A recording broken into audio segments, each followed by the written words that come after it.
In a bizarre world devoid of illumination, the darkness teems with an endless array of ferocious creatures. Humanity is compelled to rely on the luminous trees, erecting lofty walls and fortifications to fend off the onslaught of these nocturnal beasts. Lin Yuan has traversed dimensions, awakening a system and immediately acquiring a nest of alien insects. Walls? Such contrivances are unnecessary for me. Countless dark creatures? They're merely biomass. The swarm is a tide, whilst the enemy is but floating weeds. As humanity trembles in fear of the darkness, Lin Yuan proclaims these words. Chapter 1. The Fall of the Scholar. Lin Yuan, F-grade luminary territory. After a moment of stunned silence, the elderly gentleman clad in opulent robes uttered these words, his face still etched with disbelief. What astonished this 15th-tier luminary tree officer was not the acquisition of an F-grade luminary territory, which holds negligible worth. After all, he had encountered countless individuals who had obtained the lowest-tier luminary territory, having seen at least 8,000 such failures. What truly bewildered him was that the recipient of the F-grade luminary territory was none other than Lin Yuan, a prodigious scholar. Even after presiding over the luminary tree for a century, the old man could not swiftly digest this revelation. In the serene and sacred luminary tree garden, the air felt as if it had been immersed in icy waters. After a brief moment of suspension, a cacophony erupted. How could this be? Did the luminary tree err? Impossible. The luminary tree is infallible. Then how do we explain this occurrence? Lin Yuan, 10 years of schooling, has consistently dominated with the highest scores and has been personally lauded by the city lord as the greatest genius in the millennium since the founding of Zhuke City. How could he possibly have only acquired an F-grade luminary territory? You must understand, the previous top contender always possessed at least a B-tier territory. Why has this happened? Initially, the aspiring lords eagerly anticipated witnessing the birth of the most formidable initial luminary territory, but now their minds buzzed with confusion. The events unfolding had surpassed their comprehension. Soon, dissenting voices emerged. The greatest genius? Merely a charlatan. We have all been deceived by Lin Yuan. He is no scholar, but an utter fraud. The luminary tree is never wrong. His acquisition of the F-grade territory is irrefutable proof. Haha, an F-grade luminary territory, he is doomed. Enjoy the remaining days of your life during this 7-day preparation period. Ha ha ha. Some wore expressions of disdain, others laughed heartily, but the majority reveled in schadenfreude. All eyes were fixed upon Lin Yuan. He stood at the forefront, the first in line to receive the blessing of the luminary tree. Yet, at this moment, he faced a tremendous blow. Under the mocking gazes of thousands, being pointed at by the masses, even the faint-hearted would likely crumble under the pressure. This child. The sequence officer gazed in astonishment at Lin Yuan, realizing that Lin Yuan's expression had remained unchanged throughout, consistently marked by an air of indifference as he silently stepped aside, as if all that transpired in this world bore no relevance to him.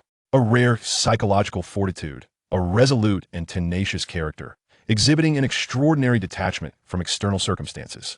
What a pity it is that he has obtained an F-grade luminary territory. Even with an E-grade territory, I could have offered assistance. Such a pity. The sequence master sighed deeply within, yet in Lin Yuan's eyes, the current criticisms and scrutinizing gazes were merely trifles, akin to minor ripples. Lin Yuan traversed into this realm. In his previous life, he was a preeminent biologist, the most distinguished genetic engineer. To lay a solid foundation for his biological genetic research, Lin Yuan delved into the financial sector, engaging in no less than 13 ventures, transforming modest investments into monumental wealth, amassing a staggering $1 trillion assets within a mere 3 years. Each of his steps was fraught with peril, pushing the limits of human cardiac endurance. Lin Yuan accomplished this extraordinary feat 13 times, earning the reverence of financial magnates, who idolized him as a demigod. However, compared to his already lofty achievements in genetic engineering, his financial accomplishments appeared utterly insignificant. Evidently, Lin Yuan had ascended to the pinnacle of society in his previous life. Yet, the most profound explorations into genetic engineering are often deemed taboo, and Lin Yuan's research inevitably encroached upon these forbidden realms. Accompanied by the inevitable accident of a plane crash, Lin Yuan found himself transported to the present world, a domain where, beyond the bright territories, darkness reigned supreme. Within this obscurity lurked countless strange and terrifying creatures, compelling humanity to remain ensconced behind high walls, resisting the onslaught of these nocturnal beasts. For Lin Yuan, this world offered greater freedom, devoid of excessive constraints, allowing him to freely pursue his biological studies. The surrounding derision and scornful remarks persisted, their disdainful glances piercing through him like bullets, intent on rendering him a sieve. They were impatient to witness Lin Yuan's downfall, eager to see the exalted scholar plummet to earth, subjected to their scornful humiliation. It seemed that only in this manner could they obliterate the dark history of having once bowed before Lin Yuan. Nevertheless, in terms of perception and mindset, Lin Yuan existed on an entirely different plane from the youthful crowd in the square at that moment. Just as a farmer is oblivious to the life of an emperor, the cacophony of surrounding discussions bore no distinction to Lin Yuan, akin to the howls of monkeys. Paying no heed to the external tumult or the sorrowful gazes of the elderly, Lin Yuan withdrew his thoughts, contemplating. The difficulty of the F-level bright territory remains vaguely documented. I wonder if my 3 creations can unlock the initial stages. I can only hope that this F-level bright territory is of the resource-rich variety. If not, I shall be compelled to take risks, traversing the darkness to transplant the light tree. The knowledge acquired during his preparatory studies under the Lord of Zhuke City would, when needed, spontaneously manifest in Lin Yuan's mind. F-level territories are categorized into 2 types. The first is exceedingly barren, consisting solely of sand and stones, rendering development utterly impossible. The second, while exceedingly abundant in resources, is beset by ferocious and terrifying monsters that obliterate the territory once the protection period expires. A quintessential example of having wealth, but no life to spend it. The allocation ceremony for the light trees continued unabated. Suddenly, a resounding uproar erupted from the crowd. Zhou Qing, an agile-level territory. The steward of the 15th tier light tree could not restrain his astonishment. The events of this day had profoundly unsettled his previously unruffled demeanor over the past 30 years. Heavens, did I hear that correctly? An agile-level bright territory, a rank that has not been allocated for 50 years concerning the 15th tier light trees. Zhou Qing, the second scholar beneath Lin Yuan, has always been overshadowed by him, harboring no semblance of hope for surpassing. What second scholar? My elder brother Zhou Qing is the true first. That useless Lin Yuan is not worthy to be mentioned in the same breath as my elder brother Zhou Qing. Indeed, the agile-level bright territory speaks volumes. Lin Yuan is not fit to carry Zhou Qing's shoes. The 15th tier light tree, resplendent and magnificent, radiated a gentle brilliance, showering petal-like luminescence that accentuated the aura of splendor surrounding Zhou Qing. Awe, envy, admiration. All gazes converged upon Zhou Qing. In stark contrast, Lin Yuan appeared utterly dim. Once the center of attention, he now resembled a discarded empty can, thoughtlessly cast aside. Chapter 2. The Awakening of the System. Lin Yuan, my dear classmate, if you do not mind, may I offer you the ownership of my luminary domain? Just as Lin Yuan was about to depart to prepare for the impending development of the territory, an unexpected proclamation reached his ears. Surely not, Yin Yi. Have you lost your senses? That is the luminary domain. How many adversaries have we vanquished to earn the chance to become prospective lords? Are you truly willing to relinquish it so easily? Do not let Lin Yuan's handsome visage cloud your judgment. Once you attain a C-level or higher luminary domain, you could have your pick of any handsome suitor. The anxious voices of the girls echoed around him. You are mistaken. Lin Yuan is an exceptionally talented individual. Under his stewardship, the luminary domain shall undoubtedly flourish into a bastion for humanity's survival. I am merely contributing to the continuation of our kind. The girl named Yin Yi retorted with unwavering resolve. On that cold and desolate rainy night, the image of Lin Yuan, appearing as a savior, was indelibly etched in her mind. Yin Yi, I shall remember your name. I have no need for your luminary domain. In the future, you may ask me for a single request, and I shall fulfill it. Leaving behind a promise, Lin Yuan did not turn back, but walked away with a steady pace. Though they had never exchanged words, after 10 years of camaraderie, he was well aware of Yin Yi's demeanor and essence. What sort of person is he? Everyone must teleport to their respective luminary domains within 7 days. An F-level domain clearly has little time left to live, and yet here he is, boasting. Who does he think he is, claiming he can satisfy any request? Does he believe himself to be Senior Zhou Qing? Dismissive murmurs began to circulate. Lin Yuan, wait. Under the shade of the 15th tier luminary tree, Zhou Qing called out, Lin Yuan, your talents are commendable. I sincerely invite you to join my A-level luminary domain as the steward of the luminary tree. Zhou Qing's declaration stirred another wave of excitement. Oh my, what incredible fortune Lin Yuan has. He is being offered a position in an A-level luminary domain. I want to go to an A-level luminary domain, and as a steward, Lin Yuan, having just ascended to the mortal realm, is now poised to ascend once more? I cannot accept this. According to the rules of the luminary tree, Lin Yuan must first reach his F-level domain. Is Zhou Qing truly willing to expend a precious teleportation talisman on him? Truly, the resources of a prominent family are unfathomable. Coupled with the A-level luminary domain, Zhou Qing is assured a place among the elite future lords. Thus, aligning with Zhou Qing ensures a brilliant future for Lin Yuan. Jealousy coursed through the crowd. This is akin to a second chance at life. If I were Lin Yuan, I would be on my knees, overflowing with gratitude. To be rescued from the brink of death is a debt Lin Yuan would repay with any labor, especially for the esteemed role of steward over thousands. The crowd buzzed with discussion. Even the steward of the 15th tier luminary tree stroked his beard, smiling approvingly at Zhou Qing's actions. Excellent. Yan Yi sighed in relief, her heart settling. She felt genuine happiness for Lin Yuan. Yet, to everyone's astonishment, Lin Yuan appeared oblivious, continuing onward. In pursuit of completing 3 works within his abode, Lin Yuan had become acquainted with numerous underground forces in Zhuge City, possessing a modicum of knowledge regarding Zhou Qing's reputation. To label him a beast in human guise would not be an exaggeration. His temperament was erratic, steeped in jealousy. After 10 years as classmates, Lin Yuan had long seen through Zhou Qing's facade. Would such a person sincerely extend an invitation to serve as steward in his luminary domain? Some voices cautioned Lin Yuan, but he remained unfazed, resolutely forging his own path. The crowd fell silent, their expressions rife with confusion. They could not fathom why Lin Yuan remained indifferent to such a monumental opportunity. Zhou Qing continued to smile, though his expression twisted slightly. At that moment, a notification rang out. Ding! World Integration Progress 100 System activated. This system is called the Anonymous Benefactor System. Ding! Detection complete. The system will bestow upon the host a hive of exotic insects, along with unlimited ethereal energy capacity. Host Lin Yuan, as the supreme ruler of the insect swarm, possesses the ultimate will to command the swarm. Please proceed to your luminary domain within 3 minutes to accept. Failure to do so will result in forfeiture of the gift.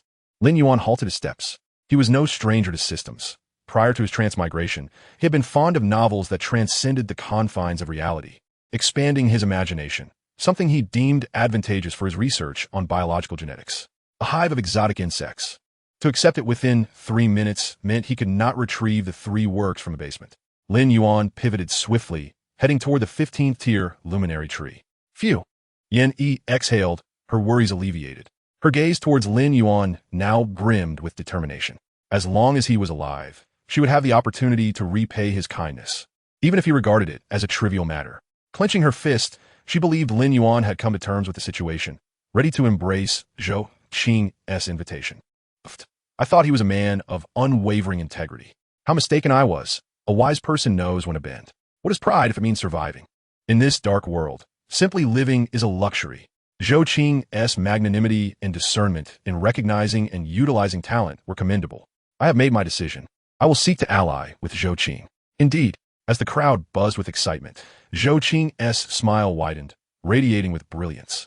Lin Yuan, as Lin Yuan approached. Zhou Qing extended his hand, only to freeze mid-motion. Lin Yuan did not spare him a glance, striding directly toward the teleportation platform beneath the luminary tree. Zhou Qing's hand hung awkwardly in the air, resembling a jester. Lin Yuan, F-level luminary domain recipient, possesses 1 teleportation privilege. Would you like to teleport immediately? A translucent silver panel appeared before Lin Yuan. Just as the 15th tier luminary tree itself, the panel was ethereal, lacking a physical form. Teleport immediately. Petals of radiant light swirled as Lin Yuan's figure vanished. Just as he was being teleported, Lin Yuan pressed a small button tucked away in his pocket. Lin Yuan, having opted for immediate teleportation, arrived at the F-level luminary domain. He relinquished the opportunity to proceed to the A-level domain, foregoing the 7 days of preparation.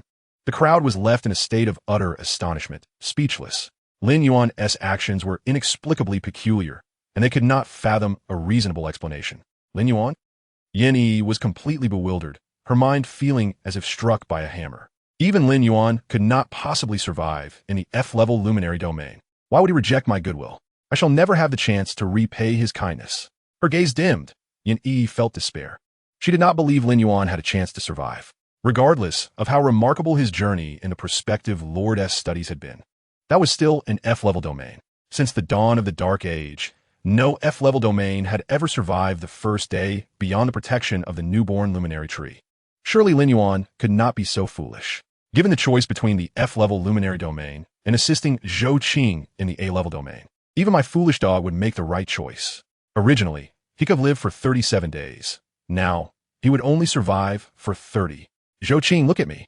I'm steadfastly loyal. After the initial shock, a cacophony erupted among the crowd, filled with derision and disdain. Lin Yuan and Zhou Qing gritted their teeth, their faces ashen with fury. If Lin Yuan remained in Zhuge City, Zhou Qing envisioned a myriad of ways to torment him, a means of avenging the disdain Lin Yuan had shown him and venting his jealousy over that insurmountable talent. After all, the current Lin Yuan was no longer the super genius who had garnered the attention of the city lord. He was merely a waste, having acquired an F-grade light territory.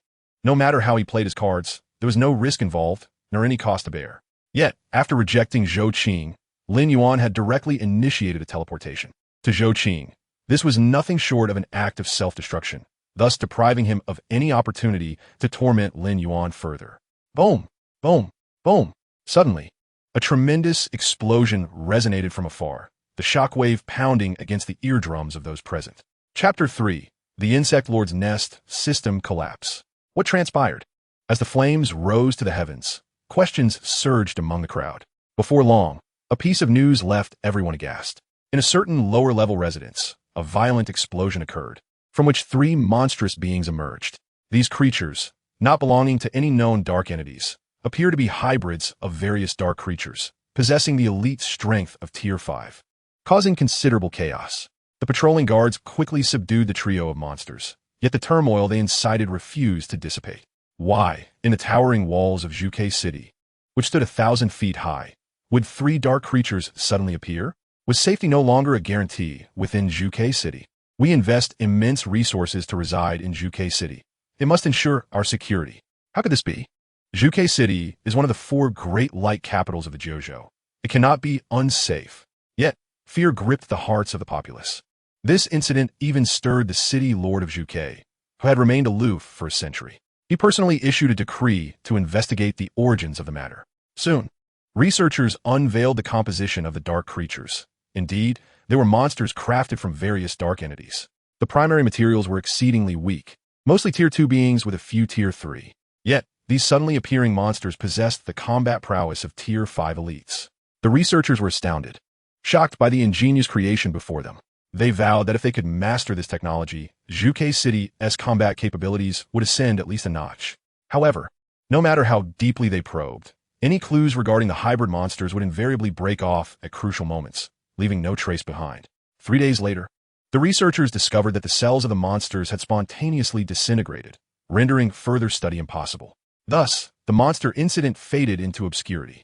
Pitter-patter, rainwater washed over the earth. The entire world was shrouded in profound darkness. Only the light tree could blossom forth, dispelling this gloom. However, the rain did not fall upon Lin Yuan's F-grade territory. Chitter-chatter. The cries resembling those of bats enveloped the entire territory. Above, the deep darkness seemed to churn and twist endlessly. What kind of monsters lay hidden within? Capable of blocking the rain? How large were they? How numerous? And what was their combat strength? All this information was obscured by darkness. When the unknown intertwines with one's very existence, it incites the deepest fears. Yet, as Lin Yuan listened to the maddeningly sharp cries, he remained unmoved. Beep. Host Lin Yuan, successfully arrived at your assigned light territory. System gifts are being distributed. Beep. Gift distribution complete. The system grants the host an insect lord's nest and infinite shadow energy capacity. Host Lin Yuan, as the supreme sovereign of Swarm, possesses the highest will to command the insects. Beep. System task completed. System is collapsing. Please remember, this system is called the Nameless Good Deed System. System collapse complete. Farewell. Host. Following a series of swift and decisive operations, the system vanished, as abruptly as it had appeared. A colossal shadow seemed to rend the veil between fantasy and reality. Manifesting in this world, Lin Yuan stepped back several meters, raising his head high, finally discerning the full form of the shadow. 5 inward curving spikes shot skyward, swaying rhythmically, guarding the central area. This was the insect lord's nest. Just as apex predators in nature exude an aura of menace, the insect lord's nest radiated a heart-stopping presence. This towering living organ, standing 100 meters tall, was enough to compel lesser beings to submit and retreat. Chirp, chirp.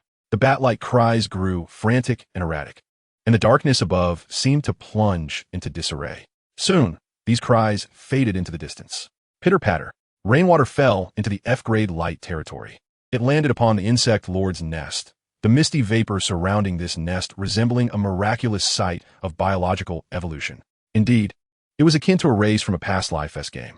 In that instant, Lin Yuan felt a sudden emptiness in his mind, as though his brain had been confined within the narrow confines of his skull. Now, it broke free from dimensional limitations, entering the vast expanse of deep space.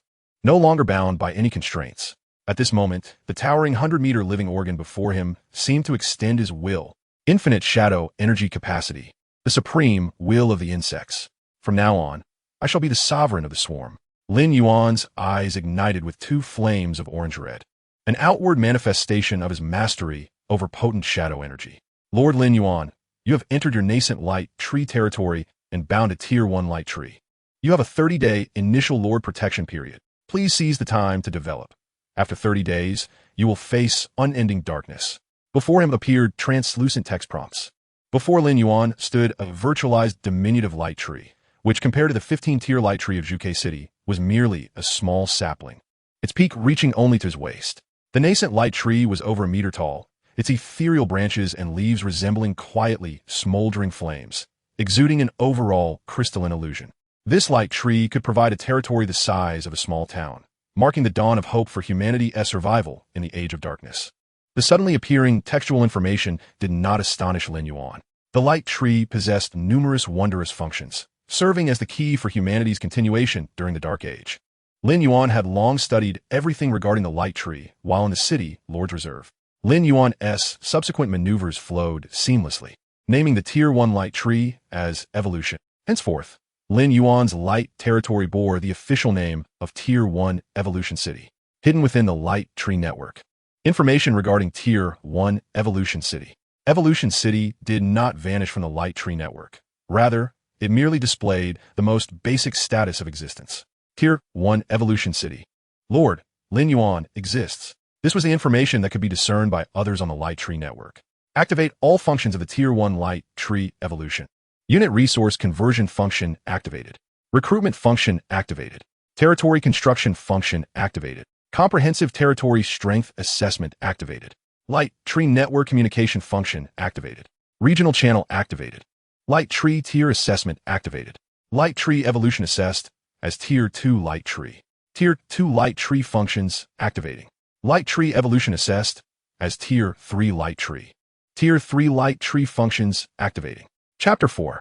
A threat looming nearby. Even the rare S-rank territory has a record of 9 months for the swiftest ascension from the 1st to the 3rd tier. Yet now, Lin Yuan, without any effort, has witnessed the evolution city of the Radiant territory ascend directly to the 3rd tier in a mere heartbeat. The Radiant tree visibly thickens and expands, growing as if it were a sponge absorbing water. The scope of Evolution City has burgeoned from the size of a small town to encompass 5 small towns. Merely a single aberrant insect hive has propelled Evolution City to this 3rd tier status. When the true swarm of insects takes shape, what tier will Evolution City be classified as then? Lin Yuan eagerly anticipates that day. However, what stirs his excitement most is not merely the advancement of the Radiant territory. StarCraft 2, a game of profound interest in his previous life, embodies a challenge between warriors where the defeated can only admit inferiority, devoid of excuses. As a biologist, Lin Yuan naturally harbors a fascination for the aberrant insect race. These creatures embody traits of plunder, evolution, devouring, and the integration of superior genes, perpetually relentless in their pursuit. His captivation with the aberrant insects stems from how their evolution impeccably aligns with his own philosophical ideals. The notion of ultimate strength is an illusion. Those fixated solely on the peak often lose their way, while those who embrace perpetual transformation embody the essence of perfection. He can scarcely contain his eagerness to delve into the study of aberrant insect genetics. Lin Yuan is the supreme will of the swarm, and the colossal living structure before him serves as a tangible extension of his being. With a mere thought, an array of genetic sequences unfolds within his consciousness. Paying no heed to the complexities of this incomprehensible mode of information transmission, Lin Yuan immerses himself in a vast tapestry composed of countless genetic sequences.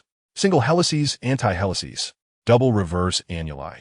He can only faintly discern 365 genetic structures. In the grand tapestry of millions of genetic structures, these 365 are but a drop in the ocean. One must realize that these are genetic structures, not mere sequences. How many stars have the aberrant insects conquered? And how many species have they assimilated to possess a genetic library as vast as the cosmos? This is where the true might of the aberrant insects lies. As long as a single larva persists, the swarm shall never perish. Engrossed in this magnificent repository of life, Lin Yuan remains unaware of the passage of time until a satisfied sigh escapes his lips. Alas, these are merely templates. The true genes have been lost. Lin Yuan has gained a deeper understanding of the aberrant insects. The aberrant insect hive serves as the heart of the swarm, functioning as a library of aberrant insect genetics. In contrast to the hatching grounds and nests, the hive stores the complete genetic templates of all aberrant insect units. Yet, the formidable aberrant insects cannot currently be manufactured. The reason lies in the fact that the genetic library holds only templates, not the gene sequences ready for immediate phenotypic expression. This may sound perplexing, but a simple analogy makes it easily comprehensible. Genetic templates are akin to molds on an assembly line. Only by inserting the genetic raw materials will the final products be continuously produced. The genetic library resembles the arsenal of the aberrant insects. Lin Yuan possesses the blueprints for top-tier war machines like aircraft carriers, yet lacks the raw materials for construction. At this moment, the aberrant hive contains only 4 complete genes. 3 belong to aberrant insect units: the worker bee, the jump insect, and the queen insect. The remaining 1 pertains to the aberrant building, the division pool. What lies ahead is the development of the swarm, gathering genes in this dark world. I shall imbue the swarm with contemporary military strategies. Under my guidance, the swarm will evolve into a formidable force. Lin Yuan swiftly solidifies his forthcoming course of action. Just then, a sound reminiscent of jelly colliding reaches his ears. The black, gelatinous substance generated by the aberrant hive is infiltrating the fertile grassland beneath his feet, steadily spreading outward. Is this the mycelium blanket? A living carpet composed of biomass, supplying nutrients to aberrant structures and units. The mycelium is decomposing organic matter, generating universal biomass for the swarm. In Lin Yuan's consciousness, the biomass reserves within the aberrant hive are increasing, a testament to the diligent labor of the mycelium. The research value is immense. Every minuscule entity of the aberrant insects merits in-depth study. Lin Yuan's eyes gleam with fervor, his passion for research ignited. Regrettably, a skilled artisan cannot work without materials. Here, he lacks the necessary research equipment to commence. Next, he must fully develop the radiant territory. Once it is sufficiently fortified, the requisite research equipment will be readily attainable. Evolution City at Tier 3.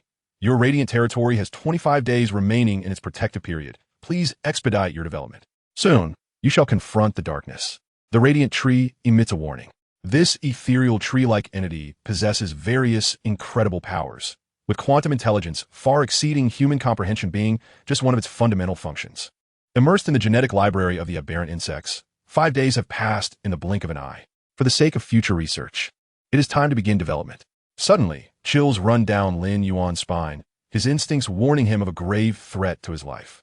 He turns to discover the dim, shadowy expanse beyond the radiant territory illuminated by countless scarlet eyes. These densely packed eyes resemble a hidden pack of ravenous wolves, instilling a sense of dread. The low growls resound like a challenge directed at Lin Yuan. These dark entities do not approach recklessly. Instead, they emit menacing growls, a typical probing behavior. It seems the might of the hive has instilled a measure of caution in them.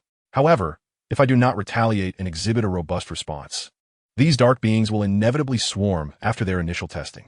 A thought crosses Lin Yuan's mind, marveling at how the F-ranked radiant territory has attracted such a multitude of dark creatures in just 5 days. The terror of the beings in the darkness lies in the unknown. No one can ascertain the nature of the monsters lurking in the pitch-black shadows. Encountering such events in the early stages of development feels akin to a mountain pressing down on one's heart, tormenting enough to drive a person mad. Nevertheless, Lin Yuan pays little mind to the external threats. Regardless, the menace looms, and all he can do is hasten the creation of swarm units. First, he must survey the surrounding environment. As a newcomer to the radiant territory, exploring the vicinity would typically be laborious and time-consuming. But but he need not exert such effort. Just as this thought settles, the aberrant hive extends its tendrils, lifting Lin Yuan high into the air. With the rain having ceased, a gentle breeze carries the fragrance of fresh grass and earth, mingling with a hint of briny air. The overview of the third-tier evolution city within the Radiant Territory unfolds before Lin Yuan's eyes. Chapter 5. Larva. Do not overstep your bounds. Lush grass and shrubs flourish across the fertile plains, stretching northward. To the east lies a forest, with trees reaching heights of 10 meters. Faintly, the sound of crashing waves drifts from the east, suggesting the proximity of a vast ocean. Within the bounds of the radiance, Lin Yuan observes interconnected slopes. The incline is gentle, boasting a complete ecological community, with a rich and diverse array of plant life adorning the slopes. This appears to be the sunlit side of a large mountain range. Lin Yuan deduces that he even glimpses a small portion of exposed mineral veins.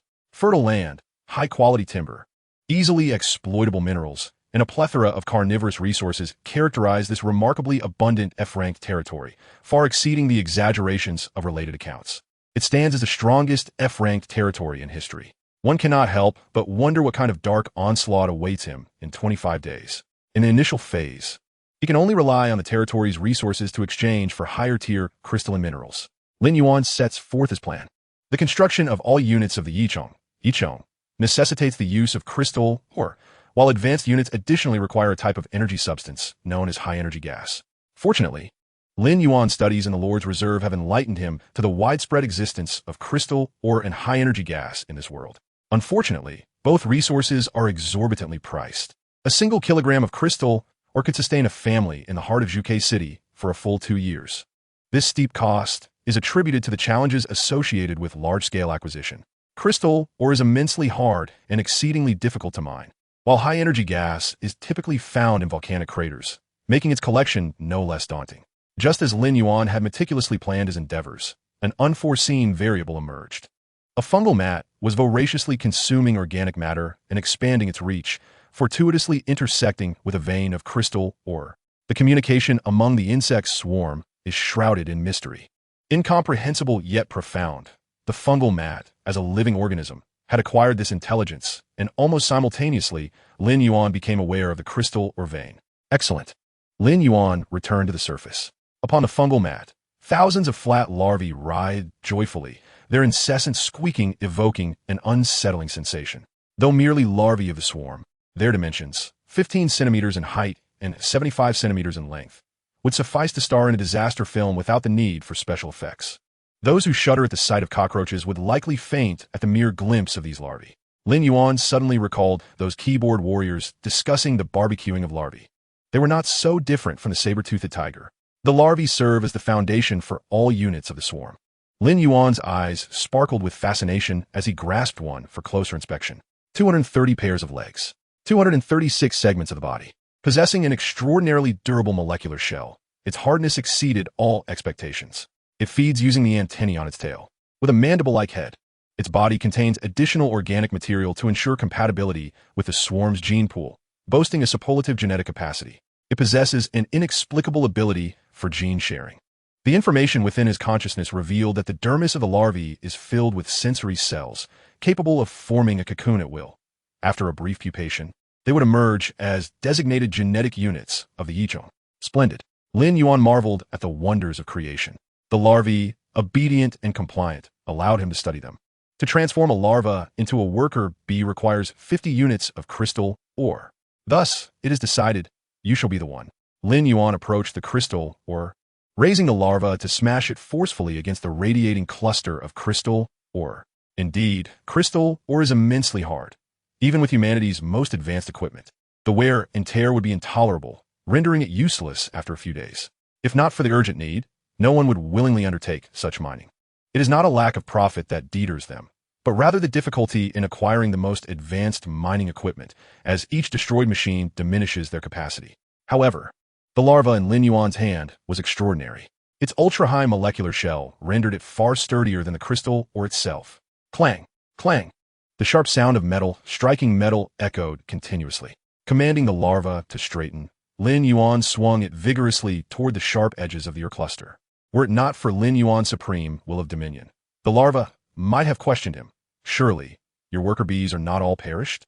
With a resounding crack, the sharp edge of the crystal ore finally broke, a piece the size of a thumb tumbling onto the fungal mat. The journey to acquire 50 units of crystal ore remains fraught with challenges, such as the brutal nature of primitive accumulation.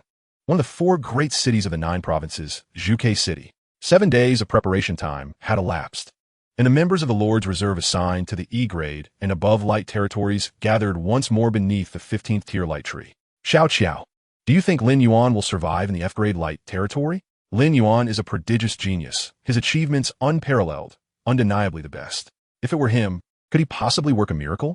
Yin Yi, undeterred, inquired of her friend. Xiao rolled her eyes, placing a hand on her forehead. Please. How many times have you asked me? It's F-grade. Do you even comprehend what that means? At that moment, a scoff interrupted the 2 girls' conversation. Yin Yi, you are utterly hopeless, just a soon-to-be dead waste, and you are so concerned for them? Zhou Qing glared at Yin Yi, enunciating each word with disdain. Do you understand? Absolutely no chance. With a huff, he turned away. Honestly, why is he so fierce? Yin Yi was taken aback. Don't you know? Xiao leaned closer to Yin Yi, whispering, do you realize Zhou Qing comes from a prominent family? Of course I know the Zhou family. One of the 9 great families of Zhuke City. No, I mean a family far more illustrious than that. Xiao said, her tone mysterious. What do you mean? Yin Yi asked, puzzled. Let me tell you. 200 years ago, the Zhou family was not merely one of the 9 families of Zhuke City. They were an elder family of the central holy city. What? Yin Yi's eyes widened, nearly gasping aloud. Had Xiao not swiftly covered her mouth, she would have surely let out a high-pitched exclamation.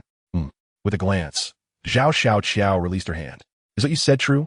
The Zhou family was once an elder family there? Yin Yi's voice lowered instinctively. Elder families of the central holy city are formidable entities, wielding immense power, capable of commanding storms and overshadowing all. But why did they come to Zhuke City? Yin Yi inquired. Listen carefully, the story is quite thrilling. Xiao cleared her throat. 200 years ago, a member of the Zhou family was assigned to an F-grade light territory. Upon arrival, he discovered resources beyond imagination, far surpassing what mere gold and silver could describe. This vast wealth tempted even the Zhou family of that time. They decided to take a gamble, utilizing their family's foundation and investing a significant portion of resources into this F-grade territory to withstand the encroaching darkness. If they succeeded in this historic endeavor, the Zhou family would not only gain countless precious resources, but also immense prestige. Thus, the Zhou family could ascend to new heights. And then, the narrative abruptly halted as Xiao teased the suspense. Chapter 6, Secrets of the Zhou Family. My heavens, has the Zhou family gone mad? Yin Yi exclaimed in astonishment. Investing resources into a nascent light territory during the protection period means a ratio of 1 million to 1. For every million basic units of timber sent there, only a meager unit remains. Thus, it was a high-stakes gamble. Xiao swallowed hard. All right, stop teasing. What was the outcome? Quickly tell me. Her curiosity was piqued, akin to 10 little kittens clawing at her heart. This is my exclusive secret. You mustn't let it slip. Xiao's expression turned serious. The result was that after pouring in all the resources of an elder family, the Zhou family's F-grade light territory lasted a mere 30 minutes. Then, with a beep, it was utterly obliterated. What? Yin Yi's eyes widened, incredulous. The F-grade light territory was so terrifying that even the elder family of the central holy city could not withstand it. Yin Yi had often pondered the infernal difficulty of F-grade territories, wondering why they remained unconquered. Yet now, the news she received was 100 times more exaggerated than anything she had imagined. And Lin Yuan, Xiao sighed. Still holding on to your hopes for Lin Yuan, huh? You are aware that the remnants of the elder families of the central holy city can ascend to become one of the 9 great families in Zhuke City. Such a formidable entity cannot confront the terrors of the F-grade light territory. While it is not my intention to dampen your spirits, I can assure you with utmost certainty, Lin Yuan is doomed. His countdown to demise commenced 7 days ago. Subsequently, Xiao shifted her tone. Now you comprehend why Zhou Qing has been so fierce towards you. Their family was indeed brought to ruin by the F-grade territory. Earlier, you claimed that Lin Yuan could survive within the F-grade territory. Yet he has violated the dual taboos that reside in his heart. At that moment, a resonant voice echoed, reverberating throughout the light tree garden. There are merely 2 hours remaining until the final acceptance deadline. All reserve city lords, please expedite your preparations. Remember, you may only carry limited materials, and the highest grade of materials must not exceed the third tier. Do not let greed lead to your downfall. The elder presiding officer issued the final reminder. These reserve lords of light are akin to seeds of human civilization scattered forth. With each increment of growth, the hope of humanity enduring amidst the darkness intensifies. Ye, let us depart. Light territories assigned at the same time will be located within the same major region. I hope our territories are in close proximity, so that we sisters may form a formidable alliance and eradicate those dark fiends. Very well, let us go. The eyes of the two sisters simultaneously transformed into embodiments of unwavering determination. Two young women, each under the age of 25, who should be reveling in the beauty of their youth, now bear the weighty responsibility of carrying humanity's hopes as they venture into the uncharted dark territories, engaging in a life-and-death struggle against the endless tide of dark creatures. Lin Yuan executed a Thomas spin, leveraging the momentum to wield the larva like a rolling pin, striking fiercely against the sharp angles of the crystal mine cluster.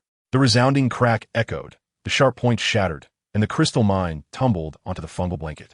The ultra-high molecular shell lived up to its reputation, remaining unscathed after 7 days of intense impact. Larva, squeak squeak. 50 units of crystal mine have finally been collected. Once transported back to the main nest, the first worker bee can be hatched. Under the watchful gaze of countless unknown beings not far away, Lin Yuan walked nonchalantly toward the alien insect's main nest. Compared to 7 days prior, the number of dark creatures had escalated by several magnitudes. One could observe massive shadows twisting in the dim darkness surrounding the perimeter of the light territory. The dark creatures seemed to have realized that this alien insect main nest was indifferent to their provocations, merely a paper tiger. At this moment, an uncountable number of unknown beings had completely encircled the outer perimeter of the light territory.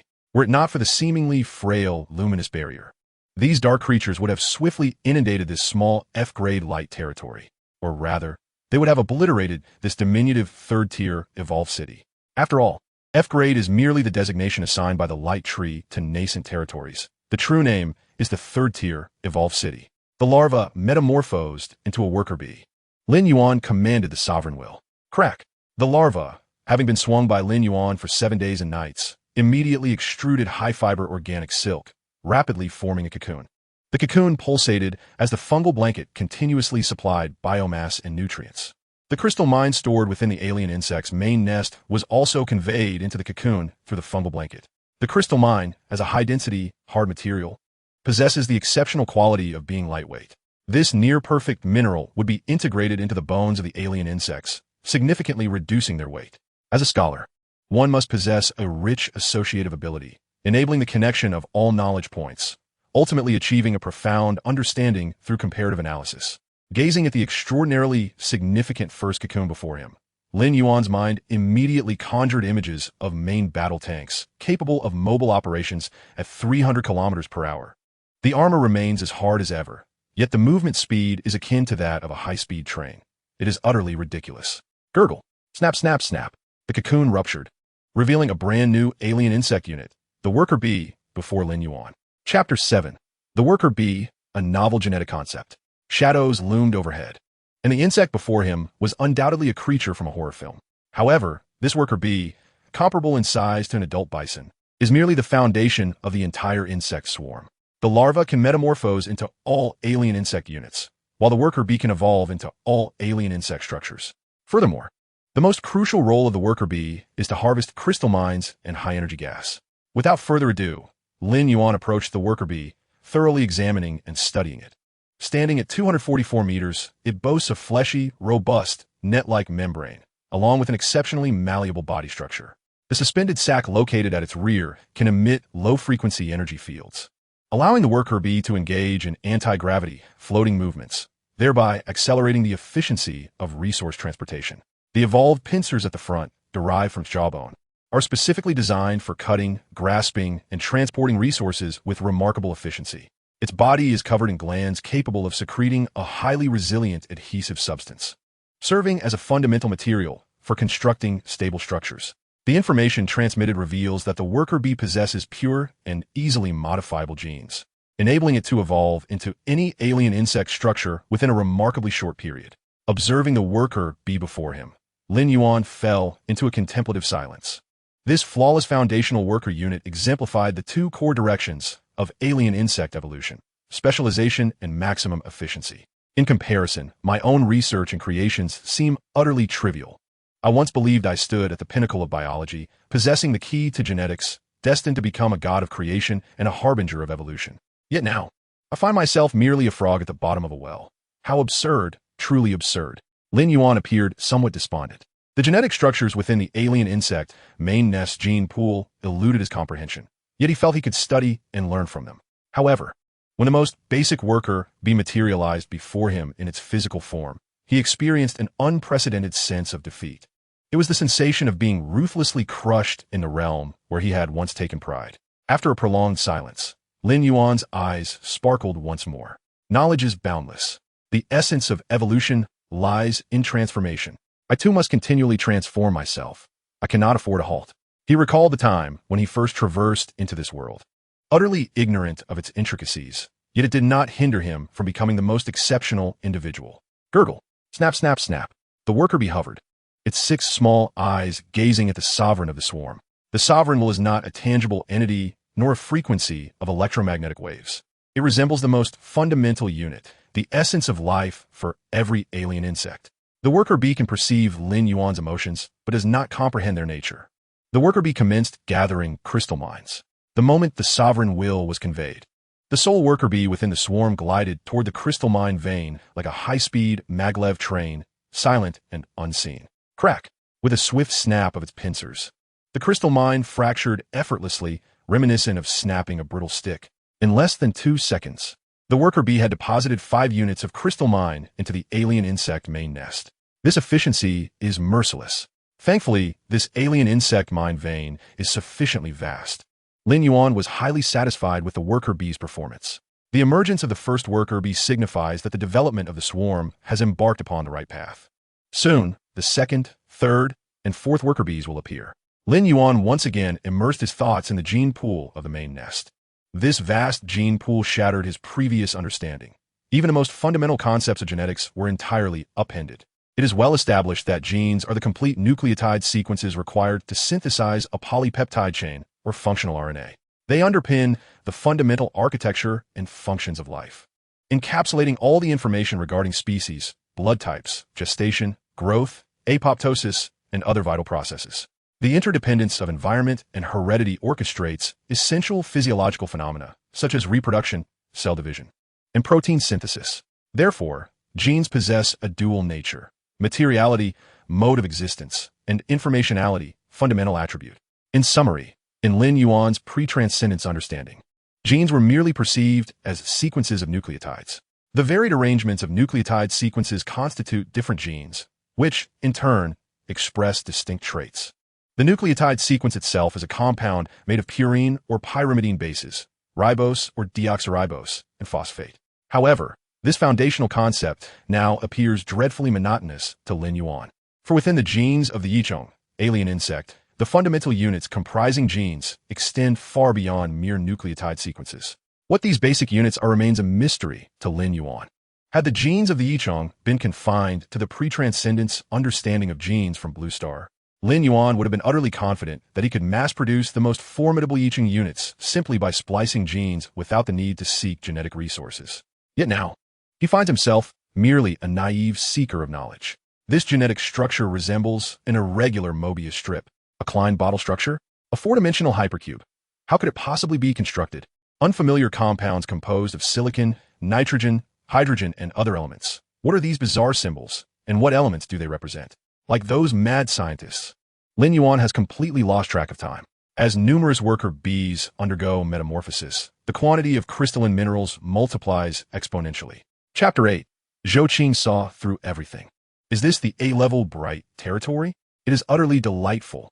I never anticipated that the air here would be so sweet. This shall be the starting point of my dominion. The Zhou family will soon reclaim the central holy city. With abundant resources, a defensible terrain, and no apparent external threats, Zhou Qing gazed around, his heart brimming with ambition. He could almost envision the splendor of the A-level territory soaring to greatness. Bright tree, I shall name you Qing Tong. This place shall be known as Qing Tong City, the site of my rise as Zhou Qing, the soaring dragon. Naming a first-tier bright tree as Qing Tong.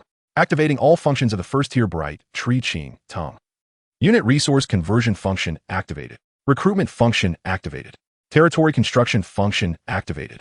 Comprehensive strength assessment of the territory initiated. Bright tree network communication function activated. Regional channel opened. Connected to the regional channel. At the instant Zhou Qing connected to the bright tree regional channel, a torrent of information surged forth like a scorching wave.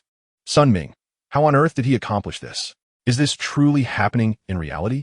Qian Duozi, inconceivable. Is this a miraculous reappearance?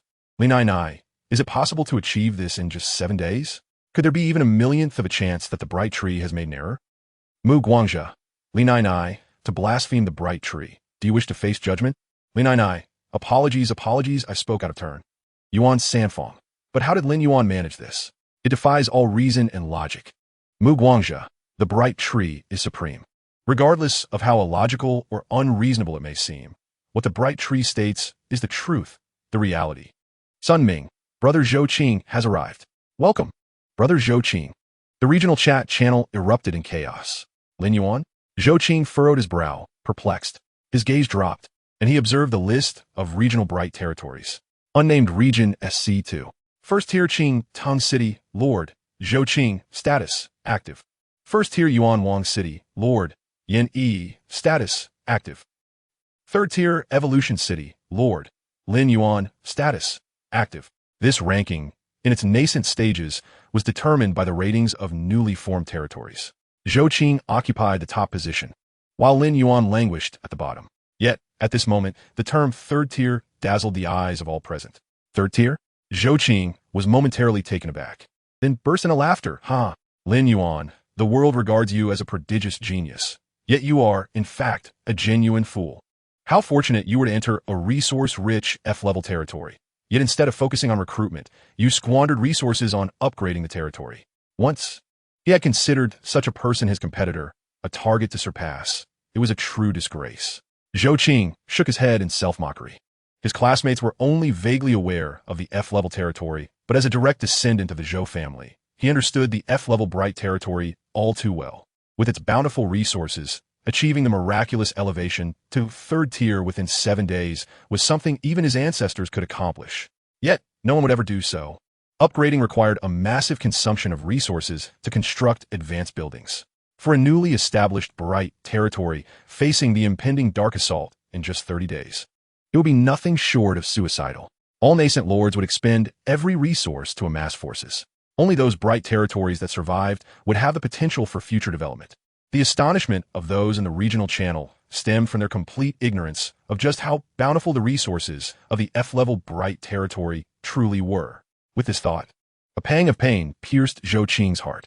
As a direct descendant of the Zhou family, he had been indoctrinated with a series of principles since childhood. He must never forget the shame of the F-level bright territory. He must endure, accumulate, and ultimately unleash a powerful resurgence.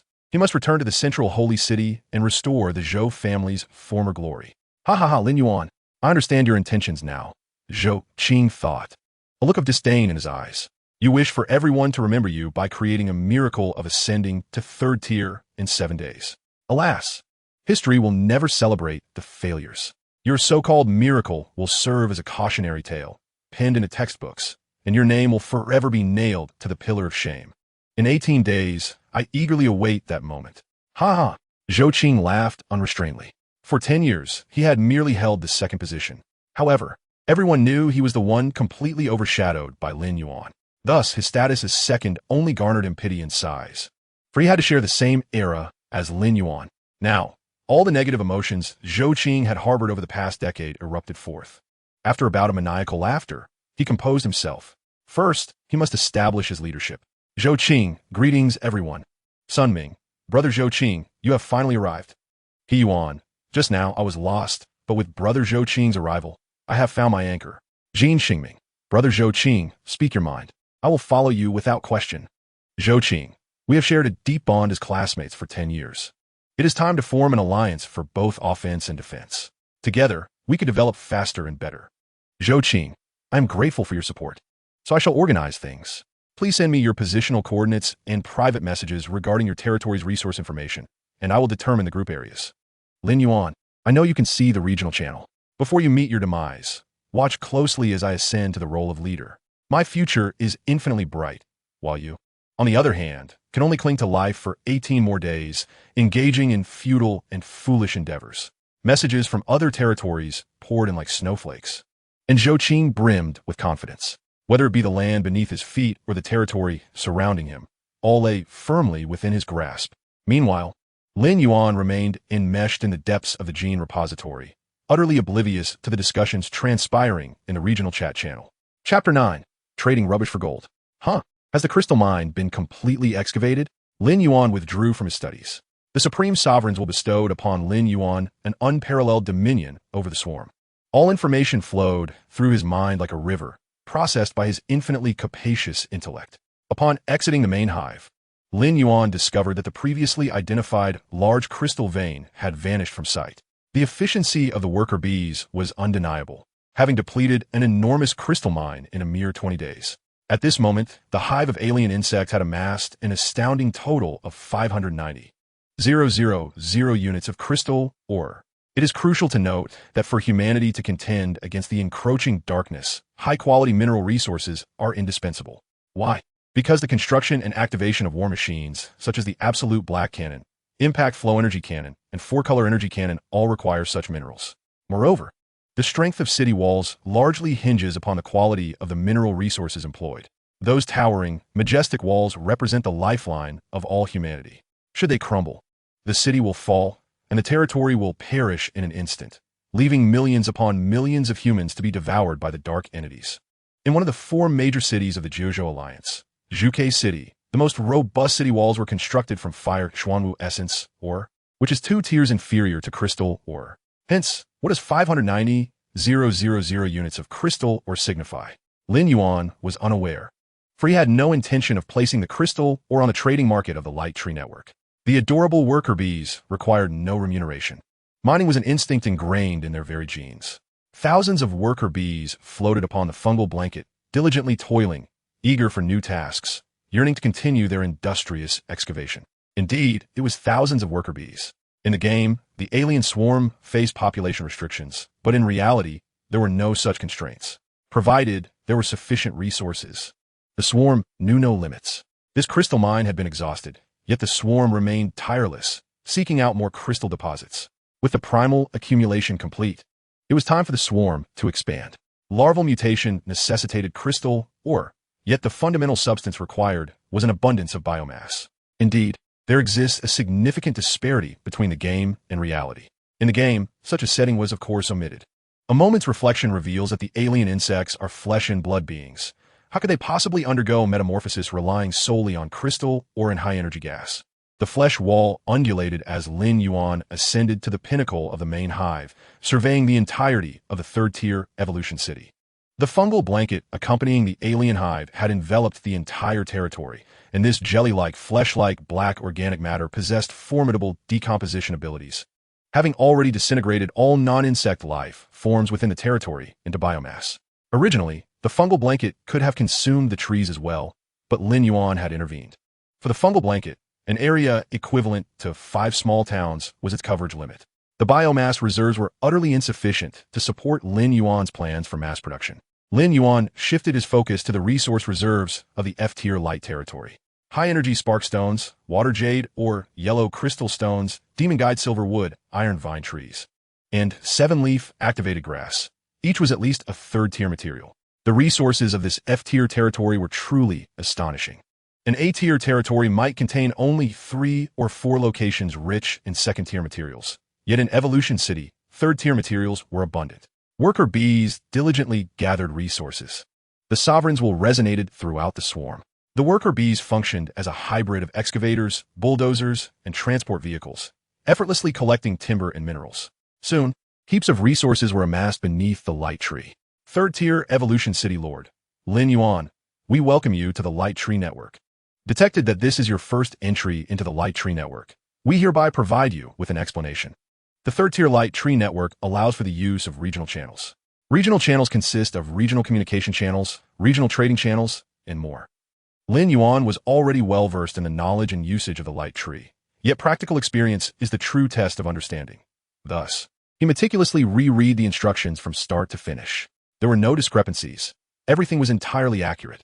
Lin Yuan nodded slightly, deposited the resources, exchanged them for food, and commenced trading. At present, Lin Yuan's sole requirement was biomass. By decomposing meat and vegetables, he could acquire the necessary biomass. After methodically executing the operations, a substantial quantity of rare materials was listed on the Light Tree's regional trading network. Having completed the operations, Lin Yuan seized the opportunity to further explore the gene repository. As he had made some progress in deciphering the triple reverse spiral structure, humanity had languished in the Dark Ages for over a millennium. Yet the development of the nascent light territory had been systematically planned. Initially, the lords entering the same region would share resources, fostering a healthy and rapid development. Thus, the nascent lords were perpetually vigilant over the trading channels. After all, some resources were fiercely contested. The outcome was all too evident. Within 2 minutes, the entire regional communication channel erupted like a boiling pot of beef noodles, leaving everyone flabbergasted. Faced with the overwhelming abundance of rare resources, the regional communication channel was set ablaze. Qianduozi, my heavens, am I blind? Did Lin Yuan really amass all of this? Sun Ming, an F-tier territory could potentially be resource-rich, but how could he possibly convert all these resources into unit resources? During the binding process with the Light Tree, there exists a feature called unit resource conversion. As the name implies, it allows one to transform resources from reality into unit resources within the Light Tree. To utilize this feature, one must extract the corresponding resources to meet the conversion standards of the Light Tree. Sun Ming was not alone. Others shared his astonishment. Li Nai, what on earth transpired in Lin Yuan's territory? How could he collect such an immense quantity of resources in a mere 20 days? This is truly bizarre. Yuan Sanfeng. I cannot fathom it. Lin Yuan has always been peculiar. Yuan, Lin Yuan, what use do you have for food? You're bound to perish soon. Why not contribute your resources, sacrificing your small self for the greater good? Sun Ming, exactly, Lin Yuan, everyone will remember your contributions today. Zhao Xiaoqiao, 2 fools. Stop dawdling. If you wait any longer, Lin Yuan's resources will be snatched away. Mu Guangzhe, the light of the mother god of the Light Tree shines upon us, allowing us to exchange mere food for such precious resources. This is truly the grace of the mother god of the Light Tree. Soon, the regional chat channel fell silent once more. Yet, everyone was acutely aware that each individual was frantically operating, striving to exchange for as many of Lin Yuan's resources as possible. Their minds scarcely had the time to ponder how Lin Yuan had amassed such vast resources. They wished they had 10 hands to secure all of Lin Yuan's offerings. The overwhelming demand from the entire region ensured that Lin Yuan's resources were swiftly depleted. Damn it! Zhou Qing pounded the table in frustration. Who is competing with me for high-energy spark stones? And who is it that dares to vie for the Ice Scar precious metal mine? I must know your identity. And as for Lin Yuan, how could he possibly extract such a vast quantity of resources? What exactly transpired in his F-tier territory? If Evolution City were to reach the 3rd tier, in Zhou Qing's understanding, it would be capable of harvesting immense resources in a remarkably short span of time, a feat that surpassed his comprehension. No matter how hard he racked his brain, he could not fathom how Lin Yuan accomplished such a remarkable feat after 10 minutes of mental preparation. Zhou Qing exhaled deeply. Achieving a state of calm, a smile broke forth on his face.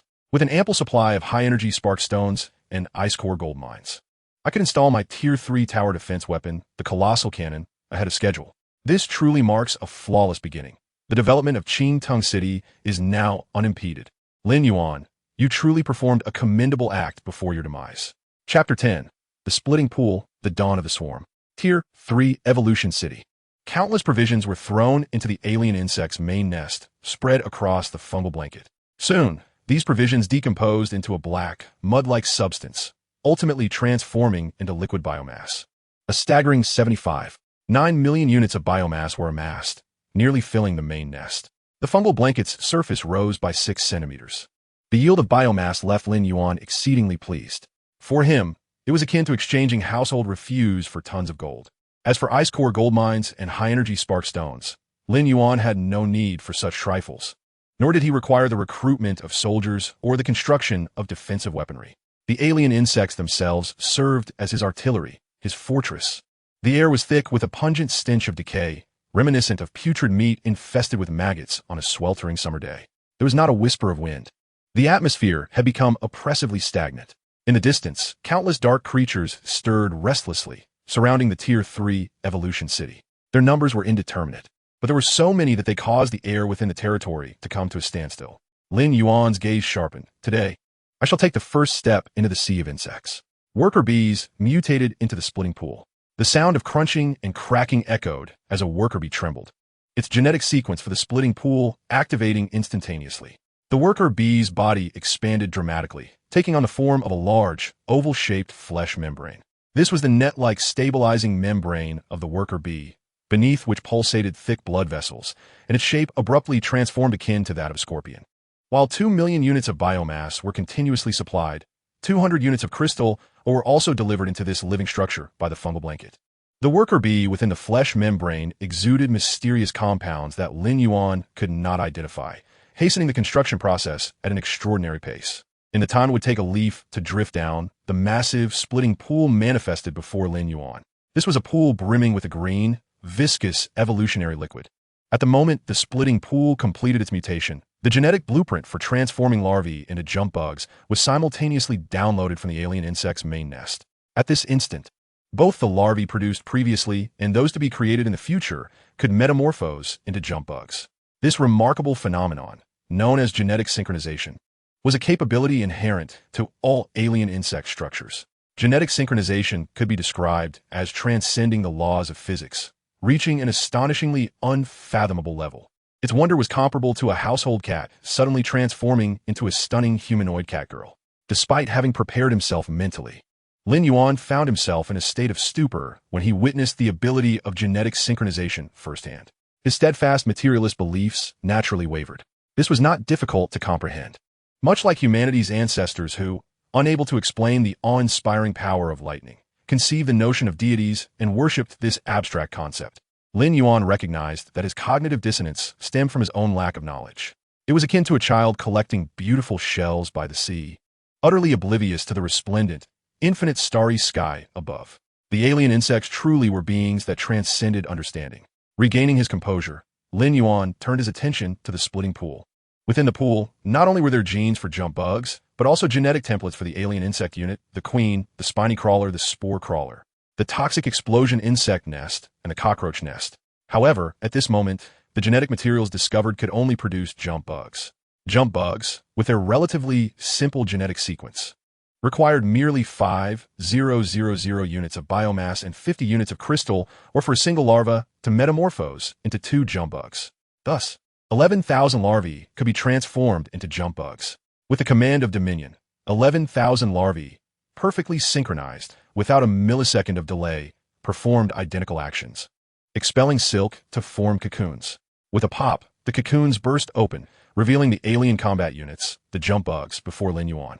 22,000 jump bugs emitted short, fierce screeches simultaneously, seemingly expressing an unending, relentless fighting spirit. Gazing upon these lethal and ferocious aberrations, Lin Yuan felt no fear. Instead, an inexplicable sense of familiarity washed over him. Come, Lin Yuan beckoned. A robust jump bug stepped forth from the throng, obediently lowering its foreboding before him. Standing at 183 meters tall, it possessed sickle-shaped limbs, sharp and deadly, capable of slicing through steel with ease. Its eyes brimmed with photoreceptive cells, glowing with an orange-red luminescence in the darkness, allowing it to see as if it were daylight. Its resilient skin could effortlessly withstand bullets. It exhibited remarkable adaptability to its environment, featuring 7 layers of moisture-locking skin to minimize water loss and enabling multiple circulations of bodily fluids. Overall, it was streamlined, significantly reducing spatial resistance. The vascular wings enhanced its surface acceleration, achieving a speed of 100 kilometers in just 0.53 seconds. Its sturdy tail maintained balance during high-speed movements, with its tip featuring a sharp spike, an evolutionary remnant of a useless gene. It could derive necessary compounds from any food source, allowing it to survive easily even in the wild without the fungal blanket supplying biomass. In the hierarchy of alien insects, this was merely a reconnaissance type, designed for rapid melee assaults. Lin Yuan fell into a contemplative silence. Before him stood a creature the size of a young calf, its entire genetic makeup programmed for combat. Every external trait an expression of lethal efficiency. The jump bug was the quintessential predator, a perfect hunter at the pinnacle of the food chain. In stark contrast, His previous creation, which boasted 5th-tier power, was nothing but utter refuse, a complete disgrace. The thought of comparing such detritus to the jump bug filled Lin Yuan with a sense of humiliation. Yet, even this formidable creature was considered a low-tier entity among the alien insects, merely a reconnaissance type. However, it did possess a significant flaw. It was allergic to lemon juice. This was an oversight that could not be ignored. I must optimize it in the future to achieve perfection. Lin Yuan had found a new objective. Esteemed Lord Lin Yuan, the master of Tier 3 Evolution City, greetings. The Light Tree Network has detected the emergence of a new combat unit, necessitating a power assessment. Chapter 11. Do we need a newbie protection period? Commencing comprehensive combat power evaluation for the new unit. The jump bug, capable of hatching 2 from a single cocoon, is the most fundamental combat unit within the swarm. It remains to be seen how the Light Tree will categorize the jump bug's power tier. The so-called comprehensive combat power refers to the combat capacity of a unit, corresponding to the rating of dark creatures.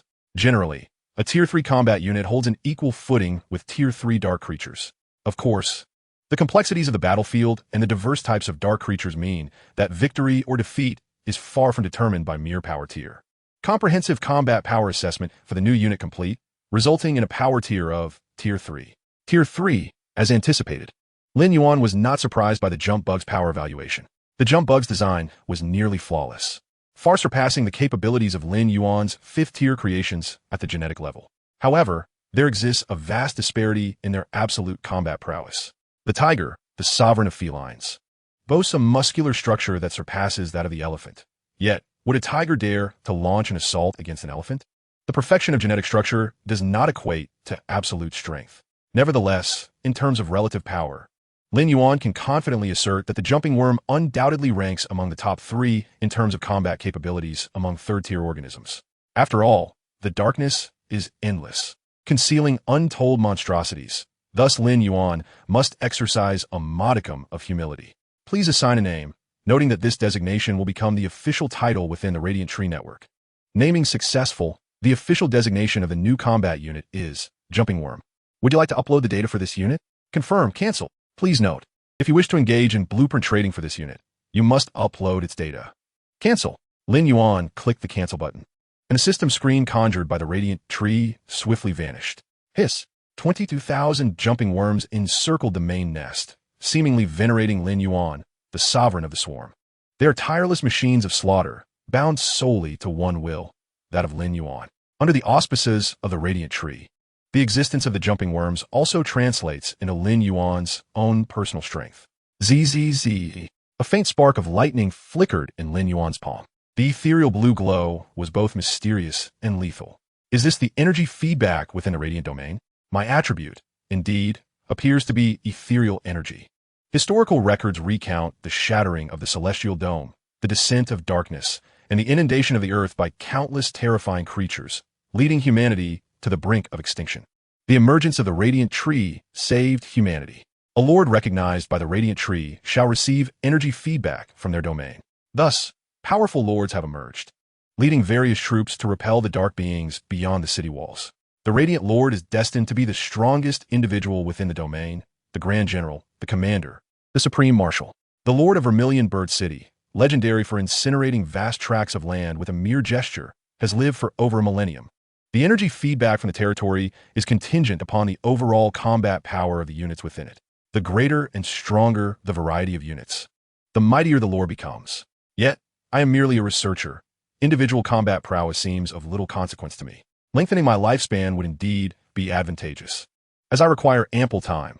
The gene library of the alien insects is immensely vast.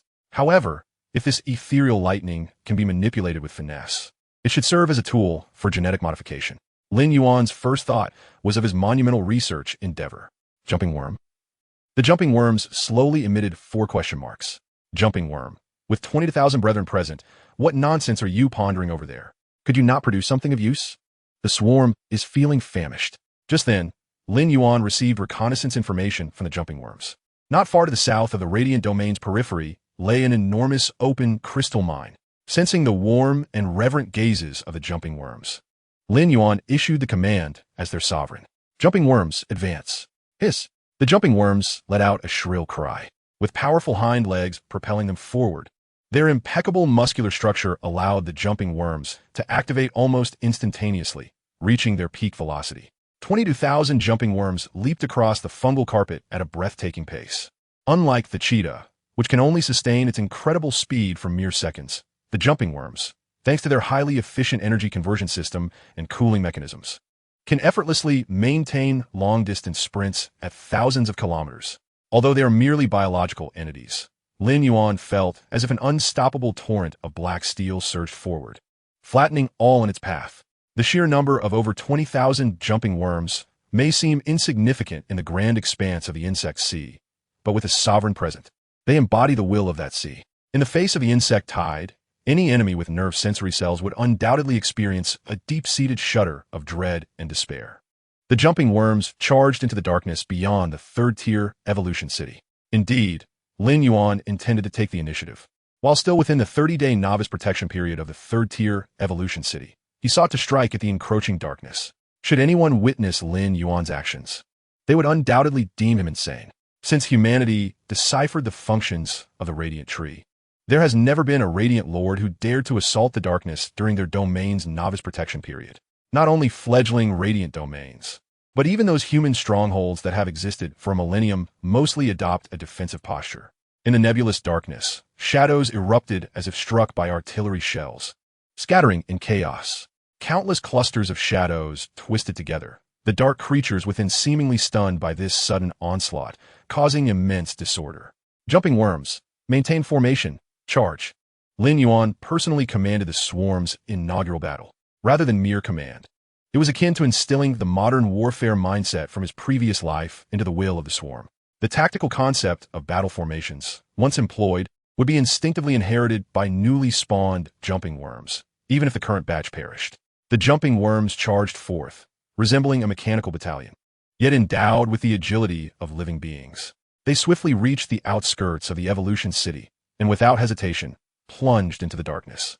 The photoreceptive cells in the jumping worm's eyes activated, illuminating pairs of orange-yellow eyes amidst the gloom.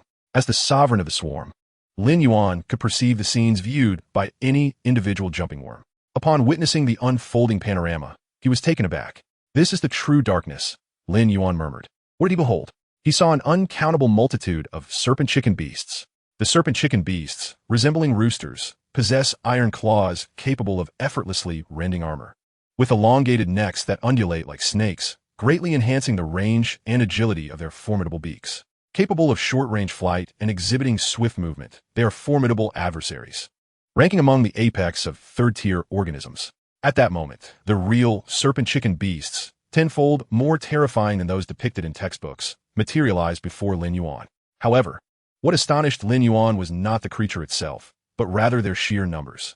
Serpent chicken beasts, typically social creatures, should not exceed 100 in number. A passage from his textbooks flashed through Lin Yuan's mind, a fact rigorously validated. Yet, what occupied Lin Yuan's vision was a dark mass resembling a horde of locusts, with an estimated count exceeding 100,000. Even more concerning, there were countless additional serpent chicken beasts merging into the distant shadows, with no end in sight. Even a 6th-tier radiant domain would find such an overwhelming number of serpent chicken beasts exceedingly troublesome. What hope did Lin Yuan's domain, a mere fledgling city still under novice protection, possess? It is no wonder no F-tier radiant domain has ever survived beyond the first day after the protection period. Lin Yuan comprehended the formidable challenges faced by F-tier territories. Previously, he had been confident that 3 5th-tier stitched organisms could breach an F-tier domain. Now, it appeared he had vastly miscalculated, lacking sufficient comparative samples. Lin Yuan had not anticipated that his F-tier domain would be the exceedingly peculiar one. Time seemed to stretch on interminably, yet it also felt like mere seconds had passed. The jumping worms collided with the serpent chicken beasts. In an instant, a gory spectacle ensued. The blood and flesh of the serpent chicken beasts flew through the air, with thousands of heads soaring upwards, tracing clean parabolic arcs. The serpent chicken beasts were ferocious beyond measure, their heads striking with lightning speed, capable of easily piercing steel. Alas, the jumping worms were faster, fiercer, and far more agile. Their scythe-like limbs slashed through the serpent chicken beasts' necks, severing them with a single stroke. The elongated, evolved necks that had significantly augmented their combat prowess now became their fatal weakness. The claws of the snake-chicken beast exude a sinister sheen, leaving merely shallow marks on the resilient exoskeleton of the jumping insects. This is not a battlefield. Rather, it is an act of unilateral slaughter. The casualty ratio has reached a staggering 21. The snake-chicken beasts can only rely on their sheer numbers to forcefully eliminate the jumping insects.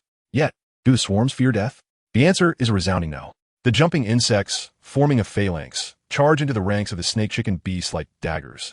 And despite being at an absolute disadvantage in numbers, the insect scouts appear to encircle their foes.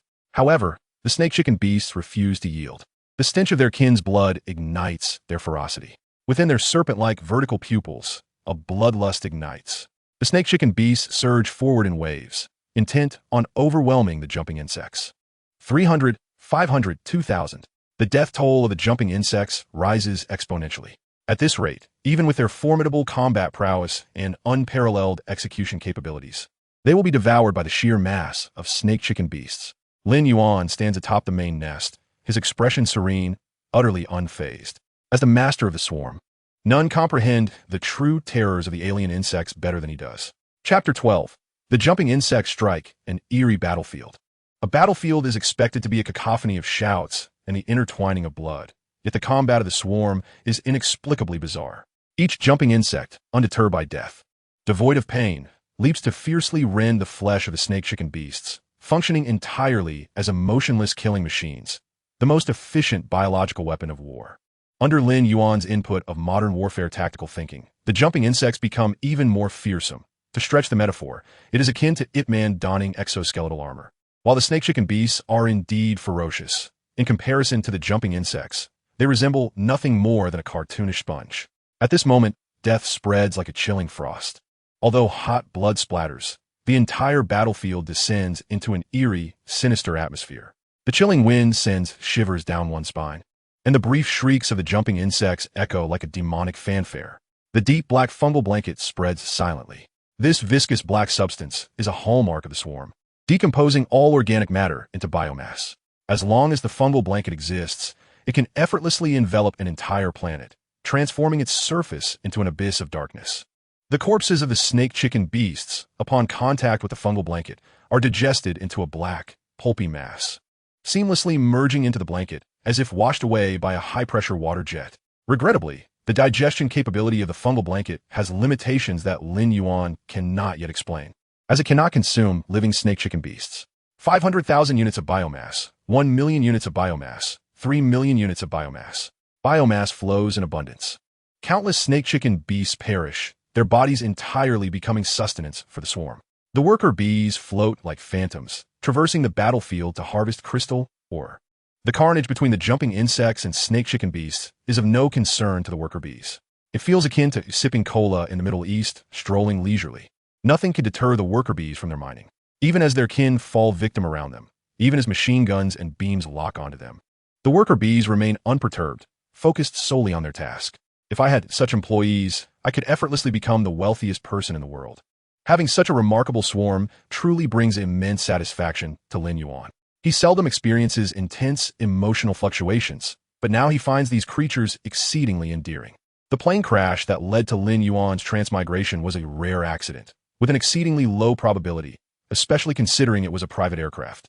Through piecing together fragments of memory, Lin Yuan has long known that he was betrayed by the one he trusted most. Yet now, these grotesquely terrifying alien insects will never betray him. They follow his will with unwavering fidelity. The snake-chicken beasts crash against the jumping insects in a relentless tide, their numbers diminishing continuously. However, this is merely a trivial matter. At this very moment, the probability of the snake-chicken beasts being eradicated stands at 1,000. The worker bees diligently mine and transport materials. A single round trip by thousands of worker bees can yield an additional 50,000 units of crystal ore. What Lin Yuan must do next is to execute the tactical core of the swarm. Succinctly put, overwhelming force. Larvae mutate into jumping insects, joining the fray. In an instant, thousands of insect cocoons appear upon the fungal blanket. Each blissfully wriggling larva will transform into 2 jumping insect brethren. And the moment they complete their pupation is when they will be thrust into battle. There is no need for strategic reserves or tactical mobilization. A sea of insects is formed in the blink of an eye. This is the true terror of the alien insects. While biomass can be replenished through the corpses of the snake chicken beasts, the supply is still far from sufficient. The Luminary Tree Network opens the regional trading channel. A semi-transparent, hazy panel unfolds before Lin Yuan. The unit resource conversion function is one of the most crucial capabilities of the Luminary Tree, allowing the conversion of physical matter into unit resources to be stored within it. This function, encapsulated in merely 8 characters, holds unparalleled significance. So much so that specialized textbooks are dedicated to elucidating its importance. Those of striking appearance can surely fathom the miraculous effects of this function, and thus, I shan't elaborate further. Sun Ming, aren't you curious about how Lin Yuan collects such vast resources? Qian Duozai, I can't comprehend it. It seems utterly unreasonable. Zhao Xiaoqiao, there are many things that defy understanding. I often ponder why you resemble a plump pig. Rather than ruminating on such matters, it would be wiser to seize resources when Lin Yuan exchanges them. Yuan Sanfong. Lin Yuan, you can see this, right? I have plenty of food here. Could you possibly allocate some high-quality materials? I promise to honor you with a longevity tablet next year. Ujin Xingming. Do you think those rare resources are as common as cabbages? Sun Ming, exactly. Dreaming every day, Lin Yuan labors tirelessly to mine those minerals. Doesn't he just want to show off before he dies? Truly a jester. Jin Xingming. If he can release an equivalent amount of rare resources, I will promptly twist my head off and offer it to you as a ball to kick. Jin Xingming believed his words would garner attention, expressing loyalty to Zhou Qing. Yet suddenly the regional trading channel fell eerily silent. Jin Xingming, what is wrong with you all? Why do you suddenly stop speaking? Suddenly, like a bolt of lightning illuminating his mind, Jin Xingming recalled a possibility. He hurriedly accessed the Luminary Tree's trading area. High-energy spark stones, water jade, or yellow crystal stones. Demon summoning silver wood, iron vine, 7-leaf activated grass. Aren't these the various high-quality raw materials that belong to Lin Yuan? What sent a chill down Jin Xingming's spine was that this time, the volume of resource transactions far exceeded the last. His blood surged, eyes widening with excitement, and he immediately began to take action. As for the jest about his head being kicked like a ball, it was merely a joke. Surely no one would take it seriously? Lin Yuan, once the center of attention as an academic prodigy, can now only resort to such means to gain recognition? Alas, only a powerful lord can be remembered by the world. I am truly grateful for your resources, enabling my A-grade territory to develop so swiftly. Zhou Qing, filled with satisfaction, felt an indescribable exhilaration. To express his inner tumult, he shouted, Luminary Tree, consume existing resources and recruit 100 iron feather archers. Before him, the Luminary Tree radiated a gentle light, forming a golden-edged portal of light. Armored warriors emerged one after another from the Golden Gate. They were robust in stature, with the strength of a tiger and the arms of a gorilla, their waists adorned with quivers of gray-feathered arrows, exuding an aura of lethal prowess. Clearly elite veterans of many battles. This is precisely how Zhou Qing summoned the Iron Feather Archers through the recruitment system of the Tree of Light. Chapter 13, Behemoths. The Royal Worm. In contrast to the unit resource conversion system, the recruitment system of the Tree of Light resembles the very essence of divine power. For the recruitment system fabricates sentient beings seemingly from thin air. Faced with this tangible and magnificent force, many have developed an unwavering faith, believing that the Tree of Light is a divine blessing, an embodiment of the divine. Thus, the Church of the Mother Goddess of Light was born. The power of the Tree of Light is inexplicable, yet it has undeniably saved humanity. Much like a starving individual who, upon the arrival of fragrant food, pays no heed to its potential toxicity, instead prioritizing the filling of their empty stomach. My lord, I pledge my undying loyalty. The clanking of armor echoed as the Iron Feather Archers knelt in unison. All right, rise, Zhou Qing commanded. Form your groups and patrol the vicinity of the territory. Do well, and I shall not treat you unjustly. Although the Iron Feather Archers were created by the Tree of Light, they still possessed emotions, joys, and sorrows, along with a sense of loyalty. Despite their high initial rank, Zhou Qing understood the importance of treating them well. Otherwise, he might find himself riddled with arrows one day. We shall obey, they replied, swiftly dispersing into 10 groups, racing towards various strategic positions around Qingtang City, each chosen as the optimal lookout point. Observing the disciplined troops unique to the Zhou family, Zhou Qing felt an increasing sense of pride. This is what it means to possess a family legacy. The strength of a family is measured by the quantity and quality of its unique troops. The Iron Feather Archers stand out as elite among third-tier forces, endowed with formidable combat resolve and powerful range capabilities. Among the existing third-tier troops, there are hardly more than a handful that can rival them. Coupled with the fire giant cannons, Qing Tung City could rest easy. A profound sense of control surged within Zhou Qing's heart, and the corners of his mouth curled upward in a triumphant smile. Report to the Lord. A significant threat has been detected 56 kilometers outside the city. There are swarms of serpent chickens. At that moment, an Iron Feather Archer sporting a bushy beard approached to deliver the message. What? Zhou Qing exclaimed, aghast, springing to his feet. Why are the serpent chickens appearing beyond our nascent territory? How many are there? Reporting to the Lord. Due to the obscured light, we cannot ascertain the exact numbers. But there are approximately 5 swarms of serpent chickens, each consisting of around 100. Zhou Qing wiped the cold sweat from his brow. Although the number of serpent chickens was somewhat unexpected, he believed that with their current strength, they could withstand the impending assault. A cold smirk escaped his lips as he thought. Lin Yuan, no matter how one looks at it, you have indeed aided me. Next year, I shall show mercy and pay my respects at your grave. The Lord of Tianjiao will honor you. You can consider it a glory to your ancestors. Suddenly, a brief screech pierced the air. An additional 20,000 jumping worms joined the fray. Even the jumping worms were beyond the capability of the serpent chickens, a third-tier species, to withstand. Moreover, the jumping worms were endless, while the serpent chickens visibly dwindled in number. The serpent chickens, fierce and ruthless dark creatures ranking among the top of third-tier combatants, now retreated. Overtaken by fear, their instincts warned them that the dark swarm before them was beyond their capacity to challenge. Then, a sharp cry pierced the darkness. This sound resembled a horrific cacophony of hissing serpents and crowing roosters. Yet, the serpent chickens, seemingly infused with renewed vigor, launched a desperate and ferocious assault once more. From the depths of the shadows emerged 100 immense silhouettes, advancing towards the third-tier evolutionary city with an ominous aura. After a moment of oppressive silence, the figures broke through the darkness into the dim light outside the realm of illumination.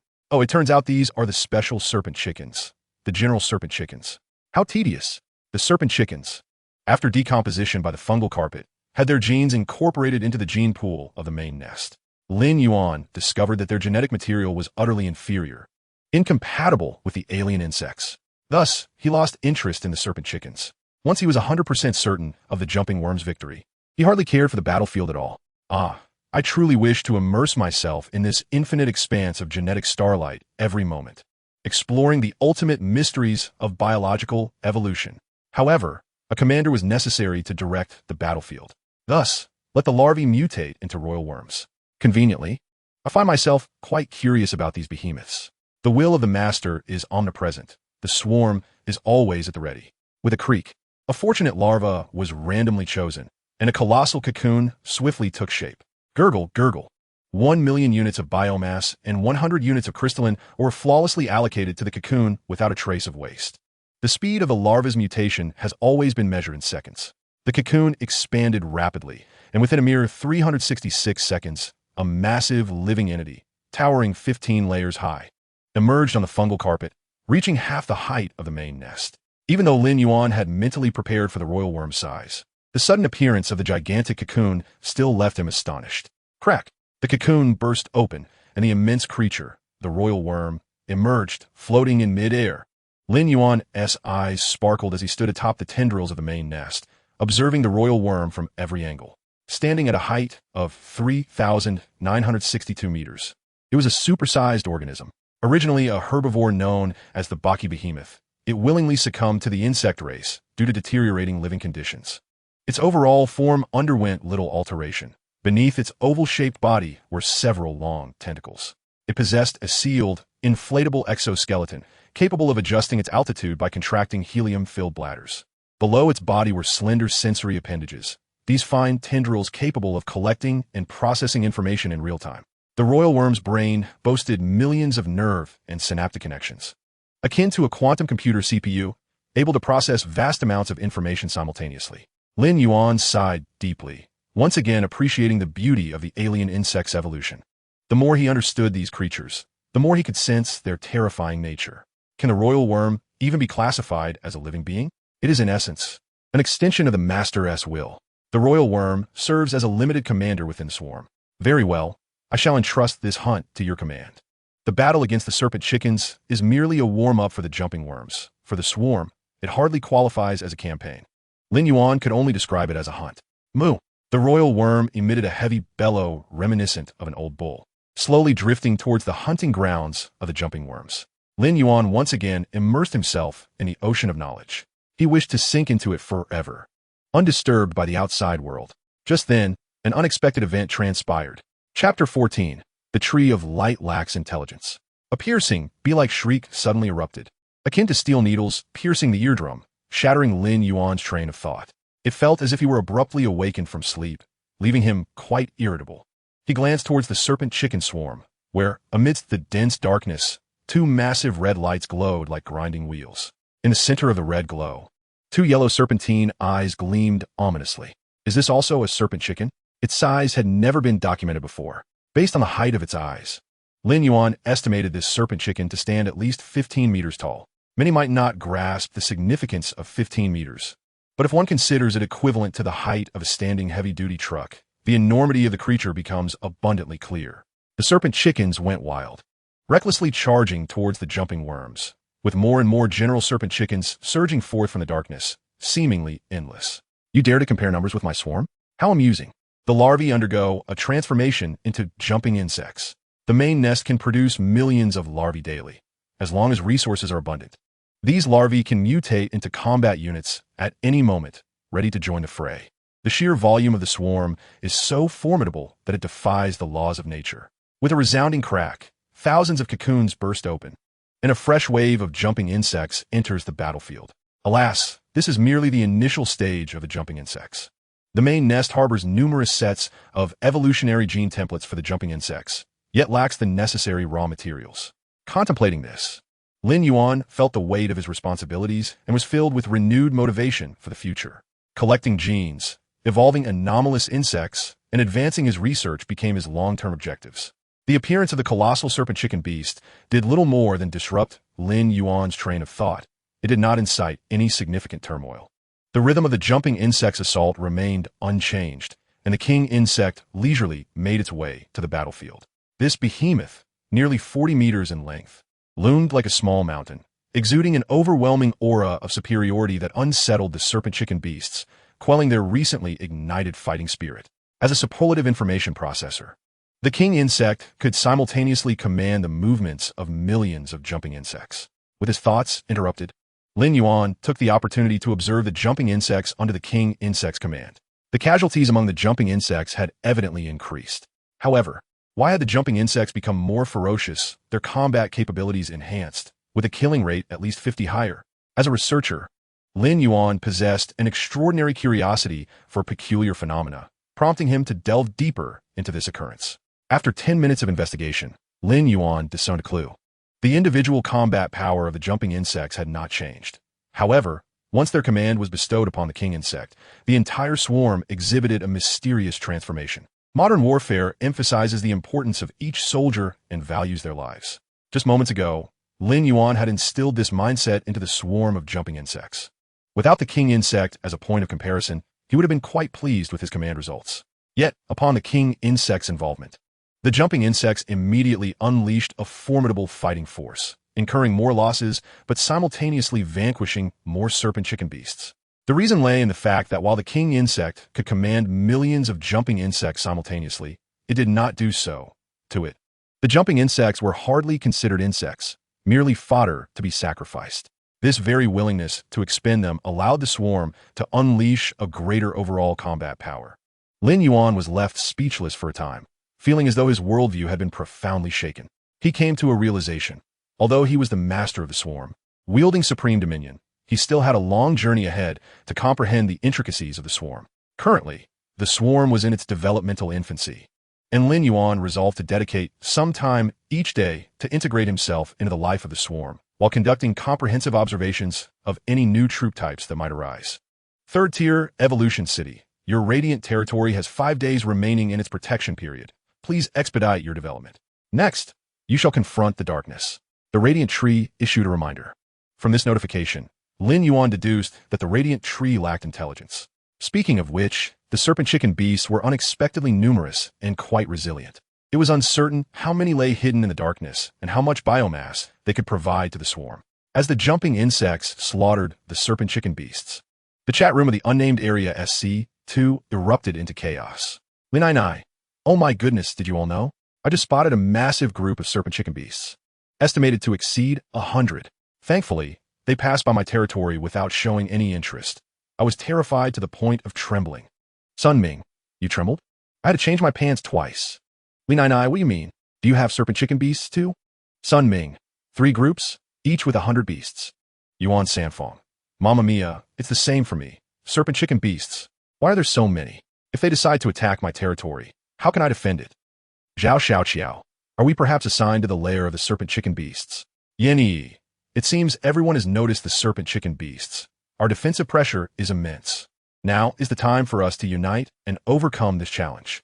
Mu Guangzhe, the radiant tree mother will protect us. He Yuan, brother Zhou Qing, please say something to reassure us. Jin Xingming, yes, brother Zhou Qing, everyone is counting on you. Zhou Qing, everyone, rest assured, they are merely serpent chicken beasts. I have already recruited iron feather archers. If anyone's defense falters, I will come to their aid. A mere 100 serpent chicken beasts are nothing I cannot handle. Sun Ming, brother Zhou Qing is magnificent and awe-inspiring. He truly is the future exalted lord. Breathing a sigh of relief upon reading everyone's messages, Yan Yi felt reassured. With Zhou Qing at the helm, this area would not disintegrate into chaos, allowing everyone to develop more effectively and share the immense population pressure of human cities. The emergence of the serpent chicken beast had indeed caused considerable tension. After all, this was merely a nascent territory, and facing over 100 serpent chicken beasts, even if they could defend themselves, would result in significant losses, casting a shadow over future developments in the territory. Just as the collective anxiety began to dissipate, a staggering announcement suddenly appeared before everyone's eyes. Unnamed Area SC2 Area Announcement. The Lord of the Third-Tier Evolution City, Lin Yuan, has successfully led his subordinate troops to slay the Serpent Chicken Beast King, alleviating the crisis in the darkness and mitigating the dark threat facing the SC2 area. Lord Lin Yuan of the Third-Tier Evolution City has achieved 5,000 merit points as an Exalted Lord, receiving a substantial amount of resources and acquiring the rare 4th-tier troop. Thorn Shieldguard. The previously raucous area channel fell into an immediate silence. Yan Yi gaped, her ears ringing, temporarily losing her ability to think, feeling as though she had been petrified into a statue. Chapter 15. Auction of the 4th-tier Rare Troop. Lin Yuan has successfully led his subordinate troops to slay the Serpent Chicken Beast King. He has alleviated the crisis in the darkness and mitigated the dark threat facing the SC2 area. Exalted Lord merit increased by 5,000. 4th-tier Rare Troop, Thorn Shieldguard. Each word struck Yan Yi's mind like a hammer. She recognized each word, yet could not comprehend their collective meaning. This was simply inconceivable and defied reality. For this indicated that Lin Yuan, during the novice protection period, had taken the initiative to strike and eliminate the Serpent Chicken Beast King. To underscore this achievement, the Radiant Tree even awarded Lin Yuan 5,000 points of Exalted Merit. Currently, the Exalted Lord rankings had yet to be opened. Yet Lin Yuan had already amassed 5,000 points of Exalted Merit. Did this not imply that if Lin Yuan does not meet an untimely end, he would undoubtedly rank within the top 1,000 on the Exalted Merit list? My goodness. Yan Yi's thoughts were entirely in disarray, overwhelmed by a myriad of emotions. Feeling as if she were a leaf afloat on a turbulent sea, battered by Lin Yuan's successive waves of impact. The dark world was infinite, with no discernible edge, seemingly boundless. Every 20 years, nascent lords scatter like dandelions from various human cities, venturing into this vast darkness to expand territories and extend hope for humanity's survival. And how many nascent lords are there? Due to the isolation of darkness, it is impossible to tally, but just in Zhuke City alone, there are 3 million nascent lords who have descended into the SC2 area. A rough estimate suggests that the total number of nascent lords in the entire human world exceeds 1 billion. Every 20 years, over 1 billion nascent lords are assigned to the newly emerging Radiant Lords. The Exalted Lord rankings represent the standings of each cohort of nascent lords. At this moment, the leaderboard for the illustrious lords has yet to be unveiled, yet Lin Yuan has already ascended to the ranks of the top 1,000 among 1 billion individuals, thanks to his extraordinary achievement of 5,000 merit points. Yan Yi suddenly experienced an overwhelming sense of bewilderment. struggling to comprehend the surreal nature of this world. Although Lin Yuan's so-called feats are truly astonishing, beyond the wildest dreams of anyone, they are undeniably reflected upon the luminary tree. The SC2 regional communication channel remained silent for an extended period before someone emerged from their state of extreme shock. Sun Ming, could anyone enlighten me as to what has transpired? Yuan Sanfong, did Lin Yuan take the initiative to strike down the Beast King of the Serpentine Fowl? Qian Duoji, have you lost your mind? That creature is known as the Beast King, commanding at least 100,000 serpentine fowls. Li Nai Nai, and let us not forget, Lin Yuan resides in an F-grade luminary territory. How could he possibly engage and slay the Beast King of the Serpentine Fowl? Li Nai Nai, Mu Guangzhe, I am indeed a devout believer in the luminary tree, but this occurrence is too bizarre. Are you certain the luminary tree does not err? Mu Guangzhe, of course not. The mother of the luminary tree is supreme and has never faltered in thousands of years. Li Nai Nai, then how do you explain the regional announcement we just witnessed? Mu Guangzhe. The channel erupted into chaos. However, no one dared to mention Lin Yuan's acquisition of 5,000 merit points. The reason being, Zhou Qing, their current regional authority, commanded a level of respect that everyone was reluctant to undermine. He Yuan, Jin Xingming, and others had previously lauded Zhou Qing, designating him as a candidate for the illustrious Lord's leaderboard. Any mention of Lin Yuan would only serve to embarrass Zhou Qing. And who would willingly bring about Zhou Qing's ire? An unspoken understanding prevailed among the members. They resolutely refrained from discussing the merit points. Nevertheless, silence does not equate to absence. Bang! Zhou Qing's palms struck the sturdy wooden table with tremendous force. With a crash, the items atop the table were sent sprawling, delicate glass and porcelain shattering across the floor. Zhou Qing roared, what on earth has occurred? That is an F-grade territory. A realm my Zhou family cannot sustain with all our might. How dare he, Lin Yuan, claim such merit points? He is but a worthless wretch, a mere triviality. Consumed by rage, Zhou Qing's eyes bulged, his features contorted in fury, resembling a malevolent spirit. No, I must regain my composure. The education from a well-established family allowed Zhou Qing to temper his emotions, to face life with a smile, unperturbed by either praise or disgrace. Inhale, exhale. Zhou Qing took several deep breaths. Yet, the more he contemplated, the angrier he became. Lin Yuan, you are nothing but a worthless parasite, lacking any background. How dare you? Boom! With a powerful kick, the solid wood table spun in midair before crashing heavily to the ground, fracturing the precious carpet crafted from the hide of a rare beast. Time seemed to stretch indefinitely before Zhou Qing finally regained his composure. Lin Yuan is a most enigmatic individual. He surely harbors great secrets. Once the inter-regional channel opens, I shall inform my family to unearth the mysteries surrounding Lin Yuan. Zhao Xiaoqiao. By the way, are you not curious about that 4th-tier rare unit, the Thorn Shield Guardian? Li Nai Nai. Not particularly, as Lin Yuan has already posted the blueprint for the unit on the trading channel. Zhao Xiaoqiao, what?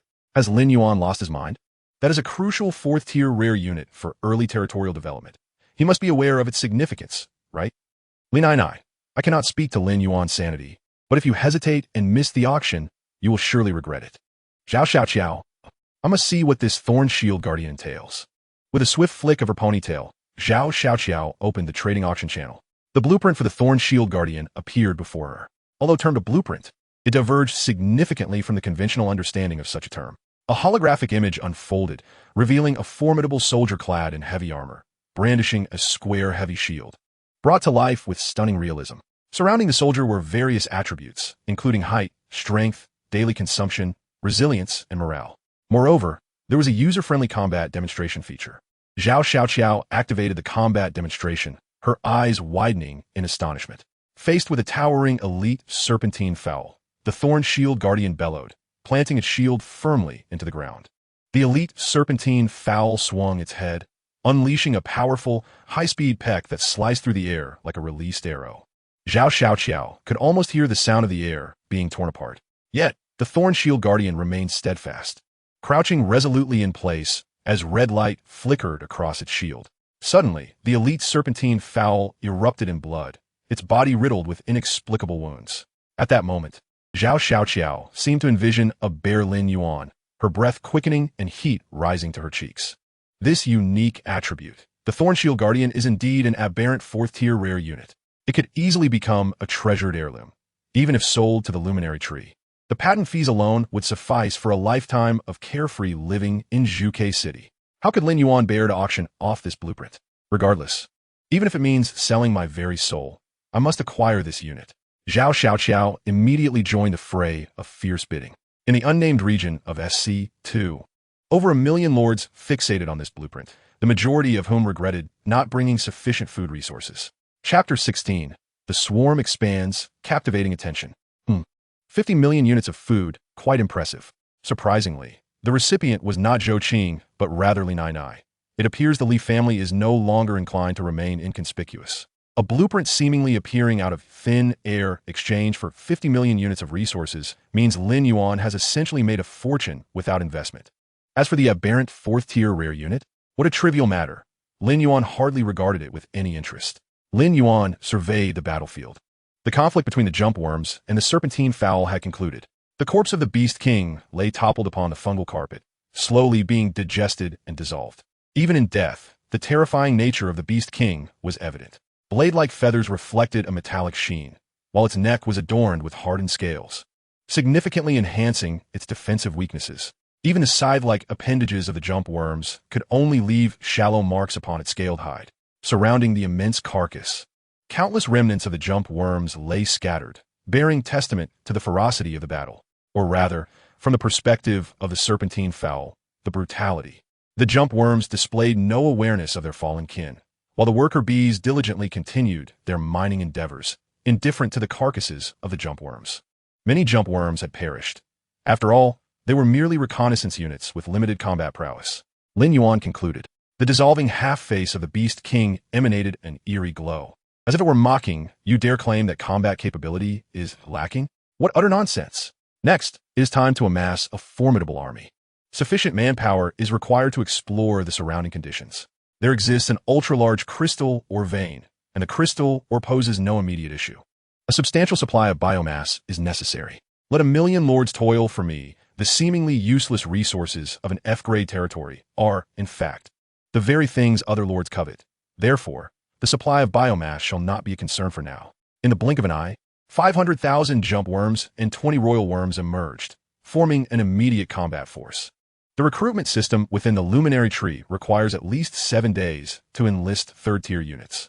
The higher the rank of the recruited troops, the time required for their enlistment increases exponentially. Compared to the alien insects, this is truly a pace that can only be described as the slowest of the slow. The royal insect hovers in the air. Beneath its mountainous form lies a throng of grotesque, jumping insects scurrying about like ants. It bears the semblance of a nascent swarm. Yet it is far from possessing the true might of an actual swarm. The swarm begins to devour, releasing their insatiable desires. The will of the ruler swiftly permeates this burgeoning congregation of insects. Lin Yuan requires genes. He requires high-energy gas to allow the complete swarm to engulf this dark world. Lin Yuan's will is the paramount mission of the swarm. The royal insects each command a portion of the jumping insects, launching simultaneous assaults into the darkness. Suspended in the stratosphere, they can relatively safely gather information. The 3rd evolution city, still within its novice protection period, has commenced its advance into the darkness. This can indeed be considered an unprecedented endeavor. Unfortunately, no one is aware of Lin Yuan's actions. However, this suits Lin Yuan's intentions perfectly. The existence of the Tree of Light has connected the territories of light across various regions. The affairs of the swarm will soon be revealed. Naturally, Lin Yuan hopes that the disclosure of the alien insects occurs as late as possible. One might wonder why this is necessary. The alien insects belong to the forces of the light territories, and they are absolutely obedient to Lin Yuan's dominion, possessing the capacity to alter humanity's defensive posture. Given this, humanity ought to fully support Lin Yuan, showcasing various dark creatures as living specimens and pouring vast resources into the evolution city to forge a luminous future. One can only say that such a notion is overly simplistic and naive. Wasn't Lin Yuan's previous life dedicated to the monumental cause of advancing the evolution of human life forms? Thus, society should concentrate resources on him. Yet he met with an untimely demise. Of course, these matters are far too complex, entangled in numerous issues. Lin Yuan's reluctance for the alien insects to be exposed stems from a straightforward and intuitive reason: their appearance. Adorable kittens and puppies elicit compassion, prompting people to feed and rescue them. However, what the grotesque one-eyed cats or the mangy dogs shedding fur? Many would instinctively shy away from them, let alone exhibit any kindness. Furthermore, comparing alien insects to kittens and puppies is rather unwise. A more fitting comparison would be cockroaches. Upon sighting them, humans instinctively recoil in fear, wishing to squash them underfoot. The alien insects, with their menacing forms, could easily star in a horror film. Would humanity ever accept them?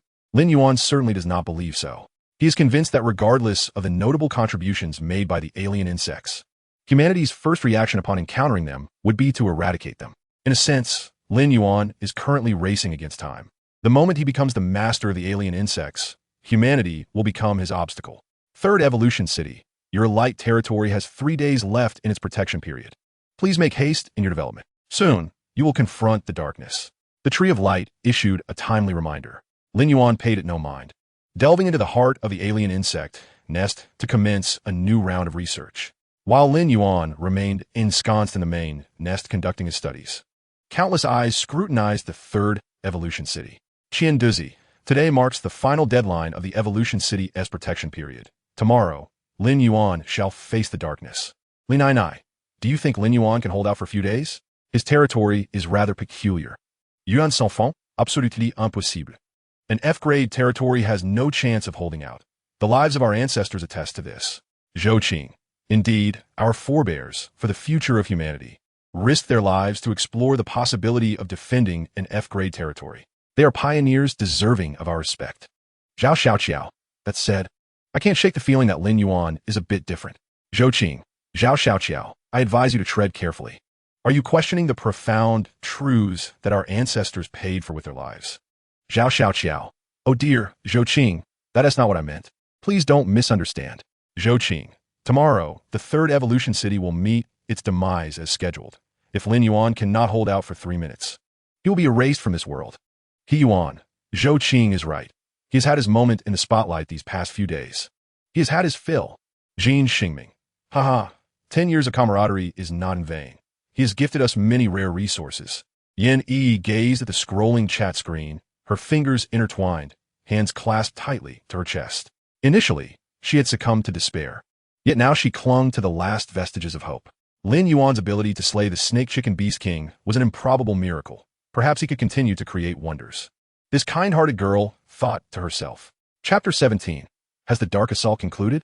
Racked with anxiety, Yini ultimately could not resist the urge to message Lin Yuan privately. How should I address him? Lin Yuan, is that too formal? What if he finds me bothersome? After much deliberation, Yin Yi finally spent 100 gold coins to send Lin Yuan a message. Yin Yi. Lin Yuan, I hope this message finds you well. You are undoubtedly busy, wholly immersed in the construction of your territory, meticulously attending to every detail in preparation for the impending Dark Assault, correct? You must be under immense pressure. I apologize for intruding. However, I want to express that if there is anything you need assistance with, I am more than willing to help you to the best of my abilities. Summoning her courage, she sent the message. Yin Yi patted her chest and anxiously awaited Lin Yuan's reply. However, 5 minutes passed, then 15, then 30. Yin Yi's message seemed to have vanished into the abyss. Lin Yuan must be incredibly occupied, having no time to respond to me. I was too presumptuous to intrude. It's my fault for not being more cautious and for my poor choice of words. Finding countless reasons to justify Lin Yuan's silence, Yin Yi successfully convinced herself. Third Evolution City. The protection period for your light territory has expired. You shall confront the darkness. Best of luck. The reminder from the Tree of Light not only appeared on the virtual screen, but also came with an accompanying audio alert. The original genderless mechanical voice roused Lin Yuan from his research. The nutrient supply tubes retracted automatically. These intricately designed conduits ensured ample energy supply during Lin Yuan's research phase. Has the protection period elapsed? This signifies that the swarm can now expand without the constraints of the protective measures. Tree of Light, what? I have protected billions of lords, allowing them to avoid the encroachments of darkness during their infancy, and you assert that my protection is a limitation? Can you not speak in a coherent manner? Even without intelligence, the Tree of Light felt its intellect insulted. Yeni's message? There is no need for response. First, let us assess the surrounding situation of the territory. In his mind, like a slideshow, thousands of aerial perspectives flashed by. This was the viewpoint of the royal insect. Clouds of jumping insects surged over the dark landscape. They were Lin Yuan's death-defying vanguards. The threats posed by the snake-chicken beasts surrounding the Evolution City had long been eradicated by Lin Yuan, and now the Evolution City lay in tranquil repose, with only the larvae merrily wriggling. Everything was so serene, so peaceful. Where then was the promised dark assault? Lin Yuan mused that perhaps the swarm of snake-chicken beasts was the dark assault, and he had already dealt with it. Yet, Lin Yuan sensed that this was not the case. The reason was simple. In the 3,000-year span of the Tree of Light civilization, has anyone truly managed to withstand the might of the snake-chicken beast king? This is indeed the era of the extraordinary lords, where ancient monsters have existed for millennia. If it were merely the serpentine chicken beast and the beast king, why would the F-grade territory be dubbed the king of Hell Pass? A nebulous sense of uncertainty arose within Lin Yuan's heart. Nevertheless, these thoughts lacked any concrete evidence or signs, relying solely on conjecture, which did not align with Lin Yuan's pragmatic nature. Thus, he naturally dismissed these futile musings. First, he decided to examine his gains. The territory occupied by the serpentine chicken beast not only housed a plethora of rare minerals, but also peculiar items. Lin Yuan opened his palm, and the hand-like fleshy tendrils within the main nest presented him with a crimson fruit the size of an apple.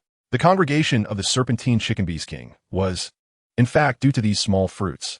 As Lin Yuan's gaze fell upon this fruit, the omnipresent virtual screen of the Tree of Light unfurled automatically, annotating the item. Crimson Ju fruit, a 5th-tier rare item, capable of awakening the potential of 5th-tier and lower troops. Fruits over 100 years old possess the ability to elevate the corresponding troop ranks. At that moment, Lin Yuan held 10, 345 ordinary Crimson Ju fruits and 56 century-old Crimson Ju fruits.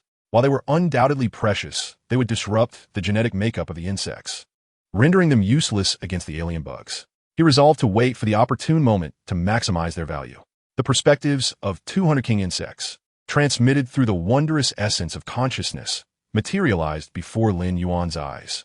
The swarm of alien insects was terrifying, akin to an experience that would induce a panic attack in someone afflicted with a fear of crowded spaces, leading to a swift demise. In just a few days, there were already 1,000 king insects and over 3 million jumping insects. Such a vast number of insects required substantial biomass to sustain them. Fortunately, the jumping insects were omnivorous and could consume various materials to synthesize the compounds they needed, alleviating the main nest burden of supplying biomass. However, only the lower-tier jumping insects possessed this self-sustaining awareness. Other troop types required biomass to maintain their health and positive disposition. Each king insect, towering nearly 40 meters, demanded a staggering 13,000 units of biomass daily. The nature of the swarm dictated that they must perpetually expand, never allowing for a moment's respite. This continuous expansion increased the danger, necessitating the collection of more genetic samples. Despite having 3 million jumping insects, the defensive capabilities and combat strength of the main nest remained feeble. Where the genes, the high-energy gas? Lin Yuan's gaze turned contemplative.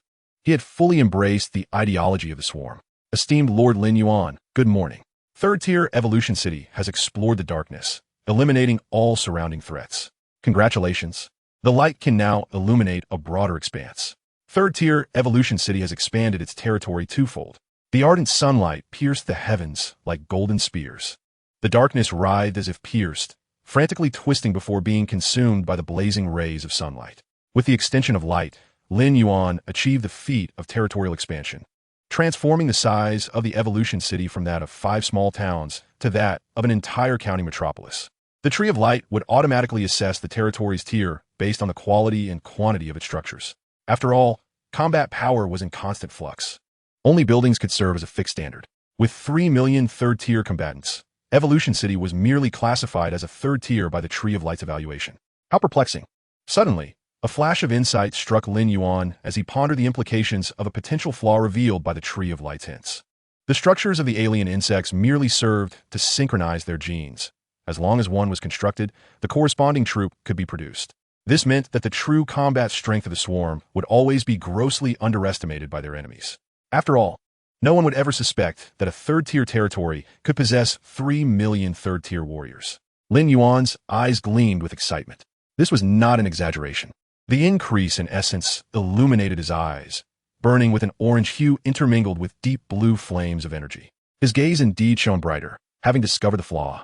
Suddenly, the perspective of the king insect, numbered 139, began to tremble. 3 or 4 blazing fireballs surged past the king insect, soaring into the dark sky. Chapter 18. The True Shock of Darkness. The attack distance was astonishing. Lin Yuan was taken aback. The king insect was flying in the stratosphere, at an altitude of 10,000 meters. Yet, these fireballs, measuring over a meter in diameter, could reach such heights? Although their accuracy was quite lacking, this was still a remarkable display of firepower. Lin Yuan furrowed his brow, focusing intently on the imagery of the king insect, numbered 139, abruptly beset by an assault. The king insect concentrated all its sensory appendages to observe the direction from which the fireballs approached. Lin Yuan conveyed a command in an instant. The king insect, undaunted, disregarded the massive fireballs and descended in altitude, providing Lin Yuan with a clear view. The assailant's appearance was soon revealed. They were colossal creatures, akin to adult bay crocodiles, resembling slugs with thick, grayish-white chitinous armor covering their backs, akin to biological siege engines. These were clearly mutated fifth-tier dark creatures, the blaze slugs. The term mutated creatures refers to special beings capable of wielding elemental energies, such as fire and ice. Their combat prowess undoubtedly ranks among the pinnacle of their tier. However, mutated dark creatures could only be found in the mid-level dark regions. It was unfathomable that mutated fifth-tier dark creatures would appear in the shallow dark regions, near the vicinity of nascent territories. Had any other fledgling lord witnessed such a battalion advancing towards their territory, they would undoubtedly have raised their hands in surrender, immediately rendering military honors. Yet, Lin Yuan's thoughts had already turned to the genetic potential of the blaze slugs. Slugs? The main force of the swarm, the mutated cockroaches, derived their genetic sequence from a certain acidic slug dwelling near volcanoes. The genes of the blaze slugs were certainly worth anticipating. Lin Yuan began to focus on the battlefield. Sensing the arrival of the sovereign's will, the king insect set aside its previous nonchalance and began commanding the jumping insects with utmost seriousness. For reconnaissance-type melee assault troops, there is only one suitable tactic: encirclement. Thousands of jumping insects spread out in an arc and charged toward the blaze slugs. However, more blaze slugs emerged from the darkness. Boom! Boom! Boom! Hundreds of massive fireballs arced through the air, exploding among the jumping insects and creating an unending wall of searing flames. The air distorted under the intense heat, and in mere moments, the jumping insects were reduced to charred remnants, the densely packed swarm suffering catastrophic losses. The blaze slugs, perched atop the mountains, faced no primitive jumping insects capable of advancing, unable to breach the firepower net formed by the blaze slugs. In the span of 3 minutes, tens of thousands of jumping insects were decimated. Roar! The king insect was furious. As the limited commander of the swarm, the king insect possessed considerable intelligence, capable of perceiving and expressing emotions. The fury of the king insect, numbered 139, was not due to the deaths of the jumping insects, but rather that, under the sovereign's watchful gaze, it could not eliminate these lesser creatures. A profound humiliation. The developed nervous system synergized, generating the swarm's unique energy, an essence wave spread. And the nearby king insect brethren received the distress signal from the king insect, numbered 139. What? Lowly creatures dare to bully our swarm brethren. And even under the sovereign's scrutiny, the nearby 30 king insects were instantly enraged. They rallied the swarm, vowing to vanquish the blaze slugs. Just then, a sudden crisis emerged. Humanity's fear of darkness stems from the unknown. No one knew whether the entity that had suddenly appeared in the darkness was Icarus or Aqua. At this moment, the darkness finally revealed its menacing fangs to Lin Yuan. The ethereal energy transmission images before him trembled violently. Skeletal spiked pigs, demonized poisonous frogs, and high-pressure water cannon crabs emerged from all directions. The southern mountains, the northern plains, the western primeval jungle, and the eastern ocean. In every direction surrounding Evolution City, there appeared clusters of fifth-tier, mutated dark creatures. No one understood why these aberrant fifth-tier dark beings had suddenly materialized in the shallow dark regions, attacking a mere F-tier realm of light. Yet, these mutated dark creatures indeed manifested, advancing directly toward Evolution City, drawing near to the obscure darkness in the blink of an eye. In the dimly lit expanse, the monstrous silhouettes of these beings, adorned with various forms of energy luminescence, seemed to suspend the very air itself.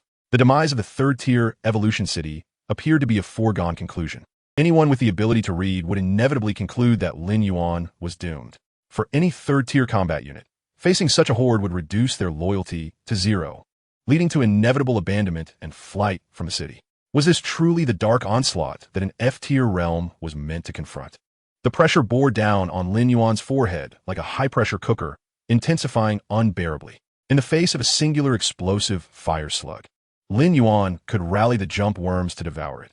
Yet how could he contend with such a multitude of fifth-tier mutated beings? He found himself ensnared in a dire predicament. However, perhaps due to his ascension to dominion, Lin Yuan felt no inkling of panic. The crisis enveloped him like an ice pack, instilling an extraordinary calmness. Jump worms, assemble. Strike down the explosive fire slug with all your might. Even if it's just one. As he commanded, Lin Yuan deftly accessed the regional trading panel. He was in need of high-energy gas. At that moment, the lords of the SC2 region were fixated on the third-tier evolution city, their attention riveted on Lin Yuan. No one debated whether the third-tier evolution city could withstand the dark onslaught.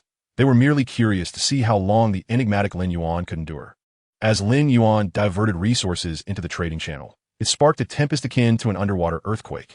Moneybags, my heavens 345 ordinary crimson fruits. Has Lin Yuan gone mad?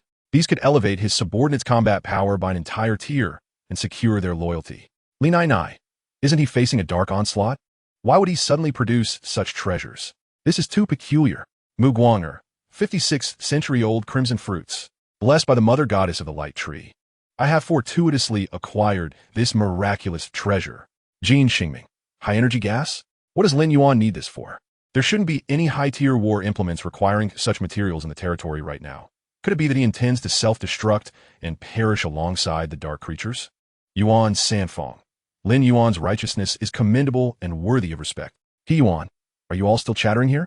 Though the amount of high-energy gas each individual carries may not be substantial, a million lords are competing with you for it. Sun Ming, my goodness, it's nearly gone. At this speed, how long have you all been single? Lin Yuan's actions were decidedly strange. Zhou Qing, coveting Lin Yuan's resources, furrowed his brow deeply. He could not comprehend Lin Yuan's intentions, yet he sensed that Lin Yuan must have a certain objective. The third-tier evolution city exuded an aura of the extraordinary. Yet, what was the point of contemplating this? Lin Yuan was on the verge of death. An F-tier realm could not possibly withstand the impending assault. With the crimson fruits in hand, the power of my Qingtung city would ascend to new heights, and I was utterly confident in repelling the dark onslaught. Zhou Qing was certain that Lin Yuan was beyond salvation. However, the mere existence of the words third-tier evolution city on the regional territory information compelled Zhou Qing to pay heed. Only when those words extinguished and turned to a dull gray would the peculiar unease in his heart dissipate, and the humiliation of being second best for a decade would vanish into thin air. Chapter 19. Dark Creatures on the Doorstep. The million lords had a mere 250,000 units of high-energy gas at their disposal. It would have to suffice. Due to the hazardous and arduous nature of collecting high-energy gas, its availability was scarcer than crystal mines. Lin Yuan recognized that the acquisition of 250,000 units was largely attributable to the crimson fruits. Otherwise, those individuals would not have been willing to part with their high-energy gas. The cacophony of the dark creature's various calls intermingled, resembling the tolling of a hellish bell, with the vibrations of the air painted in shades of desolation. Skeletal spiked pigs, demonized poisonous frogs, and high-pressure water cannon crabs. These mutated fifth-tier beings had already set foot upon the fungal carpet. The oppressive numbers, shrouded in a veil of death, numbered no less than 500,000. This was the true dark onslaught. While the original serpent chicken beast horde might have merely coincidentally inhabited the vicinity of Evolution City. Now, Lin Yuan comprehended the reason behind the abandonment of F-tier territories for millennia. What nascent territory, fresh out of its protection period, could withstand such a despairing dark onslaught? The tide of dark beasts surged forth, crossing the nebulous dark expanse and entering the territory of the third-tier Evolution City, trampling upon the fungal carpet and basking in the sunlight. The towering hive of mutant insects had now fallen within their range. At this moment, what was supposed to be the core of the swarm, safeguarded by an endless sea of insects, lay brazenly exposed to the assault of the dark beast tide. After a night of wind and frost, the hive would soon topple. Lin Yuan stood atop the main hive, his expression grim. He suddenly recalled a moment at the New York Stock Exchange at the Rockefeller Center when he wagered his entire fortune of $10 billion. Just a second later, he would have been torn apart by financial predators. Yet he had managed to seize a substantial chunk of flesh from the jaws of the financial beast merely a heartbeat earlier. At that moment, it was akin to this very instant. Both were races against time. The only difference lay in the weight of the stakes. One was his entire fortune, the other, his remaining life. The larvae wriggled joyfully. The larvae of the hive had all been dispatched by Lin Yuan to attract the attention of the dark creatures. These elongated, seemingly fragile worms immediately became the target of various teeth, claws, and pincers. Yet, despite their strength, the larvae remained steadfast. The fifth-tier beings could not breach the larvae's outer shell. With their high-density, high-molecular exterior, even crystal mines would yield in reverence, rendering the larvae nearly impervious to physical attacks. The skeletal spiked pigs charged with their bone spikes like a tempest. The high-pressure water cannon crabs unleashed torrents of watery projectiles.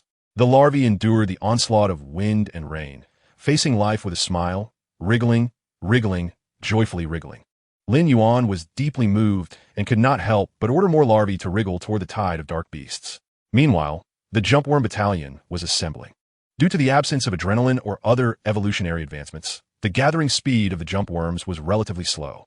5 minutes later, the jumpworms finally completed their assembly and charged at the explosive fire slugs. The blazing wall of flames could not deter the million jumpworms. They extinguished the fire wall with their bodies, their forms crisping in the inferno and emitting sharp, piercing sounds. This was supposed to be a scene of profound heroism, worthy of an epic ballad to be sung through the ages. Yet, the atmosphere on the battlefield was permeated with a bizarre coldness. The jumpworms marched to their demise, devoid of roaring fury or fervent cries, moving like machines, methodically entering the firewall. Even the speed of their leaps showed no sign of alteration. The mutant insects inspired a primal dread, sending chills deep into the souls of any who beheld them. Lin Yuan gazed silently at the ethereal energy projection, an inexplicable tremor unfurling within the depths of his heart.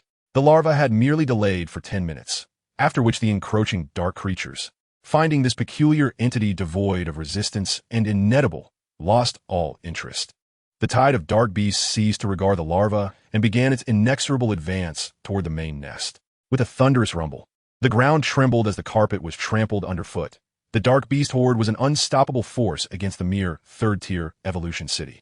Were these merely wild aberrations? They would recklessly assault any creature daring to infringe upon their nest. However, Lin Yuan understood that a mere 300,000 jump insects could not withstand such a multitude of mutated fifth-tier beings. This awareness was the harbinger of a more terrifying transformation wrought by Lin Yuan's dominion over the swarm. The aberrants were no longer mere F2 brutes.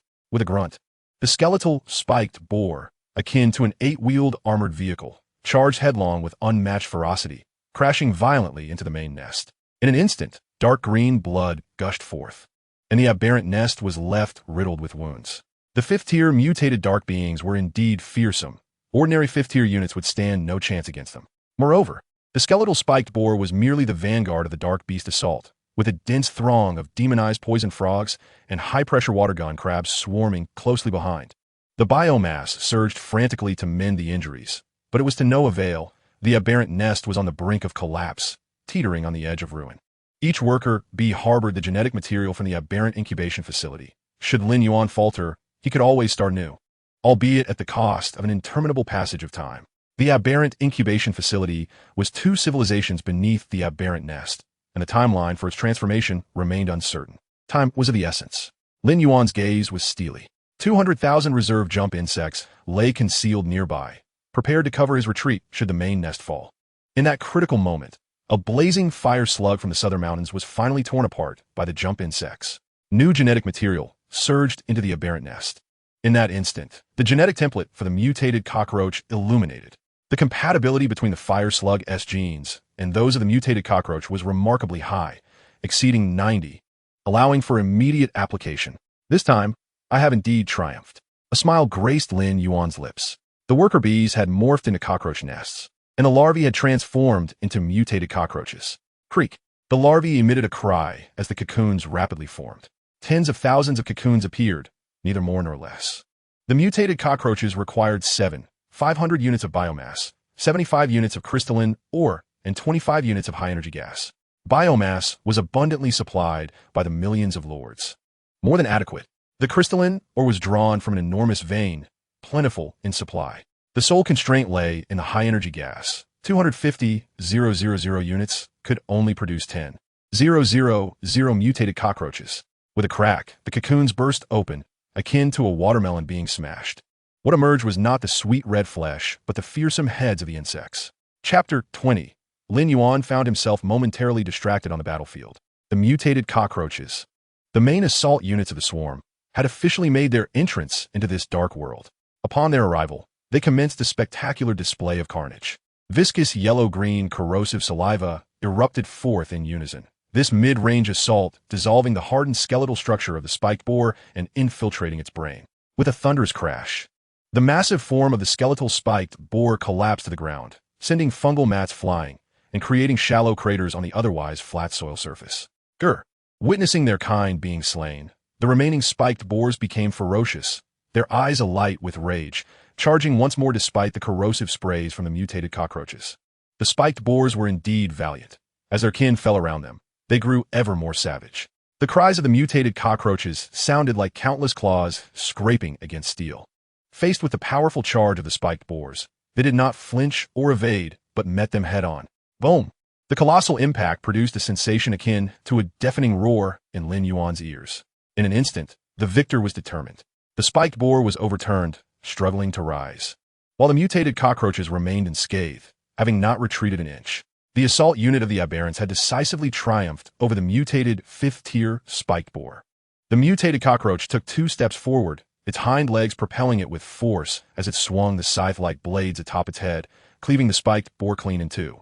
They were not merely capable of spraying acidic liquid. Their close combat prowess was equally formidable. Excellent. The larvae had transformed into jump insects. With sufficient biomass and crystalline ore, the swarm's production capacity surged. 1 million jump insects tore through their cocoons and launched a flanking attack from behind the beast's hide. Lin Yuan's gaze instinctively fixed upon the mutated cockroaches engaged in battle on the front line. Mutated cockroaches. The very mention of cockroaches evokes an innate dread. And with the prefix mutated, they indeed appeared terrifying. Lin Yuan could not help but marvel. As a foremost biologist, he had devoted considerable study to the remarkable species of cockroaches. After all, their existence on Earth for hundreds of millions of years spoke volumes about their resilience. However, despite the mere addition of the word mutated, the difference between mutated cockroaches and ordinary cockroaches was as stark as that between Rome and Romania. The two bore little resemblance. Lin Yuan resolved to conduct a comprehensive study of the mutated cockroaches post-battle. His recent tireless research had sparked some brilliant ideas. The swarm need not conform to a grotesque appearance. Lin Yuan's thoughts began to diverge. The habitual thinking patterns of scientific research had rendered him unable to concentrate on the battlefield. Lin Yuan was merely a dedicated biologist, not a war fanatic. If it were not for this wretched, dark incursion, he could have comfortably remained within the main nest for eons. It can only be said that as a sunny and optimistic biological scientist, Lin Yuan bore an immense burden. When he returned to his senses, the battle had already concluded. Surrounding the main nest lay numerous skeletal spiked boars, demonized poison frogs, high-pressure water gun crabs, and other remnants of fifth-tier dark beings, alongside countless fallen jump insects. The king insects swiftly regrouped, directing all jump insects and mutated cockroaches to cooperate in annihilating the dark creatures with ruthless efficiency. The fungal mats spread, digesting the corpses and mending the damaged foundation of the swarm. Yet the battle was far from over. The blazing fire slugs in the southern mountains had not been completely eradicated. Once more, the mutated cockroaches surged forward. As artillery-like assault beings, the fire slugs, though slow in movement, possessed tremendous power, inflicting significant losses upon the mutated cockroaches.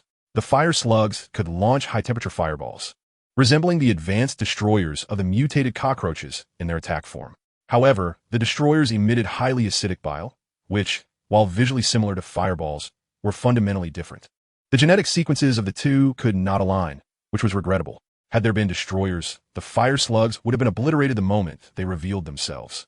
Lin Yuan's swarm was merely at its inception, with a long journey ahead before achieving maturity. After all, the more powerful the gene, the stronger its possessor would be. Gulme.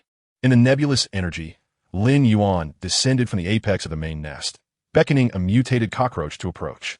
Standing at 274 meters tall, its robust shell encased its entire form, offering remarkable defense capable of effortlessly withstanding the spines of the skeletal spiked boar. The permeable epithelial tissue rapidly absorbed nutrients, demonstrating formidable regenerative abilities upon the fungal mat. The scythe-like appendages atop its head, composed of high molecular bone cells, could effortlessly sever a tank's barrel. The striped saliva ducts could spray corrosive saliva, dissolving alloys with ease. It possessed a powerful framework for genetic openness, allowing for multiple avenues of evolutionary enhancement. The cost is minimal, and the quality is exceptional, making the mutated cockroaches the mainstay of the alien insects. Lin Yuan paced around the aberrant cockroach, his hands playfully engaged, savoring the moment, a warm smile gracing his lips. To him, the grotesquely formed creature, capable of invoking nightmares, appeared as harmless as a little bunny. The mutated cockroach pondered, "I sense that the master has peculiar thoughts about me, which might not bode well. What should I do? I await your guidance, for time is of the essence." Greetings, esteemed Lord Lin Yuan of the Third Evolution City. The Luminary Tree Network has detected the emergence of a new combat unit, necessitating a combat assessment, evaluating the comprehensive combat capabilities of the new unit. A holographic screen from the Luminary Tree materialized. The evaluation of the new unit's comprehensive combat power has concluded, yielding a rating of 5th tier. Please assign a name. Noting that this designation will become the official moniker within the Luminary Tree Network. Naming successful, the official designation for the new combat unit is Mutated Cockroach. Would you like to upload this unit's data? Confirm or cancel. Please note, if you wish to engage in blueprint transactions, uploading the unit's data is mandatory. Cancel. The distinction between the 5th and 6th tiers marks a significant divide, representing a qualitative shift in the essence of life. While the mutated cockroach does not reach the level of a 6th tier organism, I am inclined to regard it as the strongest among 5th tier entities. In a decade of study, Lin Yuan had yet to encounter a 5th tier creature or unit that surpassed the mutated cockroach. Good morning, esteemed Lord Lin Yuan. The Third Evolution City has successfully eradicated surrounding dark threats, allowing the light to shine over a more expansive territory. The area of the Third Evolution City has expanded fivefold. As sunlight pierced through the darkness, the illuminated region of the Evolution City expanded yet again, now covering an area of 900 square kilometers, akin to the size of county. This was not merely an increase in territory. It signified Lin Yuan's potential to harvest an abundance of resources basking in the sunlight. Chapter 21. The Science of Decision-Making. The light dispels darkness, symbolizing survival and hope, casting its glow upon the fungal carpet of the Evolution City. From a distance, it resembled a layer of golden dust sprinkled over black jelly. The crystalline minerals of the southern mountains reflected a kaleidoscope of colors, while the precious timber and herbs of the western jungles emitted a delightful fragrance. There lay sprawling blue zircon, swathes of white jade bone grass, and rows of century-old hardwoods. Furthermore, the northern plains and eastern seaside teemed with bountiful resources. These materials, of 5th tier quality, emerged from the shadows, gleaming before Lin Yuan's eyes, abundant to the point of being effortlessly attainable. The crisis of the dark assault had passed. Now was the time for a bountiful harvest. Buzzing industriously, diligent worker bees scuttled back and forth, their diligent figures ubiquitous. The hard stones shattered effortlessly under the worker bees' pincers, making extraction a trivial task. Moreover, the worker bees functioned as magnetic levitation transporters, efficiently handling the entire resource collection process with a speed that would shame even the most advanced excavators. An unending stream of resources was conveyed to the luminary tree, subsequently transformed into stored unit resources within its system. Indeed, even without locating the source of high-energy gas, these materials would suffice to exchange for the impending high-energy gas needs. This batch of materials held no utility for the insect swarm, but was invaluable to other lords. Lin Yuan could envision the frenzy that would ensue from the stockpile of 5th-tier resources. However, the time to act had not yet arrived. The newborn lords of the unnamed SC2 region had yet to surpass their protection period, resulting in scant reserves of high-energy gas. Their emergency stocks, prepared upon arrival, had already been entirely depleted by Lin Yuan, leaving them with likely nothing to spare. Abundant resources, coupled with ample territory, constituted a dreamlike start for any lord. Any reasonable lord would erect high walls along the territory's periphery, bolstering defensive forces and commencing a defensive expansion.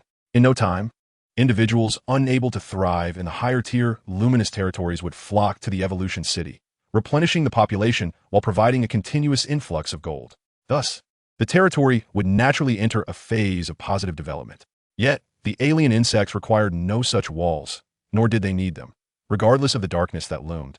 The expansion of the swarm would remain unceasing, a defining characteristic of the alien insects.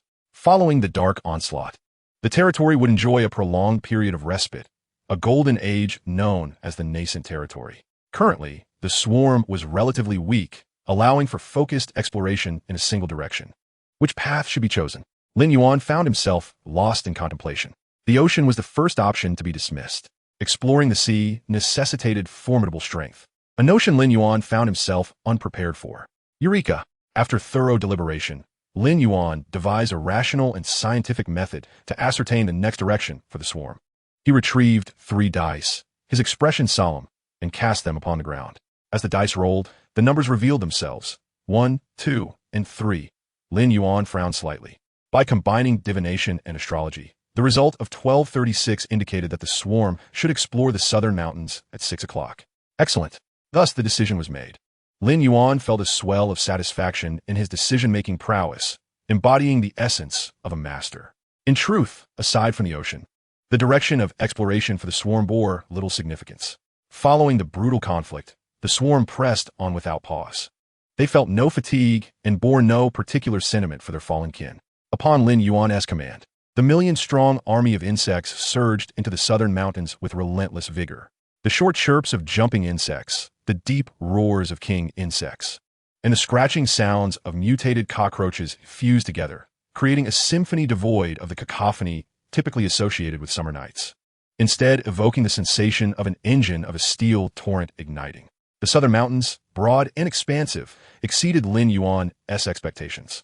The million-strong swarm entered as if a cow had plunged into the sea, stirring nary a ripple. Should anyone in the regional channel claim that Lin Yuan not only neglected to fortify his defenses, but instead dispatched troops into the darkness, that individual would undoubtedly find themselves confined to a mental health facility. Fortunately, the SC2 region was vast, and the F-tier territory's position was inherently distinct from others, allowing Lin Yuan to develop in relative peace. With all tasks completed, it was time to embark on a new round of research. Lin Yuan believed that blindly seeking genes contradicted scientific logic. Many might assert that genetic mutations occur only when the environment changes, thus enabling organisms to be eliminated through the harsh process of natural selection. However, biological knowledge indicates that genes mutate first. Only those organisms capable of adapting to their environment through these mutations ultimately survive. Conversely, organisms with erroneous mutations face extinction, unfortunate luck befalling them. This illustrates that the natural environment often reveals the genetic traits of extant organisms. Lin Yuan's current objective was to study the gene pool of the alien insects, identifying specific environments that might harbor certain genes, and subsequently seeking out these genes based on their corresponding environments. This approach would significantly enhance the efficiency of locating useful genes, avoiding the futile endeavor of searching blindly, like seeking a needle in a haystack. As Lin Yuan delved into the primary nest of the alien insects to commence a new phase of research, the hearts of a million lords were already in turmoil. The third evolution city had existed for 18 hours and 43 minutes beyond its protection period. The seemingly mundane phrase, ordinary existence, now radiated a sense of magical allure, compelling millions of lords to fix their bloodshot eyes upon it, each second filled with anticipation, as if it were a mysterious box brimming with enigmatic unknowns. Lin Yuan has created a new chapter in history, establishing a new record for F-grade territories. Yuan Sanfeng, aren't you curious about how he accomplished that? What use is curiosity? I can only say that when faced with matters beyond comprehension, it is best not to force understanding. Much like the Goldbach conjecture, it cannot be proven with mere high school mathematics. Yuan Sanfeng, you are right, but don't you think it's utterly outrageous? Well, it is indeed outrageous. It's as if outrageousness itself has opened the door to outrageousness, reaching the pinnacle of absurdity. Mu Guangzhe. Lin Yuan must have been favored by the mother goddess of the bright tree. Jin Xingming. Where there is abnormality, there is certainly something amiss. I find Lin Yuan to be quite the enigma. Lin Yuan, the city of 3-tier evolution, shrouded in layers of mist. The crowd was aware that as an F-grade territory, the city had endured for 18 hours and 43 minutes. Yet despite their best efforts, they could not fathom how Lin Yuan had achieved such a feat. Some less influential lords even speculated that F-grade territories were not as terrifying as the legend suggested. Chapter 22. The Iron Feather Archers were not satisfied. Lin Yuan, In Qing Tong City, Zhou Qing sat calmly in his chair. Previously, he had been agitated, vocally decrying Lin Yuan as worthless, eagerly anticipating his demise. In truth, he was merely venting a decade's worth of suppressed negativity. However, as someone who had ranked second for 10 years, none understood better than him the sheer terror of Lin Yuan's abilities. Merely acquiring a bright territory does not qualify one as a lord. A competent lord must be well-versed in history, economics, and humanities, capable of constructing the administrative framework of the territory and guiding its development. They must also possess knowledge of geography and hydrology and be intimately familiar with the types, names, and habits of dark creatures. Therefore, before ascending to the status of a nascent lord, one must enter the lord's preparatory ranks and study for at least a decade. The allocation of high-tier bright tree resources is exceedingly precious and cannot be squandered on mediocrity. Yet, Lin Yuan, throughout his 10 years of study, achieved perfect scores across all subjects, boasting an astonishing GPA of 50. To further emphasize Lin Yuan's exceptionalism, his GPA was recorded as 5001. Lin Yuan, the epitome of academic excellence, a genius among geniuses, was lauded as a prodigy by the lord of Zhuke City, a figure not seen for a century. Yet, many took delight in the narrative of a fallen genius. Zhou Qing's face contorted with joy upon Lin Yuan's acquisition of the F-grade territory. His current calm was not one of tranquility, but rather a numbness wrought from intense emotion. Nearly 19 hours had elapsed. A family that had exhausted 3 centuries of accumulation could not sustain their great-grandfather in an F-grade territory for even 30 minutes.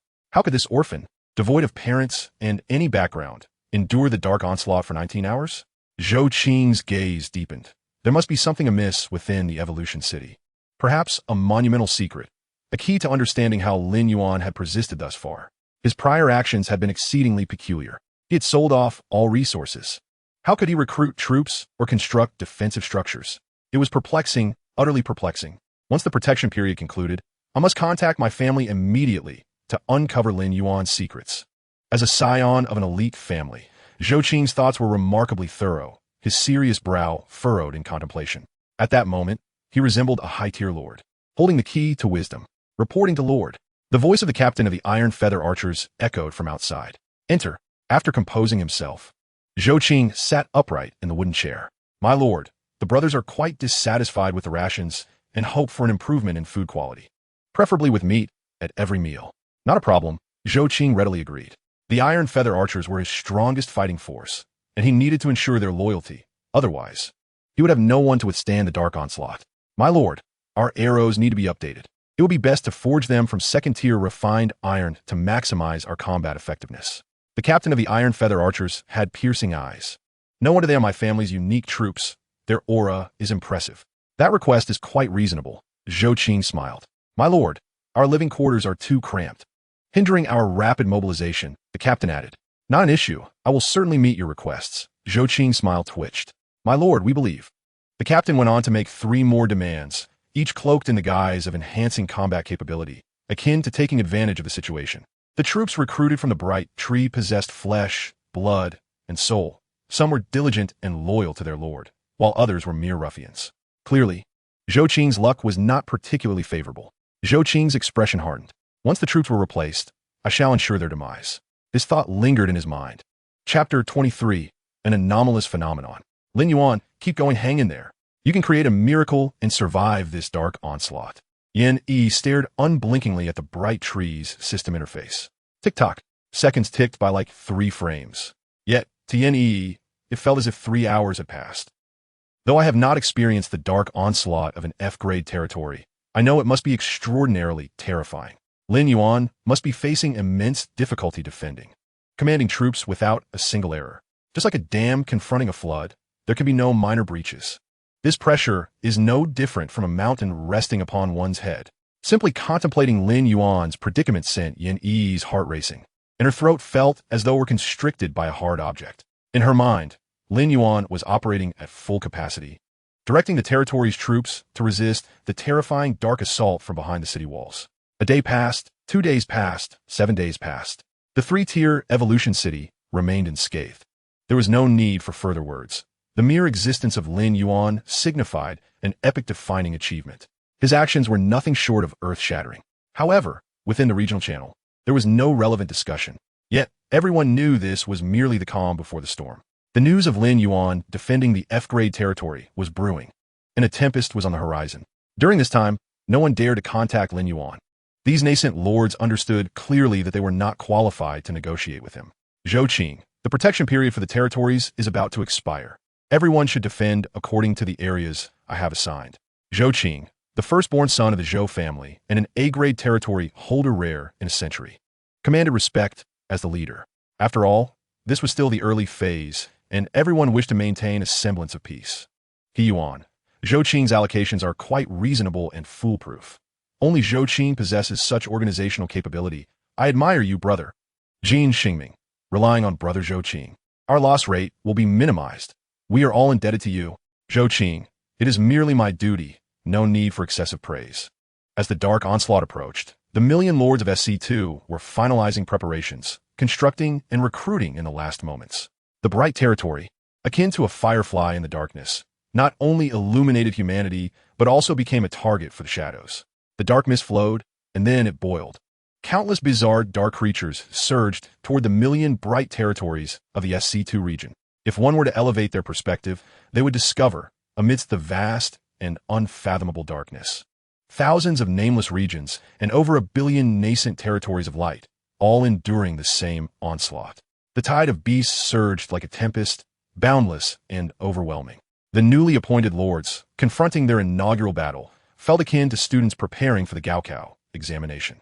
Chattering and howling echoed around them as the dark creatures, like moths drawn to a flame, recklessly surged forward.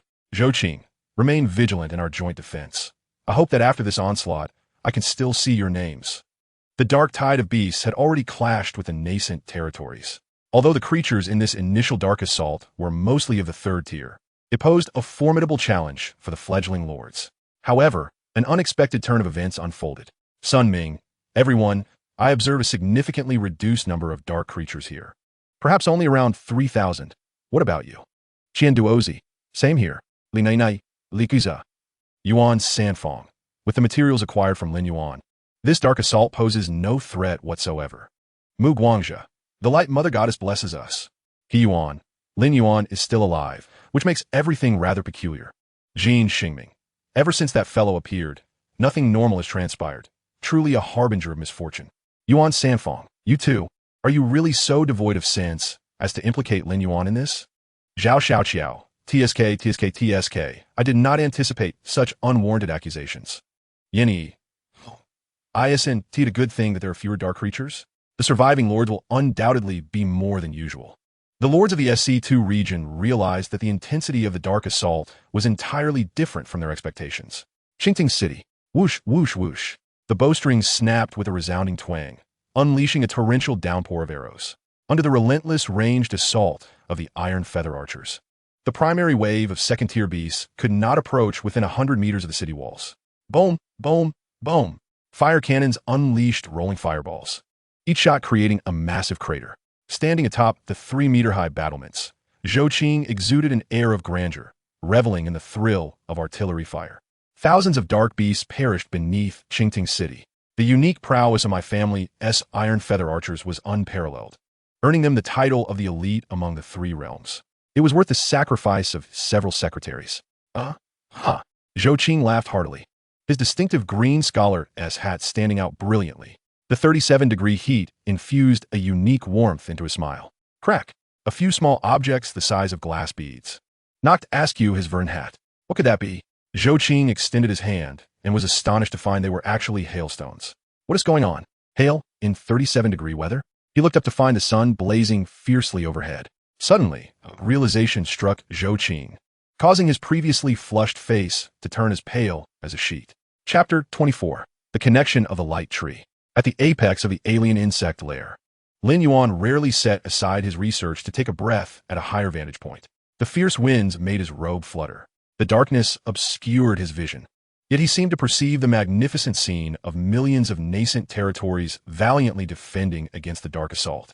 Back on Earth, my theories on life, evolution, and genetic modifications were dismissed by the mundane world. My insects would undoubtedly face the same rejection from humanity in this realm. This is the innate exclusivity embedded within human genetics. Lin Yuan's gaze was profound. This time, he would not seek the approval of the mundane, nor would he repeat the same mistakes. Esteemed Lord Lin Yuan, good morning. The unnamed region SC2 has met the criteria. A nearby cross-regional channel has been opened. The evolutionary light tree has established a connection with the 15th tier's UK city, enabling you to engage in cross-regional information exchange and resource transactions. The notification from the light tree jolted Lin Yuan from his research state. The alien insect gene pool was vast. Attempting to conduct research on it could consume millennia of my lifespan. I must discover a feasible logical chain, a key to unlock the door. At this moment, he appeared somewhat weary. The flesh conduits embedded in him provided infinite nourishment, and the presence of ethereal energy kept his body pure. The only drawback was that the alien insects were lacking in cerebral maintenance, resulting in Lin Yuan experiencing mental fatigue that necessitated forced slumber for rejuvenation. His visage had grown haggard, a classic sign of having exhausted his essence. The sovereign consciousness swept across, and the swarm's summary was instantly comprehended. With the king insect acting as a colossal laborer, Lin Yuan no longer needed to issue command himself, nor did he have to constantly monitor the swarm's activities. He had taken a solid step towards becoming a deeply technical individual. Before his crossing, Lin Yuan had plunged into the financial market for comfort, amassing a fortune in the hundreds of billions. Yet, in this dark world, to truly become a superior technical expert, he still needed to enhance the overall strength of his swarm. Jumping insects perished while exploring the southern mountains? Oh, it turned out to be garbage information, automatically deleted to the bottom of the information stream by the king insect. It seems there is no need to monitor the casualties of the swarm henceforth. Lin Yuan checked the current status of the swarm, which comprised king insects, 310, jumping insects, 7, 6 million, mutated cockroaches, 8, 900. The dark assault had concluded. The previously accumulated resources could now be exchanged for high-energy gas.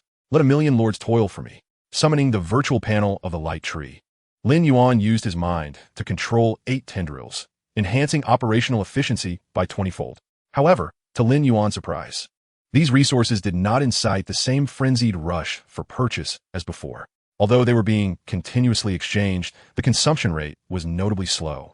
High-energy gas was only stockpiled by families possessing substantial strength. The evolutionary city had survived as an F-tier territory until now, inevitably causing significant repercussions. It appears these family signs are quite perceptive. Lin Yuan, unusually, did not immediately return to a research state. He could envision swathes of chives flourishing before him. Father, this is the situation. My F-tier territory still exists. This individual is quite peculiar, shrouded in many enigmas. Unraveling his secrets might enable my Zhou family to ascend further. Reclaiming former glory. With the cross-regional channel established, Zhou Qing promptly contacted the patriarch of the Zhou family. A middle-aged man, upright in posture with downcast eyes, appeared on the virtual screen. After listening to Zhou Qing, there was a half-minute of silence on the other end, before a furious roar erupted. You wretched fool! Have you forgotten everything I taught you since childhood? When encountering someone like Lin Yuan, your first thought should be to befriend him. At the very least, you should avoid making an enemy. You, for the sake of some baseless secret, are threatening the interests of the Zhou family. Zhou Qing, where do you place the Zhou family's interests? Do you even regard the Zhou family in your eyes? Are you worthy of the family's nurturing? The sharp reprimand from his father left Zhou Qing utterly bewildered. The scolding felt like a cold bucket of water splashed over his head, dousing the flames of jealousy that had clouded his judgment and led to a choice detrimental to his family. I'm sorry, father, I was wrong. Zhou Qing apologized. Yet, his hands unconsciously formed into fists. Should the opportunity arise, he believed he would still seek to eliminate Lin Yuan, extracting all his secrets, not for any other reason, but to vent his frustrations, to find some solace for himself. Life is about pursuing clarity of thought. Very well. Zhou Qing's father expressed dissatisfaction and then inquired, is there any unusual situation on your end? There is indeed an unusual situation. In the midst of a dark upheaval and under a temperature of 37 degrees, hail began to fall. Father, is it truly that disquieting for Zhou Qing? Silence. This matter has yet to be confirmed. Do not indulge in reckless speculation to avoid throwing yourself into chaos. Now, attend to your responsibilities. Do not disappoint me, nor bring shame upon the Zhou family. Understood, father. The virtual screen blurred, and the call was abruptly terminated. Ah, how infuriating. Zhou Qing's fist slammed onto the solid wood table, realizing he had to humbly reach out to that Lin Yuan. His expression twisted, resembling a malevolent spirit. Yet, he found himself powerless. Within the Zhou household, countless eyes were fixed upon him. If he failed to contact Lin Yuan, even this minor issue could jeopardize his father's position as the head of the family. Zhou Qing's teeth chattered, trembling from the humiliation that surged within him. After half an hour of mental fortitude, he finally opened Lin Yuan's message box. Chapter 25. High-energy gas delivered to your doorstep. Upon opening Lin Yuan's message box, Zhou Qing's heart remained turbulent, oscillating between rage and ennui. Ultimately, the weight of his family's expectations compelled him to swallow his pride and send a message to Lin Yuan. Zhou Qing, Lin Yuan, congratulations on achieving an extraordinary feat. Not long ago, I extended an invitation for you to be the chief officer of my bright tree. It seems my good intentions have proven futile. Ha ha ha. After 10 years of camaraderie, you have earned my utmost admiration, and I hope we can continue to fight together in this uncharted territory to contribute to humanity. Ding ding ding. The messages flowed incessantly. Lin Yuan, with remarkable foresight, refrained from entering a research state, for otherwise, he would surely be interrupted. Zhou Qing, ignored. Yin, congratulations? Why is this little girl particularly fixated on me? I cannot fathom it, since she is not demanding I fulfill my promise. There is no need to pay heed. Lin Yuan, you're impressive, withstanding an F-class territory and enduring the dark upheaval. That's remarkable. Without further ado, my family is willing to offer you our full support, not for any other reason, but to cultivate a good relationship. Are you in need of high-energy gas? My family possesses an ample stock, but I am desperately short on materials. Thus, I seek to exchange your resources at the highest ratio. Below is the list of materials I require along with the exchange ratios. Should there be any dissatisfaction, please feel free to contact me. Excellent, quite pragmatic. Lin Yuan nodded in satisfaction upon reading Lin Yuan's message. These are subtle means of establishing rapport. Unlike Zhou Qing's lofty proclamations, there were 5 similar messages, all from the prominent families of Zhuke City. Lin Yuan did not linger, promptly sending the requested resources according to their lists. As the bright tree evolved, the reserves of high-energy gas swiftly increased. To the alien insects, the bright tree functioned more as a resource repository and trading hub, converting useless resources into what the swarm required, thus elevating them from a primitive, self-sufficient existence to a more efficient free market. Undoubtedly, the existence of the bright tree allowed other lords to nurture the alien insects, amplifying their capacity for mass breeding. Before long, Lin Yuan had amassed 6 million units of high-energy gas. At that moment, 23 king insects transmitted urgent messages. He opened the channel for ethereal information transmission. The primary nest housed countless neural bundles capable of receiving information.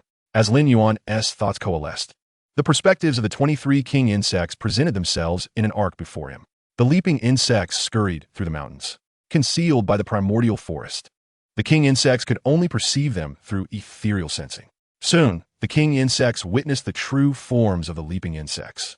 Suddenly, with a resounding crash, a tree several dozen meters tall was uprooted, soaring skyward like a projectile, striking the king insects and leaving several significant dents upon their resilient exteriors, capable of withstanding starship bombardment. The king insects, perhaps due to their non-combatant nature, were not rated by the bright tree as colossal entities within the swarm. The genetic makeup of the king insects was derived from the enormous beasts of the universe, their strength needing no elaboration. Yet, the dark beings they faced could breach the king insect's defenses. With a thunderous roar, the earth trembled. The ground rippled like stretched noodles. A gigantic creature came into view of the king insects. Lin Yuan focused intently. He beheld a dark entity, the size of a warship, resembling a bear, adorned with 49 tentacles of various forms, its entire body shimmering with a transparent silver hue, flashing ominously with crimson glints as if to warn other beings. Living in darkness, yet displaying such vibrant colors, was a testament to its formidable prowess. This 6th-tier dark creature, the jellyfish bear monster, predominantly inhabits regions near the scarlet-spotted flower and stands as the apex predator within shallow dark zones. Lin Yuan's expression turned grave. This was the most powerful dark creature he had encountered since arriving in the territory, the only being to exceed the 5th tier. Hiss! The leaping insects emitted short hisses, charging toward their target at a speed exceeding 150 kilometers per hour. These frail reconnaissance assault units were oblivious to the enemy's strength, unaware of what terror truly was. Their very existence was defined by the imperative to tear apart all foes. The 23 king insects commanded 600,000 leaping insects to launch a surround and charge assault against the jellyfish bear monster. The creature let out a skyward bellow, its transparent body flashing with red spots like a rotating light. Boom, boom, boom, boom, boom.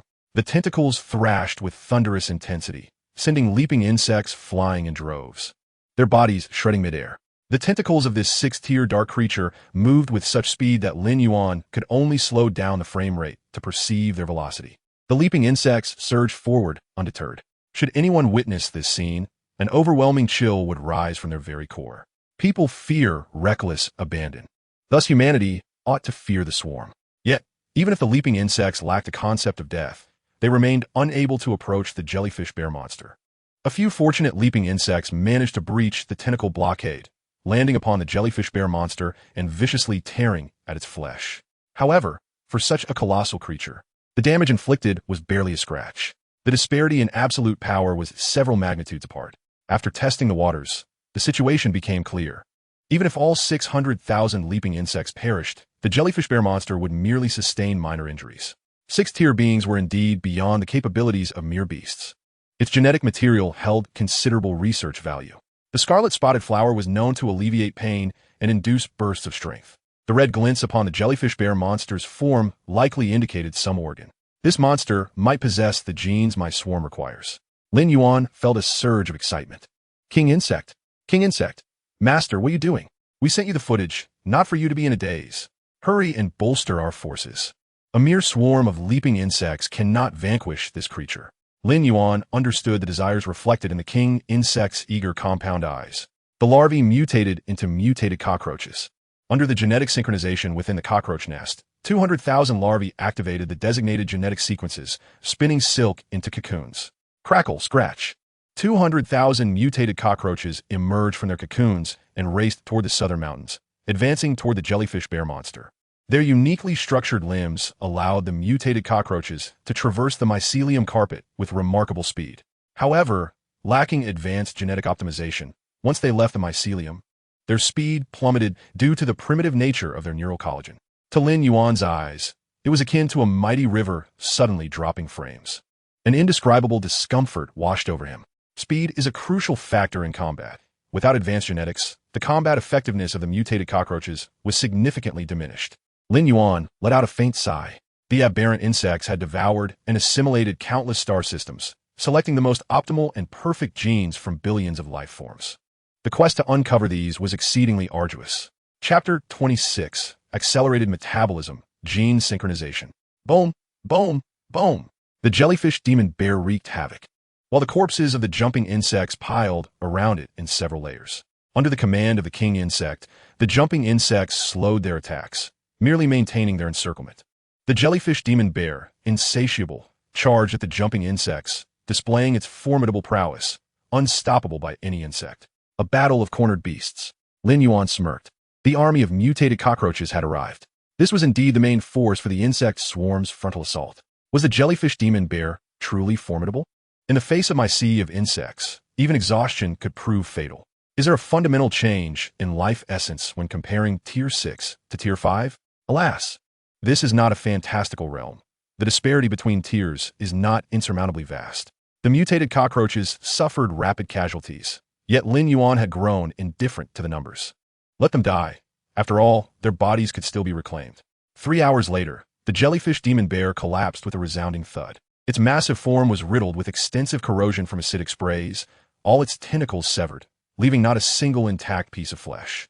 Perhaps, deep within the dark regions, there existed adversaries to the insect swarm, but in the shallow dark areas that humanity had explored for millennia, Lin Yuan truly could not find any dark creatures capable of contending against the swarm. Unless, of course, all Tier 6 dark creatures united. But clearly, that was an impossibility. The mutated cockroaches transported the jellyfish demon bear's carcass onto the fungal blanket, and soon, its genes were absorbed into the swarm. Lin Yuan immediately entered a state of research, delving into profound analysis and comparing it with the existing gene bank of the swarm. Soon, the results emerged. Those red glows were, in fact, the scarlet adrenaline emitted by specialized kidneys. This aligned with the advanced genes of the jumping insects to an astonishing 85 compatibility. Beyond my expectations. Excellent. Division pool. Accelerate evolutionary metabolism. 100 units of crystalline ore and 100 units of high-energy gas were injected into the division pool. Within, the primordial evolutionary slime began to bubble, producing and bursting countless bubbles. On an imperceptible microscopic level, the useful genes of the jellyfish demon bear were decomposed and reassembled, ultimately embedding themselves within the original genetic template. The entire process lasted 30 minutes and 56 seconds. Lin Yuan held his breath, concentrating all his attention, for what followed was the most unfathomable phenomenon within the aberrant insects. One that defied scientific explanation. Hiss! The jumping insects let out a collective shriek. Then, those that had hatched before the accelerated metabolism upgrade shook violently, their bodies becoming more streamlined, sprouting a pair of membranous wings from their backs. Gene synchronization. This was the most incomprehensible aspect of the aberrant insects. Similarly, Lin Yuan found himself bewildered. He gazed for an extended period, deriving no insights whatsoever. Lin Yuan silently delved into the main nest. Originally, he had intended to study the changes in the jumping insects post-evolution, measuring precisely how much their speed had increased due to the accelerated metabolism. Now, however, he lacked the mood for such pursuits. Exploratory scientific research often requires inspiration, and Lin Yuan felt utterly devoid of it.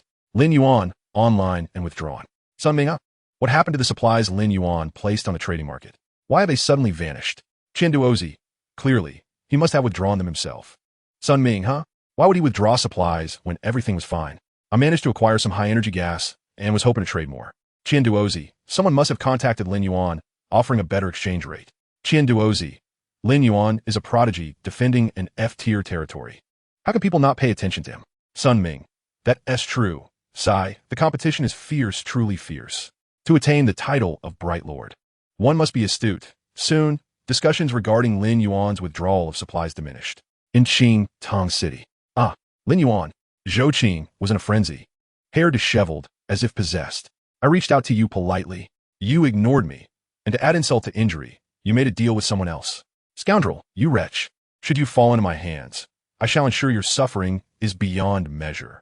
Humiliation. Immense and unparalleled humiliation. Zhou Qing felt as if Lin Yuan had trampled on his face 100 times over. Ding. A communication request sounded. Zhou Qing quickly composed himself, suppressing his expression. A dignified, middle-aged man with deep-set features appeared on the communication screen. Father, good afternoon, Zhou Qing greeted sitting upright. The Zhou family patriarch nodded and inquired. How is your contact with Lin Yuan progressing? He is among the few successful defenders of an F-tier territory in history, and discussions about him have erupted in Zhuke City, garnering widespread attention. If we could cultivate a good relationship with such an individual, it would elevate our Zhou family's prestige. Other prominent families have already made contact with Lin Yuan. What about you? Apologies, father, I have contacted Lin Yuan, but he has yet to respond. Zhou Qing longed to lie, but before his father's penetrating gaze, he dared not. A silence of 10 seconds ensued, as if the very air were being drawn away. Useless. The Zhou family patriarch bellowed. How can you fail at such a trivial matter? Do you not understand that if Lin Yuan possesses a significant secret, that secret has now slipped from your grasp, while other families have drawn closer? Have you considered that this seemingly insignificant matter could trigger a chain reaction leading to the Zhou family's demise? Who? The middle-aged man's chest rose and fell. Then he calmed himself, sitting there like a steadfast rock. You are my son. That is why I speak to you this way. However, you disappoint me greatly at present. The screen froze for 3 minutes and 20 seconds. Silence tightened around Zhou Qing's neck like a noose, just as he began to struggle for breath. The middle-aged man finally spoke. Moreover, the city lord of Zhuke City has emerged from seclusion, issuing a decree to the 9 major families. The matter you have in mind can be confirmed. This is your moment to shine. Seize it. With a snap, the communication abruptly ended. The faint voice of a female secretary seemed to echo in Zhou Qing's ears. Instantly, Zhou Qing was left speechless, trembling, emitting a low growl. Not human, but rather a demon. He. Ha ha ha ha ha. Lin Yuan, you may conceal your coordinates, but I truly have no means to reach you. However, those who care for you, those who hold you dear, I shall see to it that they all perish. All shall die without a trace, dead beyond burial. Kikikik. Ha ha ha ha ha. Zhou Qing was driven to madness. In his pupils reflected a singular name, Yan Yi. Chapter 27. The Shadow of the Dead Silence Ice Prison. In the 15th tier, Zhuke City, the most central region, lava-like energy flowed here, yet not a hint of heat escaped. It seemed as though this blazing red energy was merely festive ribbons of celebration. However, every individual seated upon the cold stone benches understood the cataclysmic power contained within. Gathered around the ancient stone round table were the patriarchs of the 9 major families of Zhuge City, awaiting for quite some time. Everyone has arrived. An elderly man clad in opulent robes entered the room. He was none other than the overseer of the 15th tier light tree, the host of the ascension ceremony of the newly appointed lord. The 9 patriarchs stood in unison. Good afternoon, Elder Bei. Elder Bei, greetings. The elder waved his hand, taking his seat at the stone table. We have witnessed the emergence of an unprecedented genius in Zhuge City. The esteemed city lord is quite concerned about him. Elder Bei remarked. You are referring to Lin Yuan, who has indeed achieved an unprecedented feat by safeguarding the F-level light territory. Rest assured, Elder Bei. His growth is under our vigilant protection. We shall spare no effort in safeguarding Lin Yuan. The patriarchs of the 9 great families expressed their solidarity. Very well. Your sincere intentions will surely bring comfort to the esteemed city lord. Elder Bei nodded with a smile, and then his expression turned serious. The purpose of gathering you all here is to reveal certain matters. The elderly figure in splendid attire waved his hand, and 3 aerial perspectives unfurled before them. This was a canvas of icy blue, where the eye beheld nothing but an expanse of ice blue. The entire world seemed devoid of life, as if everything had succumbed to a profound stillness. As the image magnified and descended, even the astute patriarchs of the 9 families could not restrain their astonishment. The display revealed 3 cities, each spanning over 1 million acres, populated by a multitude of humanoid ice sculptures. Satellite cities Firebird 935, Firebird 947, and Firebird 962 had encountered the silent ice prison, Ainea, where 34 million souls had their life essence drained, transformed into ice sculptures. Surrounding them was a dispersal of crimson energy, and the elder, clad in resplendent white with flaming bird motifs, stood amidst a space filled with warm hues. Yet an eerie chill enveloped the gathering. The name Silent Ice Prison Ainea alone could silence the cries of children in Zhuge City. The elder spoke solemnly. It has been 120 years. What must come will inevitably arrive. The last time, the city lord was able to repel it. And this time, he shall do so again. Remember, what we protect in Zhuge City are billions of humans. We cannot retreat. Elder Bei's voice was neither loud nor hurried. Yet each word struck the hearts of the assembly like a hammer of steel. The emergence of the silent ice prison Ainea would undoubtedly bring calamity. You must prepare for the following 9 tasks. After a moment of silence, Elder Bei commenced the task delegation. Zhuge City was vast, and each of the 9 great families had their designated areas of responsibility. Upon receiving the tasks, the head of the Zhou family posed the question that weighed heavily on everyone's minds. Elder Bei, I am uncertain if I should inquire, but we truly need to understand the condition of the city lord's injuries. Elder Bei smiled and replied, after a century of recuperation, the city lord has long since recovered and is at the pinnacle of his power. Then we can rest easy. Head Zhou sighed in relief, a smile breaking across his face. I take my leave. He performed a respectful bow and exited the chamber. In that moment, the smiles of Elder Bei and Head Zhou abruptly vanished. 3rd tier Evolution City Lord, esteemed Lin Yuan, greetings. The Light Tree Network has detected the emergence of a new combat unit that requires evaluation of its combat capabilities. Assessing the comprehensive combat power of the new operational unit. Evaluation of the new unit's comprehensive combat power complete. Overall combat power is 4th tier. Please provide a name for it. Note that this naming will become the official designation within the Light Tree Network. Naming successful. The official name of the new combat unit is Jumping Worm. Would you like to upload the information for this unit? Confirm, cancel. Please note, if you wish to engage in blueprint trading for this unit, the information must be uploaded. Cancel. With the integration of new genes, the unit was transformed into a novel species according to the assessment of the Light Tree. The Light Tree's intellect was lacking. Following the accelerated metabolic evolution of the Jumping Worm, its speed increased by 50, and its comprehensive combat power rose from 3rd tier to 4th tier. This was a promising outcome. After vanquishing the 6th tier Jellyfish Demon Bear, the exploration progress in the Nanshan Mountain Range accelerated significantly. The resource points currently in Lin Yuan's possession would evoke silent tears from those in higher tier territories. Regrettably, none of the genes collected from the dark creatures exterminated by the swarm met the criteria for integration. Lin Yuan understood that the ability to collect metabolic acceleration genes from the Jellyfish Demon Bear was purely a stroke of extraordinary luck. The cockroach's movement speed outside the fungal carpet was excessively slow. It needed to acquire the evolutionary gene for neural collagen recombination. Based on the relationship between environment and gene expression, organisms that survive in harsh, frigid environments may possess such genes. Under the dominion of will, the swarm advanced towards the higher altitudes of the mountains, where heavy snow fell and sheer cliffs were abundant, potentially housing creatures with the corresponding genomic traits. Unnamed Area SC2. Cross-Regional Channel Broadcast. 15th Tier UK City Light Tree Administrator Baimai. Esteemed nascent lords, I have come to issue the highest level of emergency alert. We have detected traces of the silent ice prison Inea, which may launch an attack on UK City at an uncertain time. The aberrant cold wave brought by this monster will affect your respective areas, plunging them into sub-zero temperatures, and may cause mutations in the dark creatures within. It is impossible to defend the nascent light territories relying solely on individual strength. Thus, it is imperative that you unite. I wish you all the best. May you ultimately bring forth fire and light. Almost simultaneously, all lords within SC2 ceased their activities. Thereafter, the entire regional channel erupted into chaos. Sun Ming, no wonder the previous dark disturbances were so anomalous. Even the weather has turned extreme, with hail occurring in the midst of summer. Chindo Ozai. Don't ask me why I'm laughing. I simply wish to laugh. Lin Yuan. This is truly the worst-case scenario. Mu Guangzhe. The light tree mother goddess protects us. We shall fight for her until our last breath. Yuan Sanfong. Hold on. We are in a shallow, dark zone, with UK City facing the true body of Inea. We only need to contend with the residual cold wave. Yuan. Only? You speak as if it is easy. 120 years ago, the nascent lords suffered from the cold wave, with a mortality rate of 80. Over 1 million nascent lords perished. You must be aware of this. Jin Xingming. Times have changed. We have Brother Zhou Qing orchestrating matters, and we will surely overcome this crisis.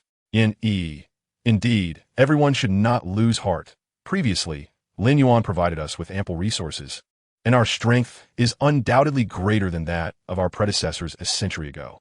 Zhou Qing. The aberrant cold wave will lower temperatures to below -30 degrees, and dark creatures will undergo inexplicable icy mutations, transforming into various frozen corpses that will incessantly assault the nearby light territories. As Elder Base stated, we must pool our resources to weather this storm. Henceforth, lords who require my assistance in resource allocation, please send me a brief overview of your territories. Chapter 28. The Threat of the Aberrant Cold Wave. Ding ding ding. Zhou Qing's messages came in incessantly. However, Zhou Qing did not rush to respond. Ding dong. A particularly noteworthy notification sound rang out. Zhou Qing smiled.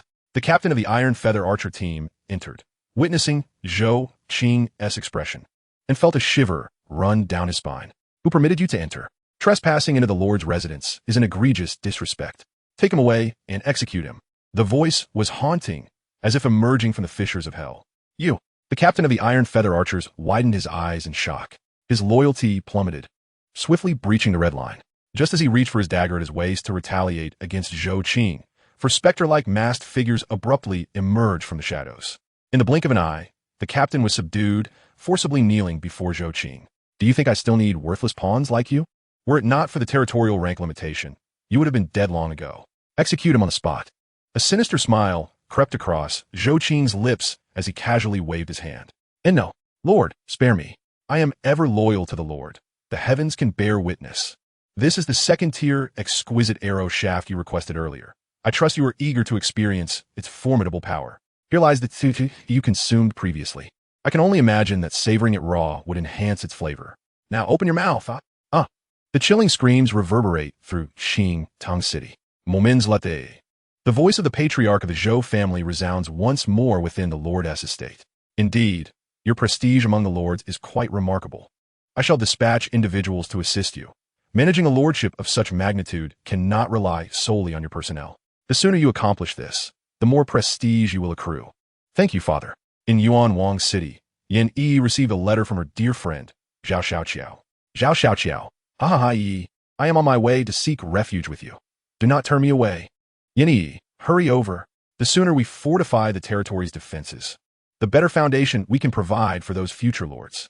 Zhao Xiaoqiao. In terms of defensive architecture, my dear Yi is ranked among the top 5. When those others arrive in Yuan Wang City, they shall surely be astonished. Yin Yi. All right, do come quickly. I require your collaboration. Zhao Xiaoqiao. Coming. Let our luminary trees merge as one. Yin Yi. Ding. 15th Tier Phoenix City Luminary Tree Administrator Baimai, Lin Yuan, you are truly an extraordinary talent of the millennium. Might you share how you achieve this? If you prefer to remain silent, that is acceptable.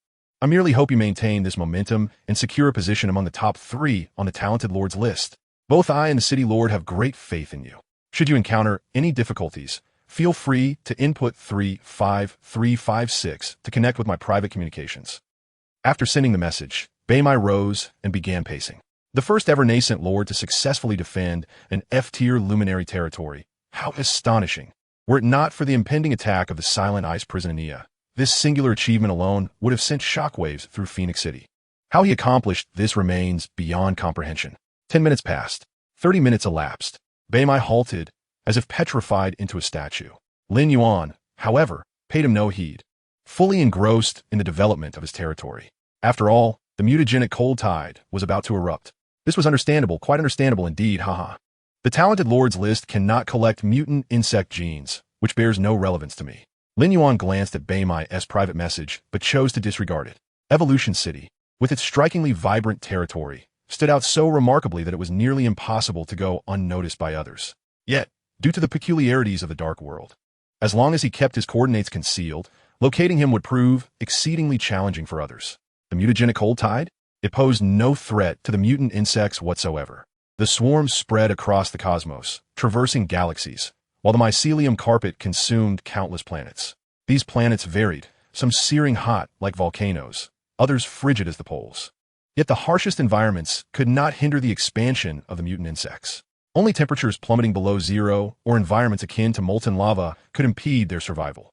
As for the mutagenic cold tide, historical records indicate that the coldest it reaches is merely -50 degrees, a condition the swarms could easily disregard. It seemed he had overlooked something. Lin Yuan sensed a lapse in his reasoning. After much contemplation and validation, he could pinpoint no logical flaw, so he decided to dismiss the matter. The Silent Ice Prison in Nia lurked in the shadows, its timing of attack unknown to the masses. However, the atmosphere had shifted dramatically. The Lords of SE2 were racing against time to exchange resources, striving to recruit troops, construct defensive edifices, and establish warmth. This was a matter of life and death.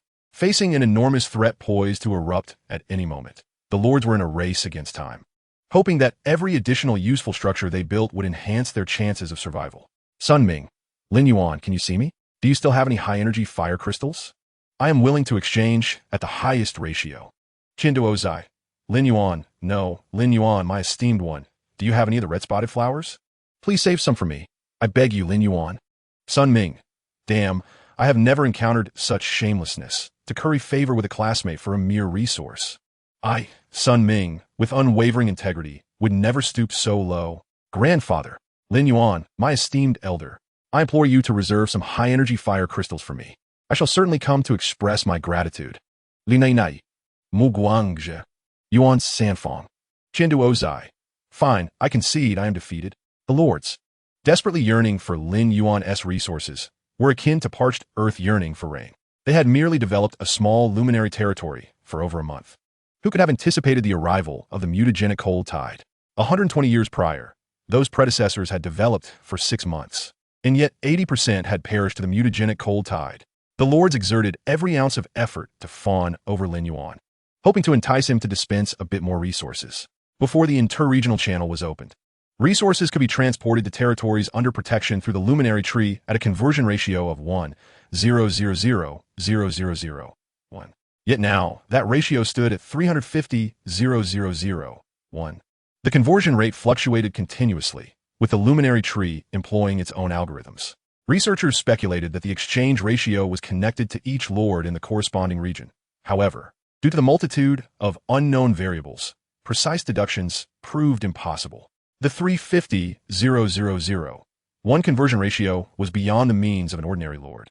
Thus Lin Yuan unwittingly acquired numerous direct descendants. Terms of endearment, such as grandfather and ancestor, flooded the chat. The calls of the chives awaited harvest. Lin Yuan extended his hands, and hundreds of virtual screens of luminary trees unfolded before him.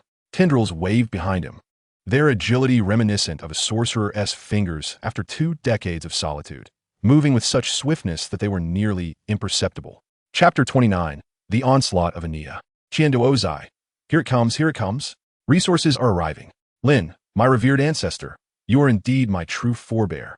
Sun Ming, Lin, my esteemed ancestor, has not forgotten us. How wonderful. Might you send a bit more, my ancestor? The highest art of harvesting chives is to make them willingly submit while praising the scythe for its swiftness and sharpness. Lin Yuan's resource exchange ratio was astoundingly high, compelling these individuals to consume the resources with tears in their eyes while extolling Lin Yuan's magnanimity. The threat of the mutagenic cold tide had elevated Lin Yuan's biomass reserves to an astonishing 545 million units, while the high-energy gas reached an extraordinary 35 million units. The resources from the swarms were temporarily sufficient. However, a new problem arose. As Lin Yuan commanded the swarms, he discovered that with their rapid expansion, two critical issues had surfaced. The first issue pertained to the range of the mycelium blanket. The mycelium itself is a living organism, and its expansion is limited. It cannot spread indefinitely. The main nest's mycelium blanket currently enveloping Evolution City had reached its limits. For the swarm to continue expanding, it must locate the gene sequence of the queen. The queen can produce mycelium tumors, which, as the name suggests, can infinitely divide cells, as long as it survives. The mycelium can expand indefinitely. The second issue also constrains the swarm's development. Lin Yuan lacked subordinate commanders. The primary function of the king insect is to collect pheromones and serve as a psychic connector for the swarm. It can only command lowly creatures like the jumping insects and cockroaches, making its role as a commander rather limited. As the swarm expands, Lin Yuan urgently requires brain insects or higher-ranked queens to command the swarm, allowing the numerical advantage of the insects to be maximized. As for Lin Yuan personally commanding, that would require him to unravel the mysteries of all the insect genomes.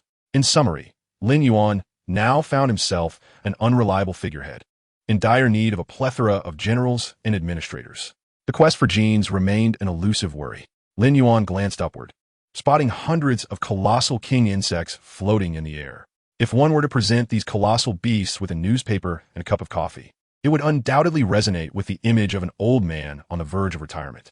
The connection between the two is absurdly far-fetched. Sighing, Lin Yuan lowered his gaze and once again beheld the swarm of jump bugs beneath the main nest. Perhaps out of sheer boredom, the jump bugs were spinning in circles on the ground. Due to the looming threat of the mutated cold wave, Lin Yuan had summoned all the swarms back to the main nest. Although many jump bugs had been dispatched for reconnaissance, the third-stage Evolution City still endured an undue burden of insect pressure. The enthusiasm of 14 million jump bugs was left without an outlet, prompting Lin Yuan to furrow his brow. The sheer ferocity of the forces at play was overwhelming. What could be done?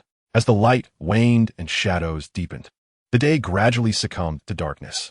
In this shadowy realm, illumination could only be found within the territory of light, which itself shifted with the passage of time, distinguishing between morning, noon, and evening.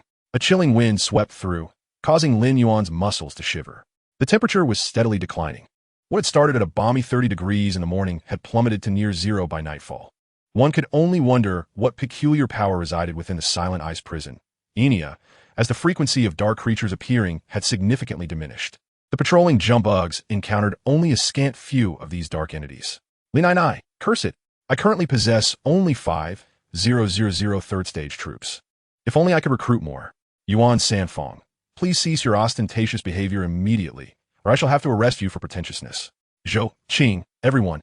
This evening presents the optimal opportunity.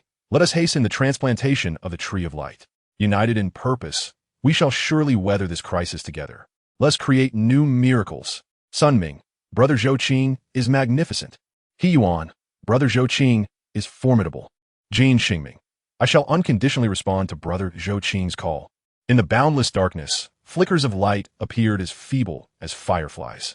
These lights struggled against the shadows, reminiscent of fireflies dancing in the frigid winds of winter. Yet, as long as light persists, hope remains. The fledgling lords of the SC2 region, emboldened, commenced the transplantation of the Tree of Light. Furthermore, the vast world safeguarded by the Vermilion Bird City, including the already designated numbered areas, prepared fervently. The Silent Ice Prison, Enia, had attacked Vermilion Bird City 120 years ago, unleashing the mutated cold wave that claimed the lives of over 3 billion humans. The territory controlled by Vermilion Bird City was reduced by half, its strength waning until it gradually regained its vigor to this day. Within the 15th-stage Vermilion Bird City, all were made aware of the impending assault by the terrifying dark creatures. The billion inhabitants of this grand city contributed their resources and efforts from the dark world. They had nowhere to flee. With the Silent Ice Prison, Enia, advancing, all were compelled to exert their utmost, for should Vermilion Bird City fall, they would find no resting place in death. The following morning, the temperature continued to plummet at a pace perceptible to the body. Snowflakes fell like goose feathers. Were it not for the fungal mat's capacity to absorb moisture, the snowfall would have accumulated to ankle-deep levels. Ashu.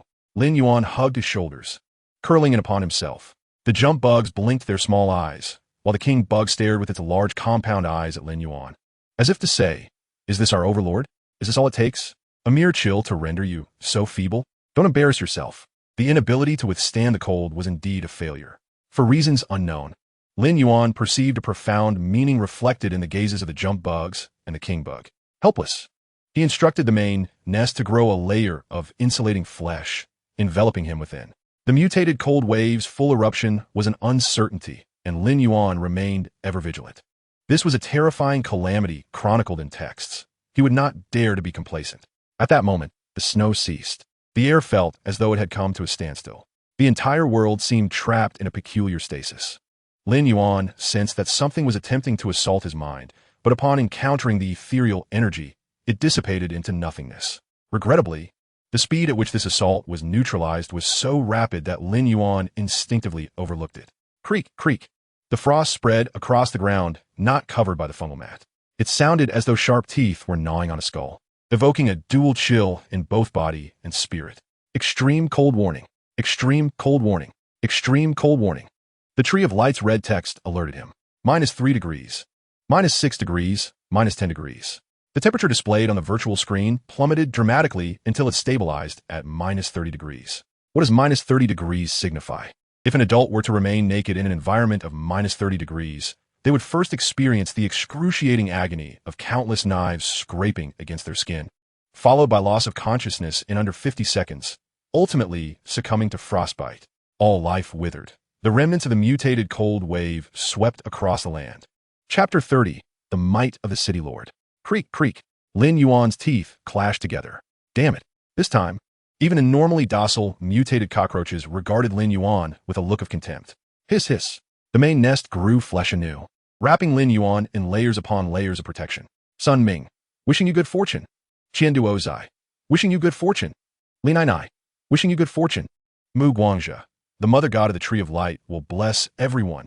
After the flood of well-wishing messages, the SC2 region's chat channel quickly fell silent. Perhaps this would be the last expression for many, the final trace of their existence. Soon, they would face the harrowing test of life and death. Ding! The virtual light screen unfolded. The figure that appeared on the screen jolted everyone to attention. Hair rising like flames, with a bare torso adorned with flowing magma-like tattoos. He unmistakably embodied a vermilion bird eager to soar. Even through the virtual screen, the crowd felt the intense heat radiating from him, as though seated before not a man, but a blazing sun. The 15th-stage Vermilion Bird City Lord, the guardian of the dark abyss, the flame-bearer, Yan Sihua. His 100-meter statue stood prominently at the heart of Vermilion Bird City. His tale had become legend, echoing through the ages. An absolute powerhouse. The Millennium ruler of Vermilion Bird City, Yan Sihua needed no words to dispel the shadows cast by the encroaching dark creatures. Merely by his presence, he eradicated panic. Morale surged, and the crowd erupted in cheers. My people, all lords striving beyond our walls. Yan Sihua began, the flame of the vermilion bird shall never extinguish. Just those 8 words ignited a tidal wave of fervor throughout Vermilion Bird City. The flame of the vermilion bird shall never extinguish. The flame of the vermilion bird shall never extinguish. The flame of the vermilion bird shall never extinguish. From the imagery on the virtual screen, Lin Yuan felt the collective resolve of the masses. This was the allure of a true leader. Yet, there seemed little to envy in that regard. Lin Yuan glanced at the tightly packed insects below. A mere thought from him would prompt the mutated creatures to execute his commands without hesitation. Crack, crack, crack. The sound of creeping frost was unmistakable. Is it coming? Lin Yuan's expression remained calm. At some point, a biting wind had begun to blow. This wind was silent yet filled with an eerie aura. From a breeze, Lin Yuan caught a whiff of decay.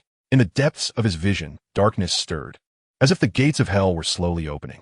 On the virtual screen, Yan Sihua rose to his feet, flames igniting around him. In a fleeting moment, a fierce torrent of energy surged skyward, akin to a mighty river in full spate, faintly revealing the ethereal silhouette of a divine bird behind him. As if sensing something, the seemingly boundless walls of the Vermilion Bird City ignited with countless fiery patterns in an instant. The magnificent Vermilion Bird City was awakening. Its denizens, the warriors of Vermilion Bird City, as long as you remain, this battle shall surely culminate in victory. Yan Sihua ascended like the sun, soaring into the darkness. Could this be the power of territorial feedback? It felt almost like a celestial being from a fantastical narrative. Lin Yuan was profoundly astonished at witnessing Yan Sihua manifest such power for the first time. His reaction resembled that of a primitive human from the Stone Age witnessing a nuclear explosion. Lin Yuan had not anticipated that the 15th tier Vermilion Bird City could bestow such grandiose strength upon Yan Sihua. Indeed, I should have foreseen this. The known troop types peak at a mere 12th tier, while the abyssal ice prison Ania stand at the 15th tier. Without such extraordinary might, Vermilion Bird City could not have repelled it a century ago. Nevertheless, as a modern individual, witnessing this tremendous force firsthand left Lin Yuan profoundly shaken. However, before he could fully process his astonishment, a multitude of monstrous entities surged forth from the liquid-like darkness outside Vermilion Bird City. These creatures, the weakest among them possessing 5th-tier strength, were adorned with shards of ice, their hue reminiscent of corpses frozen in a ghastly pallor. Boundless and overwhelming, the number of these transformed, frozen corpses was akin to the pixels on a 55-inch 4K screen, making even the towering walls of Vermilion Bird City feel as though they were under siege by a tsunami. This was the true tide of darkness. Having once felt a flicker of satisfaction with his army of millions of insect troops, Lin Yuan now perceived them as mere grains of sand before the tidal wave summoned by Ania. At this moment, he truly grasped the terror of darkness, a fear that far exceeded the pale phrases found in textbooks. Despite those phrases exhausting every known hyperbolic term, they still failed to capture even a fraction of the true essence of darkness. Hiss, as if resonating with the ruler's sentiment. Millions of aberrant insects vibrated their vocal chambers in a synchronized hiss, seemingly expressing that the aberrant insects were the most fearsome creatures in this world. Rumbling, the earth trembled. The reconnaissance king insect transmitted an urgent message. The visuals displayed a dense swarm of transformed frozen corpses emerging from the ground, immediately charging toward the evolution city. A plethora of dark creatures of various kinds. Excellent. This saves me the trouble of searching myself. I hope some of them possess exceptional genes. The swarm began to feast. The moment the command was given, the swarm surged forth with a cacophony of hissing toward the enemy. At the apex of the main nest, Lin Yuan beheld the swarm unfurling like ink spreading across a canvas. There were millions of jumpers, 500,000 mutated cockroaches, the claws of the swarm. The fangs of the swarm. Each aberrant insect was a fragment of the swarm. Boom! The swarm collided with the transformed frozen corpses, two entirely distinct forms of life clashing.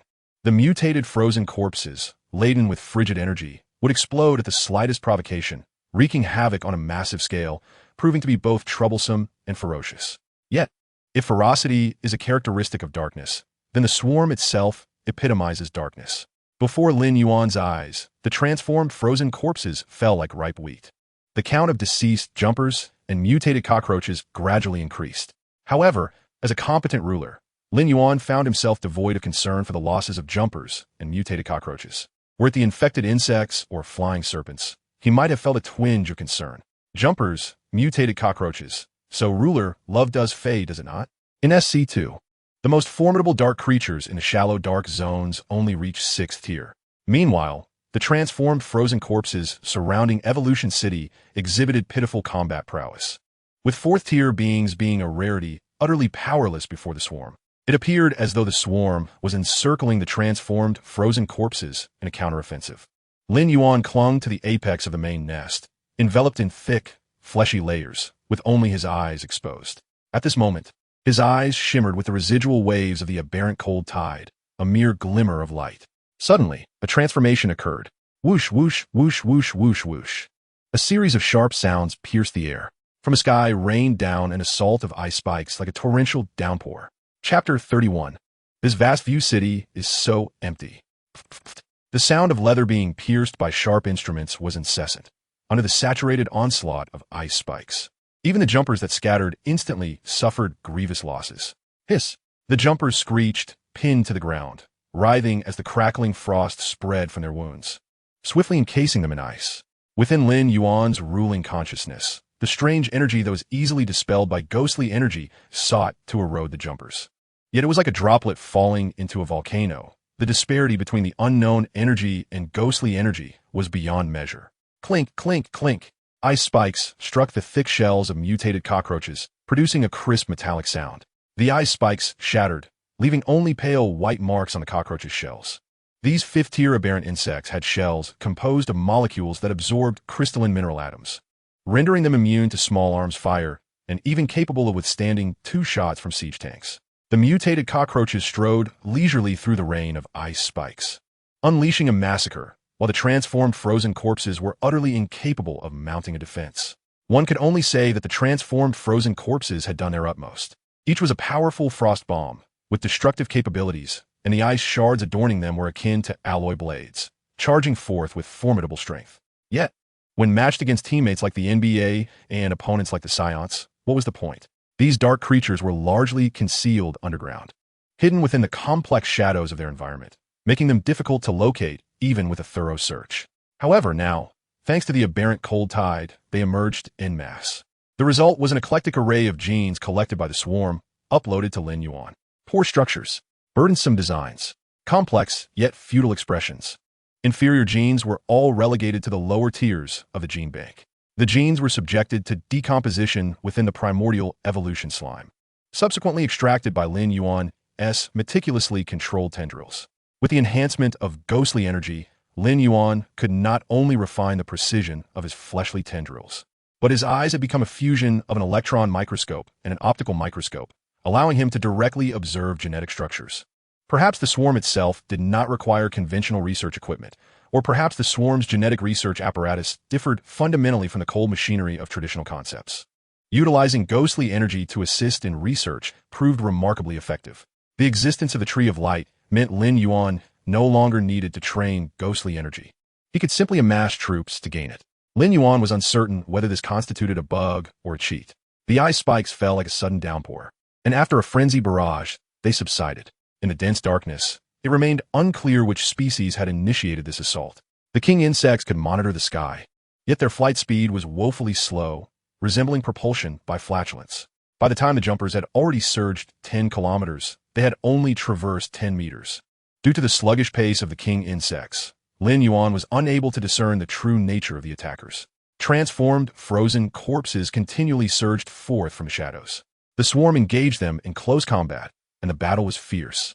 This was undeniably a battlefield of flesh and blood, yet sacrifice, honor, and responsibility, the most intense emotions that erupted on the battlefield, were wholly absent among the swarm. One jumper charged forth, one jumper fell, one jumper climbed onto a corpse's back, and one jumper wielded a sharp scythe. It was as simple as that, as pure as that. Their sole purpose of existence was to follow Lin Yuan's will. The battlefield grew increasingly intense. Yet, the third-tier evolution city remained eerily calm.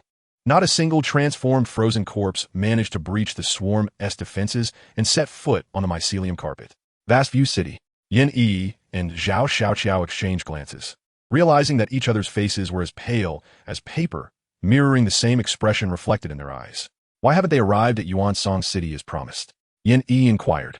She gazed at the towering 10-meter walls of Yuansong City, adorned with watchtowers, arrow towers, and energy-sensing towers, all meticulously constructed during their tireless efforts.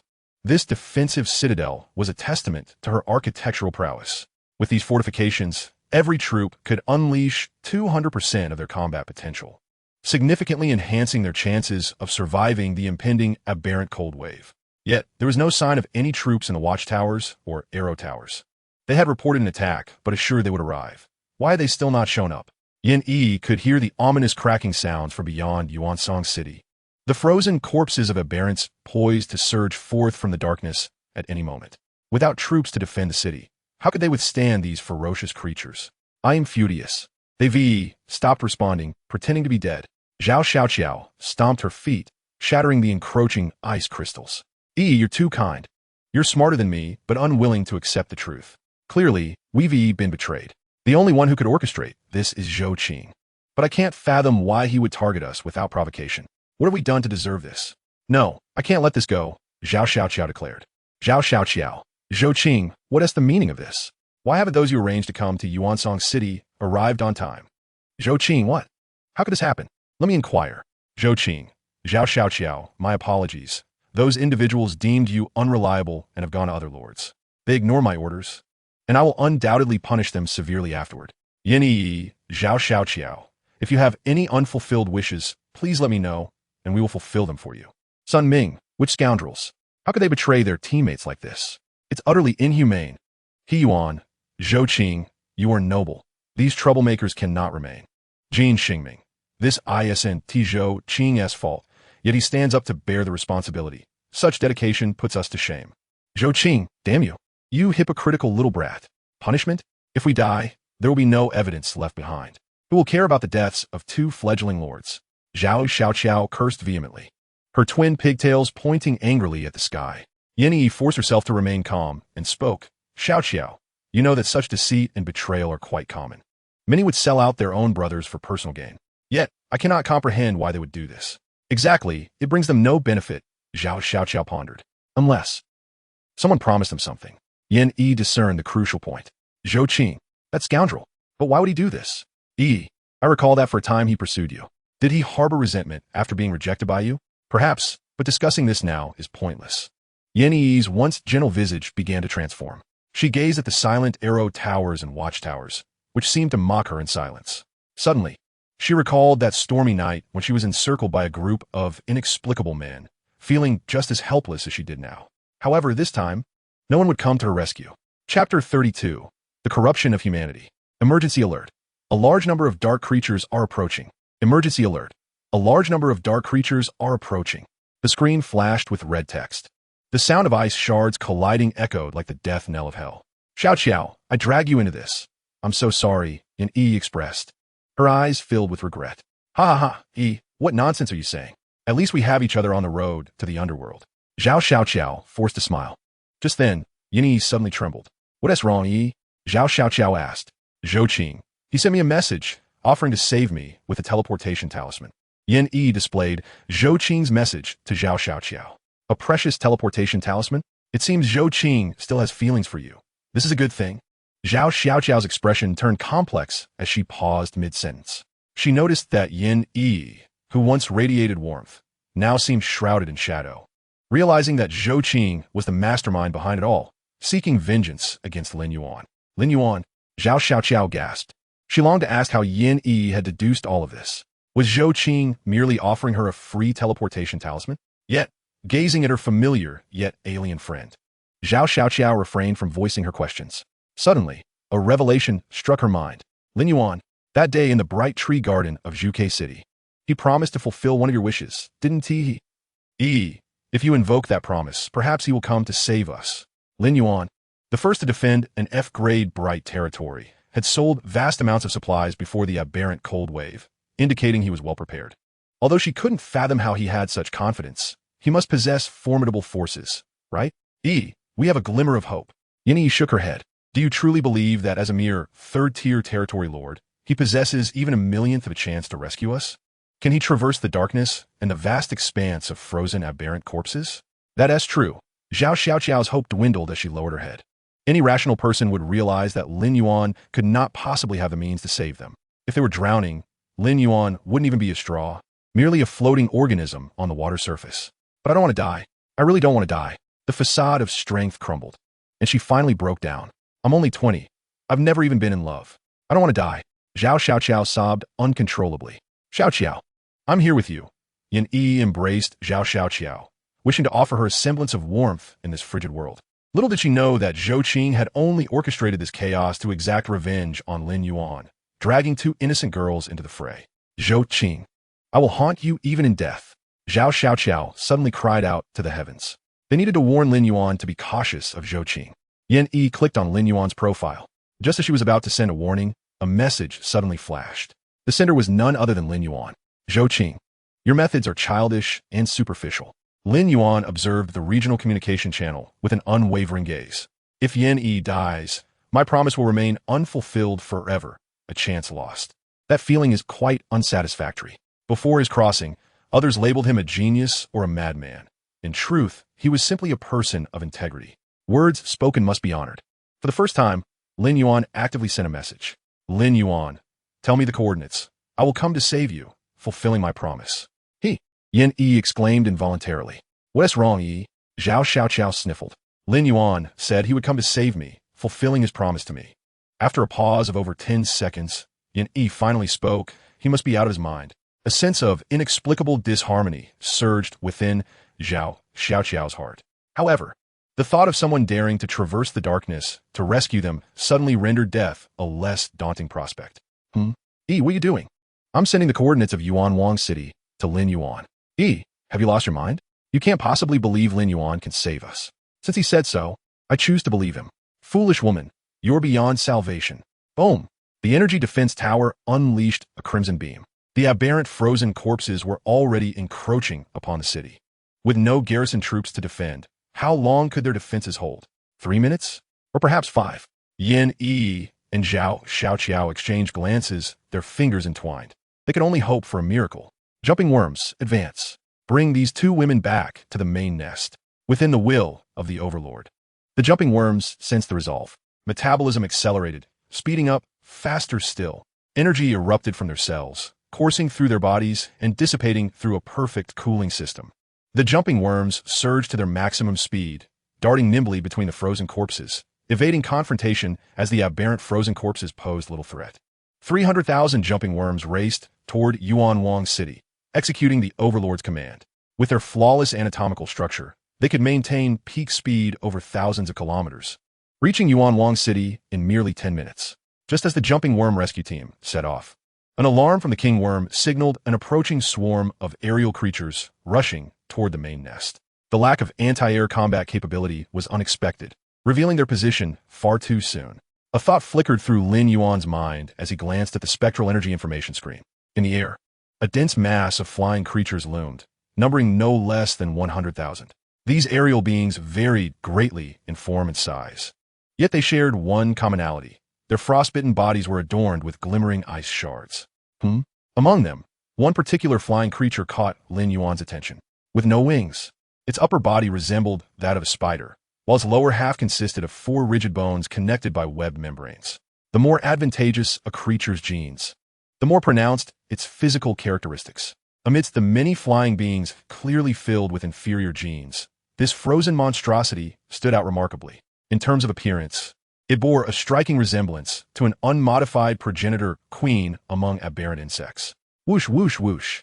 The sound of slicing air echoed as ice spears shot forth like arrows. The frozen flying corpses, undeterred, effortlessly reached above the main nest, unleashing a torrential assault upon Lin Yuan.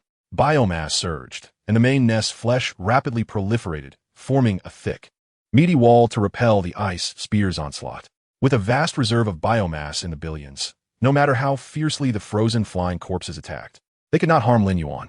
At this moment, the most prudent decision was evidently to seek refuge within the main nest. Its formidable strength provided Lin Yuan with a sense of security. However, retreating without retaliating was not in Lin Yuan's nature. Crackle, crackle, crackle. Spectral energy crackled in his hands, a palpable aura of destruction emanating. With an infinite capacity for spectral energy, Lin Yuan's power knew no bounds. Now, bolstered by a swarm in the millions, he was uncertain of the magnitude of devastation his spectral lightning could unleash. It was worth a try. His innate ability to control spectral energy felt instinctual, as if an extension of his own will. Lin Yuan spread his fingers, as if calling forth the spectral energy. Zing! Dark electricity streaked across the sky. Though it was a shadowy energy, it radiated brilliance at that moment. Wherever the lightning struck, the frozen flying corpses disintegrated into nothingness. Lin Yuan's strike annihilated a full 100 enemies. Whether due to his dialogue or some other reason, Lin Yuan sensed the disdainful glances of the king worm and the mutated cockroaches directed at him, tinged with a hint of helplessness. This initial experiment reveals that spectral energy attacks are formidable, with vast potential for further development. Practice is essential. Lin Yuan's gaze turned serious. Researchers were perpetually engaged in experimentation and exploration, traversing an unknown path ahead. Alas, the aberrant insects lacked the intellect to comprehend his pursuit of truth and pragmatism. Whoosh whoosh. Whoosh.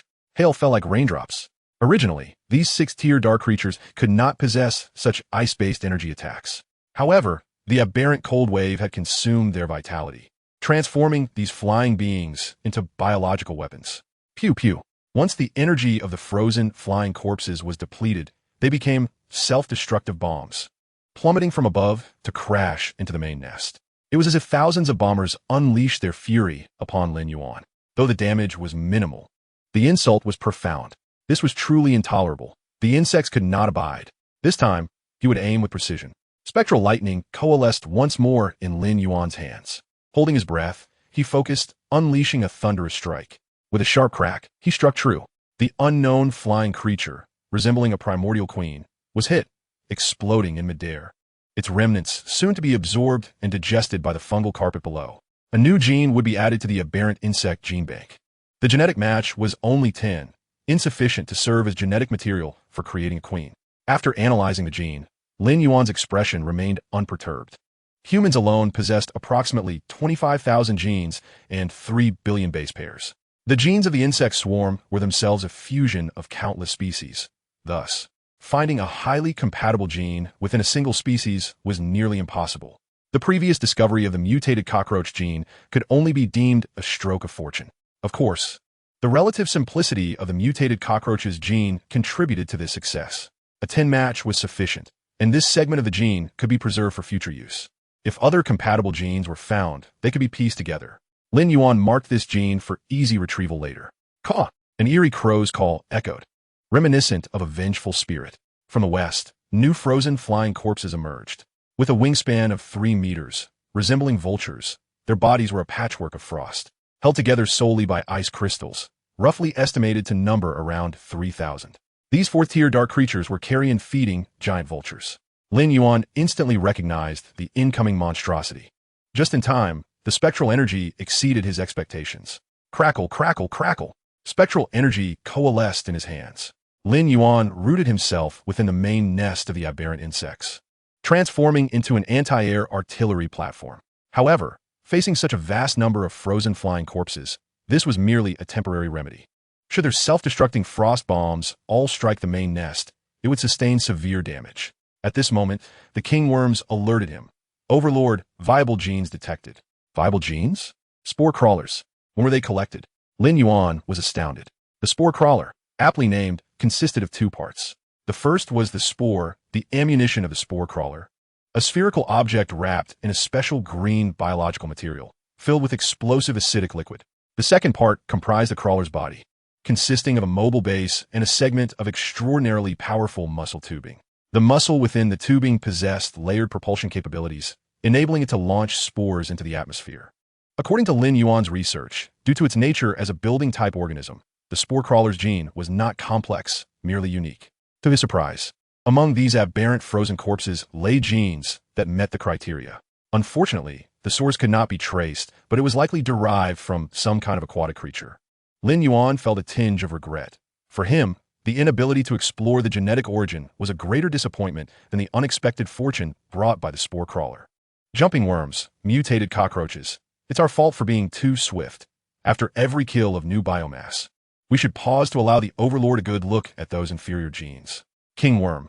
Overlord, the thought processes are chaotic, the individuals feeble, and the decision-making sluggish. Significant modifications are necessary. Why do I constantly sense the elusive gaze of disdain upon me? Could it be that my recent overexertion in research has led me to hallucinate? Shaking my head, Lin Yuan expelled the inexplicable thoughts from his mind. Worker bees, transformed into spore crawlers, buzzed incessantly. The crystal or the pincers fell to the ground with a sharp clatter. Around the main nest, the worker bees expanded explosively.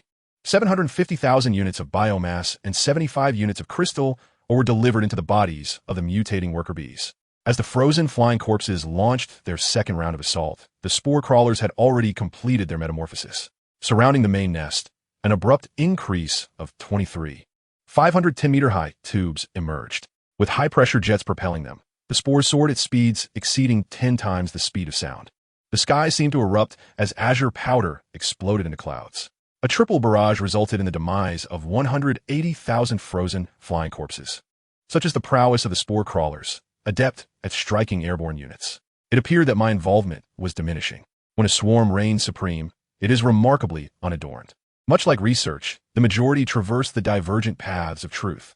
Through the thick, fleshy wall, Lin Yuan observed the battlefield's condition. The ground combat intensified. The swarm unleashed its ravenous hunger, enacting a massacre upon the frozen, aberrant corpses surging from the darkness. These aberrant creatures had newly mutated, yet certain inheritances within their genes remained inexplicable. Perhaps their bodies instinctively harbored the deep-seated yearning of their ancestors who once ravaged the cosmos. Chapter 34. Darkness descends, hatred abounds. Luringia. Is this wave of aberrant cold merely an aftershock? It is too formidable. We cannot withstand it any longer. Brothers, we shall meet again in the next life. Wang Jiangyu. We may perish, but our radiant tree will endure for 3 months. We cannot allow this precious opportunity to be squandered. Mu Yui. The afterglow. The radiant tree. Our final flicker of life. I return to the embrace of the radiant tree's mother goddess. The final words were steeped in regret, despair, and a sense of release. Annihilation, annihilation, annihilation. The status of numerous territories transformed. The names of the lords dimmed, fading to gray, never to glow again. If their radiant tree remained unfused within 3 months, their names would vanish forever. Lin Yuan. Something feels amiss. Why is this wave of aberrant cold so terrifying? There are tens of thousands of aberrant frozen corpses outside my territory. Yuan Sanfeng. Indeed, this wave of aberrant cold is far more terrifying than recorded in the texts. Without Lin Yuan's resources, we would have been unable to hold our ground. Yuan. What do Lin Yuan's resources matter? I assert that the greatest credit belongs to Brother Zhou Qing. Jin Xingming. Exactly. If it weren't for Brother Zhou Qing's flawless orchestration, would you even be able to send messages? Lin Yuan. Apologies, I organized this myself. Yuan Sanfeng. Have you two sycophants had enough? If you wish to fawn over each other, do so privately, without disgusting us here. Lin Yuan's grace is tangible. It cannot be denied by mere flattery.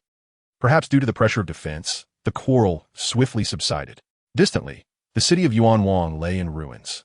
The once orderly defensive towers had collapsed. The 10-meter-high city walls were riddled with gaping holes. The aberrant frozen corpses surged forth relentlessly. Yin Yi and Zhao Xiaoqiao held steadfast in the underground bunker. Yet their meager forces had all perished. The 2 girls, wielding tang, swords with numerous nicks along their blades, had long since exhausted their strength.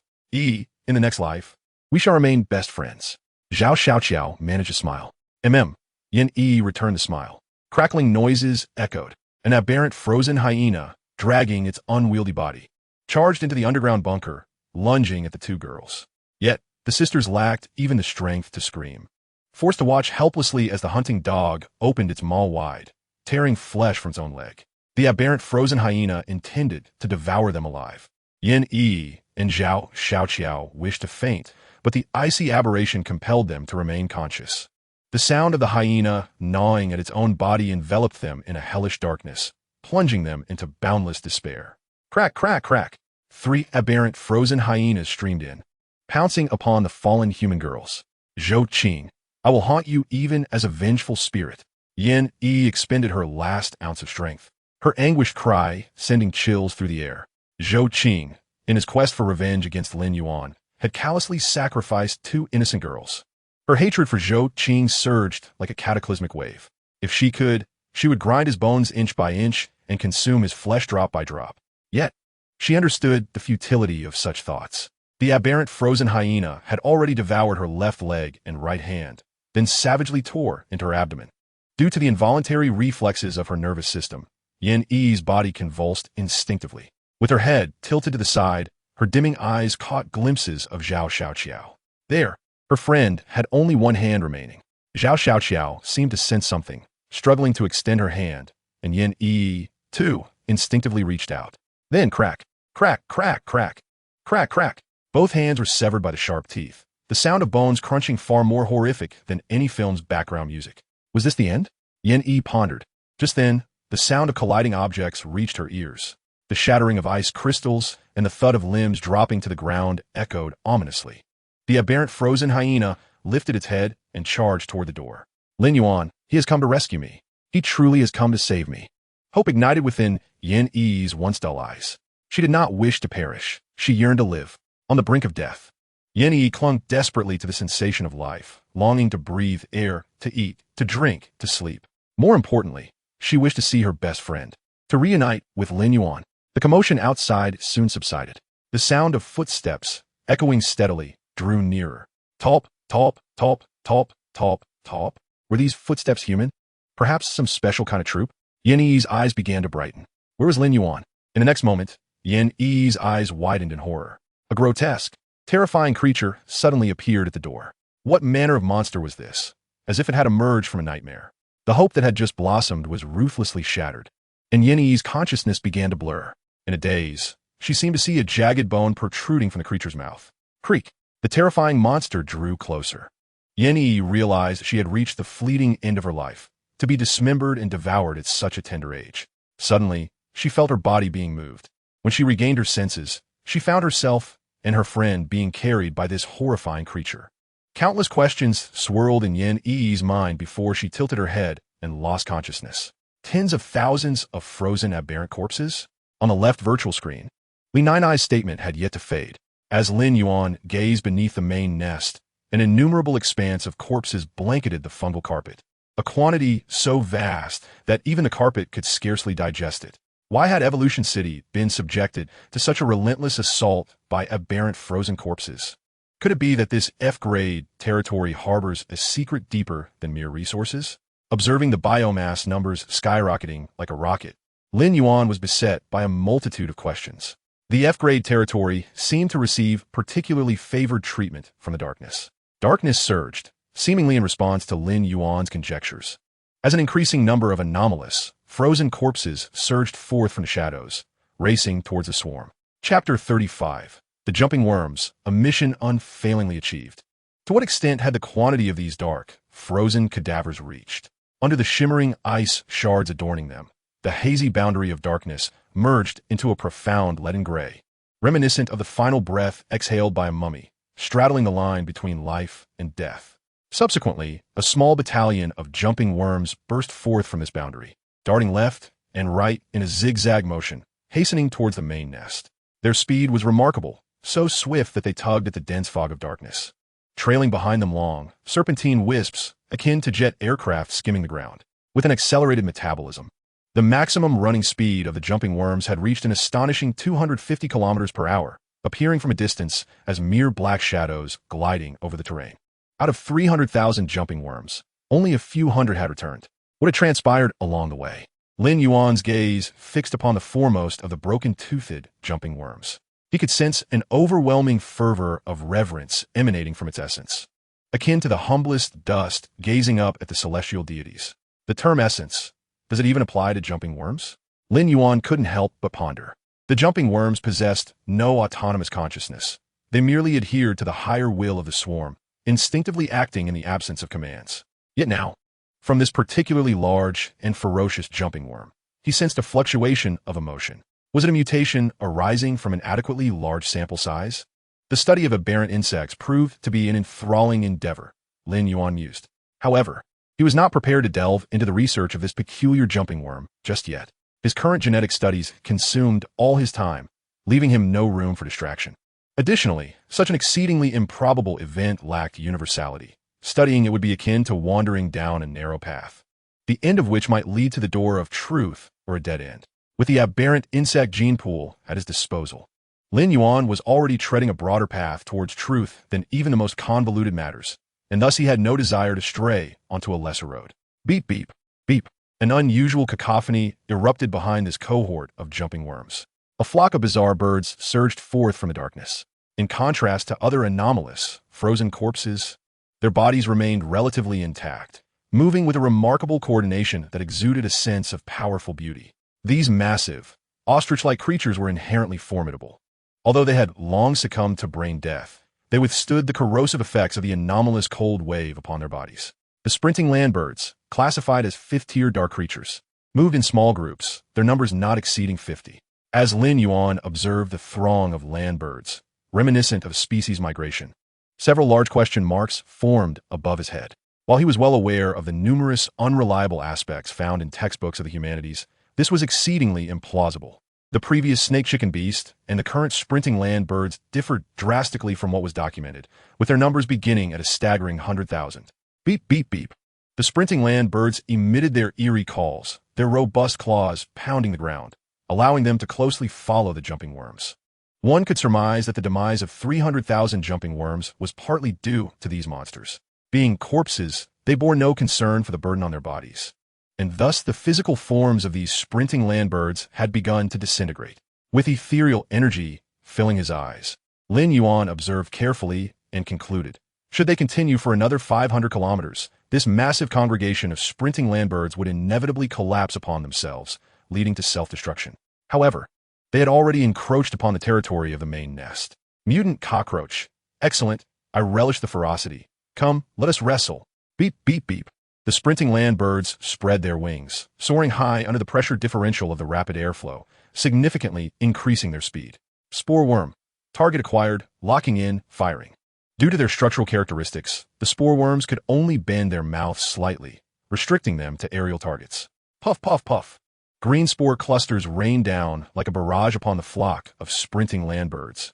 The sprinting land birds, completely unprepared for the calamity that ensued, met with their doom simply by taking to the skies. Spore worms could strike targets beyond the planetary atmosphere, even causing battleships to suffer under their onslaught. Deploying them against sprinting land birds was akin to using a cannon to swat a mosquito. The existence of the main nest had propelled the evolution city directly to Tier 3. The division pool and the mutant cockroach lair were merely two structures, which could be excused for not advancing the evolution city. Yet, could the emergence of these over 20,000 tubes not facilitate an upgrade? Watching the aerial bombardment, Lin Yuan recognized a previously overlooked detail. Spore worms possessed both architectural and biological characteristics. Could it be that the radiant tree could not identify them? It appeared that the aberrant insects had once again triggered a bug in the radiant tree. Lin Yuan contemplated another possibility. If my main nest were filled with spore worms and spine needle worms, it would essentially constitute a cheat within the radiant tree framework. The enemy would remain oblivious to what awaited them in the main nest. Indeed, Lin Yuan felt a sense of satisfaction. If sufficient resources were available, who wouldn't desire their foundation filled with spine needle worms and spore worms? After all, every insect swarm player harbored a heart full of sunshine. Not far off, under the protection of the spore worms, 100 particularly robust jumping worms finally entered the fungal blanket. The microfilament structure of the fungal blanket allowed all aberrant insects to glide across it, significantly enhancing their speed. Soon, the lead jumping worm, as massive as a bison, halted beneath the main nest. Cautiously, it bent its knees and gently placed the two girls on its back onto the fungal blanket. If those two damaged bodies could still be referred to as girls. Fortunately, their heads remained relatively intact. Otherwise, it would have posed a significant problem. Lin Yuan's expression remained impassive. Aberrant insects had made little advancements in the realm of the brain. Should the brain sustain damage, Lin Yuan would be rendered powerless. Additionally, if the faces of the two girls were also marred, Lin Yuan believed that would be more troublesome than brain damage itself. Ploof, ploof, ploof. The fungal blanket secreted organic materials and proteins, melting the ice crystals enveloping the two girls while sealing their wounds with its substance, paralyzing their nerves with microorganisms, and extending tubes to nourish their brains. Lin Yuan silently raised his thumb, bestowing 8,640 praises upon the fungal blanket. Before the transition, Lin Yuan's biological laboratory boasted the most advanced equipment in the world. Yet the fungal blanket had obliterated those billion-dollar devices to nothingness. No. What right did he have to compare the technological level that had yet to leave the planet with the fungal blanket of the aberrant insects? Lin Yuan felt his thoughts had not fully transitioned. The broken bodies of Yin Yi and Zhao Xiaoqiao, nestled within the primordial evolution slime, would be reshaped by Lin Yuan after the anomalous cold wave had passed. Just then, an eerie call pierced the air as if to shatter eardrums. Beep, beep, beep, beep. Beep, beep, beep, beep. A colossal figure emerged from the darkness, the great beast king of the sprinting land birds. This was a particularly unique sprinting land bird.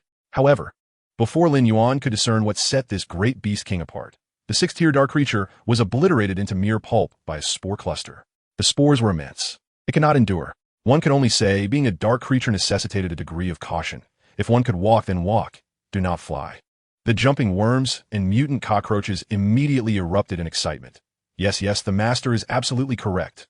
Never fly. The spore worms writhed and elongated. The larvae happily squirmed. and the worker bees continued their diligent tasks. The evolution city remained tranquil. The snowflakes danced beautifully, creating an ambience of serene beauty.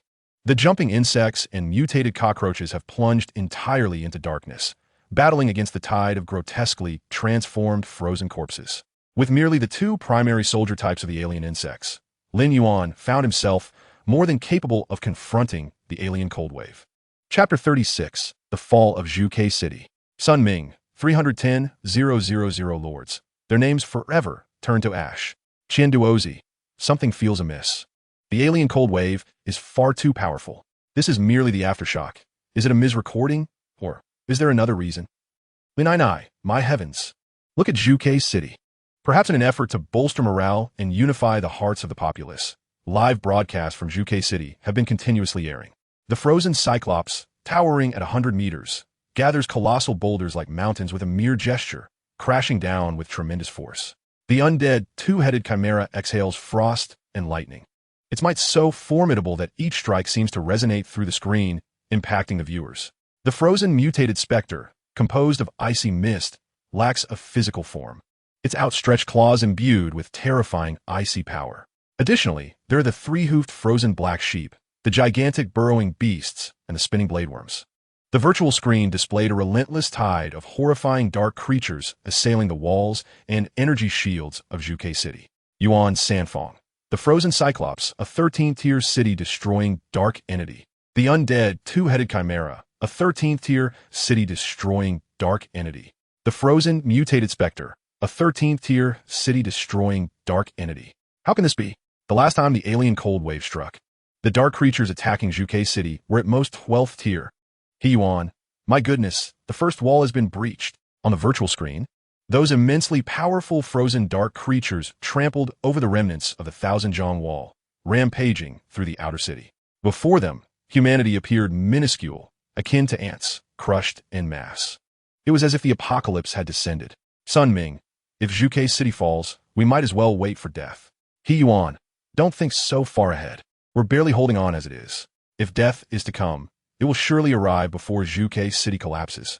Jin Xingming, where is the city lord? He is the guardian of the dark pass, the bearer of the flame. Zhou Qing, the city lord is currently engaged in fierce battle in the darkness against the dead silent ice prison, Inya. He is our protector. Anyone who dares to disrespect the city lord shall not expect mercy from my hands. Jin Xingming, I apologize, brother Zhou Qing, I was wrong. The battle for Zhuge City has reached a boiling point. Hundreds of millions of high-tier soldiers stand guard atop the 3,000-meter walls, fighting valiantly against the dark entities. Though forced into a defensive stance, the endless darkness renders such defense inherently passive. Lin Yuan's gaze deepened. Sun Ming, the alien frozen corpses outside my territory have suddenly retreated. Qian Duozi, what has happened? Lin Yuan, has the city lord decapitated Inya? Zhou Qing, no. The frozen dark entities of Zhuge City continue their assault. Just then, news from the SC2 area chat channel emerged. At that moment, the king insect conveyed that more biomass had surged forth from the darkness. Oh no. More frozen mutated corpses, necessitating the hatching of additional cannon fodder. Larvae transformed into jumping insects. Larvae transformed into mutated cockroaches. The sound of countless cocoons cracking open reverberated as the newborn jumping insects and mutated cockroaches joined the fray. The insect queen's nest, capable of generating millions of larvae daily, now struggled to keep up with the rapid troop expansion. The swarm's expansion loomed ominously. The alien frozen corpses from other territories had abruptly ceased their assault. Could it be that they were all converging towards my evolution city? Through the aerial perspective of the king insect, Lin Yuan observed a vast multitude of frozen mutated corpses, flowing towards his main nest like rivers merging into the sea. Furthermore, he spotted many six-tier dark entities, their large bodies standing out amidst the tide of corpses. What could be drawing them? Unable to interrogate the monsters, Lin Yuan could not uncover any relevant clues. After all, the factors within the main nest were too numerous. It could be the fungal blanket attracting them, or perhaps the primordial evolution mucus, or even microorganisms producing acidic liquid within the cockroaches' bellies. Lin Yuan's expression turned grave. How on earth can I exhaust such a massive quantity of biomass? At this rate, the consumption of crystal, ores, and high-energy gas would utterly fail to keep pace. The battle raged on for 3 days and 3 nights. Lin Yuan's biomass reserves had reached an astounding 55.6 billion units. For a considerable duration today, Lin Yuan need not worry about biomass. During this time, he collected some valuable genes. The genetic progress for the insect queen reached 253. The genetic progress for the thorn snake stood at 366. The spineworm's genetic structure, being relatively simple, had achieved a completion rate of 531. As for other alien insect genes, it was likely due to the low-tier dark entities that he had not yet managed to collect any. Throughout these 72 hours, Zhuke City valiantly held its second line of defense. Yet it was evident to any discerning observer that the second line was precariously close to collapse. And its breach was merely a matter of time. Just as panic began to set in, that man appeared. 15th tier, Zhuke City Lord, Guardian of the Dark Pass, Bearer of the Flame, Yin Sihua. Citizens of Zhuke City, the dead silent ice prison, Inya, has become unbearably arrogant. I can no longer tolerate this fury. If I do not obliterate this beast today, I shall be the one to cower. Suddenly, silence enveloped the world. It was as if a pause button had been pressed. Lin Yuan felt himself ensnared in a kind of viscous state, with only his thoughts still in motion. In that instant, a pure white point suddenly appeared in the distant dark sky. That pure white was so striking, akin to the North Star, a beacon in the night, symbolizing hope amidst darkness. The next moment, the brilliant white point erupted violently. Like a supernova explosion, the resplendent flames consumed all, and amidst the endless darkness, a radiant sun emerged. The searing scarlet energy resembled an eternal, unquenchable inferno. Under the illumination of the great sun, irregular crystalline objects, reminiscent of undulating mountain ranges, began to melt. Upon closer inspection, the ice crystals appeared akin to flesh worms seared by the flames, writhing in a maddening, inexplicable manner. This was the true form of the dead silent ice prison, Inya. Shortly thereafter, the flames extinguished. The brilliance was swallowed by darkness. Emergency announcement. 15th tier, Zhuke City Lord, Guardian of the Dark Pass, Bearer of the Flame, Yin Sihua, has perished. Emergency announcement. 15th tier, Zhuke City Lord, Guardian of the Dark Pass, Bearer of the Flame, Yin Sihua, has perished. Emergency announcement. 15th tier, Zhuke City Lord, Guardian of the Dark Pass, Bearer of the Flame, Yin Sihua, has perished. Chapter 37. Shadows Beneath the Flames. Crimson, the hue of flames, the color of the vermilion bird. Once, it represented hope and solace. As long as that figure remained, the encroaching darkness was but a trifle. Yet now, the highest announcement of the crimson hue from the Tree of Light appeared as if stained with blood, strikingly alarming. The 15th tier, Zhuke City Lord, Guardian of the Dark Pass, Bearer of the Flame, Yin Sihua, is dead, perished in such a sudden manner. Like a lightning bolt striking the forehead, everyone was left in shock, feeling their bodies sway. Morale plummeted to its nadir, and panic surged. Should Zhuke City fall, those terrifying high-tier dark entities would surge forth without restraint. AA1 Qinyao Region, AB1 Li Family Region, FA1 Zhou Family Region, SC1 Nirvana Region, SC2 Unnamed Region. In the aftermath of a millennium's construction, the city of Zhuke is poised to confront the onslaught of the middle-tier dark zones, a cataclysm that threatens the very existence of billions, heralding the twilight of all lords. As the death of the city lord reverberates through the populace, despair looms ominously. In this dire moment, Beimai stepped forth. Beimai, the 15th tier guardian of the radiant tree of Zhuke City. Fear not, citizens of Zhuke. The abyss of silence, Inia, has sustained grave injuries from our lord's valiant efforts. If we endure just a while longer, the tide of aberrant cold shall recede. The sacrifice of our lord shall not be in vain. Hold steadfast. Morale surged as formidable 13th tier monsters were kept at bay beyond the second wall. Beneath the 15th tier radiant tree, Beimai, wielding the Zhuke Yao spirit, found himself engulfed in tumultuous emotional waves. He had long comprehended the irreversible nature of the Lord's wounds. The sole path to repel the abyss of silence, Inia, lay in the conflagration of life itself, unleashing the pure white flames of annihilation. Yet, as this grim reality approached, and his elder brother made the ultimate sacrifice, Beimai remained tumultuously stirred. Suddenly, a dark blade pierced through his left chest. The chilling aura, a manifestation of malevolence, tainted the air as Hong's blood was instantly darkened. Beimai's once powerful form withered as if aged by centuries in an instant.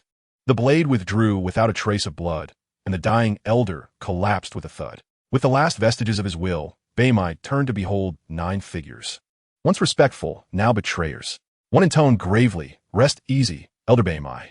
Your governance over Zhuge has lingered too long.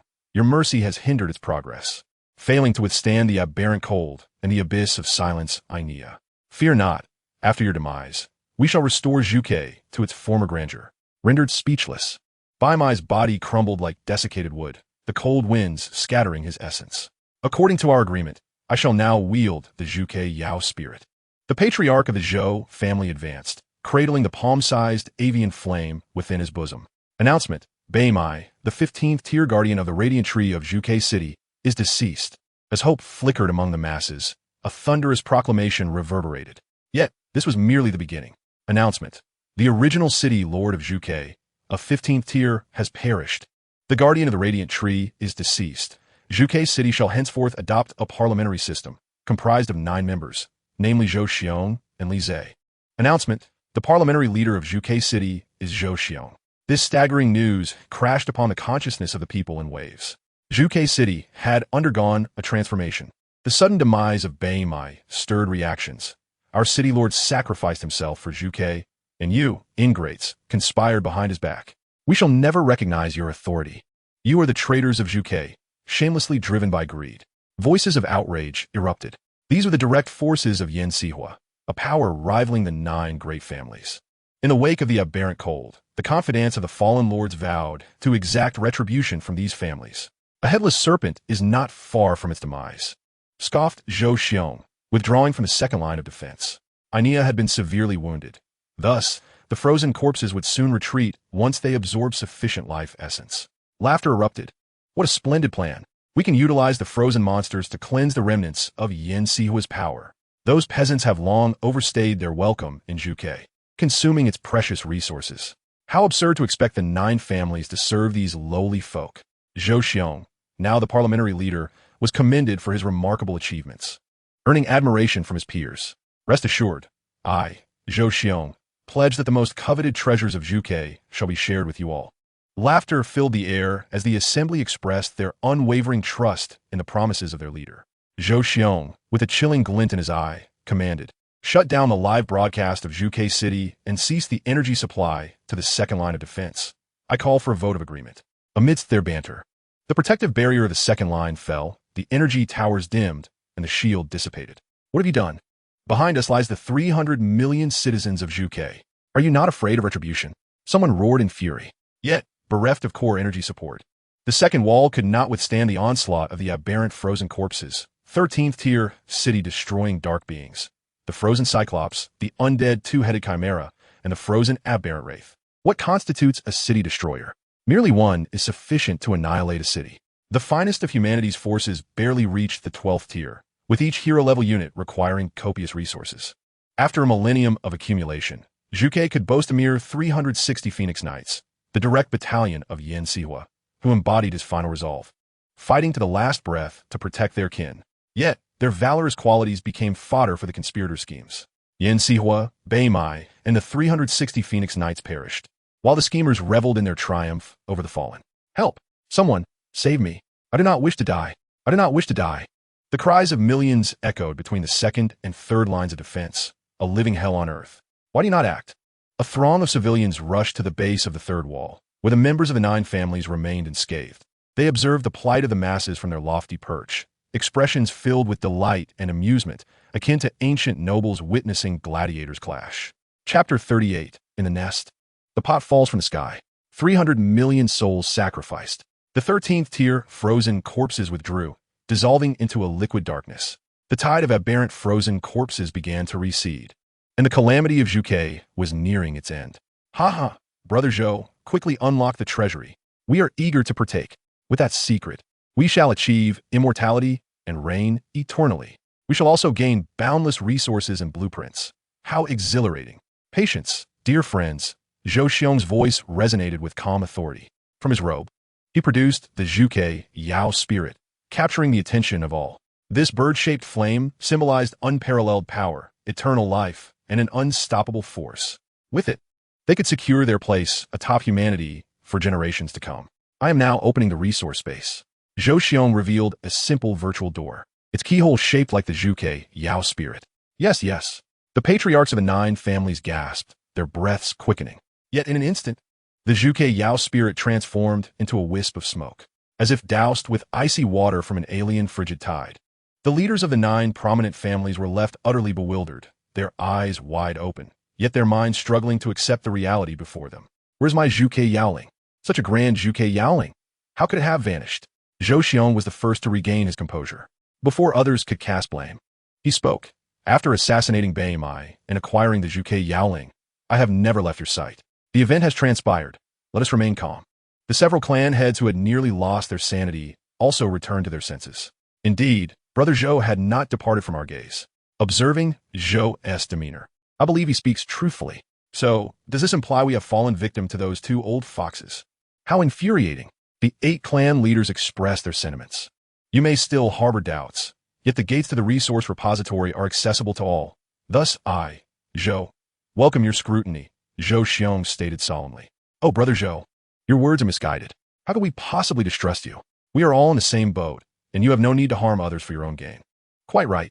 Ha ha. A grand play unfolded in Zhuge City. Lin Yuan, having traversed many treacherous intrigues, had anticipated the dramatic upheaval in Zhuge City with remarkable accuracy. Throughout the 5,000-year history of the Dragon Kingdom, such scenarios were far from uncommon. Fortunately, Zhuge City remained intact, allowing the swarm to develop in peace. Gazing towards Zhuge City, Lin Yuan suddenly spotted a streak of light soaring across the horizon, heading towards the alien insect nest.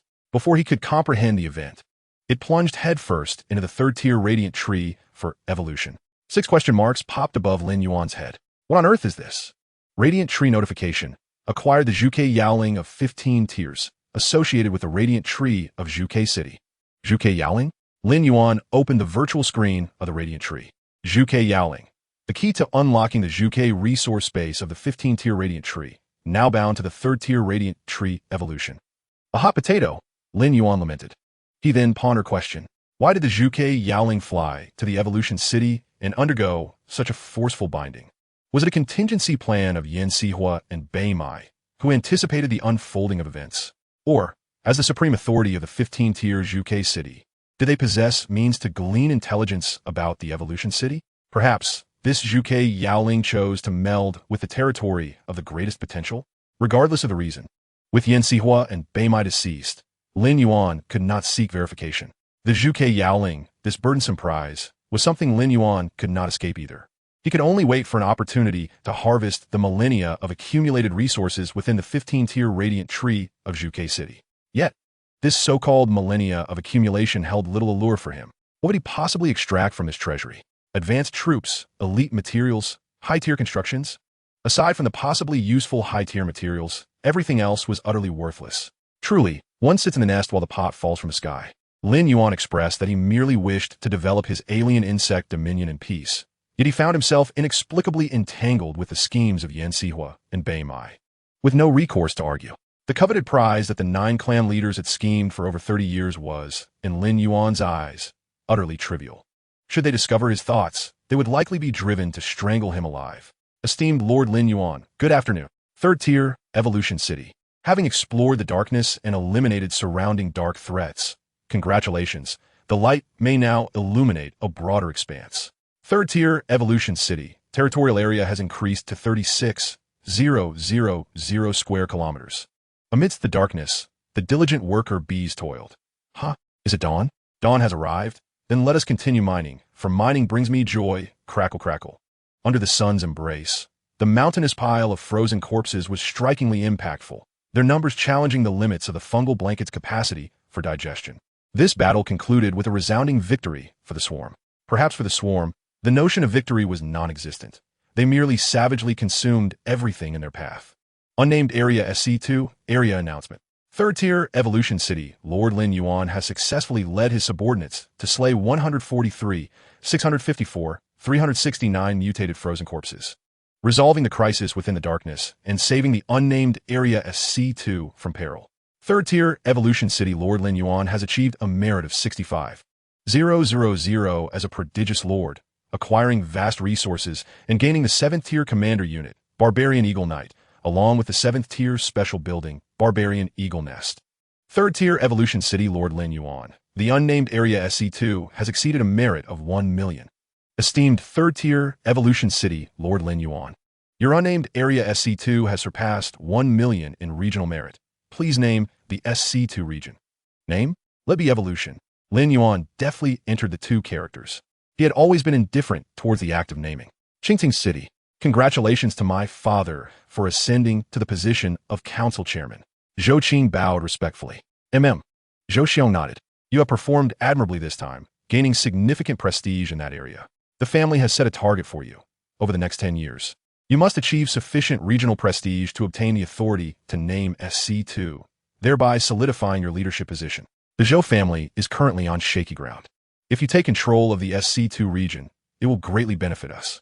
Rest assured, Father, I shall accomplish this goal, Zhou Qing declared with confidence. Before his words could settle, a flurry of regional announcements followed. Unnamed Area SC2, Regional Announcement. Third-tier Evolution City, Lord Lin Yuan. Regional Announcement. The SC2 area has been named Evolution by third-tier Evolution City, Lord Lin Yuan. Chapter 39. Coordinates exposed? Boom. Zhou Qing felt as though his skull had been blown apart. Just moments ago, he had vowed to secure the naming rights for the SC2 region within 10 years. Yet he had never anticipated that Lin Yuan would promptly name the SC2 region Evolution. Cursed, cursed, cursed. That infuriating sensation surged from the depths of his heart once more.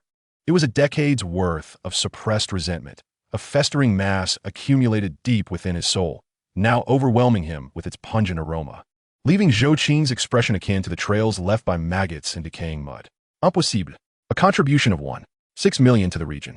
Where did he procure the strength to annihilate 143, 654, 369 mutated frozen corpses? This defies logic, it defies reason. Even in fantasy, it is implausible. Who am I? Where am I?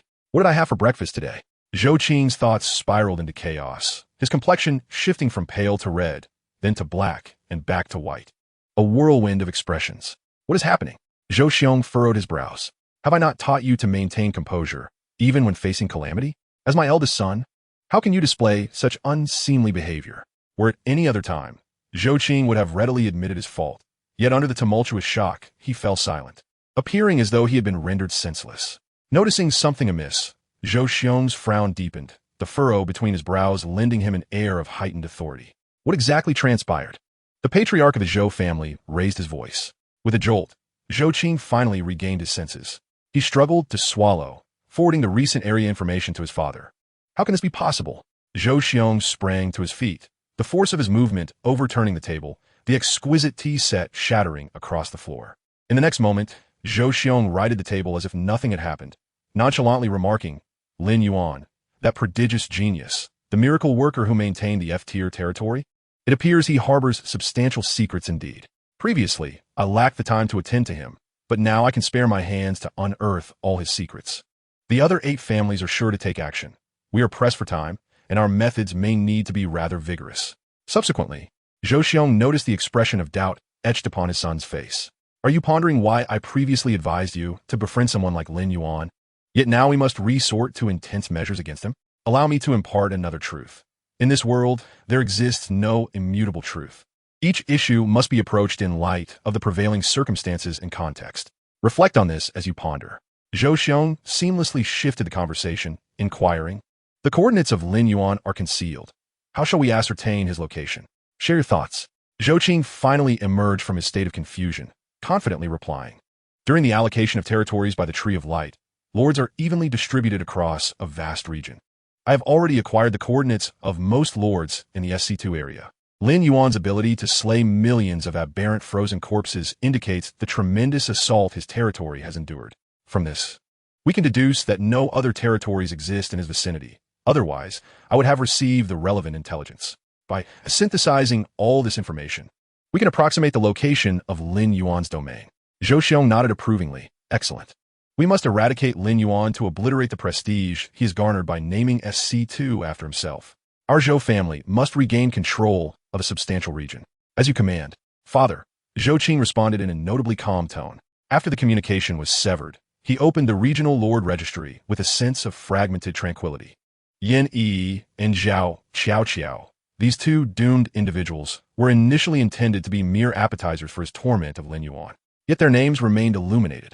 They were still alive. Who would have saved them? It was Lin Yuan. No matter how implausible the deduction may seem, if only one possibility remains, then that possibility must be the truth. To Yuan Wang's city, to investigate. There I shall find what I seek, there I shall uncover Lin Yuan's traces. Zhou Qing concluded, letting out an abrupt, sinister chuckle. Chapter 40. The Birth of the Queen.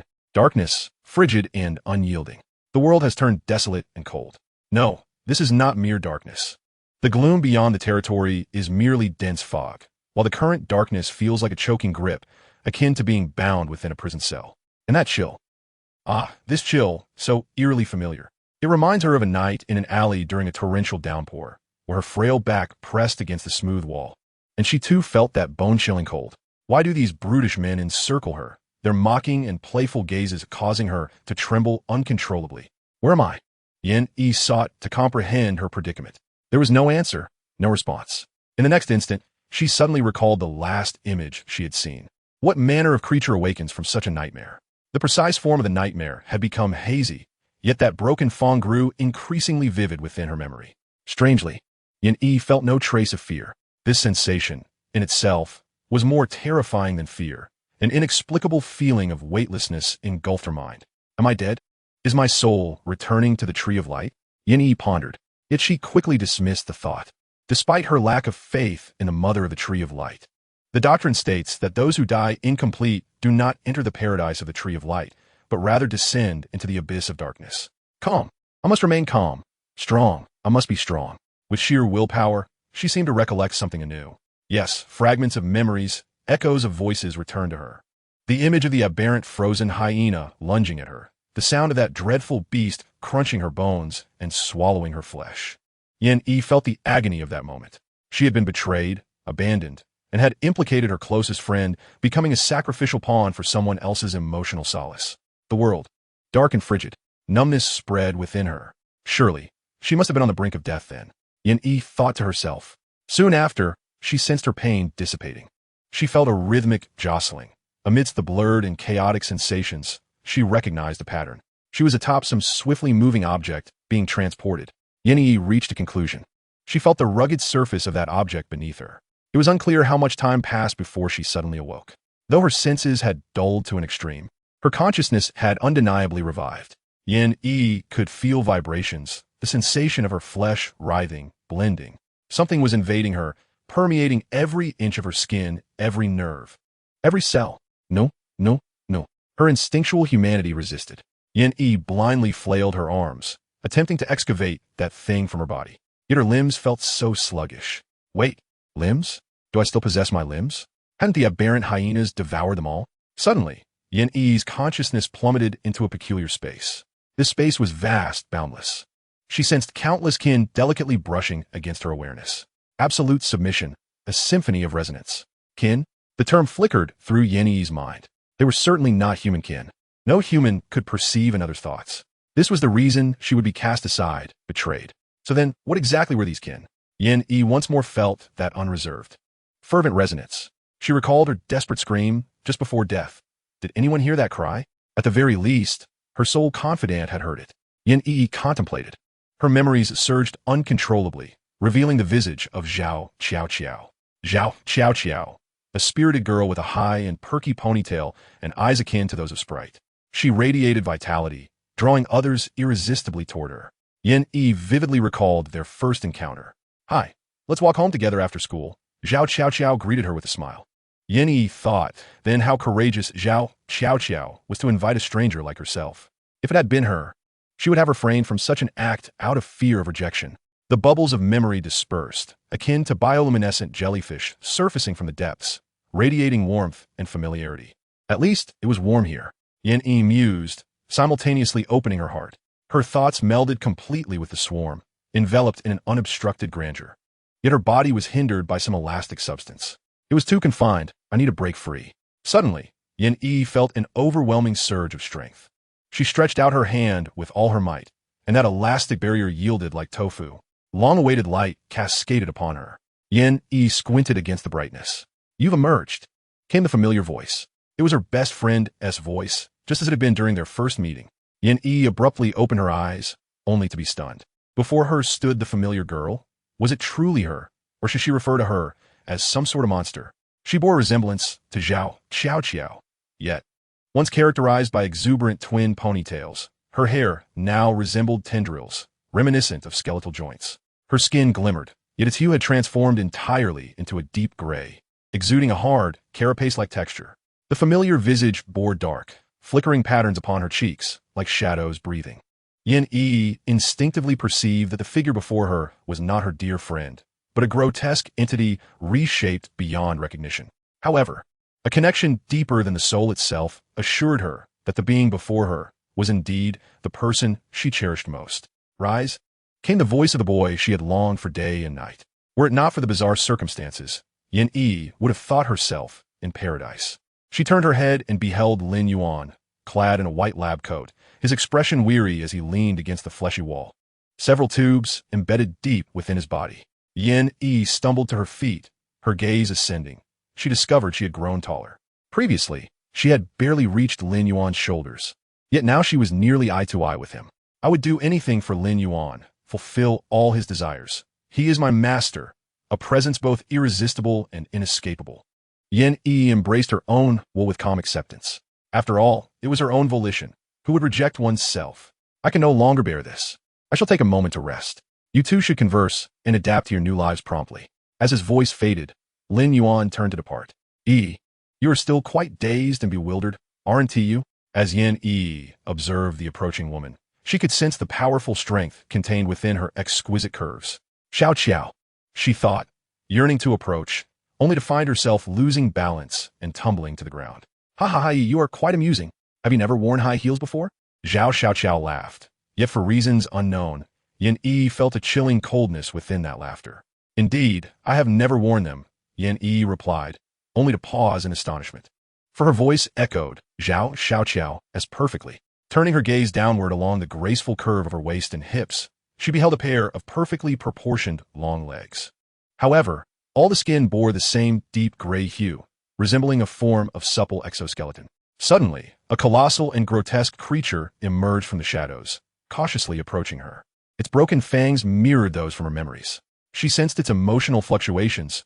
They seemed linked by some unseen force. It was you who saved me. Yin Yi extended her hand.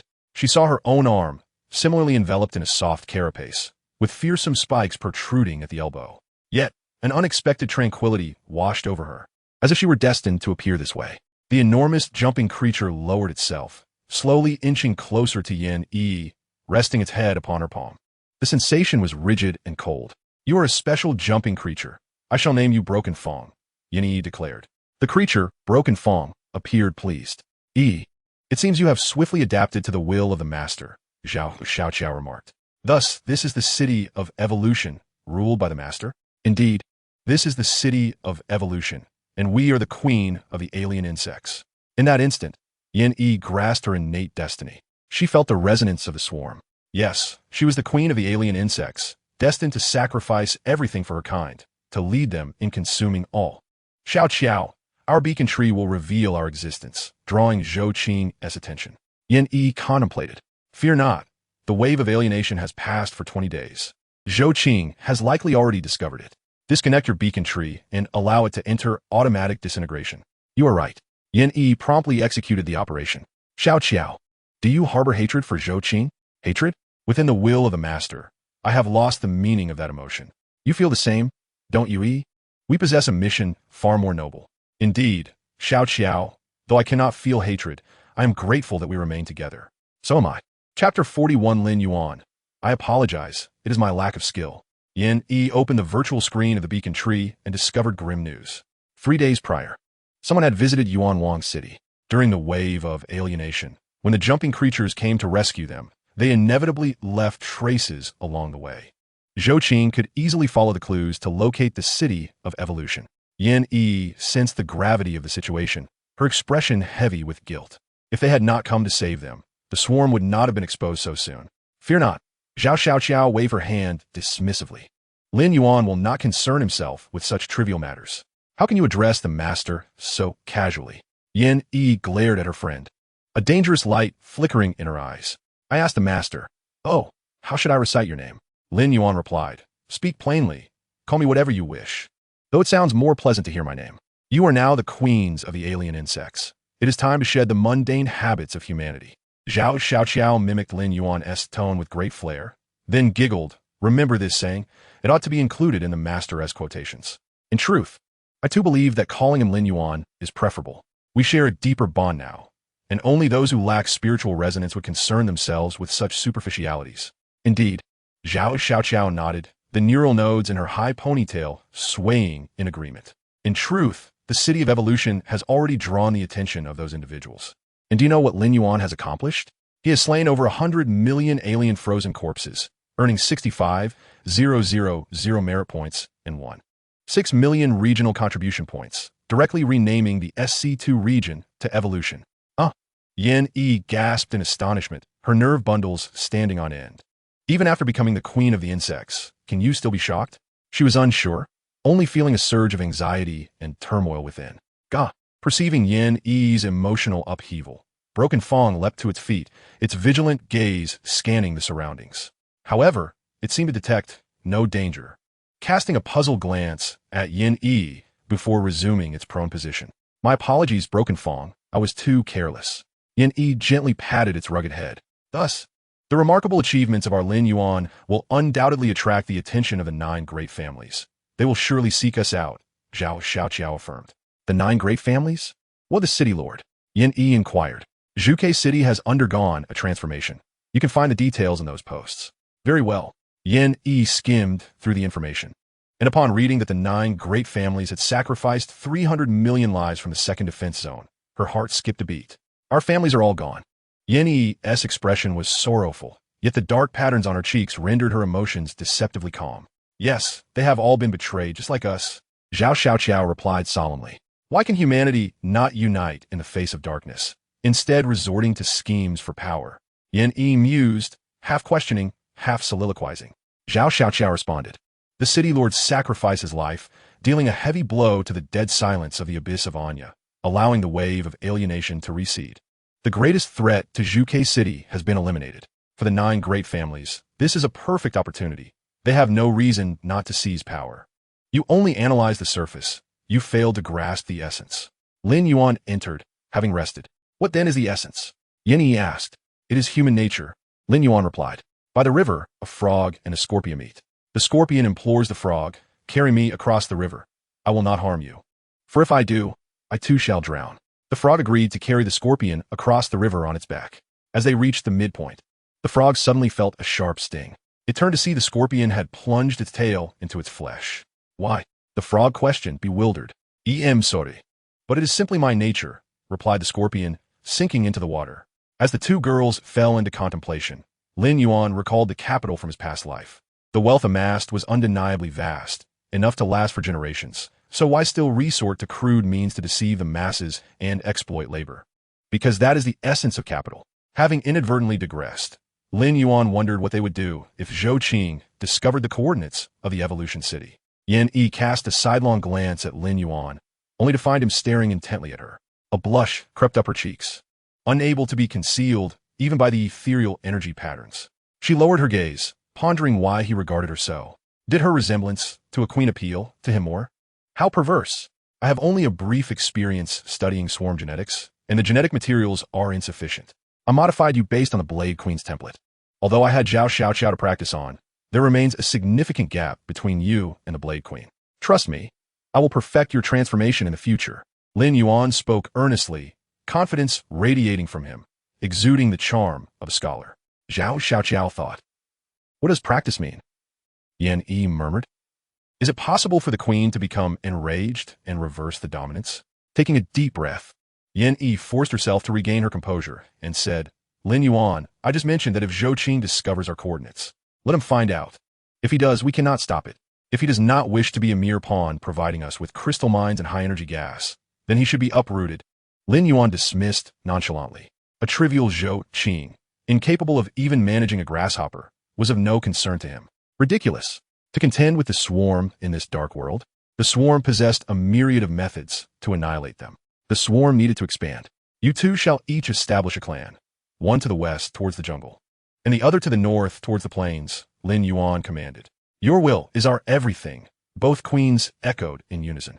They stepped out of the alien insect's main nest. The will of the queen spread, drawing the surrounding swarm to the main nest. Jumping insects and mutated cockroaches crawled submissively, expressing their allegiance.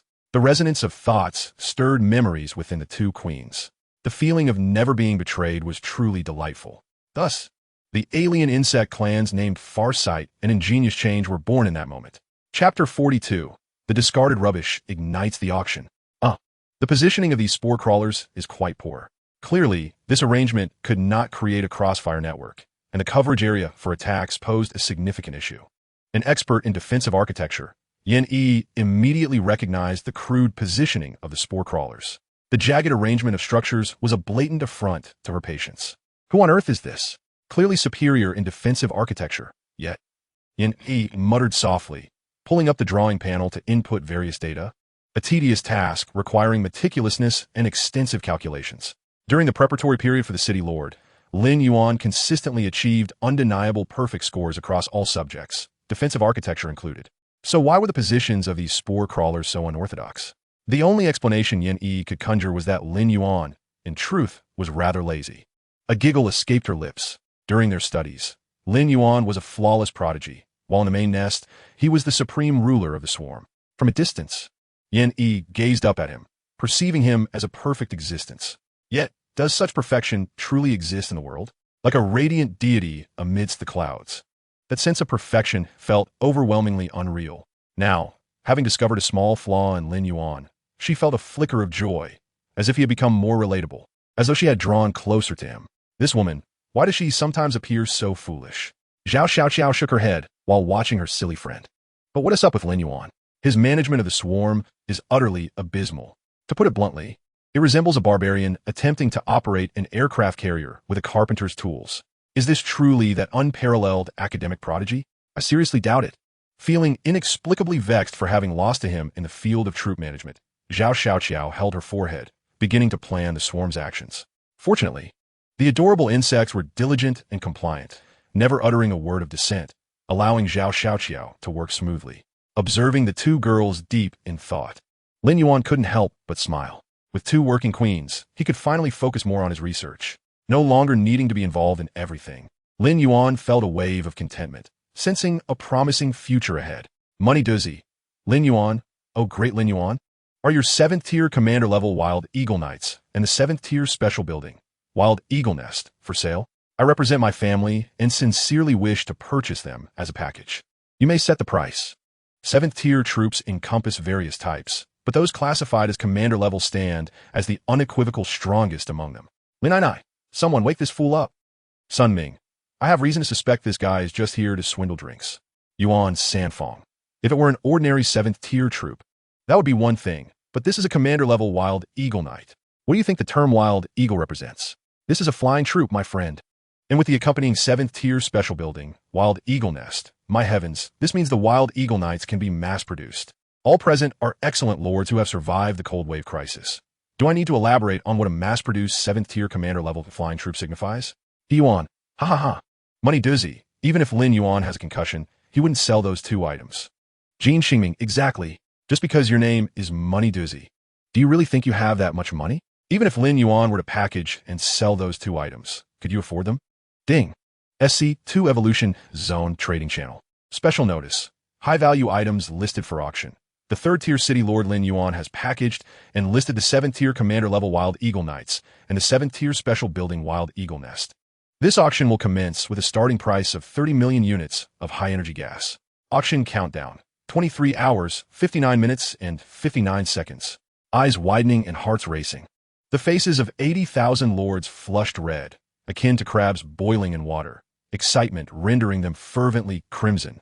No one cared whose face had swollen, nor did they ponder what had been said previously, and certainly, no one would question why Lin Yuan would auction such a significant blueprint.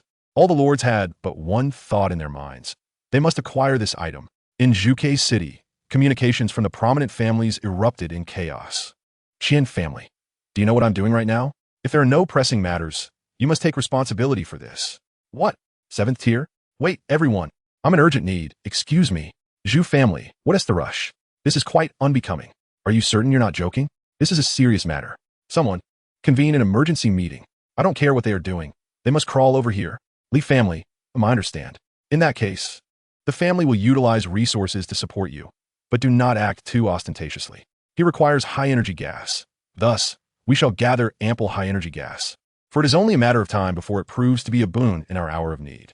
Previously, your efforts were commendable, and you have already established a faint bond with Lin Yuan. No, that is unnecessary. On the contrary, this time you are to deliver intelligence regarding the Zhou family to him. For now, we must exercise patience and develop discreetly. The Evolution City, the lair of the alien insects. How peculiar. Why is there no bidding?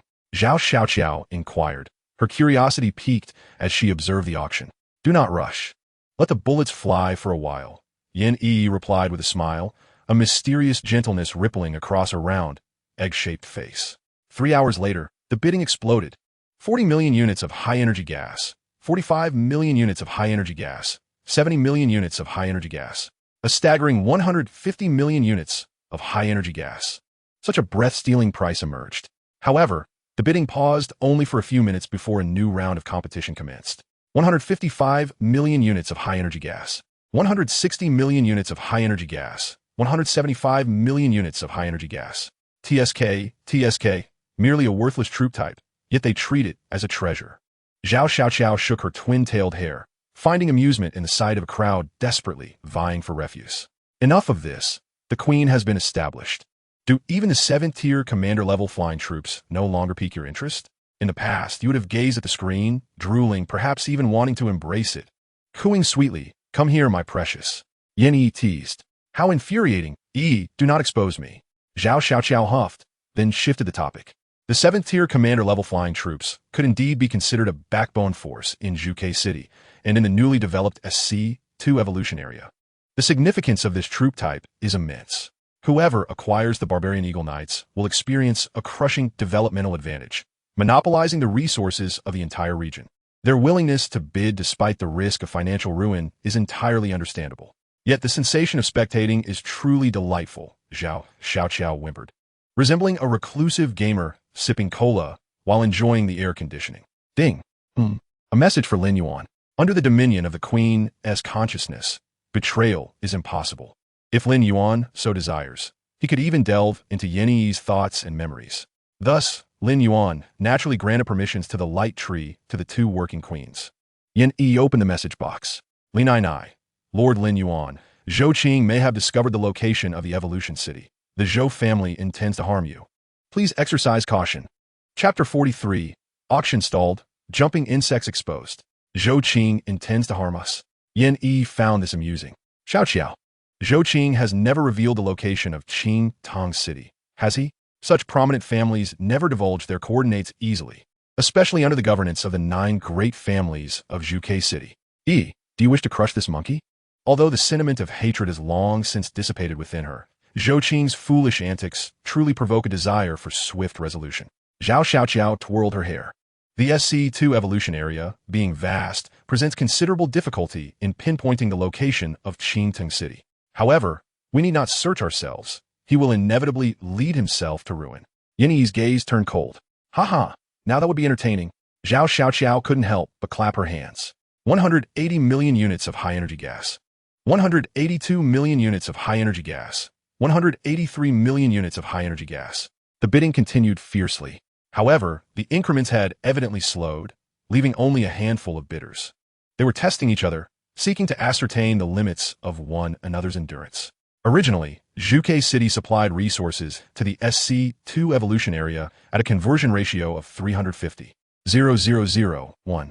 Yet, following Lin Yuan's designation of the SC-2 area, the conversion ratio drastically changed to 2:1. Under this 2:1 resource conversion ratio, Zhuke City could continuously supply materials to the SC-2 evolution area. With the support of Zhuke City, the nascent lords in this region could make significant strides in developing their territories. It can be said that these lords are fortunate. Compared to other territories, their developmental progress is at least a decade ahead. The current developmental trend of the SC-2 evolution area can be attributed to Lin Yuan's remarkable contributions. In the early stages, he provided a vast amount of precious resources. During the Aberration Cold Wave, his evolution city attracted the primary forces of the frozen dead, and now, He has bestowed wings upon the surviving 800,000 lords. Lin Yuan's prestige soared. Whenever he raised his voice, responses would be few and far between. It is a mere jest. Once the resource exchange ratio opened, those prominent families within Zhuge City became the true overlords, their backing rendering a trifling third-tier lord inconsequential. What grand achievements! Can such accolades translate into practical resources? Contributed greatly to the SC2 evolution area? Very well, continue to contribute. The populace will surely remember your good deeds. Alas, the lords must develop their territories. He who does not care for himself will face dire consequences. Following the relaxation of resource exchanges, a power circle centered around the 9 great families will inevitably take shape. To secure their dominant positions will involve a series of games and struggles. Thus, this is the reason Zhou Qing is eager to unearth Lin Yuan's secrets, and why the bidding for the 2 7th-tier blueprints is so intensely competitive. Truly, such prominent families can even hoard scarce resources like high-energy gas. Zhao Xiaoqiao remarked. Centuries of accumulation render such depth unsurprising. We have underestimated Zhou Qing himself, but we must not underestimate the Zhou family behind him. No one knows what treasures they conceal. Yan Yi stated solemnly. Indeed, Yi, you are correct. The dark world is vast, and the treasures it yields are varied and bizarre. Zhao Xiaoqiao nodded in agreement. Just then, the regional communication channel erupted with a message. 185 million units of high-energy gas. 186 million units of high-energy gas. The bidding has narrowed down to a competition between Zhou Qing and Yuan Sanfang, reaching a fever pitch.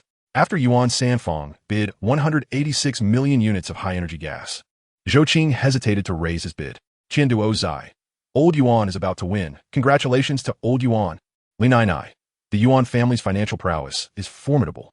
Their resource allocation unparalleled. What a brilliant victory. Sun Ming. Incredible, truly incredible. Yuan Sanfang. Haha, fair competition. The highest bidder wins. Just as everyone was congratulating Yuan Sanfang, a message suddenly exploded onto the scene. Zhou Qing. You provide Lin Yuan with high-energy gas, unaware that you are funding darkness and nurturing calamity. He Yuan. Exactly. Lin Yuan is quite the enigma. Do you not find him too strange? Jin Xingming. Consider this. Does Lin Yuan not seem like a sudden apparition? A genius like him should have been renowned before even entering the Lord's preparatory ranks. Why we never heard of him? He Yuan. Think carefully. How can a person with no background defend an F-class territory? How could he suddenly accumulate 1 million in regional contributions? Jin Xingming. Is it even possible for one to kill over 100 million mutated frozen corpses? How could he, a fledgling territory barely 2 months old, accomplish such a feat? He Yuan. In darkness, there are too many anomalies. I fear Lin Yuan is entangled with the dark. He is a spy sent by the darkness, a subverter, a divider. Yuan Sanfang, what? Is it not permissible for others to be exceptional? If someone surpasses your understanding, must you then resort to slander? Qian Duozai, what do you mean? Is your accusation devoid of evidence? Could it be that you, Zhou Qing, cannot accept defeat? Lin Yuan. Zhou Qing, it seems you've fallen into a lower position now. Do you have any evidence? Zhou Qing. Evidence? Of course I possess it. Everyone, please observe. Image JPG, image JPG, image JPG, image JPG, image JPG. The moment Zhou Qing unleashed the images, the entire regional communication channel fell into a hushed silence. What manner of monstrosity was this? Even in death, its grotesque form and ferocity radiated a chilling indifference to life, causing shivers to run down one's spine. Particularly alarming were its scythe-like, bladed appendages, instilling profound dread. He Yuan, a monster, a creature of darkness. Lin Yuan must surely be a servant of the shadows. Jin Xingming. Terrifying, utterly terrifying. If you claim this beast is not a creature of darkness, I simply cannot believe it. Humanity boasts a diverse array of troops, many of which are avian or beastly, such as the 3-clawed eagle and the crimson fire steed. However, the appearance of the jumping insect was shockingly impactful. It was akin to someone leading an alien creature to you, saying, "Fear not, this is my pet," akin to a sheep. No one would believe that such an anti-human species could arise in the realm of light. Chapter 44. Lin Yuan, the Heretic. Yuan Sanfang. How can you be certain this creature belongs to Lin Yuan? Zhou Qing. It was discovered in the city of Far Sight. Yan Yi is still alive. Just ask her, and you'll understand. If Lin Yuan did not raise these monsters, he should be able to clear his name. He Yuan. Yan Yi. You must be present. Come forth and speak. Jin Xingming. Why remain silent? If you cannot provide an explanation, it is tantamount to an admission of guilt. The regional communication channel erupted into chaos. What was once a community for exchanging useful information transformed into a weapon wielded by those with ulterior motives. Many, unaware of the truth, were swept along, demanding that Lin Yuan prove his innocence. It was as if, without his appearance to vindicate himself, he would be condemned as a historical villain, deserving of 1,000 tortures. Paraded before the masses. TSK. First, they smeared Lin Yuan's reputation with vague insinuations, then unleashed a tide of slander, followed by demands for him to clear his name. Such formulaic tactics were indeed tried and true, Xiao mused. The method was simple yet effective, Yin Yi remarked. Relentless defamation creates a public opinion atmosphere that tarnishes one's reputation, regardless of their actual deeds. Reputation, do we, the swarm, require such a thing? Xiao inquired with a tilt of her head. Naturally, we do not, Yin Yi replied, stroking her broken fong, perhaps due to the will of the swarm. She found a solid feel of the fong far superior to that of soft fur. Mu Guangzhe. I have submitted the specimen of this creature to the headquarters of the Radiant Church in Zhuke City. Mu Guangzhe. After the judgment of the bishops, it has been confirmed that this is an evil being that desecrates the light and shall undoubtedly face divine judgment. Mu Guangzhe. Lin Yuan is undoubtedly a heretic, tainted by darkness. Mu Guangzhe. No one is to provide Lin Yuan with any resources. Otherwise, they will be considered as accomplices, guilty, alongside him. The regional communication channel fell utterly silent. No one dared to refute Mu Guangzhe, or rather, no one had the courage to contradict the Radiant Church. The church's power was overwhelmingly vast, with the church in Zhuke City merely a branch of their influence. In such a dark world, people clung to faith. Historical records indicate that numerous churches once flourished, yet only the Radiant Church remains. The past has made it easy to imagine the brutal struggles the Radiant Church endured. Mu Guangzhe's words effectively branded Lin Yuan. Lin Yuan has made so many contributions, yet in the end he is reduced to mere words from Mu Guangzhe. Xiao scoffed. While some may remain calm and understand Lin Yuan's sacrifices, they dare not speak for him, nor resist the Radiant Church. Yin Yi stated with a tranquil demeanor. The Radiant Church? A veritable tumor, without a doubt. Xiao's gaze was somber. The bidding had come to a standstill. The once intense atmosphere felt as though it had been abruptly encased in ice. Yuan Sanfong, you think you can contend with me? Zhou Qing felt a sense of triumph. You performed admirably this time, diminishing the Yuan family's power. The communication screen unfolded, and Zhou Xiong's rare praise brought a smile to Zhou Qing's face. Is what I ought to do, father. Zhou Qing responded humbly. Next, we will utterly crush Lin Yuan, Zhou Xiong said in a deep tone. At your command, father.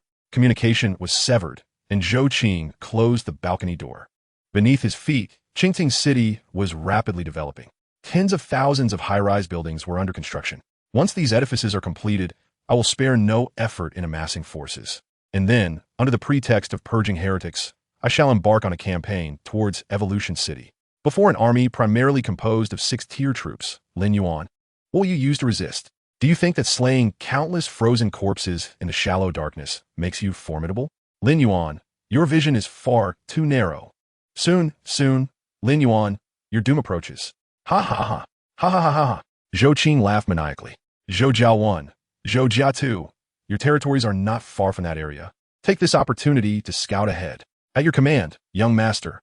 Zhou Qing, what a cunning scheme. Yuan Sanfong ground his teeth in frustration. The bidding for the Tree of Light, once commenced, is irrevocable. Now that the Radiant Church has branded Lin Yuan, it means that the blueprint he obtained through a bid of 186 million units of high-energy gas is rendered useless, becoming 2 worthless pieces of paper. The 7th-tier, commander-level troop. The Barbarian Eagle Knight, if it were to appear, would brand Yuan Sanfong and indeed the entire Yuan family as heretics.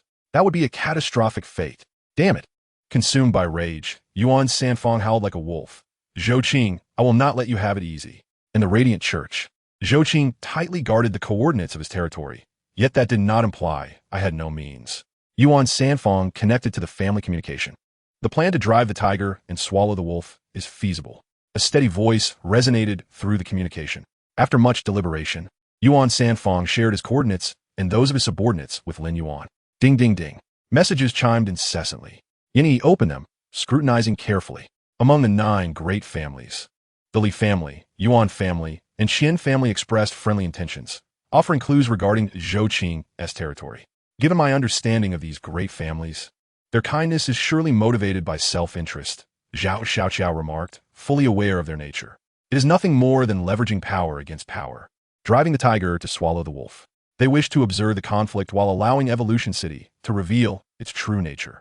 After all, Lin Yuan has engaged in a series of strange actions, and they undoubtedly harbor much curiosity and questions, seeking to probe our intentions. Yin Yi calmly analyzed. So, what shall we do? Zhao Xiaoqiao inquired. Gather our forces and sever the budding threats. Zhuke City may provide resources to the SC2 evolution area, but it cannot supply troops. The longer this drags on, the stronger Zhou Qing's forces will become. However, none of this is critical. The most important thing is to punish the desecrators without mercy. Yin Yi stood up slowly, her elongated figure exuding a blend of grace and strength that commanded respect without anger. Though merely a weakened version of the Blade Queen, her inherent power was already sufficient to roam unchallenged in the shallow darkness. Of course, as the Queen of the Swarm, she would not engage in any solitary heroism. The Farsight clan, worker bees, mutated into the incubation grounds for aberrant insects. Clatter, clatter, clatter. At the far end of the fungal carpet, a returning worker bee froze, its pincers dropping the ore with a thud onto the ground. Then it unhesitatingly adhered to the mycelium, its entire form suddenly swelling as the 30-meter-high living organism rose from the ground, its veins and organic fibers pulsating and its tissues rapidly forming. The Yichong Fu Huachang, the most primitive version of the Yichong Juchao, could spread a certain range of mycelium and produce 100,000 larvae each day. How marvelous, how adorable, Zhao Xiaoqiao exclaimed. Her curiosity piqued. I want to join in too. The Chaobian Shuqin, worker bees, mutated into the Yichong Fu Huachang. At the northern end of the mycelium, a worker bee floating along the mining path froze, its pincers weakly waving as if lamenting. The run beneath the sunset that day was the youth of my mining days now lost. Chapter 45. The Expedition of the Broken Tooth Snap. The second Yichong Fu Huachang was in the midst of mutation. As a primary insect swarm, this 30-meter-high, colossal living structure required 15 million units of biomass and 300 units of crystal ore. Clearly, if its sole function was to produce larvae and propagate the mycelium, the cost-effectiveness of the Yichong Fu Huachang was not particularly high. Additionally, it had a notable drawback. The automatic assessment of the Guangmingsu tier is in progress. The Guangmingsu has evolved, rated as a Tier 4 Guangmingsu. Tier 4 Guangmingsu functions are being activated. With 2 Yichong Fu Huachang down, the Evolution City directly upgraded to Tier 4. The Tier 4 Guangmingsu functions included building condition analysis, troop health status queries, among various practical utilities, but for the Yichong, it was utterly useless. It seemed that the Fu Huachang could not be constructed casually. Otherwise, its deceptive function would be lost. Zhao Xiaoqiao discerned this shortcoming. Most importantly, the cost-effectiveness was subpar. Yin Yi slightly nodded. However, the main nest, isolated and devoid of Lin Yuan's safety, must still have the Fu Huachang built. It can protect the main nest while serving as our sleeping quarters. Lin Yuan, a true scholar, had delved so deeply into research that he had become a ruler. Yet he harbored no aspirations to claim dominion over the dark world. Zhao Xiaoqiao scoffed. There's no helping it. For someone like him, his pursuit of knowledge must be marked by a certain stubbornness. Yin Yi sighed. Let's help him share the burden, so he's not disturbed by the trivialities of the mundane world. All right, let us see who can find more useful genes, she declared. Next, we shall stand against the great families and the Gongbing Zhouyi. How exhilarating. Zhao Xiaoqiao placed one hand on her hip and pointed dramatically into the distance, her posture exuding confidence, yet appearing somewhat whimsical. Clack, clack, clack. The muscles contracted, providing an unceasing flow of energy, the rhythmic movement of its limbs resonating with the rapid, drum-like sound as its claws made contact with the rocks. More agile than a cheetah, more ferocious than a wolf, the broken tooth navigated through the rocky terrain, the rushing air gliding past its gossamer-like wings. Its eyes, rich with photoreceptive cells, radiated an orange glow. Prey, not a part of the whole, it must be hunted. It had spotted its target, a robust, two-horned creature gracefully leaping over the rugged rocks as if traversing smooth ground. Not a part of the whole, it must be slain, the queen whispered within its mind. The broken tooth recognized that this was its own will.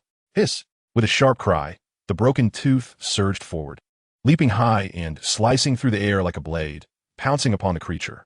The scythe-like appendages grazed the creature, which was not part of the whole, and it was cleaved in two. blood splattered, and the broken tooth experienced a peculiar delight.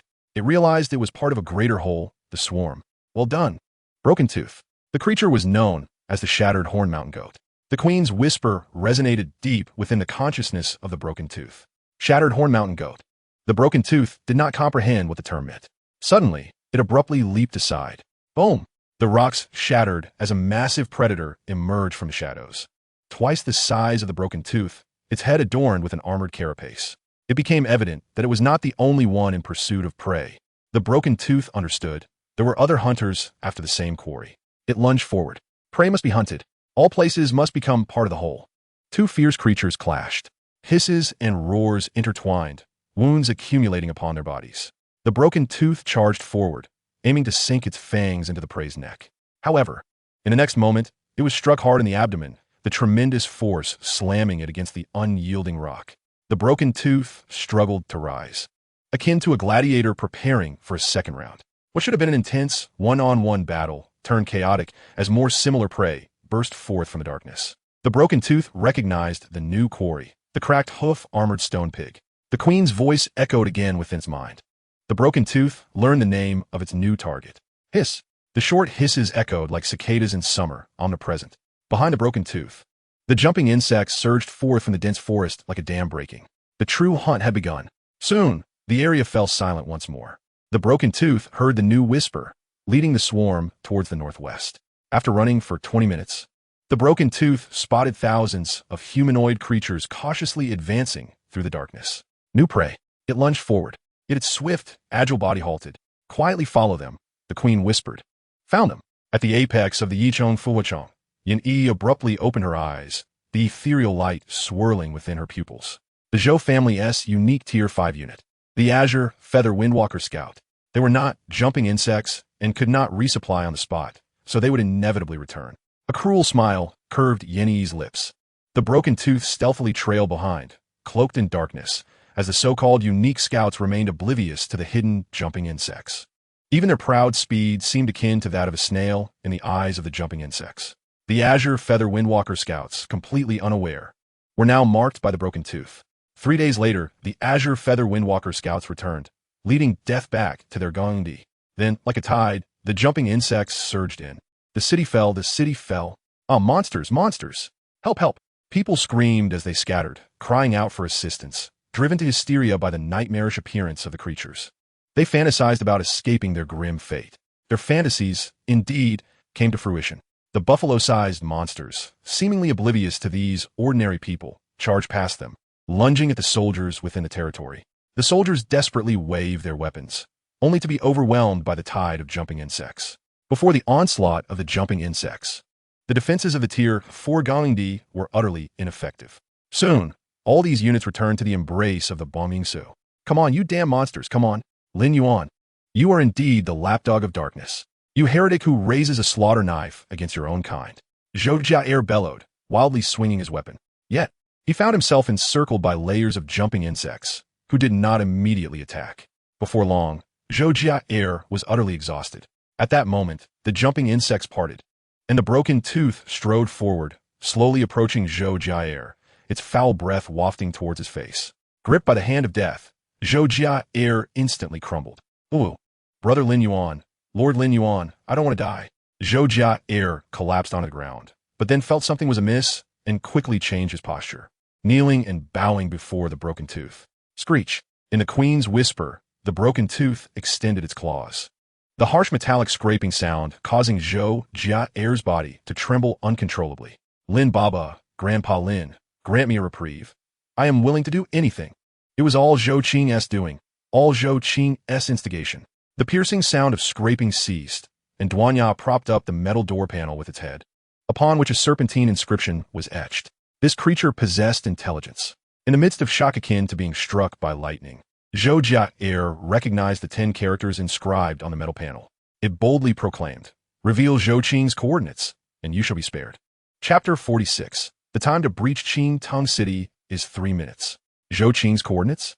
I can guide you, but I shall never divulge the coordinates. Zhu Yiya, quick-witted in desperation, thought to himself. Alas, he faced a swarm of insects, not a negotiable entity. Should Zhou Jiaer remain silent, It would merely prolong the inevitable.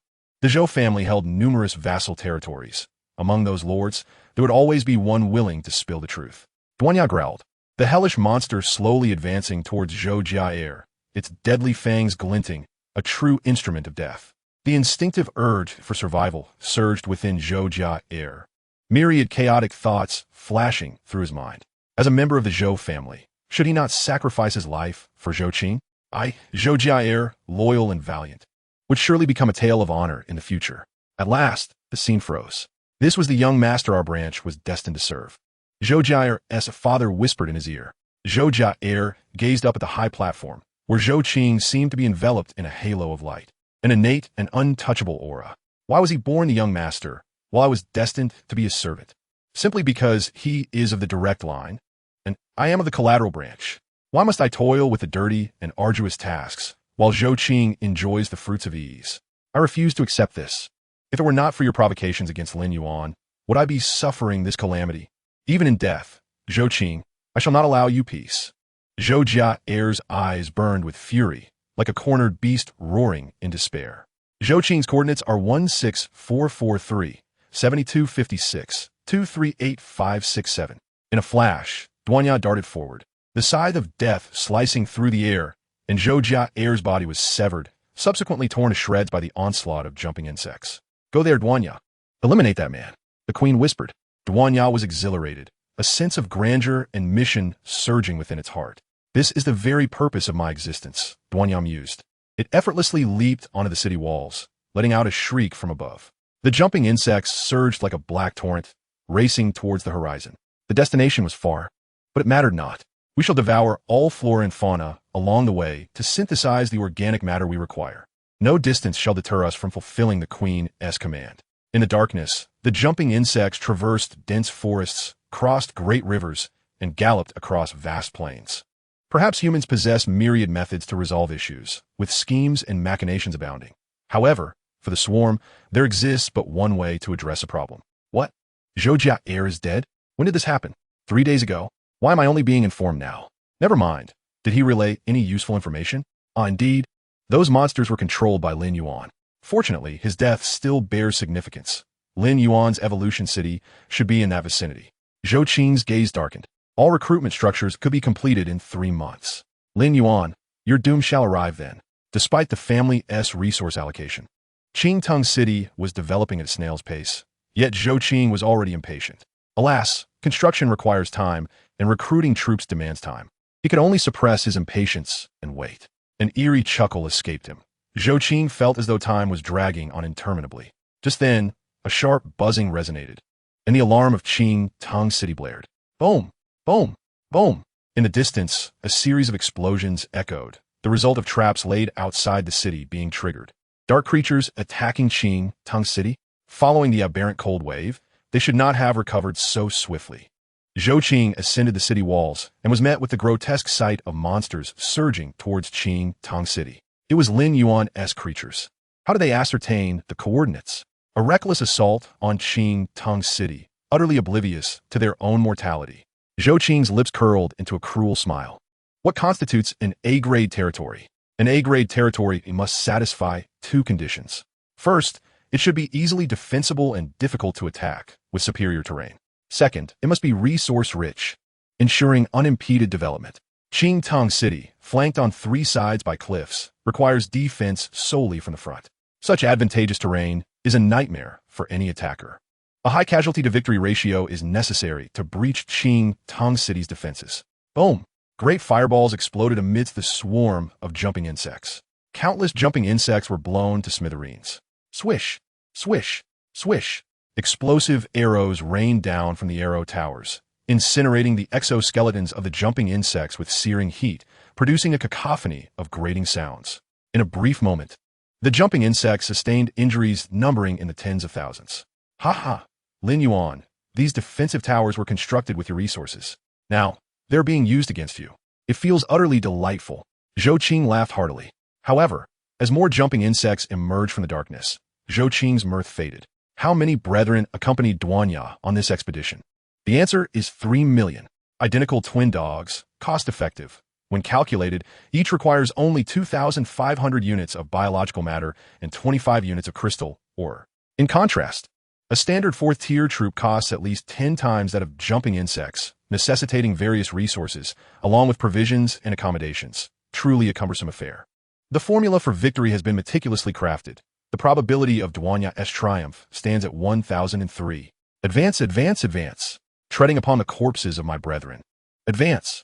Behind, wings like cicadas fluttered delicately in the airflow as the black jumping insects approached the city. The walls of Qingtang City were not particularly high. Perhaps due to the passage of the aberrant cold wave, Zhou had not invested much thought into defensive structures. Despite the natural barriers, faced with a million-strong sea of jumping insects, Qingtang City was utterly incapable of defense.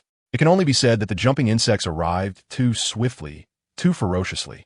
Zhou could never have imagined that Lin Yuan would mount a direct assault on Qingtang City.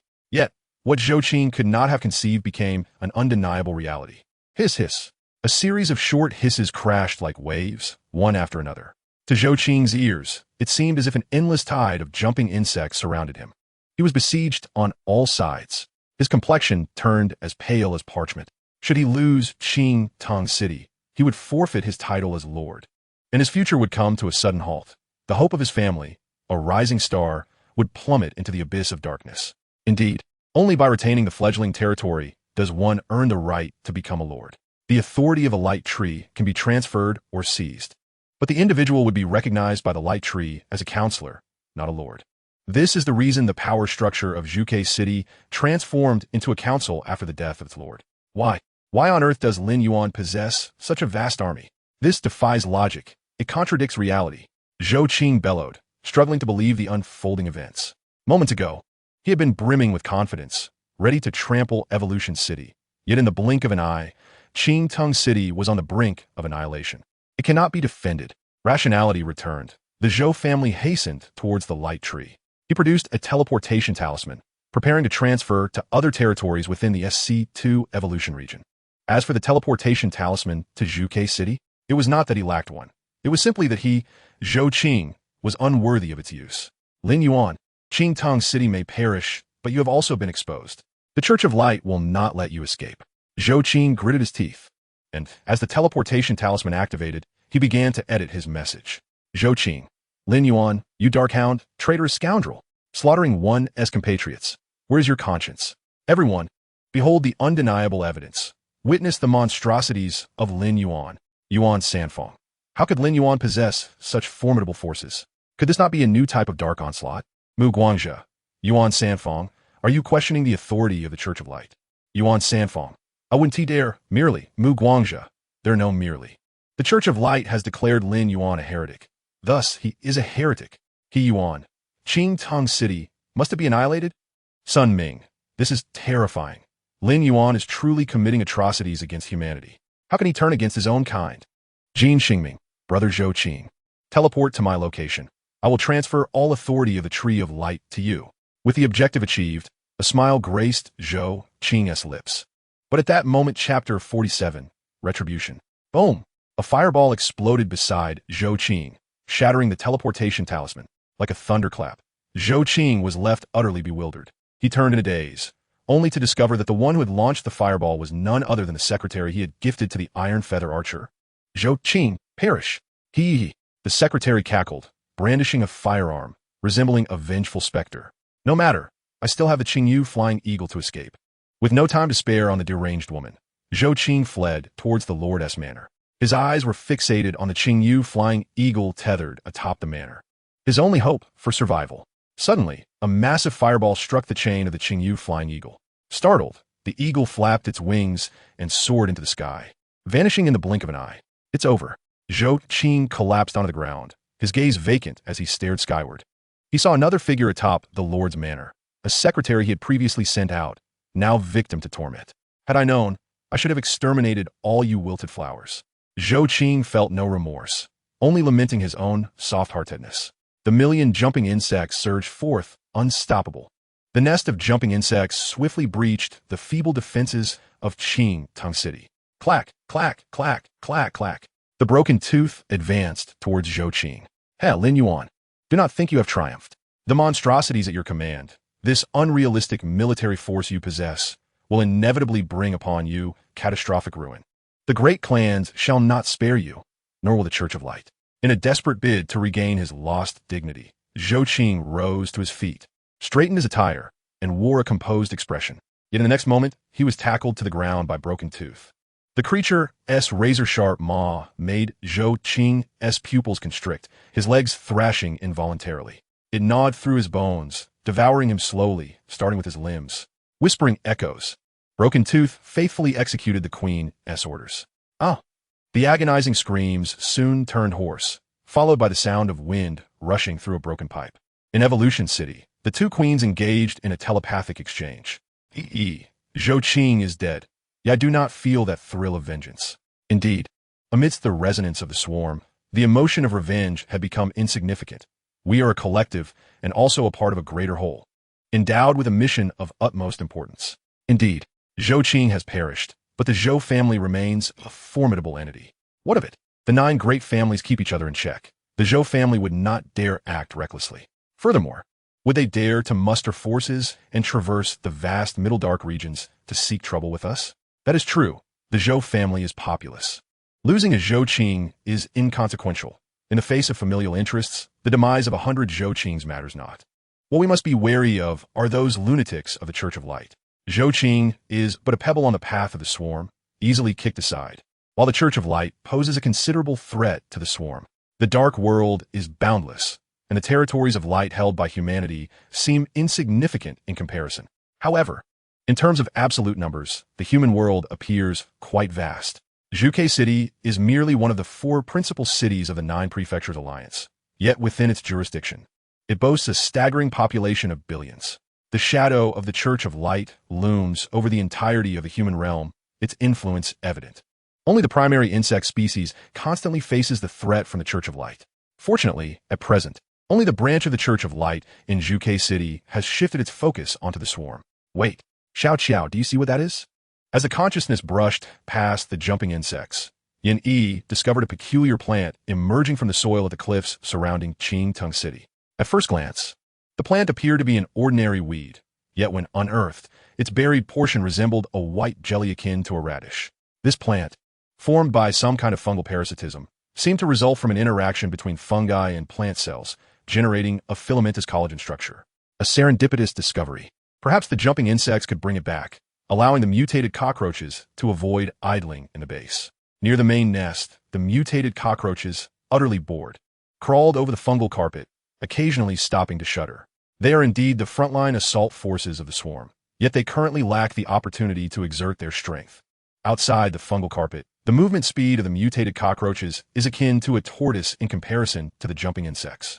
The heads of the mutated cockroaches, hidden beneath their heavy exoskeletons, bobbed in fatigue. The idle mutated cockroaches yearned desperately for F2. The tidings of useful genetic information brought Lin Yuan back from his research into the mundane world. Strange, why do I constantly feel overlooked? Is my recent research too mentally exhausting? Lin Yuan rubbed his temples and began examining the newly acquired genes. The Queen's authority, at its peak, could only command worker bees and larvae to mutate. Integrating genes into the swarm requires direct intervention from a sovereign. Indeed, it is the neural collagen gene, with a compatibility rate of 863, suitable for incorporation into the mutated cockroach's genetic makeup. Mutated cockroaches, neural collagen restructured, evolution. 100 units of crystal ore and 100 units of high-energy gas were injected into the cockroach nest. The cockroach nest, as the name suggests, resembled an oversized mutated cockroach resting on the fungal carpet, similar in function to the splitting pool. The cockroach nest stores the genetic material of the mutated cockroaches and possesses the capability for genetic synchronization. The cockroach nest slowly pulsated, integrating the genes of the peculiar plant while simultaneously transmitting them. On a microscopic level, the filaments of neural collagen formed a robust triangular connection structure on the claws of the mutated cockroaches, enhancing their support and enabling them to move swiftly beyond the fungal carpet.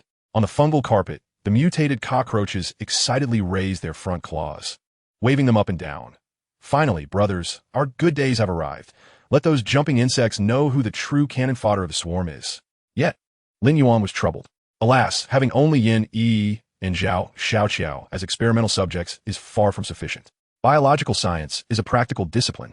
All research must be validated through practice, culminating in a definitive conclusion. The last time he assisted the two queens in reshaping their bodies, Lin Yuan had been actively engaged, filled with inspiration, making significant strides in his research. However, now devoid of materials, he found himself ensnared in a theoretical quagmire. Lin Yuan could not simply capture a few individuals for experimentation. It is not that he possesses a moral compass, but rather that there are strict criteria to become a queen. Yin Yi and Xiao became queens precisely because of their remarkable psychic potential, enabling them to merge with the swarm. Ordinary individuals would disintegrate entirely upon the invasion of swarm genes into their cells. Only by transforming individuals into ordinary Zer warriors can there be a high probability of success. However, the Zer species has already achieved perfection. It is only Lin Yuan's exasperation that drives him to alter Zer warriors. It is indeed a cause for concern. Lin Yuan shook his head, picked up a cup, and took a sip of the primordial evolution liquid to quench his thirst. Oh, has Zhou Qing been eliminated? A glance at the regional information revealed that Zhou Qing had indeed been removed from the roster. Two queens, both capable and industrious, are simply splendid. Unburdened by trivial matters and able to devote himself entirely to research, Lin Yuan felt as if he had consumed 3 bottles of calcium-rich liquid, invigorated and utterly at ease. Chapter 48, Cause and Catastrophe. Zhou Qing is dead. He was vanquished by Lin Yuan's monstrous army, and Qingting City has been utterly flattened. This news is nothing short of earth-shattering. Although hard to believe, Zhou Qing's name has undeniably turned gray on the roster of the Lord of the Illuminated Tree. Many are perplexed, wondering what enmity existed between Zhou Qing and Lin Yuan, and why Lin Yuan sought to extinguish Zhou Qing. Only a select few, who had received messages from Lin Yuan, were secretly alarmed. They had not anticipated Lin Yuan possessed such audacity and might, directly obliterating Zhou Qing in his nascent stage. The reactions of the crowd were nearly unanimous. Silence. In this dark world, it is not uncommon for lords to betray one another, ruthlessly annihilating entire families. The 9 great families sold out the city lord's personal guards and betrayed 300 million civilians, yet no one uttered a word of protest. He Yuan, Jin Xingming, and others trembled in fear, unwilling to show their faces. They had previously fawned over Zhou Qing and scorned Lin Yuan, but now they dreaded becoming targets of Lin Yuan's wrath, all retreating like turtles into their shells. Of course, one individual stood apart. Indeed, this person was Mu Guangzhe. Mu Guangzhe, Lin Yuan, you XXU. Mu Guangzhe, the Church of the Illuminated Mother, XXU. Mu Guangzhe expounded at length in the communication channel, eloquently summarizing his thoughts in a series of 42 words. Lin Yuan, deranged and unrestrained, spreads terror, aligns with darkness, engages in all manner of evil, incites internal strife, and is a societal scourge. It is evident that immediate purification is imperative. Having been indoctrinated into the Church of the Illuminated Mother since the zygote stage, Mu Guangzhe is an unreasoning fanatic, incapable of rational judgment. Aside from the followers of the Church of the Illuminated Mother, many lords maintained a watchful and neutral stance toward Lin Yuan. In a humble tavern within a luminous territory in the SC2 evolution area, a youth persistently nudged a robust man. The man lay slumped on the table like a heap of clay, his form resembling that of a mighty bear. Even in his intoxicated state, the frail youth could not budge him. "Don't bother me," the man mumbled drunkenly. "Ha! Aren't you all tired of hearing this? My parents, my wife and children, all sacrificed for Zhuke City. Ha! What a sacrifice for Zhuke City. They were merely sold out by those officials." The youth pinched his nose, enduring the overwhelming stench of alcohol, and replied, "Brother Chung, how could you be drunk again? The news has spread like wildfire. The heir of the Zhou family, Zhou Qing, has been eliminated." "What did you say?" The man suddenly straightened up, his eyes reflecting the weariness of the world. "There is no intoxicating wine, merely memories that seek to intoxicate. What you say is true." The man fixed his gaze upon the youth, his once turbulent, tiger-like eyes now clear, with light piercing forth like a lance. The youth suddenly found it hard to breathe and stammered, unable to speak. "Apologies, Xiaobu," the man averted his gaze. "It's fine. I understand." The youth patted his chest. "I've inquired extensively. This news is utterly credible. It is said that Qingting City has been reduced to rubble. Only individuals with the appropriate level of authority within the Illuminated Tree can receive news pertaining to it. In the realms of the Illuminated Territory, commoners and low-ranking soldiers are merely ordinary individuals. To them, The illuminated lords are objects of reverence. How could the youth acquire such information? It can only be said that among the lords, there are those with ulterior motives, eager to fan the flames. This incident was indeed orchestrated by Lin Yuan, the lord of Evolution City. The frail youth continued, speaking of Lord Lin Yuan, he is truly remarkable. According to reliable sources, he is a super genius, an extraordinary lord, and the namer of the SC2 Evolution region. The man quietly rose and walked toward the tavern entrance. Brother Chung, where are you going? The youth called out urgently. I once vowed that whenever someone raised a blade against the 9 great families, my life would belong to them. But that Lin Yuan is said to be a dark lord, a monster, a heretic. I do not care what he is. As long as he accepts me, I will dedicate my life to him. The man paused and added, moreover, I have already encountered true demons, those clad in human skin. The youth gritted his teeth and said, Brother Chung, in the vast SC2 evolution area, where will you find Evolution City? Those gathered here are all of like mind. Together, united in purpose, we will surely uncover the clues to Evolution City. When the time comes, we shall beseech Lord Lin Yuan for acceptance. We can serve him. All right, the man nodded. At the entrance of the tavern, the sunlight of the illuminated territory cascaded down, akin to rays illuminating a marble sculpture. In all matters of the world, there exists a cause and effect. Zhou Qing regarded his secretaries as mere commodities, while the 9 great families viewed 300 million civilians as less than human. Such malevolent causes yield the fruits of wickedness, and they shall ultimately reap what they have sown. Those in power have bestowed upon Lin Yuan numerous titles: rebel, dark minion, heretic who betrays the light, and the hyena that slaughters its kin. Yet many perceive Lin Yuan as a beacon of hope, resolutely entering the darkness, embarking on the path to Evolution City. What thoughts shall they harbor as they tread upon the deep black fungal carpet? Evolution City. The aftermath of the aberrant cold wave is soon to pass. Dark creatures will once again surge into this region. Do you think these dark creatures reproduce asexually through fission? Why is it that no matter how many we kill, they never seem to end? Precisely. They provide us with biomass, enhancing our genetic diversity. Isn't that splendid? Indeed, I noticed the mutated cockroaches are already growing mold. How amusing. Darkness, boundless and infinite, is rife with strange occurrences. It remains indifferent to the trivial matters among humans in the SC2 evolution area, descending only with disaster and destruction. Thunder rumbled. The earth trembled. Chapter 49. The Outbreak of Calamity, the Queen and Her Kin. In Evolution City, the tremors were palpable. Lin Yuan awoke from his studies. Though termed research, it was merely a superficial glimpse into the learning process. In less than 2 months of diligent exploration, Lin Yuan had grasped only a few threads of inspiring insight. To put it plainly, he had yet to make any substantial progress. He had indeed created 2 queens, yet that was thanks to the Blade Queen, Zhu Yu. While he himself was akin to a primary school student copying a collegiate assignment, with his handwriting still clumsy and unrefined. However, ignorance is not to be feared. The true terror lies in the inability to confront one's own ignorance. Scientific inquiry inherently involves exploring realms uncharted by predecessors. It is entirely normal to spend years on a single detail. Lin Yuan possessed a commendable psychological fortitude, and he would not succumb to frustration. Mu Guangzhe, citizens of the Illuminated Mother, I shall now commence the judgment of Lin Yuan. Please heed the teachings of the Illuminated Mother. Mu Guangzhe, Lin Yuan. According to Article 236 of the Illuminated Codex, the Illuminated Mother states, humans are to be perfect. You are an aberration. Mu Guangzhe, Lin Yuan. According to Article 2316 of the Illuminated Codex, the Illuminated Mother points at the black insect, her brow furrowed. You are guilty. Lightbringer, Lin Yuan. According to Article 2338 of the Codex of Light, the Mother of Light nurtures health and beauty. You are an heretic. Lightbringer.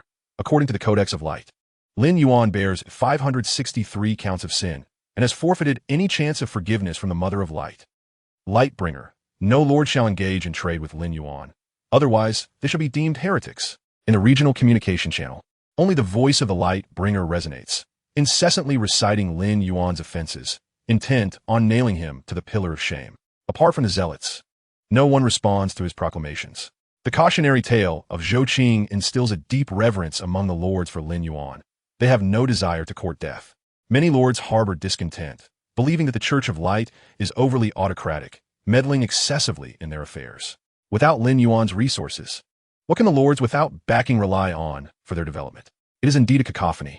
It feels akin to a person on the verge of slumber, only to be disturbed by the incessant buzzing of a mosquito, an irritable sensation surging within Lin Yuan.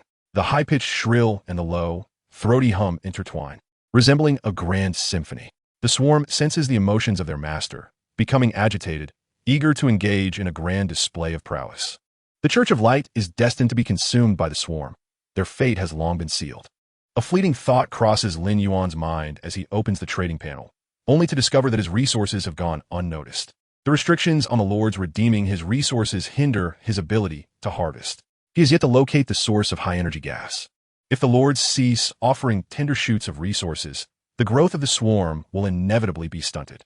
Master, Lin Yuan, Queen of the Shifting Swarm, bids you greetings. Lin Yuan, Master, I sense your wrath. I shall execute your every command. The two queens convey their thoughts telepathically. Could you two perhaps utter something more coherent? Lin Yuan replies, somewhat exasperated. This feels rather amusing. Xiao giggles. Indeed, it possesses an inexplicable epic quality. Is this not how novels often portray such scenarios? Yin Yi responds gently. Are you both not bored? Dispatch a segment of the swarm to deal with the Lightbringer. Lin Yuan commands. We honor your will. The shifting swarm is at your service. Xiao responds lightly. Very well, this time I shall allow you. Next time, let me take the lead. Yin Yi expresses a hint of reluctance. The two queens, amidst their banter, determine the fate of the Lightbringer, as if raising a blade against the Church of Light is but a trivial matter. Lin Yuan is unaware of the Lightbringer's standing within the church. If he is merely a minor figure, then his demise is inconsequential. However, if he holds significant influence, the church will surely react. Thus, with the Lightbringer's decree, Lin Yuan takes a mere 0.23 seconds, equivalent to the blink of an eye, to consider his response. Yin Yi. Does anyone know the coordinates of the Lightbringer's territory? Send me a message. Lin Nai. Yin Yi, you finally appeared. Are you with Lin Yuan? Yuan Sanfong. Permit me to express my admiration. Qian Duozai. Lin Yuan is formidable. I mean no offense. I merely wish to convey my respect. Lightbringer? What do you intend to do? Ding ding ding. In an instant, the messages flood in incessantly. It seems everyone has been vexed by this Lightbringer for quite some time. This time we shall rid the world of a nuisance. Xiao declares, brandishing her sword in a heroic pose. We have only recently ascended to queenship. We must engage in constant battle to integrate into the swarm and master our abilities, rather than merely indulging in frivolity, Yin Yi advises. Following the last expedition of the Broken Fong, she felt a vague and special connection with her swarm. The powerful dark energy grants her a premonition. As her swarm ventures forth, something unique is destined to emerge within it. I understand. Do not be so serious. We must remain cheerful. I shall lead the charge. Xiao declares, standing at the pinnacle of the hatchery, whimsically tapping the air with her finger. Alas, without the Broken Fong, I must personally lead the expedition. She expresses with envy. However, Lin Yuan's modifications are truly formidable. I feel an extraordinary power surging within me, eager to unleash it. Lin Yuan, you are indeed a master of transformation. Those three amalgamated creatures that appeared in Zhuke City on the day you departed are your creations, are they not? Lin Yuan finds himself at a loss for words. Although Xiao's praise is indeed sincere and heartfelt, he cannot shake the feeling that she is being somewhat sardonic. His three creations, when compared to the aberrant insects, pale in comparison. The shifting swarm requires no assembly, no mobilization. 1,000,000 insects surge forth, heading straight for the Lightbringer's 5th-tier city of light. Such efficiency is unattainable by human organizations. Even if the Lightbringer anticipates the impending crisis and rallies all his forces, he cannot escape the clutches of death. The inner chamber of the main nest automatically opens, and Lin Yuan steps out of his dwelling to the familiar vantage point atop the main nest. He gazes toward the southern mountain range. In the distance, a column of flame reaches towards the heavens. A volcanic eruption? The flowing crimson hue kindles a sensation of heat upon Lin Yuan's skin. The volcanic eruption, visible from afar, triggers tremors that reverberate through the city of evolution, underscoring the magnitude of this catastrophe. High-energy gas often emerges from volcanic craters. If this is indeed a volcanic eruption, a continuous and stable source of high-energy gas could be secured. Just then, a rumbling sound reverberates, reminiscent of 1,000 steeds galloping. The king insects scattered high in the sky immediately relay their aerial observations. King insect, Master, look. We have discovered new biomass and new genes. The brethren have new tasks to undertake. Countless dark creatures are traversing the mountain range, as seen in the shadowy images. Jumping spiders, flesh-hooked abominations, and rolling insects of various grotesque forms rush toward the SC2 evolution zone. Their trajectory is clear. They seek to flee the southern mountains and head toward the area of the evolution city. The volcanic eruption is a natural disaster. Its distance from the evolution city renders it incapable of affecting this place. However, the frantic flight of these dark creatures suggests an underlying urgency. Lin Yuan ponders. Lin, everyone, this volcanic eruption is highly unusual. We must halt all developmental construction and focus entirely on fortifying our defenses while increasing our forces. Yuan Sanfeng, why does Brotherly say this? Do you possess exclusive information? Chapter 50 Lightbringer, just a mere insect. Lin, the erupting volcano is known as the Eye of Hell. It is a colossal active volcano located at the juncture of the SC1 Nirvana region and our evolution zone. Qianduozai, it seems unrelated to us. The juncture cannot possibly contain a domain of light. Can it? Would it even be able to spew lava into our territory? Lin, such a level of catastrophe can incite unrest among dark creatures. Our territory will suffer varying degrees of impact. Lin, but that is not the crux of the matter. The most crucial point is, do you know why that volcano is referred to as the Eye of Hell? Yuan Sanfeng, Brotherly, are you implying it is that kind of entity? Lin, unfortunately, it is indeed that kind of entity. Sun Ming, brother, I implore you, can we cease this riddle? What on earth is it? Ali Nai, Abulkanig Damun. Boom! The entire regional chat channel erupts. It is as if a firecracker has been thrown into a pot of boiling oil. It is an explosion of unparalleled magnitude. The volcanic demon can be deemed the most fearsome species among the lesser dark creatures. Historical records indicate that the most recent emergence of the volcanic demons occurred 2 centuries ago. During that time, dozens of medium-sized volcanoes erupted in the FA2 region, unleashing countless horned demons that, within a mere 3 years, laid waste to the entire area. It is noteworthy that the lords of FA2 had developed their dominion for a full 60 years, boasting formidable military strength. Yet, they were utterly powerless against these flame-spewing monstrosities. The devastation was catastrophic. Today, the entirety of the FA2 region lies in ashes, accompanied by the acrid scent of sulfur that has lingered for 200 years. Were it not for the retreat of the volcanic demons back into the earth, this catastrophe might have extended its reach to several other regions. Presently, the Hell's Eye, which has erupted, is itself an immense volcano, surrounded by numerous volcanic clusters. Although a direct correlation between the scale of the eruption and the volcanic demons remains uncertain. The lords of the SC2 evolution zone feel an impending calamity looming over them. Resources, they are in desperate need of abundant supplies.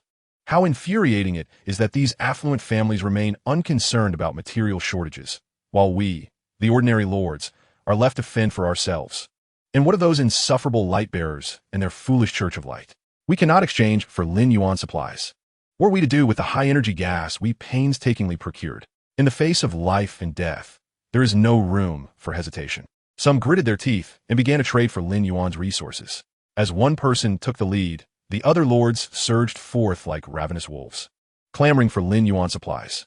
Lin Yuan is truly a benefactor to us ordinary lords. These resources will save us from peril. What use is that wretched light-bearer? All they do is prattle on. I hear there are those in the territory preparing to venture forth to seek the evolution city. Pass it along. I shall provide them with food, equipment, and all the aid within my power. The resources Lin Yuan had posted in the trading channel visibly dwindled. Yet his esteem among the ordinary lords soared to unprecedented heights. What? You claim Lin Yuan's creatures are all dark monsters? Nonsense. They are merely his pets. Unique units of his own, albeit with an unappealing appearance. In truth, they are quite docile and endearing. Otherwise, how could one explain the survival of the common folk in Zhou Qing's territory? Light-bearer, how dare you openly defy the judgment of the Church of Light? You are all heretics and shall face the cross of execution. Light-bearer, your communications will be scrutinized by the Church of Light using the authority of the Vermilion Bird City. You cannot escape. Light-bearer, you shall all be burned alive. Damn be you. The light-bearer's faith was besmirched. His expression contorted with rage as he hurled insults and threats in the channel. However, no one paid him any mind. All were frantically trading for Lin Yuan's resources. The light bearer was on the verge of fainting from sheer fury. Beep, beep, beep, beep, beep, beep, beep, beep, beep, beep, beep, beep. The territory alarm suddenly blared. An emergency warning. Are dark creatures launching a massive assault? No matter. My city of light is impregnable. Whatever dark beings dare approach shall meet their demise. The light bearer shook his gem-studded goblet, sauntering to the balcony, one hand resting upon the gilded railing. The diamond-shaped light sanctum glimmered with a soft white glow, while the resplendent guardians of light, clad in ornate armor, stood in formation with round shields and rune-imbued war hammers, aligned neatly upon the 20-meter-high city walls. Light gunmen, light artillerymen, light throwers, these ranged units are the backbone of the defense. The variety and comprehensive configuration of my ranged units enable formidable combinations of firepower. The overall strength of my territory far surpasses that of Zhou Qing's foolish domain. Even if the volcanic demons were to attack, I am confident in my ability to defend successfully. Lin Yuan, even if you know my coordinates, what of it? Those monsters are at most 4th tier in strength. They shall die in droves. The light bearer wore a confident and composed smile. Soon, his gaze fell upon the charging jump bugs. Boom, boom, boom. The light defense towers unleashed lethal magical beams, creating deep craters in the rocky terrain and hard white crystalline bedrock. Boom, boom, boom, boom, boom, boom. The light warriors unleashed their myriad skills, executing a saturated covering strike, preventing the jump bugs from advancing an inch. Outside the light territory, an invisible line appeared, beyond which lay a heap of jump bug corpses. Ha ha! Lin Yuan, you truly sent troops to their doom. The light bearer laughed heartily, preparing to broadcast a live feed to showcase my prowess. Those heretics, I shall cleanse them all in due time. For now, let them tremble beneath my might. Light bearer. The terrifying monsters Lin Yuan employed to besiege Qingtang City do indeed possess some strength, far superior to the ants I crush underfoot. Image JPG. Image JPG. Image JPG. Image JPG. Image JPG. Image JPG. Image JPG. Image JPG. Chapter 51. The light bearer meets his end. The light bearer posted images of the jump bug corpses in the regional communication channel. Countless jump bug bodies piled upon that line of fire, while in the darkness, more jump bugs charged forth, akin to ignorant beasts marching to their demise. This artistically charged photographic technique lent a powerful impact to the light bearer's images. The fervent lords of the Church of Light trembled, chanting, "Long live the Church of Light." The light bearer is magnificent. Other lords felt a silent dread. In the face of such a formidable horde, their own territories could not withstand such a flawless assault. The light bearer's strength was unexpectedly formidable, leading many lords to speculate that his background must be deeply entrenched, perhaps with a white-robed archbishop as a backing. Beep, beep, beep, beep, beep, beep, beep, beep, beep, beep, beep, beep. The urgent alarm sounded once more. On the other 2 walls of the City of Light, a large number of jump bugs appeared simultaneously. So easily fooled. Lin Yuan, your tactics must indeed be a product of cheating. The light bearer wore a contemptuous smile. Regardless of the reasonableness of the doubt or the presence of evidence, when envy rises, one merely casts dirt. Only thus could the light bearer find equilibrium within himself. Snap! The light bearer snapped his fingers. 2 barrier-like beams of white light shot skyward, enveloping the charging jump bugs. Sizzle, sizzle, sizzle, like shrimp tossed into a hot pan. The high temperature caused the jump bugs to melt into sludge. Within this radiant smoke, they were easily erased like black markings on a white writing board wiped clean. The light bearer swayed his gem-encrusted white jade goblet, taking a multi-angle selfie. Light bearer, how does this backdrop look? In the light, darkness vanishes to ash. Doesn't it evoke a sense of pure illumination? Image JPG. Image JPG. Image JPG. Image JPG. Image JPG. Image JPG. Image JPG. Image JPG. Glancing at the admiring responses, the light bearer felt as though he were floating on clouds, a sense of superiority swelling within him. Just then, the jump bugs abruptly breached the line of fire. What does this mean? Is this not a slap in my face? The light bearer fumed. Reinforce the firepower barrier and eliminate these bugs completely. I refuse to believe there are a million of them. Lin Yuan possesses but a mere 4th-tier evolution city. Often, people unconsciously overlook information they do not agree with. Previously, the regional announcement of Lin Yuan slaying over 100 million dark frozen corpses went unexamined by both Zhou Qing and the light bearer. Perhaps they had given it enough consideration. But the light territories in the dark world have always prioritized defense. They instinctively assumed that Lin Yuan's strength lay solely in his defensive capabilities, rather than possessing an army capable of taking the offensive. The aberrant insects are indeed a different breed, and the long-standing education of Mu Guangzhe and Zhou Qing has constrained their thinking. Lin Yuan embodies an inexplicable strangeness that eludes their comprehension, prompting their minds to subconsciously adjust their perceptions.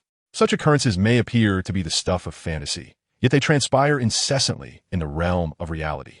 The swarm, indifferent to Mu Guangzhe's thoughts, remains fearless and inexhaustible, showing no concern for the demise of their kin. The cacophony of the jumping insects resembles an instinctual remnant, producing the same brief screeches regardless of the shifting dynamics of the battlefield. Our arsenal is ample, and my energy reserves are brimming. Unleash all firepower, purify them. Mu Guangzhe commanded with a sweeping gesture, satisfied with his authoritative stance, infused with a sense of commanding gravitas. The air ignited with flames, the sounds of explosions reverberating. Countless jumping insects fell, yet amidst this chaos, a new chorus of insect cries arose. The mutated cockroaches emerged from the shadows, their heavy shells encasing them, with fearsome claws and the signature scythe-like appendages of their kind. These towering monsters, standing 274 meters high, made their debut before humanity. Mu Guangzhe's city of light lay perilously close to the city of evolution. The mutated cockroaches, having undergone neural collagen recombination, exhibited enhanced mobility beyond the mycelial blanket. Arriving promptly at the battlefield, the jumping insects probed the firepower while the mutated cockroaches pressed the assault, a straightforward yet effective tactic. Concealed in the darkness, Zhao Xiaoqiao quietly observed the fray. The inaugural battle of the Qiao Bian clan thrilled her, as ethereal energies coursed through her, the patterns on her cheeks resembling cryptic streams of light. New monstrosities? Just as grotesque as the previous canine-like aberrations. Purification is imperative, Mu Guangzhe proclaimed loudly.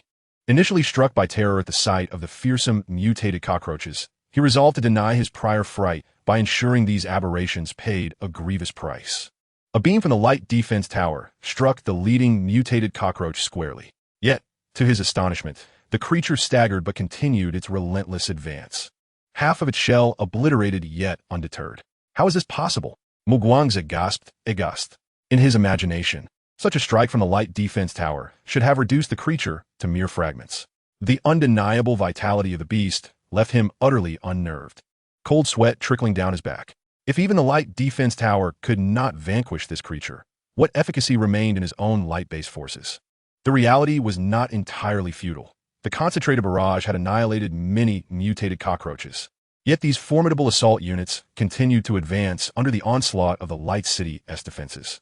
The swarm encircled in a pincer movement. In their focus on the mutated cockroaches, the swiftly moving, jumping insects broke through the firepower blockade, reaching the very walls of the Light City. The geographical position of the Light City was unique, bordered by an endless expanse of water, with three sides encircled by shallow flats resting atop a robust white rock bed. Mu Guangzhe, possessing some intellect, had excavated deep moats around the three walls, redirecting the waters to form a protective channel. However, this proved ineffectual. In diverse environments, the aberrant insects thrived, even in water. The jumping insects and mutated cockroaches plunged into the depths, and the wide moat became their refuge, obscuring them from the light warriors atop the walls. Soon, the swarm surged forth from the water, laying siege to the city. Yet the towering walls, exceeding 20 meters in height, surpassed the jumping insects' leaping capabilities, forcing them to linger below, susceptible to the relentless aerial bombardment. Ha ha ha! The walls forged from luminous crystalline stones and the grand gate of luminous tiger jade. What can these diminutive insects do to breach them? Mu Guangzhe regained his confidence. As long as the walls stood unbroken, he could rest easy. Step aside, little brothers. Allow me, the mutated cockroach declared, with a series of explosive sounds. Deep green corrosive acid erupted from its striped salivary ducts, dissolving the seemingly sturdy gate as if it were mere tofu. The corrosive acid of the mutated cockroaches could penetrate the armor of interstellar siege tanks, rendering this primitive wall inconsequential. The Light City had fallen. The Light Guardians, trained to perfection, had formed a human barricade behind the gate. Yet, they faced the mutated cockroaches. It is worth noting that in the presence of interstellar siege tanks, the epic cockroach Qianzhanqi had once proclaimed, only 7 or 8 tanks. This underscores the sheer brutality and strength of the mutated cockroaches. The acid's effects on the human body produced a searing, burning sensation as the Light Guardian screamed, disintegrating into ash, leaving not even bones behind. The transition from heaven to hell occurred in an instant. A chill surged from their souls to the crown of their heads.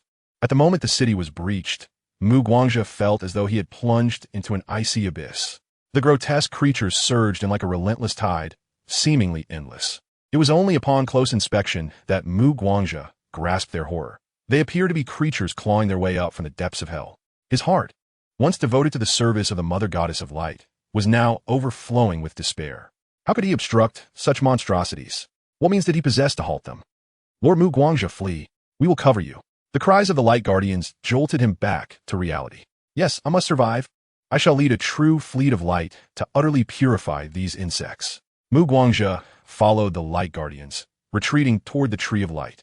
There, he would employ an invaluable teleportation talisman to transport himself to the Grand Cathedral of the Light Church in Zhuke City. Attempting to flee? In the darkness, 2 points of orange-red light ignited. Power surged within her, as Zhao Xiaoqiao leaped high, streaking across the sky like a meteor, landing precisely in Mu Guangzhe's path. Her combat training, commencing from the moment she could remember and perfectly melded with the Queen's enhancements, had elevated Zhao Xiaoqiao's individual prowess to a terrifying level. The slaughter of the swarm, the connection of wills, her buried desire for destruction began to resurface. Upon witnessing Mu Guangzhe's intent to escape, her innate thirst for bloodshed erupted fully. As the dust settled, the insect queen's form, a perfect amalgamation of beauty and power, emerged before Mu Guangzhe. You, Zhao Xiaoqiao. Mu Guangzhe's eyes widened, and then he burst into laughter. Ha. Once, you were a respected luminary of the light domain. Look at you now, transformed into this grotesque figure. I truly pity you. If your parents could see you now. Silence. Zhao Xiaoqiao's voice rang coldly, resonating with a strange echo. My parents were devout followers of the Light Church. Yet you offered them as sacrifices to the dark entities. Where was the Light Church then? You turned a blind eye to the atrocities of the 9 great families, colluding with them. Yet, speaking of this now is futile. I no longer care. I have become one with us. Now, I only wish to witness the despair on your face.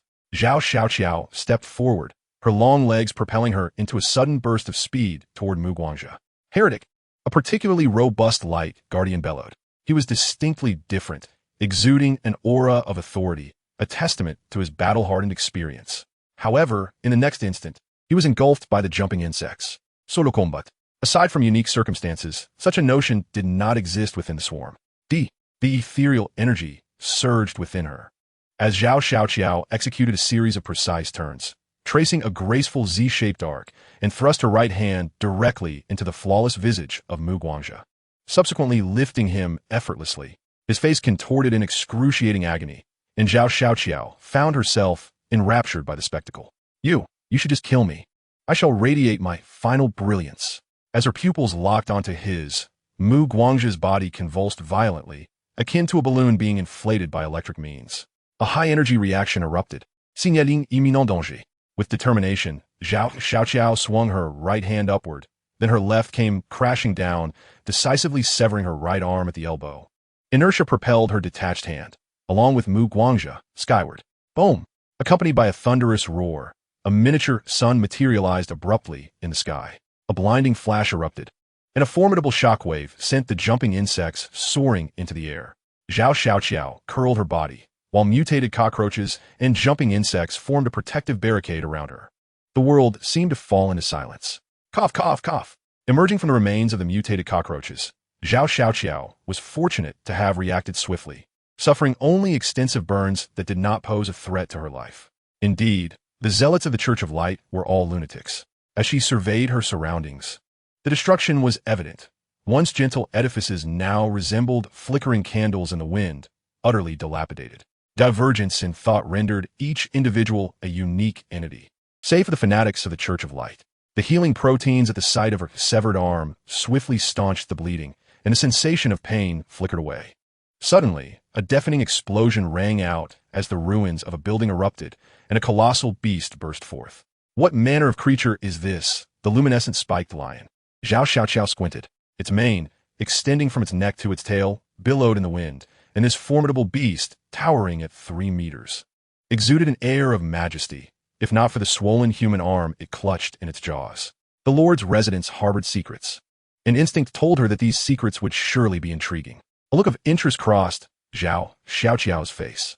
The jumping insects sensed the queen's will and charged towards the Lord's residence. Roar, roar, roar, roar. Feeling threatened by Xiao, the luminescent spiked lion roared furiously, dropping the swollen human arm heavily onto the ground. An unbroken, luminescent spiked lion. With a casual wave of her hand, Xiao commanded the mutated cockroaches to swarm forward. PFF, PFF, PFF. The mutated cockroaches successfully dispatched the beast after several rounds of spitting. The jumping insects ventured into the Lord's residence to scout, finding no threats. Xiao followed suit and discovered an underground entrance of approximately 20 square meters amidst the ruins. The black iron door had been demolished by the luminescent spiked lion, and a chilling breeze wafted from the entrance, resembling the gaping maw of a ravenous beast. The dim light failed to affect the queen's sight, revealing a spiral staircase descending into darkness. The stark contrast between the black, unyielding staircase and the white, crumbling edifices was striking. Jumping insects descend and investigate. The jumping insects receive their orders and joyfully leap down. Confirming that no traps have been triggered, Xiao also entered the passageway. Creak. Distinctive groans of pain reached Xiao's ears. These groans were unlike any other, devoid of fluctuation, extraordinarily calm, exhibiting no signs of vitality, as if they were mere vibrations of air produced by a stress response. Chapter 53. Cultivation Medium of Tumorous Flesh. Top, top, top. The sound was crisp and rhythmic as Xiao ascended the spiraling staircase in her high heels. With her acute sense of smell, the insect queen detected a putrid odor, reminiscent of maggots rotting in the soil. Yet, within that profound darkness, it seemed to conceal some form of taboo, some form of malevolence. Could it be that beneath the Lord's residence of the zealous followers of the Church of Light lay evil? Roar, roar, roar. The roars of the luminescent spiked lion echoed from within. With her keen hearing, Xiao discerned that these luminescent spiked lions had not been completely tamed and still retained their wildness. The luminescent spiked lion, the guardian beast of the Church of Light, exuded a commanding presence and an extraordinary aura. Xiao stepped through the warped gate and entered the underground chamber. What met her gaze caused the ethereal flames within her pupils to flicker. Roar, roar, roar. The low growls indicated that the luminescent spiked lions were feeding. Feeding, a most ordinary occurrence. However, what they were tearing into was living human flesh. If those swollen, irregularly twisted bodies covered in tumors could still be considered human. Creak. The monotonous groans, devoid of any vitality, seemed merely to express their continued existence. Yet, through the extension of the queen's ethereal energy, her mental tendrils allowed Xiao to sense the agonizing plight of those who wished for death yet could not attain it. These individuals were still alive, their bodies riddled with grotesque, tumorous growths, while the luminescent spiked lion gaped its cavernous maw, tearing into the flesh and swallowing hungrily. The luminescent spiked lion, a creature symbolizing the Church of Light's authority, was nourished by living human cultivation mediums.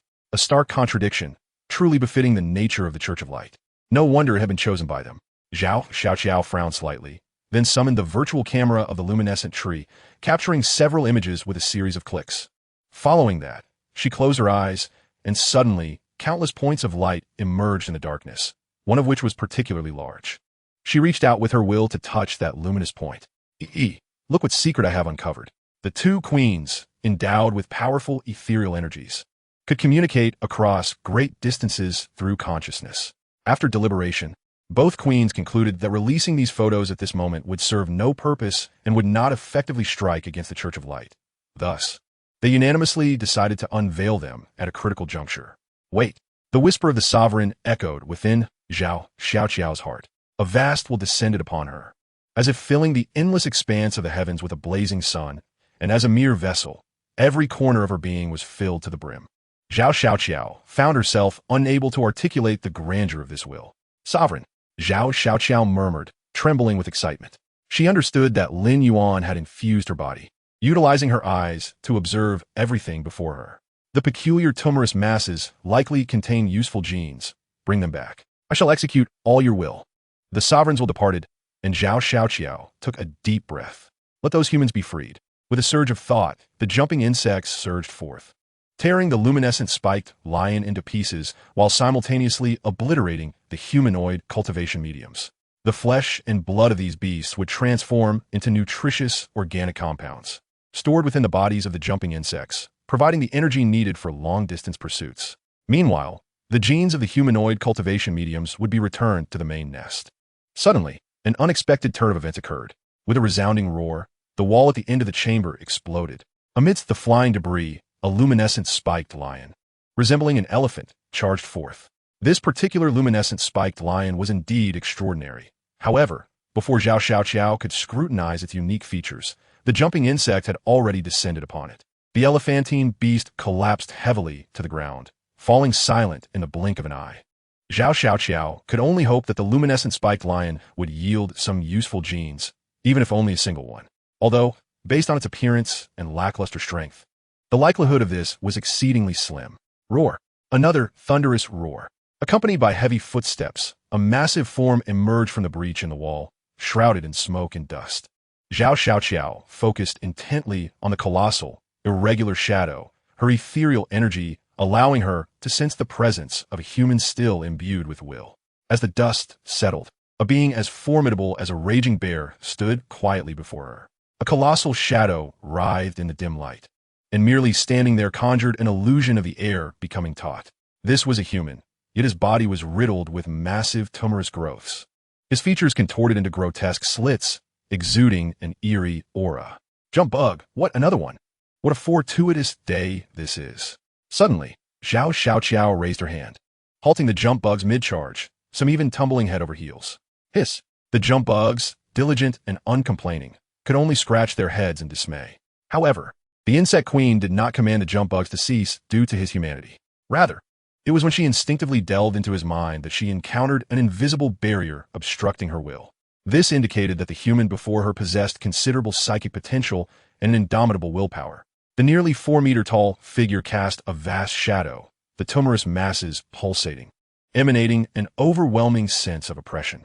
Zhao Xiaoqiao remained unfazed, narrowing her eyes as she spoke. You seem to have something to say. The humanoid monstrosity nodded, its voice emerging in stuttering bursts reminiscent of a wind instrument, its meaning as obscure as a beast's growl. It appeared somewhat agitated, gesturing towards the jump bugs, as if to express something, yet it still struggled to articulate complete thoughts. Take your time, speak slowly, let down your guard. I can sense your thoughts, Zhao Xiaoqiao encouraged. Suddenly, the humanoid creature knelt, forcefully bowing its head to the ground. Zhao Xiaoqiao staggered back a couple of steps, not out of fear, but astonishment. Despite being subjected to the inhuman torment of being a breeding medium, this human retained a clear self-awareness, a testament to the resilience of his will. It was akin to an unyielding steel resolve, a person who stands unwavering like a lighthouse amidst the tumult of the human world. Would such a person kneel so easily? The psychic energy flowed, and Zhao Xiaoqiao felt the emotional fluctuations emanating from him, as if he had been searching for something, or perhaps someone, namely the jump bugs. The fragmented voice of the humanoid echoed, You mean you have been searching for them? The insect queen pointed towards the jump bugs. Although she could not discern the specific words, she felt the release of his consciousness, sensing his mental waves. You wish to find the jump bugs, to locate the evolution city, and to seek refuge with Lin Yuan. Uh-huh. The humanoid creature nodded vigorously. Bring him back. Lin Yuan's will descended once more. The ruler commanded everything within the swarm. I shall execute all of your will. Zhao Xiaoqiao regarded the humanoid creature, stating, Come with me. I will take you to find Lin Yuan.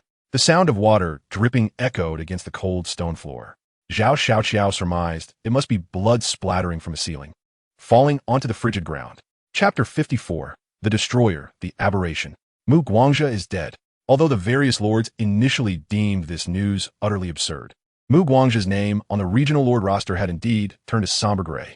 Lin Yuan is incredible, a true man of iron and blood, a genuine hero. Yuan Sanfeng.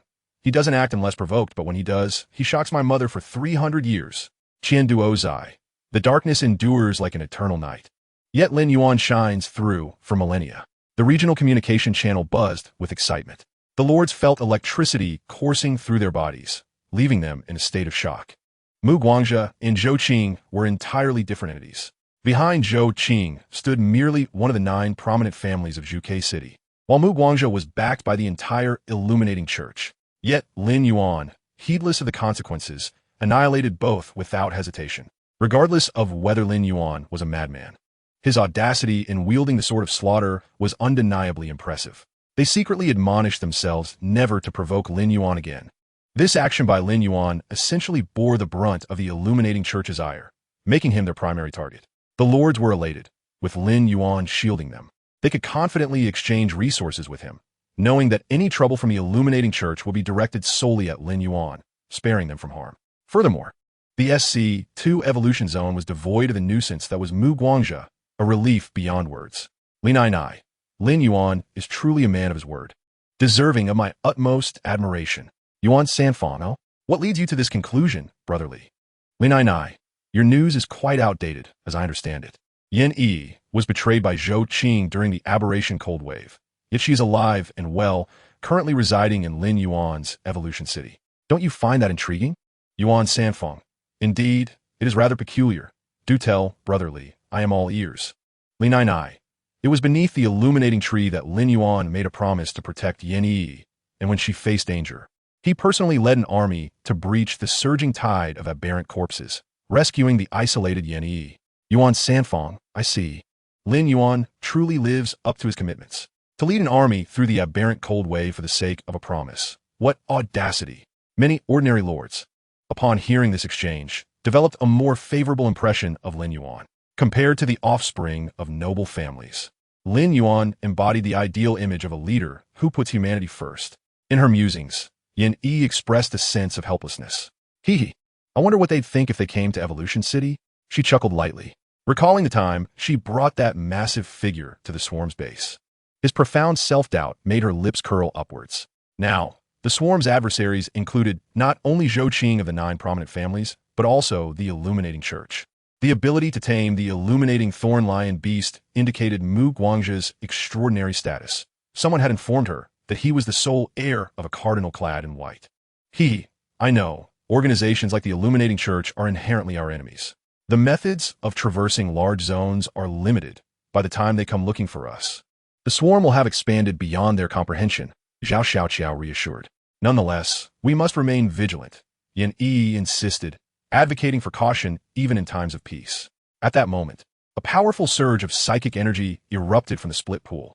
Zhao Xiaoqiao and Yin Yi exchanged glances, leaping forward in unison, swiftly covering 100 meters as they raced toward the source. Upon arrival, they found Lin Yuan already present, accompanied by a towering behemoth. It bore a human form, yet was entirely covered in the viral strains of aberrant insects. The insect cells melded with it, creating a pulsating external proliferation.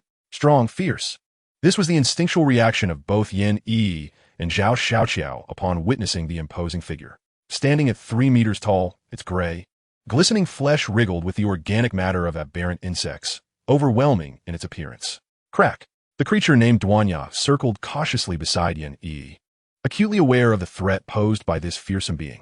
This creature was indeed an aberrant insect, yet Duanya perceptively detected an unwelcome scent mingled within. The proliferation housed rich crystalline mineral elements, showcasing both resilience and biological vitality. The aberrant virus had infected the cells in an entirely different manner, forming a peculiar symbiotic relationship with it. Indeed, quite remarkable. Lin Yuan was thoroughly pleased with the results of this experiment. In the main nest gene repository, detailed information on the symbiotic entity Stokov, a hybrid of the Yicheng and humanity, is meticulously stored. Lin Yuan, in this instance, took a small step forward, infusing his personal insights into the imposing figure before him. For instance, the design of its exterior was crafted under his own hand, perfectly aligning with his pragmatic aesthetic. What do you think? Lin Yuan inquired. Excellent. I feel incredibly well. I can hear our voices.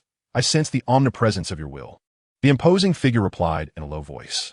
By the way, we still do not know your name, Lin Yuan said with a smile. Chungyong.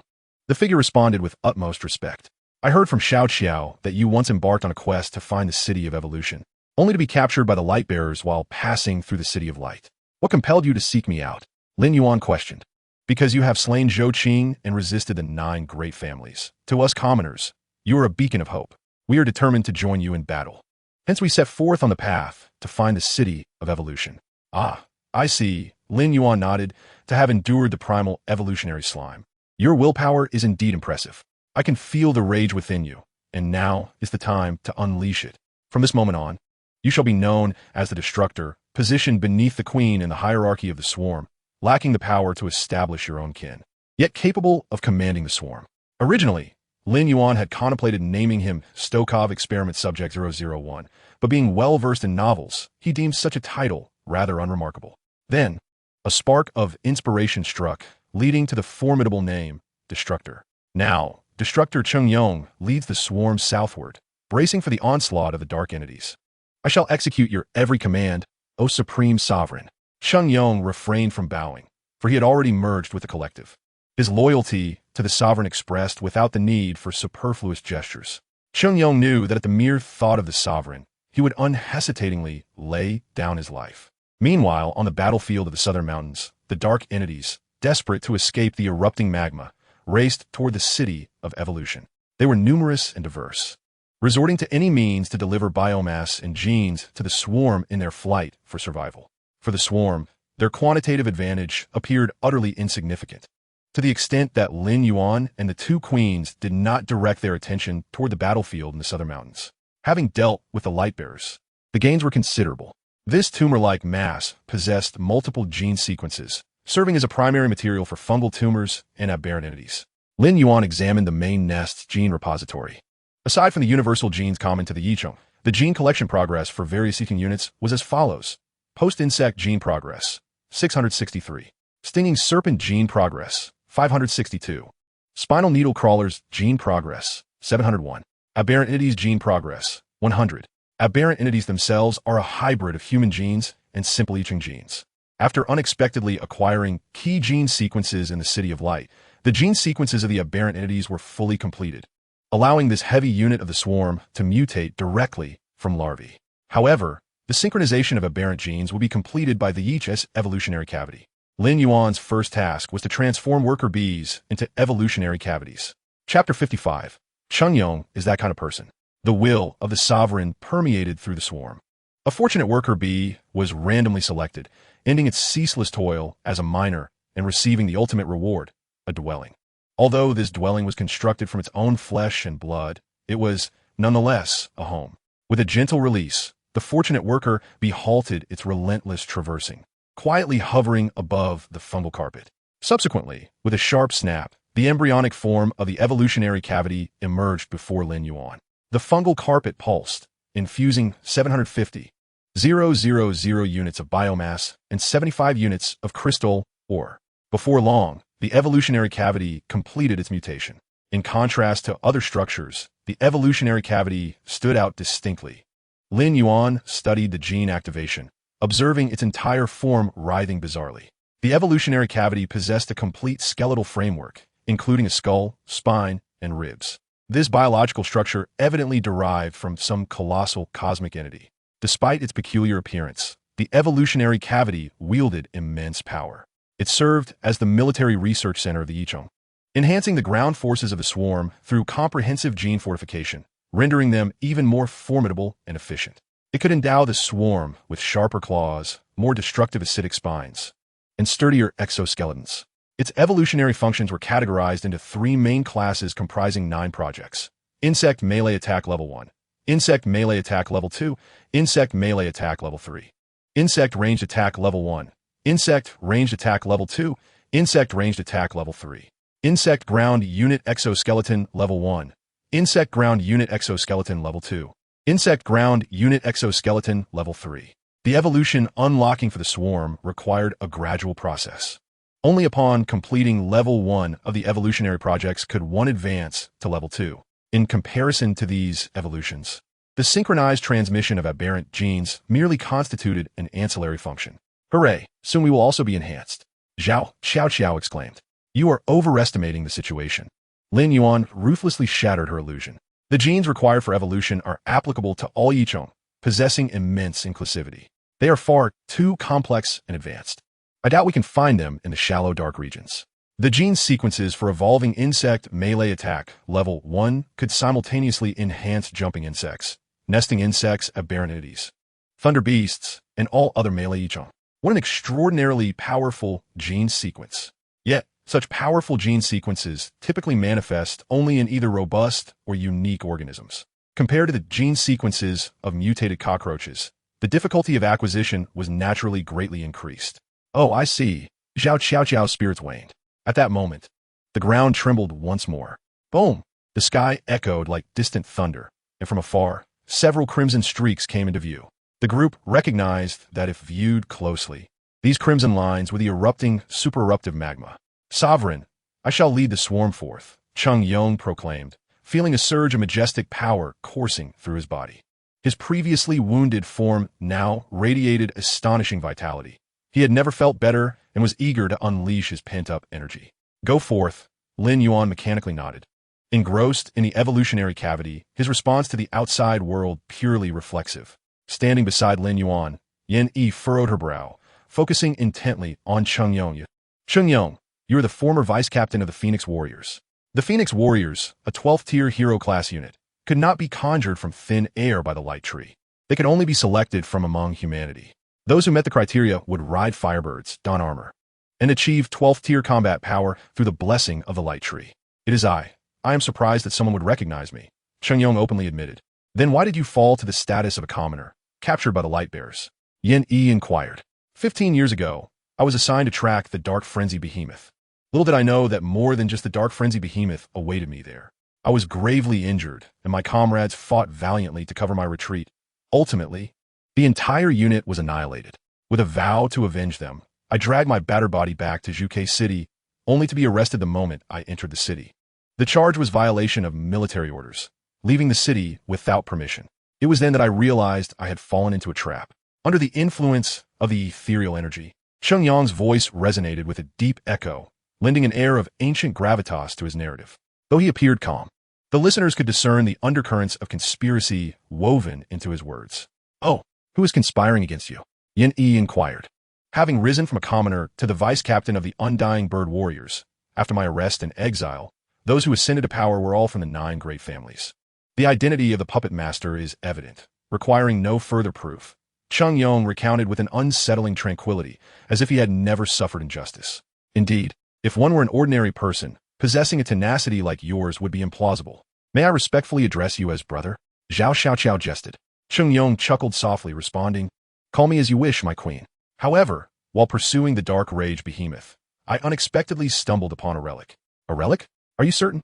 Zhao Xiaoqiao exclaimed, her eyes widening in astonishment, mirrored by Yan Yi's own surprise. Relics from the shadows often harbor forgotten blueprints of weaponry, war machines, and a plethora of unimaginable treasures, representing a monumental opportunity for any territory. What type of relic is it? Yan Yi quickly pressed. I did not venture inside, so I cannot ascertain, Cheng Yong replied. The relic may contain unique species absent from the dark world, an opportunity we cannot afford to overlook. Lin Yuan raised his head, however.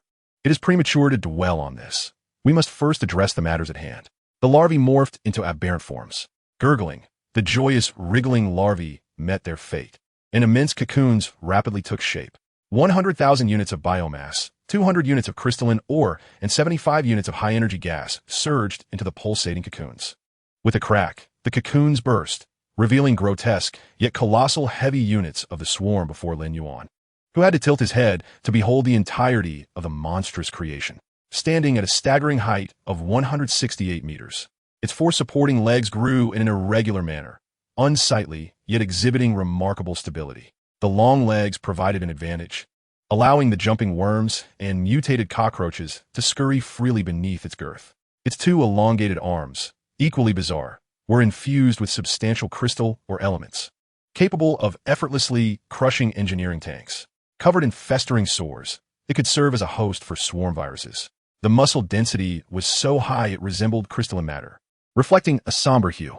Ultimately, Lin Yuan concluded that this crude monster, born of inferior genes, possessed considerable utility, representing the benchmark of the swarm's capabilities.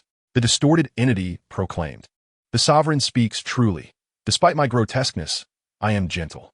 Slip beneath my girth, and I shall provide you with a safe and warm sanctuary. Chapter 56. The assault on the Ark of Light with a series of cracks. 100,000 cocoons shattered, and the larvae fulfilled their destiny, transforming into aberrant entities.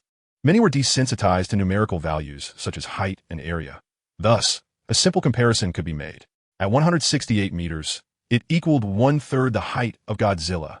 Should 100,000 of such behemoths materialize simultaneously upon the Earth, it would surely herald the onset of an apocalyptic catastrophe. These monsters embodied raw power, their sheer physicality instilling terror. Cheng was taken aback. His consciousness had melded with the swarm, aware that this could easily evolve into a sea of insects. Comparable units in the Tree of Light would require at least 6 months of recruitment. Witnessing the birth of aberrant entities firsthand, even with the swarm consciousness as a foundation, Cheng Yang's astonishment compelled him to inhale the refreshingly pure air cleansed by the fungal carpets. 4th tier Evolution City Lord, esteemed Lord Lin Yuan, greetings. The Tree of Light Network has detected the emergence of a new combat-oriented unit, necessitating a power assessment. Conducting comprehensive strength evaluation of the new combat unit. Comprehensive strength assessment concluded. Overall strength rating, 8th tier. Please assign a name. Note that this designation will become the official title within the Tree of Light Network. Naming successful. The new combat unit's official designation is Aberrant Entity. Shall the data for this unit be uploaded? Confirm or cancel. Note, to proceed with unit blueprint transactions, the data must be uploaded.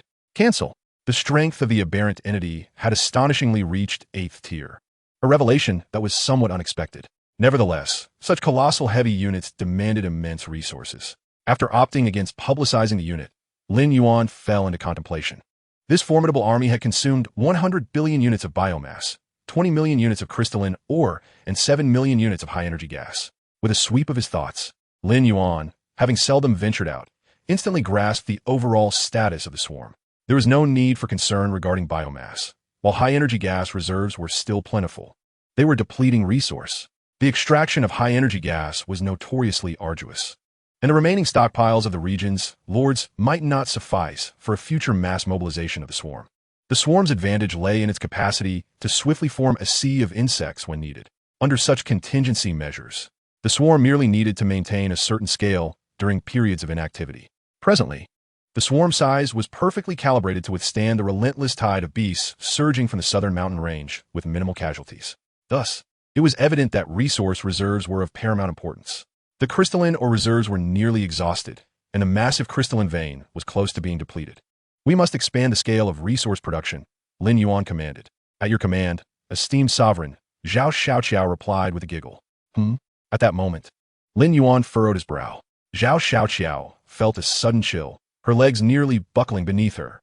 Had the sovereign's demeanor soured towards her? Oh no, this was a grave misstep. What punishment might the sovereign impose? Slowly, she sank to the ground, trembling, her face flushed. However, after a lengthy wait, no reprimand from Lin Yuan came. Meanwhile, the spore crawlers, previously swaying like seaweed in the wind, abruptly retracted their tubes, directing their nozzles toward a singular point. Puff, puff, puff. The green spore spheres soared toward the sky like cannonballs. Enemy attack, Zhao Xiaoqiao exclaimed, springing to her feet. To breach my meticulously arranged three-dimensional surveillance network of the royal insects is no small feat. She looked skyward, only to find the sky empty, save for a few royal insects resembling decorative hot air balloons. What is happening? Are the enemies beyond my line of sight, or can they render themselves invisible? Regardless of the means by which the enemy approached the main nest, they would not elude the vast perception of the spore crawlers. Puff, puff, puff, puff, puff, puff, puff, puff, puff, puff. The spore crawlers launched their projectiles with remarkable speed, akin to a tenfold acceleration of pea shooters. The green spore spheres pierced the darkness, and several explosions echoed, corroding a fragmented, flat object on the distant horizon with the acidic green residue. This flat object emitted a hazy white glow along its edges, revealing intricate patterns. What is this? Lin Yuan inquired. This is the Arc of Light from the Church of Light, capable of transporting 1,000 individuals through the mid-level dark regions.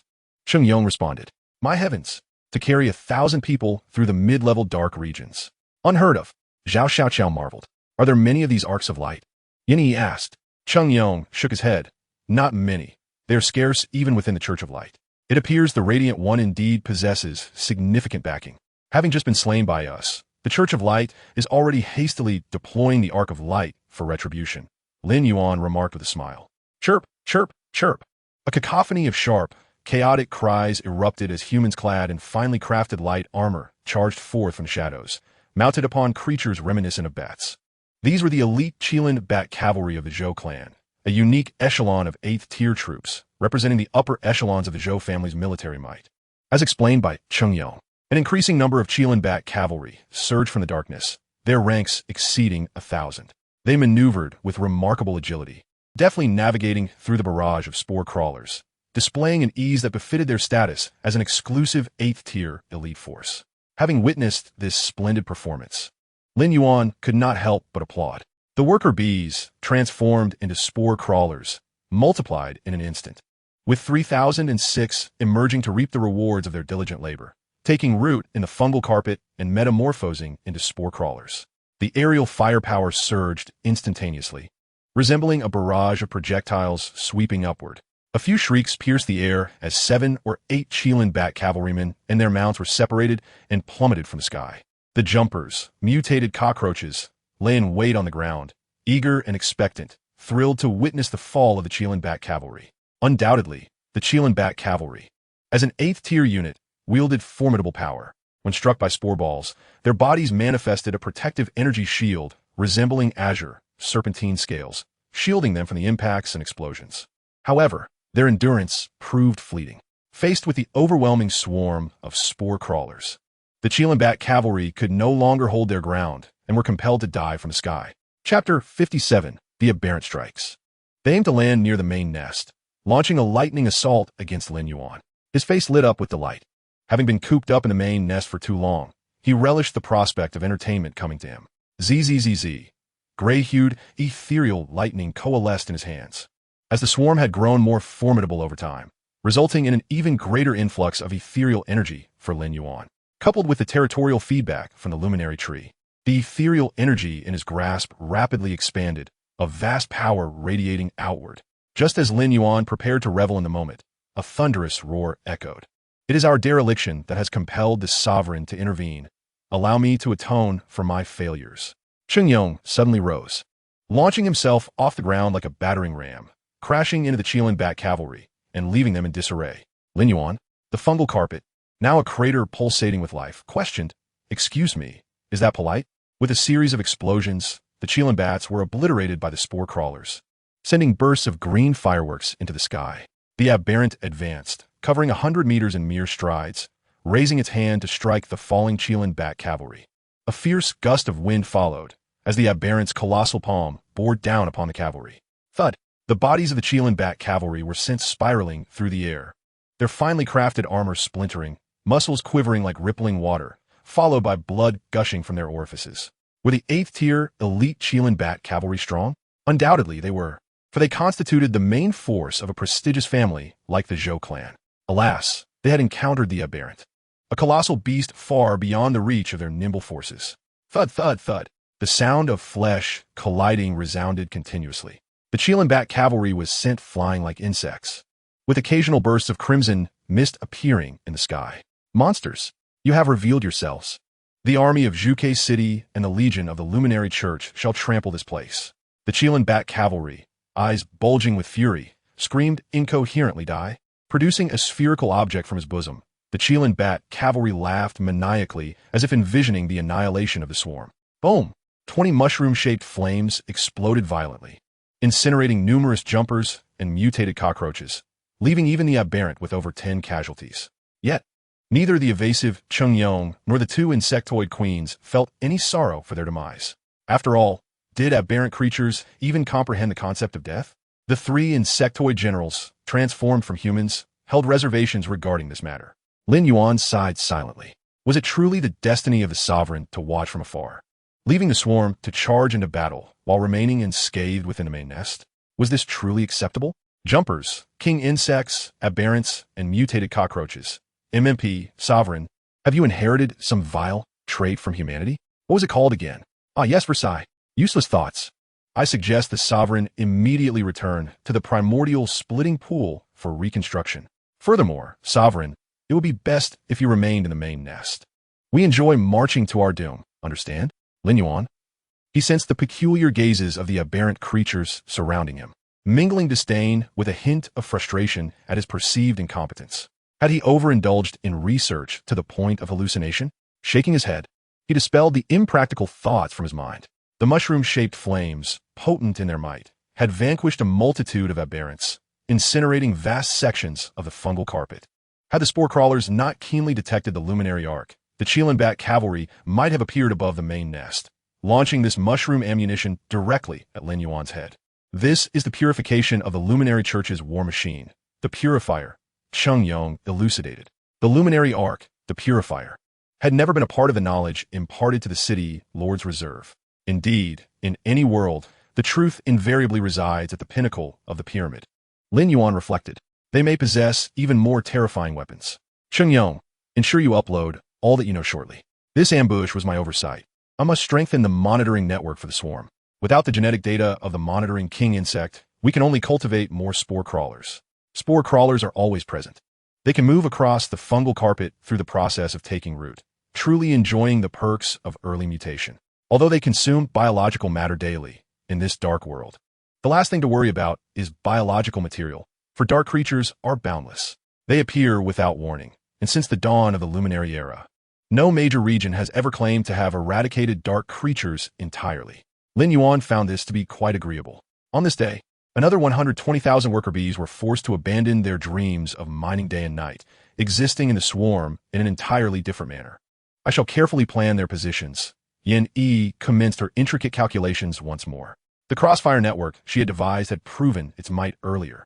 Had it not been for the clever positioning of the spore crawlers, those 3 mushroom cloud bombs might well have landed atop Lin Yuan's head. I find one thing quite peculiar, Xiao inquired. Why is it that the luminary arc is not filled with the lackeys of the luminary church, but rather the Chilenbat cavalry of the Zhou clan? Yin Yi replied, it's quite simple.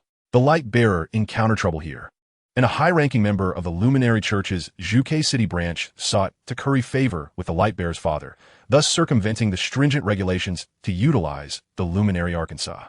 At this juncture, Zhou Xiong also sought revenge for his son while simultaneously ingratiating himself with this high-ranking member of the luminary church, resulting in a perfect alignment of interests. I see. So, in essence, that high-ranking member of the luminary church provided the luminary arc while the Zhou clan supplied the manpower, and if anything goes awry, the Zhou clan will bear the blame. Zhao Xiaoqiao comprehended. How intricate! Indeed, humans are exceedingly complex. This is known as scheming and cunning. Yin Yi chuckled. Exhaling softly, she felt a wave of relief wash over her. How delightful it is to be free of the convolutions of the swarm, she mused. On the other side, Cheng Yong embarked on a path of battle. 100,000 aberrant beings moved in unison, resembling a city on the march. Cheng Yong was poised to lead them in a devastating assault against the dark creatures fleeing to the southern mountains. These delightful beings, rich in biomass and genetics, would not escape Lin Yuan's attention. Meanwhile, in the distance, the eruption of the Eye of Hell escalated, with volcanic ash swirling ominously, drifting towards the SC2 evolution zone in a dance of light and shadow, reminiscent of a demon's gaping maw. As temperatures rose, the snow and ice from the alien cold wave began to melt, the sound of flowing water echoing like the veins of a giant of the earth bursting forth with blood. Shadows loomed over the SC2 evolution zone, casting a pall over the heads of 800,000 lords. Lin Yuan, it won't be long before the dark creatures flood into our territory, will it? Yuan Sanfeng. Indeed, we must all exert ourselves in defense, seizing the moment without concern for the future. Qianduo Zai. Exactly, once a life is lost, nothing remains. Zhuo Kai. It's easy for you to say. You're backed by prominent families with abundant resources. What of us, the grassroots lords? Sure Fei. With the dark creature's onslaught imminent, followed by the terrifying volcanic demons, shouldn't Zhuke City provide us with material support? Why have we seen nothing yet? Chapter 58. The Dark Flying Army. Zhuo Kai. After the 9 great families took control of Zhuke City, they wouldn't neglect to prepare development resources for us. Would they? Sure Fei. To the 9 great families, we common lords hardly matter. Allowing us to fend for ourselves means they can seize more territory. Zhuo Kai and Sure Fei ignited a debate, flooding the regional communication channel with denunciations of the 9 great families. Yuan Sanfeng, Lin Yuan, and Qianduo Zai, representatives of the 9 families, wisely fell silent. They understood that these complaints bore no weight against the families, as they could choose to be accountable to the common lords or not. This was a dark world where might dictated the law. Yuan, what are you clamoring about? Why must the 9 great families provide you with resources? Are their resources conjured by the wind? Jin Xingming. Indeed, some people are just ungrateful. Had it not been for the 9 families supporting the former city lord in implementing education, how could you commoners have become enlightened lords? Yuan, haha, you're all thankless wretches. Had the 9 families not guarded Juke City, you would have long been fodder for dark creatures. Now you fail to show gratitude, yet wish to leech off the 9 families. TSK, Zhuakai, you all. As the region's communication channel devolved into a verbal skirmish, the lords were filled with trepidation. The eruption of the Eye of Hell should have unleashed the dark creatures into the SC2 evolution zone by now. Yet the area remained eerily silent. Zhuakai, I can't be bothered to engage with you sycophants any longer. Your masters have yet to speak. Yet you're so eager. Speaking of which, my territory is only surrounded by some mud gnawers and carrion worms. What of yours? Sure, Fei. I have not detected any signs of a dark onslaught. However, I have seen a surge of herbivorous lethargic caterpillars emerging from the ground. Zhuakai, these lethargic caterpillars typically hide underground. Now, with the rising temperatures and ample water, they naturally come out. However, the absence of any signs of a dark onslaught is indeed perplexing. The lords were rife with questions, uncertain of the unfolding events. Many common lords lacked subsequent resources and felt increasingly insecure. They understood that even if they weathered the dark onslaught, what awaited them next would be the encroachment of the great families. The reason the great families had not acted yet was simply that their lords were preoccupied with developing their territories, unable to spare attention elsewhere. In Sanfeng City, Yuan Sanfeng let out a deep sigh.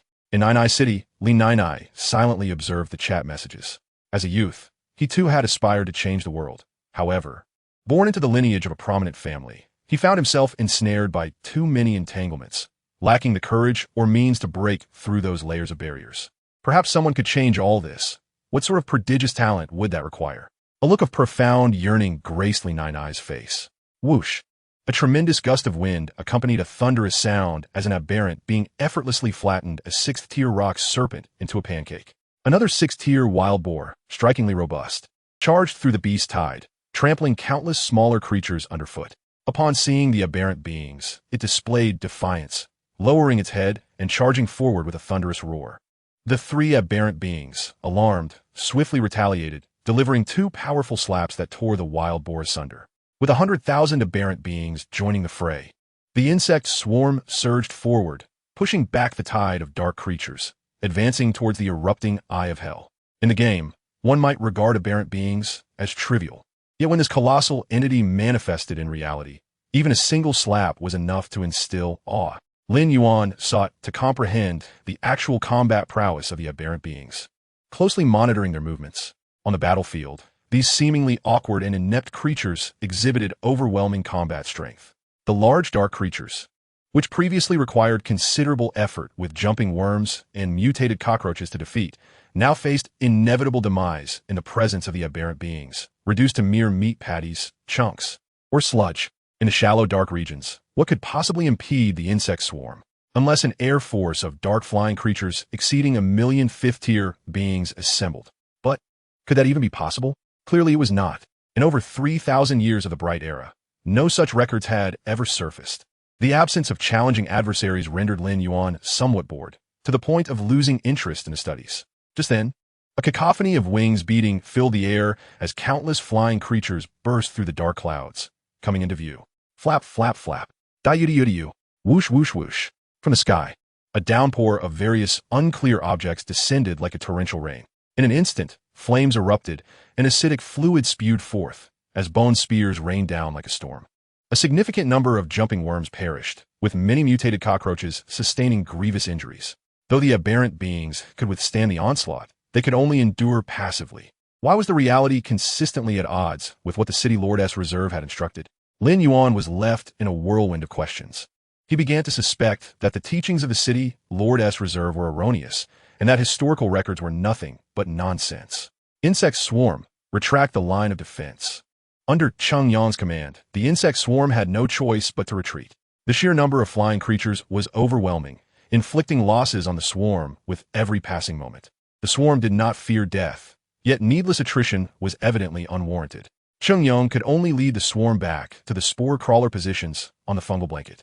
Spore crawlers depended on the fungal blanket for survival. Once removed, they would bleed profusely and perish shortly thereafter. Additionally, spore crawlers could only root themselves within the fungal blanket, unable to release spores otherwise. Lacking proactive anti-air firepower and without the assistance of the fungal blanket tumors for expansion, the vulnerabilities of Lin Yuan's insect swarm were starkly exposed before the sky, filled with dark creatures. The dark flying creatures pressed their advantage, only to be dissuaded by the spore crawlers. However, these dark flying creatures seemed determined to engage with the swarm, lingering just outside the spore crawlers' range, showing no sign of retreating. The venomous winged dragon, a 6th-tier commander-level dark creature, loomed ominously. The celestial fire toad, a 6th-tier commander-level dark creature. The multi-segmented ringed bone spearworm, another 6th-tier commander-level dark creature. Once a heroic warrior, Cheng Yong, with his vast experience, immediately discerned several formidable dark flying entities. At this moment, this place resembled an exhibition of ultimate shallow dark flying creatures, with a plethora of 6th-tier commander-level monsters emerging in succession. Their appearance suppressed the swarms, and the dark beings halted at a distance, their ferocious gazes locking onto the swarm, growling in unison as they accumulated power, poised to breach the swarm's defenses in one fell swoop. The Evolution City lay at the far end of the mountain pass, flanked by towering peaks reaching 10,000 meters, leaving the dark creatures no choice but to surge towards the direction of the Evolution City. Chapter 59. The Original Species of the Stinging Serpent. Crack, crack, crack. Da-yu-di-yu-di-yu. Whoosh, whoosh, whoosh. The dark flying creatures discharged blank shots, seemingly engaging in provocation. Fortunately, there were no long-range attacks akin to those from storm battleships. Otherwise, the spore crawlers would have been incapable of resisting this horde of dark beings. Witnessing the audacious antics of the dark flying creatures, Lin Yuan found himself at a loss for words. Just moments ago, he had been proclaiming the invincibility of the swarm, only to be ruthlessly defeated by reality in the next instant. Lin Yuan mused, if only there were stinging serpent flying dragons, these contemptible beings would dare not act with such impunity. At that moment, communication from Yin Yi arrived. Yin Yi, Lin Yuan, I heard someone mention that he discovered a type of herbivorous sluggish worm, an ISNT, the mutation of the stinging serpent derived from a special herbivorous sluggish worm. Whether through the will of the swarm or the authority of the Tree of Light, Yin Yi could directly contact Lin Yuan, and she chose the communication line of the Tree of Light. Lin Yuan, oh, please give me his name. I shall contact him personally. After Yin Yi provided Lin Yuan with the information about Shi Fei, she remarked, Yin Yi, do you really need to contact him personally? Such trivial matters. You could leave to me. Lin Yuan, I have other tasks for you. There are still remnants of the Light Arc. I believe there will be those interested in it, so please reach out to potential buyers. Yin Yi, understood. I shall do so immediately. As Lin Yuan prepared to contact Shi Fei, a voice, sweet and somewhat annoying, unexpectedly chimed in, Master Ruler. Lin Yuan was left baffled. What is it? Zhao Xiaoqiao stated her intention. I wish to borrow your experimental chamber. The Church of Light and the Zhou family dare to attempt a sneak attack on the ruler. I cannot tolerate this and must retaliate against them. I have devised a brilliant plan. Very well, proceed with it. Lin Yuan acquiesced. Huh? Zhao Xiaoqiao elongated her tone. But I haven't yet revealed my plan. It's merely utilizing the genes of Zhou Qing and Mu Guangzhe. Nothing particularly special. You go contact Shi Fei. Lin Yuan waved his hand, signaling Zhao Xiaoqiao to take her leave. Zhao Xiaoqiao, her cheeks puffed in anger, had no choice but to obey the ruler's command and open her message panel. Zhao Xiaoqiao, hello, is this Shi Fei? Quickly tell me your territory's location. Zhao Xiaoqiao, don't worry, I mean no harm. Mu Guangzhe, Zhou Qing. Indeed, it was us. They brought this upon themselves. Zhao Xiaoqiao, will you speak or not? Do not test my patience. If you remain silent, I shall eliminate you outright. Before long, Zhao Xiaoqiao stood atop a deformed entity, leading the swarm forth. Sigh. Unlike the ruler who possesses boundless will, and without elite soldiers like the Broken Tooth, I must attend to everything personally. What a tiresome fate. In the main nest experimental chamber, Lin Yuan was engaged in a fluid and seamless gene editing operation. While an individual's experiences may not be dictated by genes, one's physique and appearance are wholly governed by them. 3 tendrils extended, subsequently splitting into countless nanofilaments. These nanofilaments were both soft and resilient, rich in high-energy gas, suitable for gene-level welding tasks. The nanofilaments penetrated the primordial evolutionary slime, and the genes of Mu Guangzhe and Zhou Qing automatically emerged. Lin Yuan was quite adept in handling human genes, and under his skillful manipulation, the genes of both were swiftly edited. In no time, the embryos began to take shape, and under catalysis, the bodies of Zhou Qing and Mu Guangzhe quickly grew to adult size, although their external forms resembled humans. Their insides had been entirely assimilated by the swarm virus. Once Zhao Xiaoqiao returned, he would hand over these two tools for her to operate. Hopefully, she could bring back the original genes of the stinging serpent. Lin Yuan lamented his lack of proactive aerial insect units. In truth, the gene bank contained the genes of dark flying entities. If Lin Yuan wished, he could instantly produce a large number of aerial forces. However, to Lin Yuan, those genes were nothing but worthless refuse, devoid of any utility. The aberrant insects had undergone billions of years of evolution to yield creations such as the jumping insect and mutated cockroach, their genes epitomizing efficiency, far surpassing those of dark creatures. To manufacture a fifth-tier creature required an outrageous consumption of 200,000 units of biomass. What a farce. Even if the swarm were to be entirely wiped out, he would never create such trash. Lin Yuan considered himself quite selective, with discerning tastes. The genes of dark creatures held no appeal to him whatsoever. If I possessed the legendary abilities of the evolution master base, perhaps I could merge these genes and create entirely new and powerful aberrant insects. For now, I must learn. Time is of the essence. And Lin Yuan once again immersed himself in the experimental chamber. Sure, Fei's territory was quite distant. It was not until 3 days later that Zhao Xiaoqiao returned to the main nest. Ha ha! This time I discovered 6 different varieties of sluggish herbivorous caterpillars. Praise me. So, Lin Yuan, how many conform to the original genes of the stinging serpent? Zhao Xiaoqiao eagerly inquired. Only a few fragments are compatible. Currently, the progress of the stinging serpent's genes stands at 2,367%. Lin Yuan raised his head. You encountered 6 different varieties of sluggish herbivorous caterpillars along the way? Are such creatures abundant on your path? Lin Yuan asked. Yes, the ice and snow from the aberrant cold wave have melted into water. These sluggish herbivorous caterpillars have emerged from the ground to mate, and I saw many different colors along the way. Zhao Xiaoqiao nodded in agreement. Xiaoqiao, we can send the jumping insect to disperse and seek out these sluggish caterpillars' genes to bring back, Yin Yi proposed. Zhao Xiaoqiao replied cheerfully. That is precisely my intention. By the way, Master Ruler, are those 2 tools ready? Lin Yuan casually gestured behind him, and 2 naked men emerged from the main nest.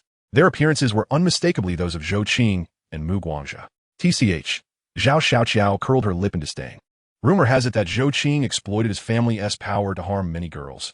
Who would have thought his own is no bigger than a toothpick? Truly, the more one lacks something, the more they wish to prove themselves. TSK, TSK, TSK. After Zhou Qing's death, his sordid deeds were exposed, and he was reviled by thousands, leaving behind a stench that would last for eternity. The burly men who had surrounded Yin Yi in the heavy rain that day were also Zhou Qing's subordinates.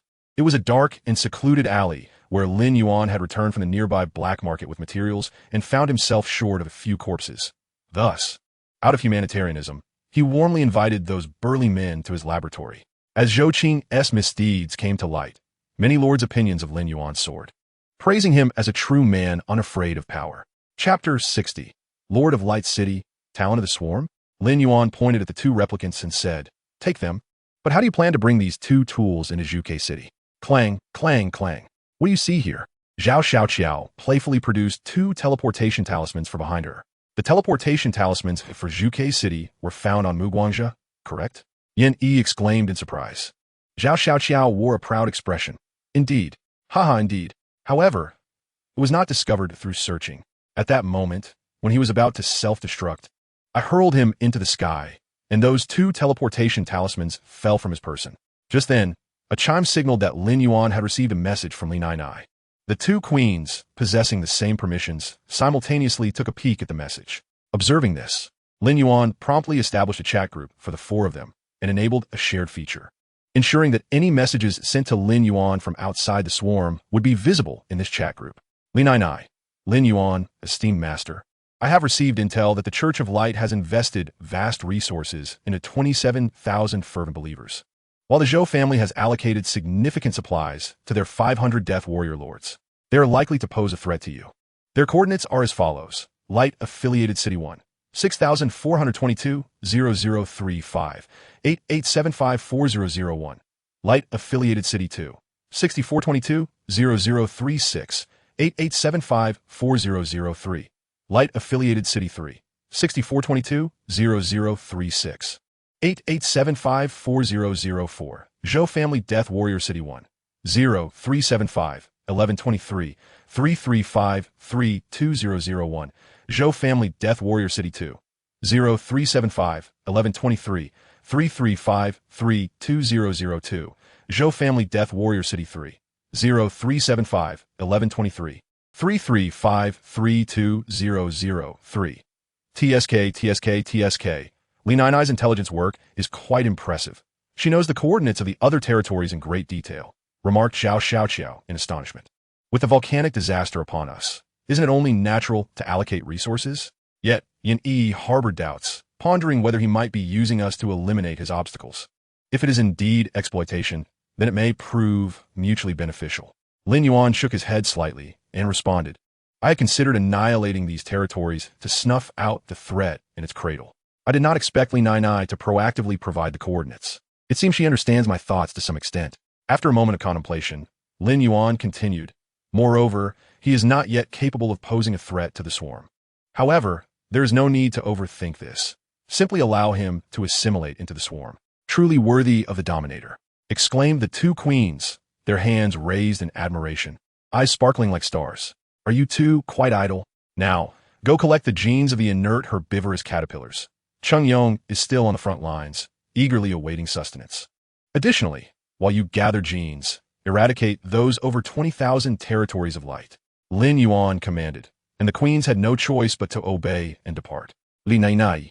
Lin Yuan mused, having discovered through several encounters that, as a scion of a prominent family, her position was quite precarious. And some of her actions were decidedly uncharacteristic of the profit-driven nature typical of such families. With this in mind, Lin Yuan sent Li Nai a message, accompanied by several photographs of Cheng Yong. Lin Yuan, young man, I see great potential in you, suitable for intelligence work. Join us, as I command the swarm, and you shall gain power. Image JPEG. Lin Nai, am I not seeing things? Lin Yuan, esteemed master. Lin Nai, while I was initially pleased to receive your invitation, I must admit that this situation somewhat tarnishes my dashing and suave image. Allow me some time to reconsider. Lin Yuan, young man, you are being superficial. Once you join the swarm, you will understand that appearances are but fleeting illusions. Lin Nai, Lin Yuan, esteemed master, may I see what you currently look like? Lin Yuan, very well, I typically do not reveal myself to just anyone. But this is a gesture of sincerity in inviting you to join the swarm. Image JPEG. Lin Nai, you are deceiving me. You claim that appearances are trivial, yet why do you resemble the handsome figure depicted in the reader's imaginations?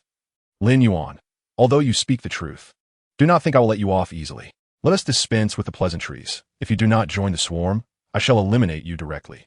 Lin Nai, this is quite unfair. I merely wish to leverage my status as a scion of one of the 9 great families to infiltrate the enemy ranks and gather more valuable intelligence. Lin Yuan, a commendable idea. First, come to the Evolution City, and I shall administer a shallow infection of the aberrant insect virus, imprinting the swarm's thought patterns upon you. This will not affect your appearance. Lin Nai, but how do I get to Evolution City? Lin Yuan, send me your coordinates, and I will dispatch a luxurious great insect to fetch you. Is the swarm merely a mindless brute that relies solely on numerical superiority? Clearly not. Whether it be the cerebral insects of StarCraft I or the cunning intellects of Eliza and Nilaradra in StarCraft II, they are all highly intelligent beings endowed with both courage and strategy, their schemes insidious enough to inflict profound suffering upon their foes. Many times, the swarm has utilized mimetic nymphs or parasitic neural insects to turn the tide. Presently, Lin Yuan's swarm remains in the nascent stage of sheer brute force. Yet he has already begun to scout for figures akin to cerebral insects, recognizing that Lin Nai harbors some grand ideal. Otherwise, she would not forsake her prominent family. However, Lin Yuan refrained from inquiring further, for his recruitment style has always been direct. If one possesses aspirations, joining the swarm will allow countless brothers to assist in their realization. Cheng Yong, Your Majesty, I have learned that many civilians have embarked on the path to seek Evolution City, traversing through darkness. If the swarm encounters them, we could bring them back. Such a fortunate turn of events. There's a stark contrast between willingly accepting transformation and being coerced into it. The outcomes are entirely different. I merely eradicated the swarm's threats, yet it appears I have gained considerable prestige among the civilians. Lin Yuan smiled. Excellent. Now that everything is arranged, I shall delve into the genetic repository. Tentacles enveloped Lin Yuan, his silhouette fading into the main nest. Chapter 61. The Revenge of the Pawns. The swarm has now progressed beyond its primitive development stage, capable of launching multiple offensives simultaneously. Yin Yi and Xiaoqiao split into two factions, collecting the genes of the spiked serpents while simultaneously annihilating the fanatical believers of the Church of Light and the Zhou family's death warriors. During this period, Lin Yuan, bewildered, arrived at Evolution City and was promptly transformed by Lin Yuan. Upon completion of the transformation, Lin Yuan found himself repeatedly murmuring, "This feeling is truly wonderful. This is the world I have longed for. This is what I desire, a world without barriers between people. Had I known, I should have come sooner." It seems he was quite satisfied with the outcome of the transformation. Lin Yuan observed that Lin Yuan also possessed considerable potential for ghostly energy. Yet the shallow infection of the swarm virus could not fully awaken this latent power, leaving him appearing much the same as before. Do all who become Lords of Light possess similar potential? This hypothesis remains to be validated. Thus, Lin Yuan spoke, "Lin Yuan, if others share your grand aspirations, encourage them to join the swarm." Understood. Yuan Sanfeng harbors many grievances against the prominent families, but he lacks my determination. Leave it to me. I shall gradually influence him. Lin Yuan responda. That is splendid. Within the Lord's Manor of Sanfeng City, Yuan Sanfeng sneezed several times, an inexplicable chill creeping over him. He felt as though he were being watched. However, after glancing around, he found the manor secure, with nothing to warrant concern. While Lin Yuan underwent transformation, two figures appeared at the teleportation platform in Zhuke City. The teleportation platform, heavily guarded and equipped with multiple detection arrays, unfortunately, failed to uncover the anomalies of the two individuals. The light-bearer advanced towards the Church of Light, while Zhou Qing returned to the Zhou family. The emergence of the light-bearer sent shockwaves through the Church of Light. Was it not said that he had perished? Had he risen from the dead? Or was someone fabricating rumors to ascend the ranks? After all, it is only the Lord of this region who can behold the Register of Lords. The prominent figures within Zhuke City cannot glean information regarding the Lords of the SC2 Evolution Zone from the Tree of Light. Grateful to the Goddess of Light, my child, you have miraculously returned. How splendid, how splendid. When I heard of your demise, darkness engulfed my vision. And it was only after fervently praying before the statue of the Mother Goddess of Light for an extended period that I managed to soothe the anguish within my heart. The benevolence of the Mother Goddess has always enveloped you. You must return to her embrace to mend your wounds. The elderly man clad in a splendid white robe opened his arms wide and warmly embraced the luminary. In response, the luminary revealed a sinister smile and raised his arms in a triumphant cry. The Church of Light, RNM. In the next instant, the luminary's body exploded with a resounding bang, scattering flesh and blood imbued with virulent viruses and corrosive acid, enveloping the white-robed elder entirely. 10 seconds later, the elder struggled to collapse onto the ground, his visage utterly unrecognizable at the moment of death. The white-robed bishop of Zhuke City has been assassinated. Meanwhile, amidst the horrified gazes of the Zhou family, Zhou Qing encountered his father, Zhou Xiong. "You are not my son," Zhou Xiong bellowed. "What manner of creature are you?"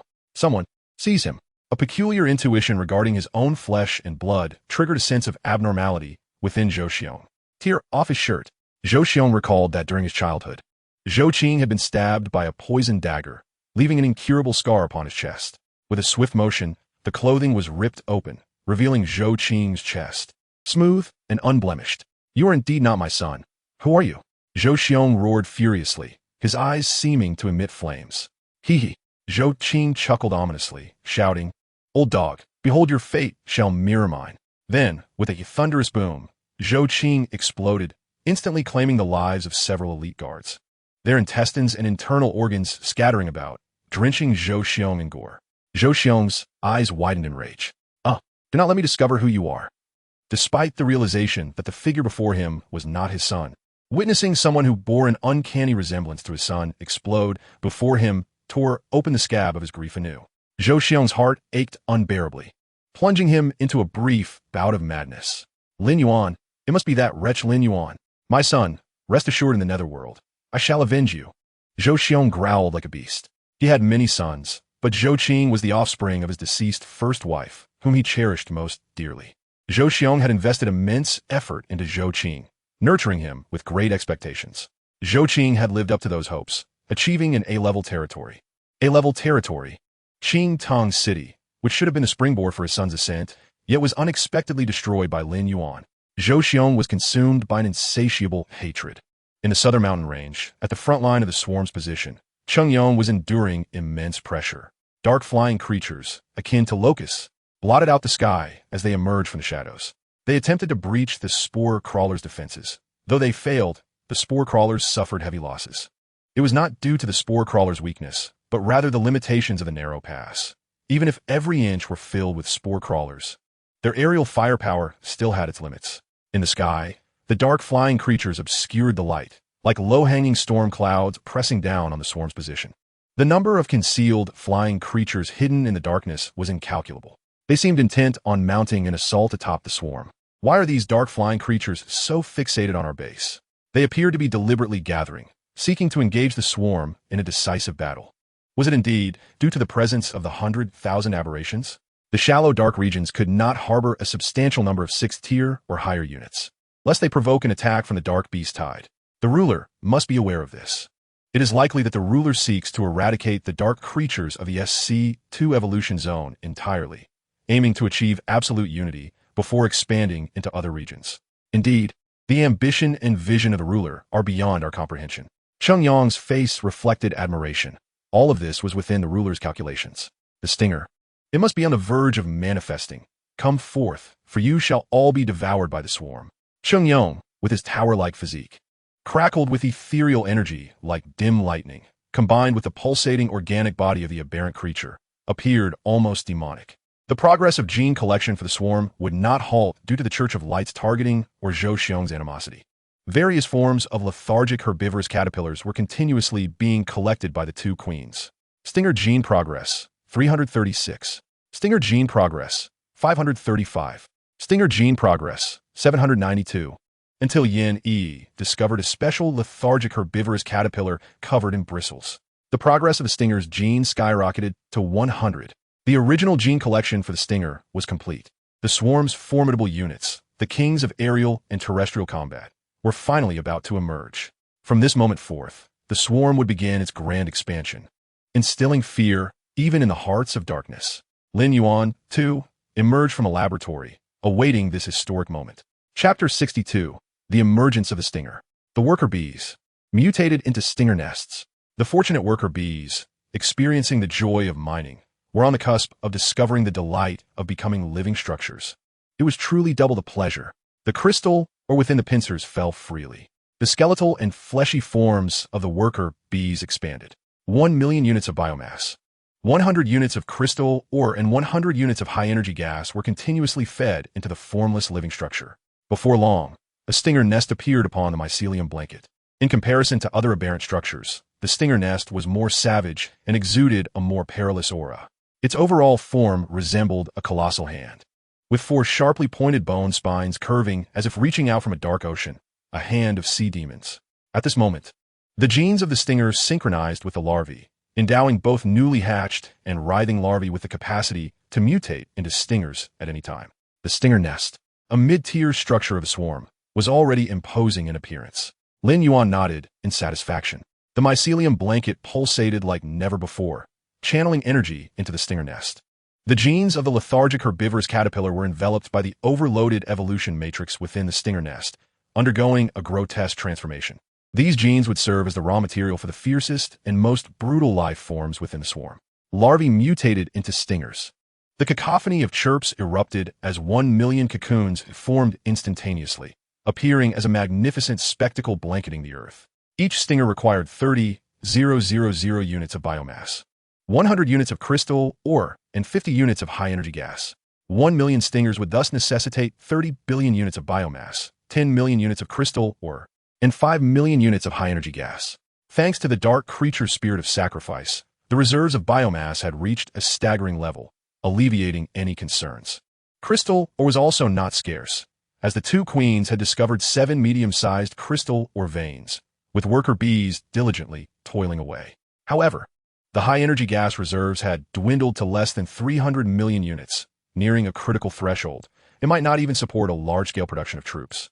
Without a stable source, merely consuming resources could easily lead to such a predicament. High-energy gas. Lin Yuan directed his gaze toward the Hell's Eye volcano, where a torrent of high-energy gas flowed forth. From whence does this high-energy gas originate? What emerged was a remarkable substance formed by geothermal eruptions, particularly prevalent around volcanic craters. With a stable source of high-energy gas, the development of the insect swarm would face no hindrances. Now, it was merely a matter of awaiting the hatching of the stingers. With a resounding crack, millions of cocoons simultaneously burst open, and the stingers, enveloped in a viscous liquid, emerged. In that instant, Lin Yuan found himself momentarily breathless. What manner of ferocious alien insect was this? Surely, such a terrifying creature could not arise even from the most astonishing nightmares. With mandibles akin to those of a bloodthirsty warrior and colossal, bladed limbs, its arched body exuded an aura of lethal savagery. Should anyone manage to escape the grasp of a stinger, they would be most unfortunate, for every night thereafter, the stinger would haunt their dreams. The rasping cries of the stingers echoed like a haunting resonance as they collectively bowed before Lin Yuan, demonstrating their absolute reverence. The sight of millions of stingers in subservience was profoundly striking. Lin Yuan's fascination with the stingers was unprecedented, observing them with an unparalleled level of scrutiny. Standing at a height of 457 meters, they served as the swarm's long-range assault units. Beneath their rugged exoskeletons lay venomous spines, capable of launching projectiles at enemies approaching from both the air and the ground. These spines, measuring 30 centimeters in length and rich in potent toxins, could be propelled at supersonic speeds by the contraction of 4,000 muscle layers, effortlessly piercing through alloy steel even at great distances. Truly, they were formidable biological weapons. Continuing his examination, Lin Yuan noted their impressive melee capabilities. The serrated jaws possessed a crushing force of 268 kilograms per 645 square centimeters, capable of severing organic matter, bones, and even advanced alloy steel with ease. Their massive triple-bladed sickles could slice through interstellar armor with a mere swing. The high-density bone blades were linked to a robust system of muscle fibers, enabling them to unleash powerful, lethal attacks in confined environments such as narrow corridors. The genetic enhancement of the inert herbivorous caterpillar had endowed the stingers with an extraordinarily efficient metabolic system. Following genetic modification, their enhanced endocrine and adrenal systems continuously infused their bloodstream with special hormonal compounds. These compounds effectively ensured the stinger's survival and readiness for combat, which accounted for their bloodthirsty ferocity. Once docile creatures that merely grazed and laid eggs, the caterpillars have been transformed into terrifying killers. It could be said that the swarm's utilization of genetics had reached the pinnacle of cosmic achievement. The legion of stingers would become the reapers of the battlefield, synergizing with the swarm's current arsenal of jumpers, mutated cockroaches, and aberrant beings to yield a wondrous chemical reaction of 311. Fourth tier Evolution City Lord, esteemed Lin Yuan, greetings. The Bright Tree Network has detected the emergence of a new combat unit that requires assessment of its combat capabilities. Commencing comprehensive combat assessment of the new unit. Assessment complete. The overall combat strength is rated at Tier 7. Please provide a name for this unit. Note that this designation will become the official name within the Bright Tree Network. Name successfully designated. The official name for the new combat unit is Stinger. Would you like to upload the unit's data? Confirm or cancel. Please note that if you wish to engage in blueprint trading for this unit, the data must be uploaded. Cancel. Tier 7 merely reflects individual combat strength. However, the true terror lies within the swarm of stingers. Moreover, the current stingers could only be described as the foundational version of the second-generation swarm. Lin Yuan dedicated considerable time to studying the stingers, understanding that they could undergo various evolutions. Evolution of the deep groove spines would significantly enhance the stinger's range. The main nest evolution would grant the stingers subterranean capabilities. Tendon expansion upgrades would improve their speed and range outside the fungal blanket. Additionally, the stingers could further mutate into lurkers and piercers, becoming the ultimate nightmare for their foes. As the backbone of a swarm, if a stable source of high-energy gas were to be secured, I would continuously create mutated stingers. Initially, Lin Yuan intended to mutate 1 million stingers to verify their worthiness. However, he now deemed that unnecessary. Larvae were to be transformed into stingers. For millions, stinger cocoons rapidly formed, enveloped in the mucus from their birth, racing towards the battlefield. Chapter 63, Stingers on the Slaughter Field. Tier 6 Dark Biological Commanders, Poison-Winged Pterosaurs. Tier 6 Dark Biological Commanders, Flying Fire Toads. Tier 6 Dark Biological Commanders, Multi-segmented ringed spearworms. The dark aerial forces had amassed in staggering numbers, surging towards Changyang's stronghold like a biological tempest. Meanwhile, the dark creatures on the ground were equally undeterred, launching a tide-like assault in coordination with their aerial counterparts. The earth trembled with a thunderous roar. In the sky, various attacks rained down like a torrential downpour. The powerful Tier 6 dark creatures were omnipresent, their roars and cries merging into a cacophony of sonic assaults. In the distance, the eruption of crimson magma painted a scene reminiscent of the apocalypse.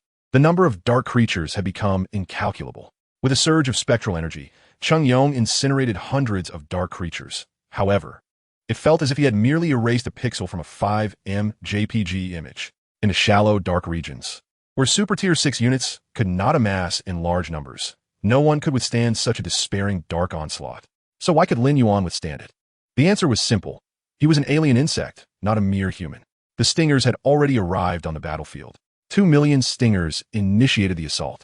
Their skeletal muscles flared at the shoulders, contracting powerfully to generate explosive thrust as their venomous spines cascaded like an inverted waterfall towards the sky-dominating aerial forces. Whoosh, whoosh, whoosh. The melodious sound of piercing air echoed as the dark flying creatures plummeted like raindrops from the sky. Following closely, 300,000 stingers launched a second wave of attacks. The stingers fired their venomous spines rapidly, seamlessly transitioning between rounds. Furthermore, each stinger was stocked with thousands of venomous spines, ensuring ample ammunition. Even more astonishingly, they could autonomously produce venomous spines, functioning as fully automated, self-propelled machine gun platforms. Whoosh, whoosh, whoosh. The sound of venomous spines slicing through the air was, to Changyang, the most exquisite melody in existence. With 5 million stingers joining the fray, the rate at which dark flying creatures fell transformed from a gentle drizzle to a torrential downpour. Ha ha ha. Excellent. Under the stinger's fire cover, Changyang charged into the battlefield, tearing apart the dark bread bowls with sheer delight. The optimal strategy against a fully formed swarm of stingers was to execute wide-scale bombardments. Regrettably, the Tier 6 Dark Biological Army was a rare breed and would not resort to such tactics. Their fate had been sealed the moment the stingers appeared. Stingers. How wonderful it is to exist without siege tanks and psychic lightning. Jumpers, mutated cockroaches, aberrant beings. Stinger elder brother, you're incredible. Rest assured, the enemy must cross over our corpses to reach you. The dark world was vast and boundless, with dark creatures in infinite numbers. The swarm engaged in a 9-day and night conflict with the dark onslaught from the southern mountains, advancing 320 kilometers towards the southern range. Along the way, Changyang discovered 3 geothermal vents. Thus, 3 worker bees traversed mountains and rivers to reach the geothermal vents, transforming themselves into high-energy gas extraction facilities. The high-energy gas extraction chamber consumes 250,000 units of biomass and 25 units of crystal ore, enabling the solidification of high-energy gas into a transportable form. The 3 worker bees will traverse the battlefield to engage in collection operations within their mutated high-energy gas extraction chambers, employing specialized claw-like organs to transport the high-energy gas back to the swarm's base. Thus, the expansion of the swarm is officially initiated. Yuan Sanfeng. Where's the promised dark assault? Why have we yet to observe any signs of it? Qianduo Zai. Is this perhaps the calm before the storm? Lin Yuan. I know the reason. Do you wish to hear it? Yuan Sanfeng. Speak quickly, or I swear I shall end you. Lin Yuan. It is the great Lin Yuan who single-handedly halted the dark assault from the south. He is the true protector of our SC2 evolution zone. Yuan. Spare me your nonsense. Are you suggesting Lin Yuan is a deity? To block the dark assault single-handedly is beyond reason. Jin Xingming. Indeed, one must possess a semblance of logic when boasting. What do you gain from elevating Lin Yuan? What benefits does he offer you? Are you to become fertilizer for his creatures? Lin Yuan. Those are not mere creatures. They are his unique troops. Though they appear fearsome, they possess an endearing ferocity. Do not forget, the so-called monsters you disdain have shielded you from the aberrant cold wave and quelled the threat of the dark assault. How dare you bask in Lin Yuan's blessings while contributing nothing, and yet spew such vitriol? Jin Xingming, you. The assembled lords were momentarily taken aback by Lin Yuan's words. It dawned upon them that Lin Yuan had unwittingly done so much for them. They recalled how Lin Yuan's exchange of rare resources for biomass had helped them survive the initial dark assault. Concurrently, thoughts turned to the 9 great families. Previously, the old city lord had always provided material support to new territories, yet now the material ratio had reached 2:1, and the ruling 9 great families had not offered any aid. In comparison, Lin Yuan's stature in their eyes grew increasingly monumental. In Nainai City, Li Nainai relished her role in stirring the pot, while observing He Yuan and Jin Xingming growing increasingly displeased. Li Nainai, He Yuan, Jin Xingming, what formidable backing have you secured to be so audacious? I advise you to prepare your coffins, lest you find yourselves without a burial place when the time comes. He Yuan, Li Nainai, what do you mean? Clarify yourself. At that moment, an announcement akin to thunder rang out across the region. Chapter 64, Territory Adaptive Expansion. Unnamed Area SC2, Regional Announcement. 4th Tier Evolution City Lord Lin Yuan, leading his subordinates, has successfully vanquished the region's devastating dark assault. 4th Tier Evolution City Lord Lin Yuan, with a merit of 120,000, has acquired vast resources and obtained the Blood Red Commander, an 8th Tier command level unit. 4th Tier Evolution City Lord Lin Yuan, with a merit of 3,500,000 in the SC2 Evolution Zone. 4th Tier Evolution City Lord Lin Yuan, with a merit exceeding 5 million, has acquired the full geographical map of the SC2 Evolution Zone and the ability for the Light Territory to expand adaptively, henceforth ceasing to receive regional contribution merits. The announcements of the Light Tree came in rapid succession, leaving the lords in a state of shock, their minds seemingly obliterated. The 8th Tier Blood Red Commander had surpassed their threshold of astonishment. It was Lin Yuan's monumental achievement of 5 million regional merits and the newfound authority for adaptive expansion of the Light Territory that truly left them dumbfounded. After a prolonged silence, the lords began to process the information. Sun Ming, if my eyes do not deceive me, this implies that Lin Yuan has become the regional overlord. And this within less than 3 months of the emergence of new lords? Li Nainai, historical records clearly state, the 15th Tier Zhuke City Lord, the Guardian of the Dark Abyss, Qinghua Jiren Yansehuo, achieved 5 million regional merits and the right for adaptive expansion of the Light Territory in 29 years and 3 months after becoming a lord. Yet, the great Lin Yuan accomplished this in under 3 months. Qian Duozai, the world has gone mad, and I find myself gravely ill. Yuan Sanfang, my heavens, what on earth is happening? Sure Fei, could it be that Lin Yuan's future achievements will eclipse those of the old city lord? The ability for the Light Territory to expand adaptively means that the Light Tree no longer needs to augment the number of Light Lords. As long as the Light Tree recognizes the area as part of one S-Dominion, it becomes their territory. Clearly, Lin Yuan's acquisition of this power signifies he possesses the key to unify the entire region. A simple analogy would be that Zhuke City was established on the basis of the regional foundation, and the former city lord was the first to obtain the adaptive rights, ultimately unifying the entire region and laying the groundwork for the present 4 major cities, including Zhuke City. A storm is brewing. A super hurricane is rising. This was the immediate impression of the lords. Whether it be the 9 great families or the Church of Light, various factions hastily reported this news upward. The implications of this event were rapidly intensifying, promising to unleash a wave of upheaval with far-reaching, unpredictable effects. Li Nainai, did you see that? The devastating dark assault was again thwarted by the great Lin Yuan, while the scoundrels of the Church of Light have done nothing for you. Fanatic of the Church of Light number 1. Lin Yuan is deemed a heretic by our faith. I advise you to tread carefully. Fanatic of the Church of Light number 2. To blaspheme the Mother of Light shall incur punishment. Fanatic of the Church of Light no. 3. Lin Yuan's sins are beyond redemption. The fanatics of the Church of Light staunchly defended their beliefs. A spirited lord could no longer contain himself. Zhukai, what nonsense is this Church of Light? While outwardly appearing virtuous, you are all hypocrites. Where are your actions to fulfill your doctrine of saving humanity and leading them into the light? Fanatic of the Church of Light no. For light is omnipresent yet unfathomable. The foolish and crass cannot comprehend the flow of light. Fanatic of the Church of Light no. 5. All that you possess is a gift from the Mother of Light.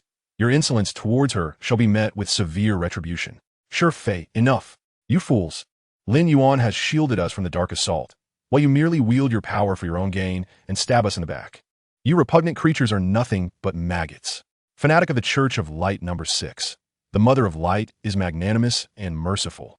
and we are the blades of light that shall deliver justice to all who show disrespect. Seemingly in an effort to stifle Lin Yuan's influence, the fanatics of the Church of Light suddenly launched a concerted attack against him, attempting to diminish his accomplishments.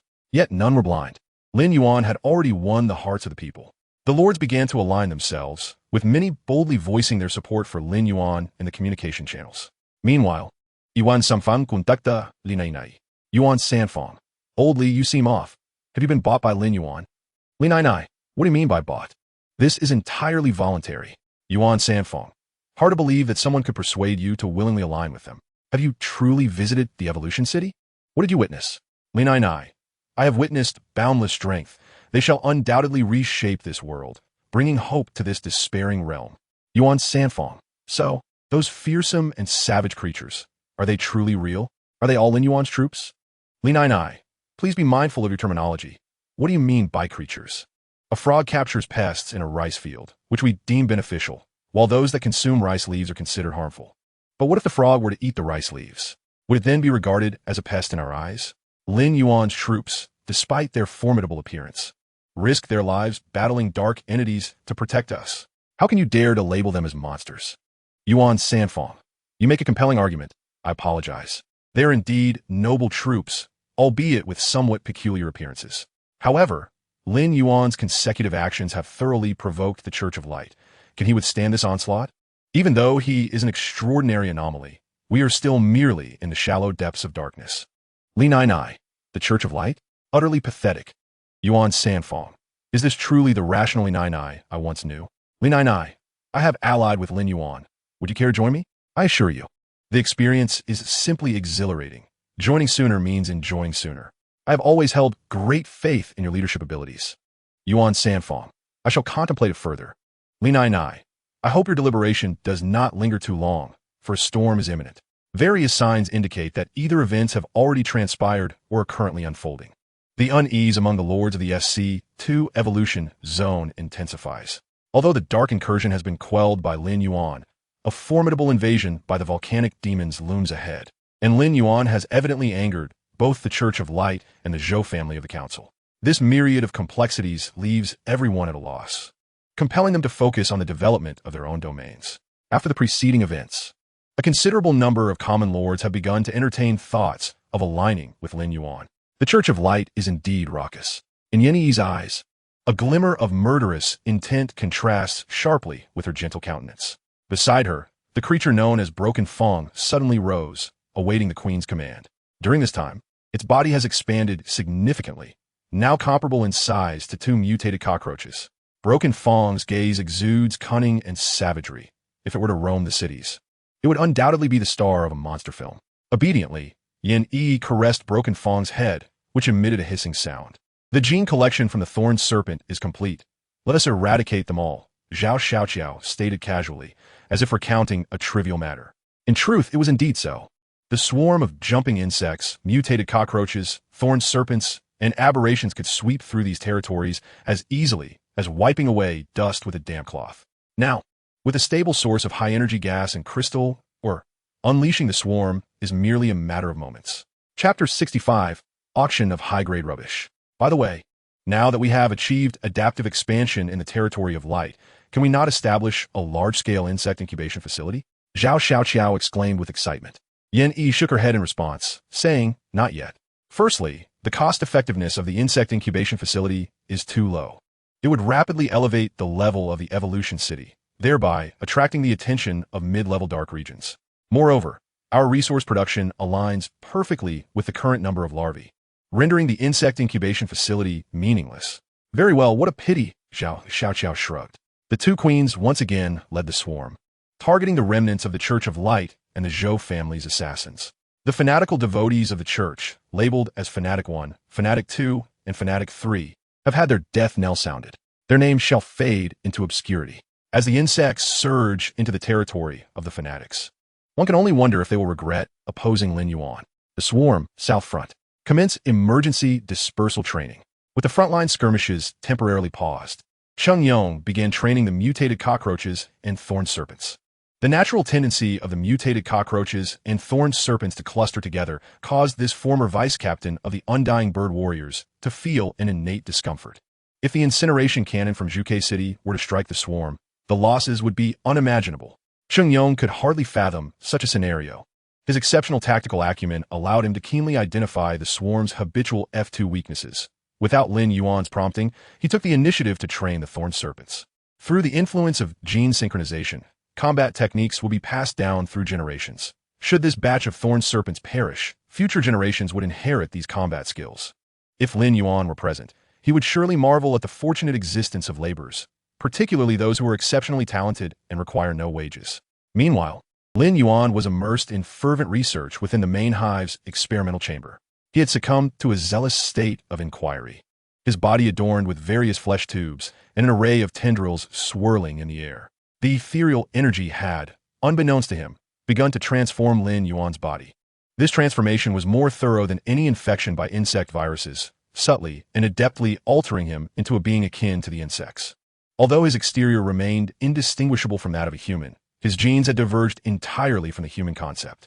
The ethereal modification had significantly enhanced Lin Yuan's physical strength, though he had yet to ascertain the exact extent of this enhancement. He once permitted a jumping insect to attack him. Yet the commands of absolute obedience to the master and the act of attacking the master fundamentally contravened the insect's genetic design.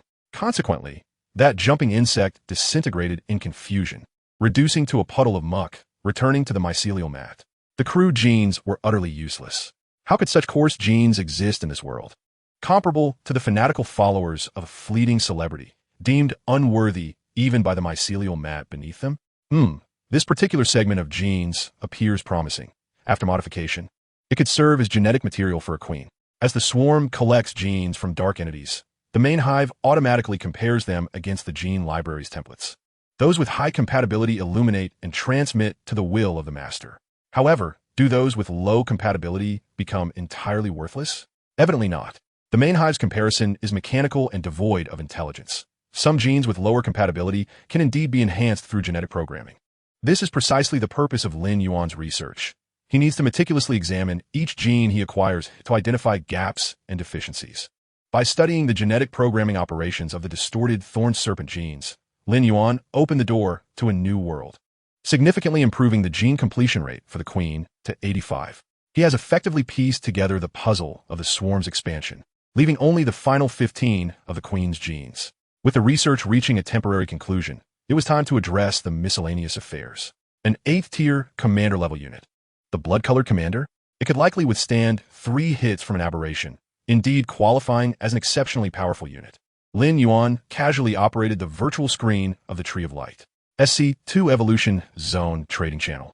Special notice. High-value item listing notification. 4th-tier Evolution City, Lord Lin Yuan has listed the 8th-tier commander-level unit, blood-colored commander. This transaction will be conducted in an auction format. Starting price, 80 million units of high-energy gas. Auction countdown, 48 hours, 59 minutes, and 59 seconds. The 8th-tier commander-level unit, blood-colored commander. The great families had long been eager for action, and upon seeing Lin Yuan post the blueprint for the unit on the trading channel, they surged forward like sharks, scenting blood. At the onset of the auction, a fervent competition erupted, with bids escalating rapidly. 230 million units of high-energy gas. 250 million units of high-energy gas. 280 million units of high-energy gas, and 370 million units of high-energy gas. The prices were in constant flux. In truth, this was not merely a matter of price. It pertained to the availability of goods in the market. What does it signify to possess an 8th-order commander-level unit? Numerous second-tier families were willing to wager their entire fortunes to acquire this blueprint. They understood that with an 8th-order commander unit, their wealth would swiftly return to their grasp. The bids soared to 450 million units of high-energy gas, then to 480 million units. The prices continued to shatter records. Lin Yuan could discern the bidders, realizing that the competition extended beyond the 9 great families, with 3 unexpected outsiders joining the fray. It was likely that certain families had collaborated to introduce these agents, thereby avoiding direct confrontation with the 9 great families. Indifferent to the auction, Lin Yuan stretched lazily, preparing to retire for the night to replenish his mental faculties. Meanwhile, Yin Yi and Zhao Xiaoqiao commenced their extermination campaign. Light Fanatic Number 1. Heretic, you shall ultimately face judgment. Light Fanatic No. 2. I shall ascend to the heavenly realm of the Light Mother. Light Fanatic number 3. Soon, judgment shall be upon us. The names of the Light Fanatics quickly dimmed, as the swarm annihilated one light domain after another, sparing not even the low-profile territories of the Zhou family's death warriors. To her astonishment, within the Zhou family's bright tree warehouse, there lay a staggering 600 million units of high-energy gas. The Zhou family still harbored intentions of purchasing our Dominion's blueprint? A pipe dream. Zhao Xiaoqiao spat in disdain. Soon, this news cascaded through Zhuge City like falling snowflakes. The hell I erupted in full force. In the office of the speaker of Zhuge City, Zhou Xiong sat comfortably in the former lord's seat, gently stroking the fur of the 12th order white feather beast upon his chair, a sense of dominion swelling within him. At that moment, the family's chief steward rushed in, panic-stricken, only to trip over the threshold and tumble to the ground in a most undignified manner. Zhou Xiong frowned, the furrow in his brow resembling a cleft carved by an axe. The old steward, a trusted confidant since childhood, had served him for 2 decades. Thus Zhou Xiong was aware of his typically composed demeanor. The steward's current agitation signaled a grave and ominous occurrence, a premonition that loomed over Zhou Xiong's mind. He remained silent, his gaze fixed calmly upon the steward, awaiting his report. In critical moments, as the head of the Zhou family, he could not afford to lose his composure. Master, we are in dire straits. The steward inhaled deeply. The 600 million units of high-energy gas allocated for purchasing the 8th Order Commander Unit blueprint have been entirely plundered. The territory of Death Warrior number 352 has been annihilated. Just before his demise, he transmitted the image, and the instigator was none other than the monstrous entities possessed by Lin Yuan. Upon hearing this dreadful news, Zhou Xiong's normally steady form swayed, a wave of darkness washing over his vision. Are you well, master? The steward rushed forward, steadying Zhou Xiong with his hands. Zhou Xiong's lips turned a shade of purple as he muttered. How could this be? 600 million high-energy gas. This amounts to 1/5 of the Zhou family's foundation. His gaze bore into the steward, akin to a tiger poised to pounce. A wavering mind would surely reveal its true nature beneath such a piercing stare. To ensure the safety of this 600 million high-energy gas, if memory serves, we selected the 352nd Death Warrior from a pool of 500 at random. It is only natural for you to suspect me, master, the steward replied calmly, though I possess no motive. Only you and I are aware that it was the 352nd who received the 600 million high-energy gas. However, the casualties extend beyond just the 352nd Death Warrior. The Death Warrior Lords of the Zhou family have suffered the loss of 396 units, with the 352nd being merely one among them. What did you say? Zhou Xiong was taken aback, his experience and reason struggling to accept such news. The information is undeniably true. Master, there are additional updates. The steward relayed the gathered intelligence before taking his leave. Zhou Xiong's expression darkened considerably. He was oblivious to the monstrous occurrences that had transpired in the SC2 evolution zone over the past 3 months. Was this the might of an F-level territory? He couldn't help but recall the F-level territory that had been lost by his ancestors. Even someone as unassuming as Lin Yuan could soar to great heights. Had the Zhou family managed to retain control, they would undoubtedly have achieved even greater success than Lin Yuan. Zhou Xiong clenched his fists tightly. The delicate glass wine cup shattered under his grip. Lin Yuan could not be allowed to live. He must die. A resolution formed within Zhou Xiong's heart. However, should he commit vast resources and military power to traverse the mid-level dark zone, the Zhou family's own strength would suffer a significant decline. Other powerful families were ever watchful. If the Zhou family weakened, they would surely turn into wolves, ready to feast upon the remnants. Since the demise of the former city lord, the 9 great families had risen to power, turning Zhuge City into a battleground for dominance. While the impending volcanic calamity of the SC2 evolution zone was deemed inconsequential in their eyes. After a lengthy pause, he finally spoke.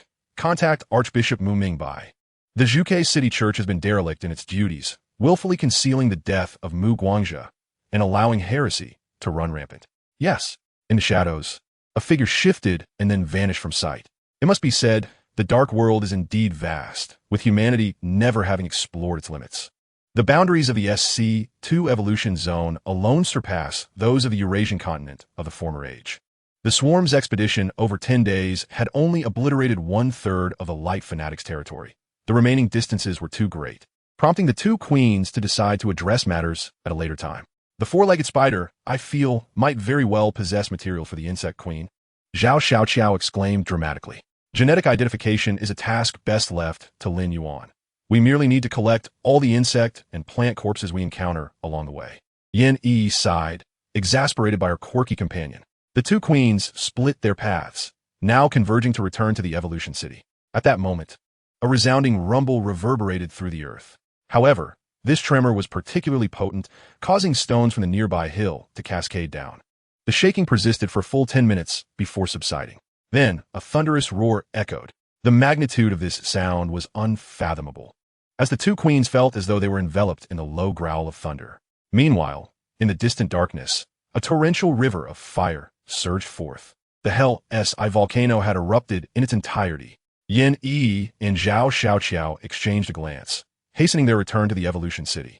Sun Ming, the Hell-S volcano has completely erupted. The volcanic demons are upon us. Qian Duozai, my heavens! Even with relentless development and abundant resources, our territory's advancement cannot compare to that of our predecessors who toiled for 60 years.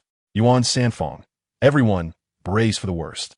Let us adopt a slightly more optimistic outlook. The territories painstakingly built by our predecessors over 60 years are now in ruins, and ours, having developed for merely 3 months, will be lost as well. If it must perish, better that it be sooner than later. Qian Duozai, strangely enough, thinking this way does bring some comfort.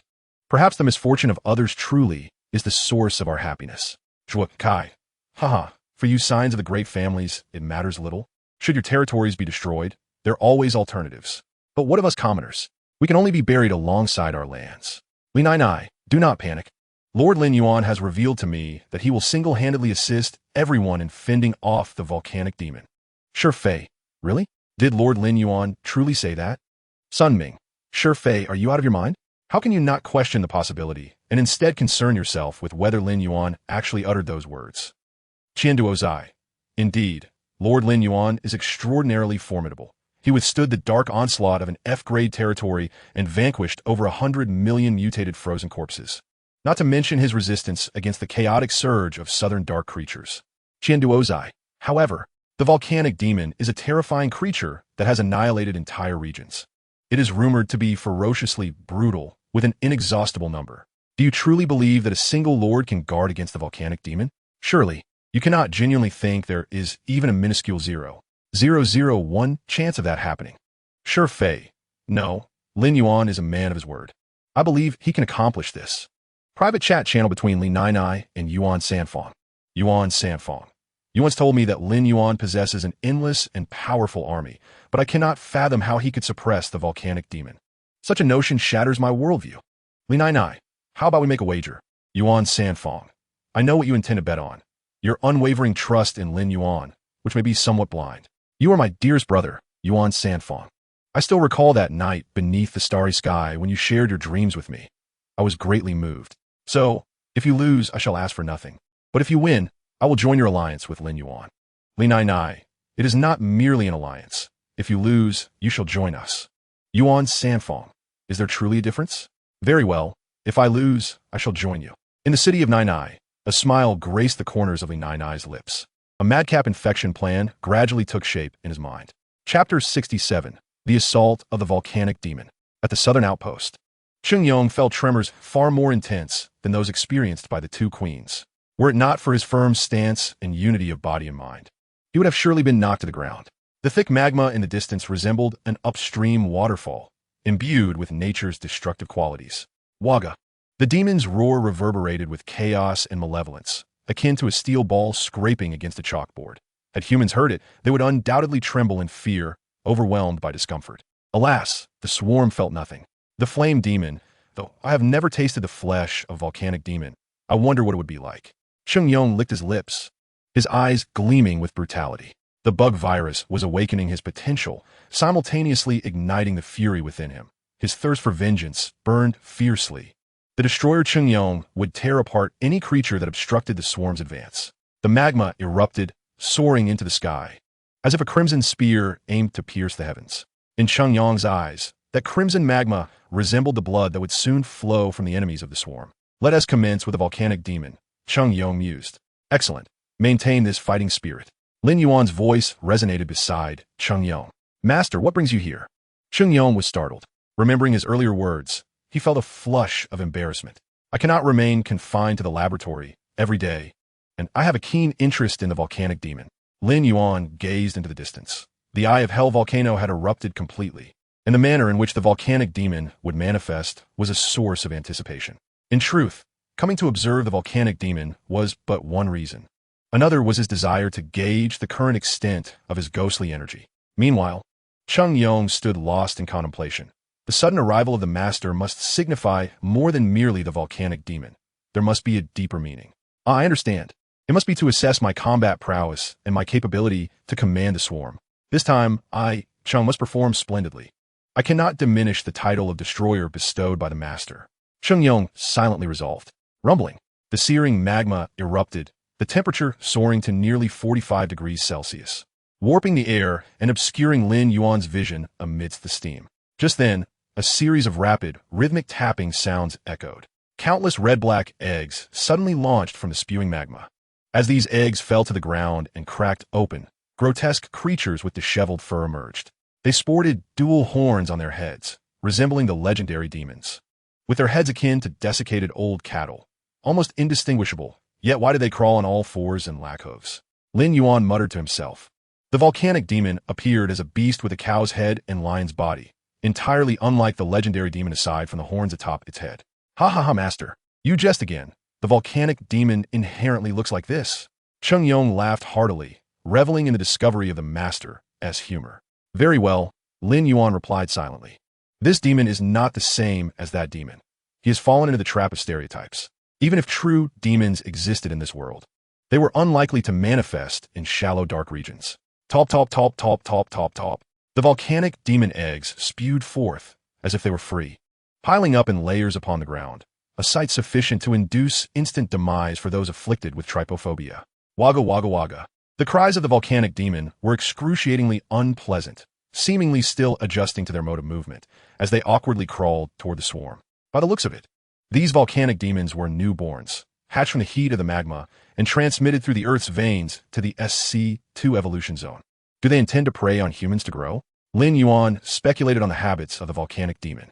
The swarm's grotesque meat shield, the aberrant entity, upon seeing the appearance of the volcanic demon, could not help but be filled with disdain. Is this it? This creature is even uglier than me. There's no reason for it to exist in this world. The aberrant entity did not bother with further banter, directly approaching with a few slaps. Slap, slap, slap. The volcanic demon met its demise upon its birth. Crack, crack, crack, crack, crack, crack. The countless eggs burst open, and sensing the tragic deaths of their kin, the volcanic demons seethed with rage, charging at the aberrant entity. Come on. Lin Yuan was exceedingly thrilled. The ghostly energy coalesced in his hands, akin to grasping a dim little sun. Just then, Cheng Yong strode forward, extending his left hand to obstruct Lin Yuan. Master, leave this to me. You can rest easy. Roaring, Cheng Yong unleashed a powerful bellow, his ghostly energy surging throughout his body, his cells activated and enhanced, transforming him into a dark-hued war chariot. Charging straight into the throng of volcanic demons, he leaped high, landing with a shockwave. The eruption of ghostly energy caused his body to spin like a top, and in an instant, the volcanic demons were as if thrown into a meat grinder, creating a whirlwind of blood and foam. Lin Yuan silently withdrew his ghostly energy. With such an enthusiastic subordinate, Lin Yuan felt reluctant to intervene. Allowing Cheng Yong to showcase his abilities, the master could only sigh inwardly. Crack, crack, crack, crack, crack, crack. The frequency of the volcanic demon eggs falling increased twofold, as if seeking to fill the entire space. It turned out that the volcanic demons also relied on sheer numbers to prevail. No wonder they could obliterate territories that had developed for 60 years. Faced with such a magnitude of volcanic demons, the quality of troops and ample provisions became meaningless. You may have a multitude of soldiers, but do they not tire? Are your supplies of food and ammunition inexhaustible? Sooner or later, they will run out. Unfortunately, the volcanic demons encountered the swarm. Seeking numbers? Lin Yuan could only smile faintly. Whoosh, whoosh, whoosh, whoosh, whoosh, whoosh. The sound of death slicing through the air resonated. The venomous spines enveloped the horde of volcanic demons. The 30-centimeter-long spines, more extravagant than the projectiles of the fire god cannon, cast a shadow that obscured the sky, plunging the volcanic demons into profound self-doubt. Damn it, who truly is the demon? They pondered, their voices echoing in a cacophony. Reluctant to concede, the volcanic demons expanded their throats and unleashed fireballs the size of basins. The valiant aberrations, unafraid of the flames, formed a flesh shield with their own bodies, resolutely fulfilling their duty. Boom! Boom! Boom! The fireballs collided with the aberrations, leaving several burn marks on their forms. The cost of 200 units of crystal and 75 units of high-energy gas was no trifling matter. The aberrations' resilience ranked among the top 3 within the swarm. The aberrations paused, incredulous. Is that all? Can't you hit me harder? Can't you kill me? Their yearning to be vanquished as a flesh shield propelled them forward. Brother, wait for me. Let me burrow beneath your protective embrace. Chapter 68. Crushing the volcanic demons from every angle. The volcanic demons were endless, a tide of insects surging forth. Upon contact, Lin Yuan instantly recognized the clash of numbers. From the perspective of the Sky King bug, it resembled 2 roaring rivers colliding, sending countless splashes of flesh and blood into the air. Swoosh! Swoosh! Swoosh! The shoulder blades unfurled as the spine serpent lowered its head slightly before launching its venomous spines, piercing through the volcanic demons. The speed of the venomous spines was astonishing. The charging volcanic demons, upon meeting their demise, maintained their forward momentum before crashing to the ground. With numerous cannon fodder shields at the forefront, the spine serpent's output was maximized, and the robust bodies of the volcanic demons were torn apart like rags. Even in its unenhanced second-generation form, the spine serpent's ferocity was vividly displayed in this battle. However, the volcanic demons were far from mere bluster. A greater number of volcanic demon eggs erupted from the magma, resembling a magnificent fountain. Their exaggerated numbers prevented the swarm from advancing any further. The biomass was no longer a concern for a long time. The issue of high-energy gas was also resolved. A smile of relief spread across Lin Yuan's face. Suddenly, an unexpected twist occurred. A larger egg crashed to the ground. Crack! The volcanic demon egg shattered, and a 2-headed beast resembling a griffin emerged. Boom! Boom! Boom! Dual fireballs erupted, targeting the swarm. Yet, it proved futile. Were 2 heads really that formidable? At that moment, the jumping bugs had closed in, leaping directly at the 2-headed volcanic demon and tearing into it. The volcanic demons suffered losses every second, while my 2 jumping bugs, costing merely 50 crystal, were inexhaustible. Hiss! Hiss! Hiss!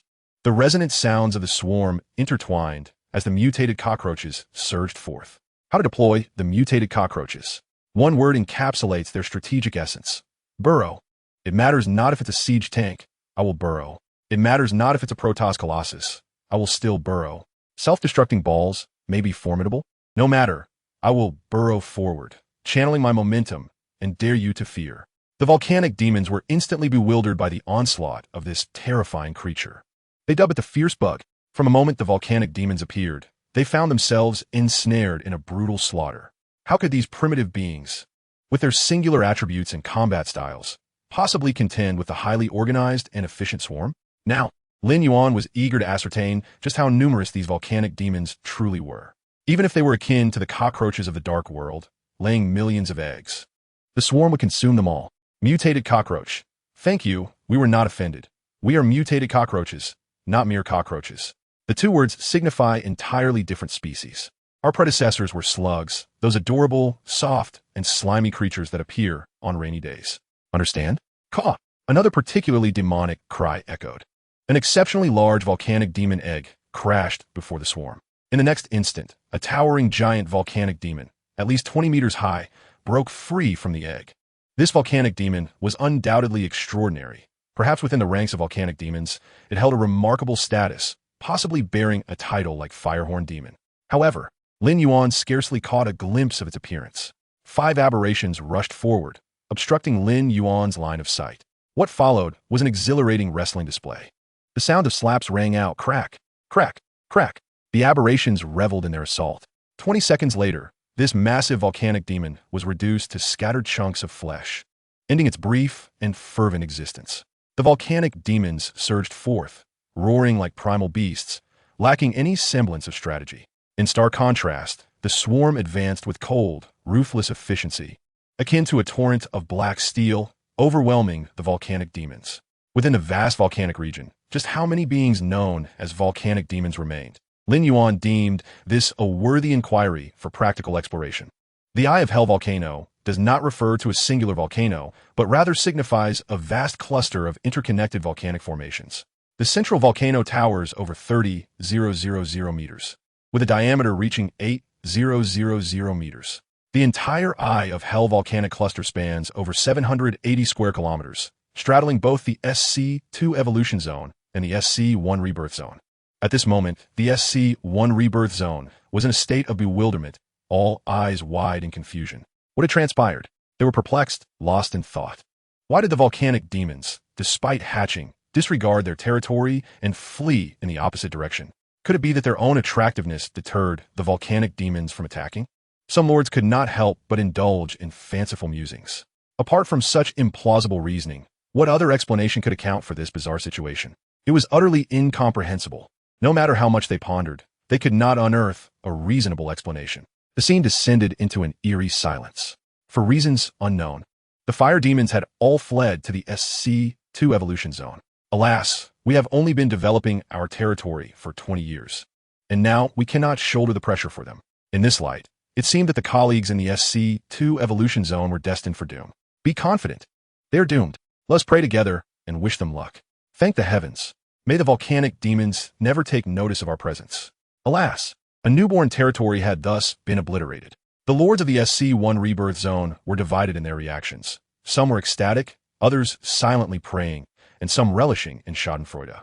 Regardless of their sentiments, these lords reached a consensus. The SC2 evolution zone was as good as finished. Chapter 69. The volcanic demons begin to strain. After the annihilation of an entire region, darkness would once again shroud that area, transforming it into a breeding ground for dark creatures, where the seeds of luminous trees would never again take root. For over 3 millennia during the era of light, countless territories had succumbed to the encroachment of darkness, fracturing the human world into myriad pieces and giving rise to distinctly different factions. The darkened regions, plagued by harsh climates and environments, had essentially extinguished any hope of restoration to light. Confronted with the threat of darkness and fragmented powers, humanity could only hold firm within their fortified cities, unable to expand outward. In the Zhuge city, merely guarding the mid-level dark region was already a Herculean task. Now, in the eyes of the lords of the SC1 rebirth zone, the SC2 evolution zone would inevitably join the ranks of these dark territories. They could scarcely fathom the grim fate that awaited the current volcanic demons. In the evolution zone of SC2, nestled within the southern mountain range, the swarm clashed fiercely with the volcanic demons, resulting in a continuous attrition on both sides. Despite the swarm's remarkable battle loss ratio, the sheer numbers of the volcanic demons were overwhelming. The ordinary volcanic demons boasted a formidable power tier of 5, while the two-headed variants reached at least tier 6. The colossal volcanic demons, towering at 20 meters, could withstand the relentless assault of 5 aberrations for a full 20 seconds, undoubtedly ranking among the apex of tier 8, with some even attaining tier 9 status. Given such overwhelming numbers and power, it was no wonder that the F2 territory was annihilated in an instant. With no time for reinforcements to arrive, Lin Yuan surveyed the battlefield with a comprehensive perspective, scoffing at the knowledge he had gleaned from the Lord's reserve training, deeming it utterly nonsensical. Had it not been stated that the creatures within the shallow dark zones could not exceed tier 6? How then could one explain the presence of these volcanic demons? Lin Yuan felt he might have been gravely misled, realizing he had fallen into the pitfall of dogmatism. He should have anticipated that if the stingers could reach tier 7 and aberrations could attain tier 8, then high-tier dark beings would undoubtedly manifest in the shallow dark regions. If the volcanic demons were truly limited to tier 6, the swarm would easily trample them. Yet, the emergence of the colossal volcanic demons cast a grim shadow over the prospects of this battle. Lin Yuan was not blinded by superficial advantages, but instead maintained a vigilant outlook. Numerous clues intertwined in his mind as he pondered. The volcanic demons were far more formidable than they appeared. The F2 territory, unlike the SC2 evolution zone, which faced relentless calamities, had enjoyed 60 years of stable development, with each of its million lords possessing at least tier 8 territories. The sheer magnitude of these tier 8 territories and their units was unfathomable. Even if each lord commanded merely 100,000 tier 6 elite units, the number would be staggering. The volcanic demons could easily obliterate the F2 territory, revealing their true numbers and power were far greater than initially perceived. Historical records indicated that after decimating the F2 territory, All volcanic demons exceeding Tier 6 vanished without a trace, presumably retreating to the mid-level dark zones. It now appeared that the million territories of F2 and their countless units were merely fodder for the hatching of volcanic demons. Weaving together the fragments of information, Lin Yuan deduced much, recalling the classifications of the dark zones. The shallow dark zone was akin to a realm shrouded in dense mist, dispelled by powerful light. In contrast, the mid-level dark zone contained darkness akin to deep waters, impenetrable to light unless illuminated by the radiance of entities exceeding Tier 10. As for the deeper dark zones, according to myth, prior to the Age of Light, a mighty human civilization had existed, marshaling all its strength to venture into the depths of darkness. The outcome was evident. Human civilization suffered a catastrophic fracture, leading to the legendary 14-tier Overlord units becoming mere myths within human realms. Thoughts swirling like mist and lightning. Lin Yuan sought to validate his hypothesis. He inquired of Cheng Yong, "Is it true that the high-tier dark beings must reside in the mid-level dark zones, as 6-tier and above creatures are seldom seen in the shallow dark zones?"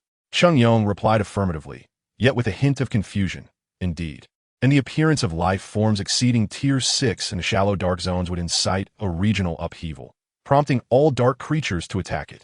"My lord, this is common knowledge. What is your intent with this inquiry?" Understanding dawned upon Lin Yuan. He realized he was being tested on his adaptability in battle. With a laugh, Cheng Yong unleashed his fury, obliterating several colossal volcanic demons with the ferocity of a swarm. Lin Yuan paused, quickly recognizing the implications of his own arrival in this world. He had traversed here in the body of his younger self, entirely oblivious to the common knowledge of this realm. The result was that he might have overlooked the very essence of this world as realities. For instance, should someone from a hexagonal planet arrive on Earth, they might subconsciously assume that Earth too was hexagonal, for no one would routinely assert the spherical nature of the planet, nor would schools specifically teach such common knowledge. Suddenly, the battlefield dynamics shifted dramatically. Unbeknownst to them, the volcanic demons, leveraging their numbers, began to push back against the swarm, which steadily retreated. The colossal volcanic demon eggs descended like meteors, smashing into the ground amidst a cacophony of chaos, splattering flesh and debris. Many unfortunate, ordinary volcanic demons were crushed into a pulp. The sheer volume of these volcanic demon eggs achieved a carpet-bombing effect on their own battlefield. With a resounding crack, the 20-meter-high volcanic demon egg shattered, releasing the formidable colossal volcanic demons, whose intimidating size struck terror. Unfortunately, the aberrant creatures were oblivious to fear and charged headlong into battle. However, the overwhelming number of colossal volcanic demons transformed the odds from 5 aberrations to 1 against 10, surrounding each aberration with several towering demons. The aberrations found themselves unable to maneuver, their resilient bodies sustaining multiple injuries. Like a house of cards, a disastrous collapse ensued. Countless volcanic demon eggs cascaded from the magma, filling the skies and earth with their sheer abundance. The eggs landed upon the bodies of their fallen kin, emitting a squelching sound as they did so. Following the colossal volcanic demons, millions of two-headed volcanic demons emerged, spewing fireballs as they swarmed across the terrain. The jumpers began to suffer heavy casualties. The mutant cockroaches experienced rapid losses, and the stingers behind them also found themselves affected. The aberrant creatures swept across the cosmos, conquering one star system after another in unfathomable numbers. Yet, Lin Yuan's swarm, when compared to the fully realized swarm, resembled the disparity between an interstellar carrier and an ant nest. Despite Lin Yuan's rapid development, it paled in comparison to the vastness of the swarm. Now, even the volcanic demons, through sheer numbers, had managed to suppress the swarm. Chapter 70. The volcanic demons are indeed not to be underestimated. Cheng Yong roared, filled with fury. Am I to disappoint my lord in my first battle before him? Such a thing shall not be permitted. He had finally found a path towards his future. Even if faced with magma, he would forge ahead. Dark energy crackled like lightning around him, awakening the viral cells within, unleashing boundless biological energy. Cheng Yong soared into the air like a cannonball, smashing down with his fist to obliterate the head of a colossal volcanic demon. As he maneuvered swiftly, he felled one colossal volcanic demon after another with thunderous crashes. Yet, in the face of such a war involving billions of troops, Cheng Yong felt utterly powerless. Had he possessed the complete Stukov gene, he could have single-handedly turned the tide. Alas, Cheng Yong was merely an experiment of Lin Yuan, a subpar product within the swarm, and his individual prowess could not alter the overall situation. Lin Yuan, we are here. Two queens led their respective swarms from the north, rushing to aid the front line. Yin Yi's distant swarm encompassed 50,000 aberrations, 10 million jumpers, 2 million mutant cockroaches, and 500,000 stingers. Meanwhile, Zhao Xiaoqiao's clever swarm included 30,000 aberrations, 5 million jumpers, 800,000 mutant cockroaches, and 1,500,000 stingers.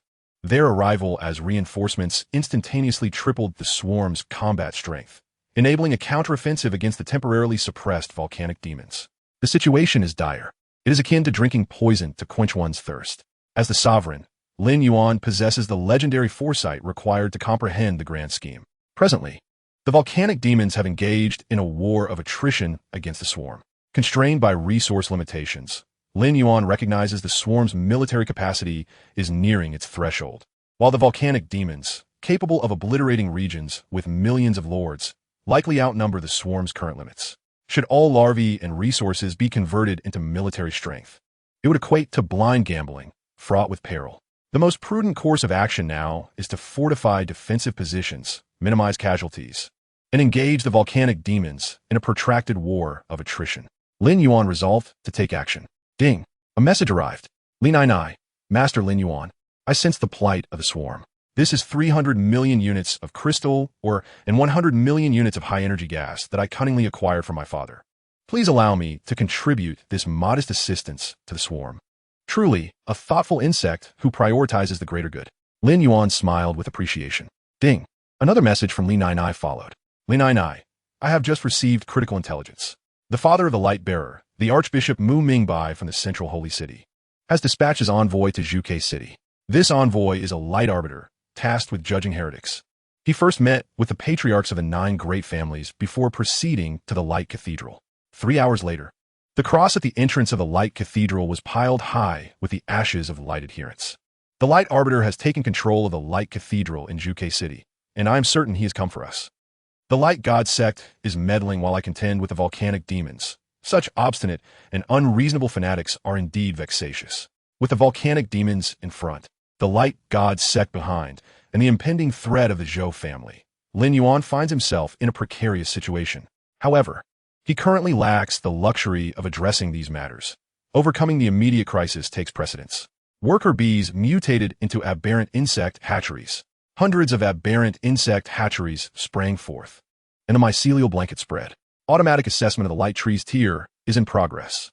Light tree evolution, assessed as a Tier 5 light tree. Tier 5 light tree functions are now operational. Automatic assessment of the light tree's tier is in progress. Light tree evolution, assessed as a Tier 6 light tree. Tier 6 light tree functions are now operational. Automatic assessment of the light tree's tier is in progress. Light tree evolution, assessed as a Tier 7 light tree. Tier 7 light tree functions are now operational. The emergence of hundreds of aberrant insect hatcheries enabled the evolution city to leap 3 tiers in rapid succession. Under normal circumstances, due to the impediments of resource exchange, newly established territories cannot receive support from other regions. Thus, Lin Yuan accomplished what would take a decade for a prodigious lord to achieve with remarkable ease. The communication channels of the SC2 evolution zone erupted with excitement. In an environment where the resource exchange ratio stands at 2:1, the Tier 7 territory did not astonish them. What sent shivers down their spines was the implications behind Lin Yuan's actions. Sun Ming, a Tier 7 territory. Ever since I arrived in the SC2 evolution zone, I feel as though I'm living in an unreal dream every day. Qian Duozai, what on earth has Lin Yuan accomplished? No, how has he achieved this? What has enabled Lin Yuan to accomplish such extraordinary feats? Lin, Master Lin Yuan is incredible. This means all production is ramping up for an all-out battle against the volcanic demons. Zhukai, the master is indeed holding off the volcanic demons. It seems the pressure on him is immense.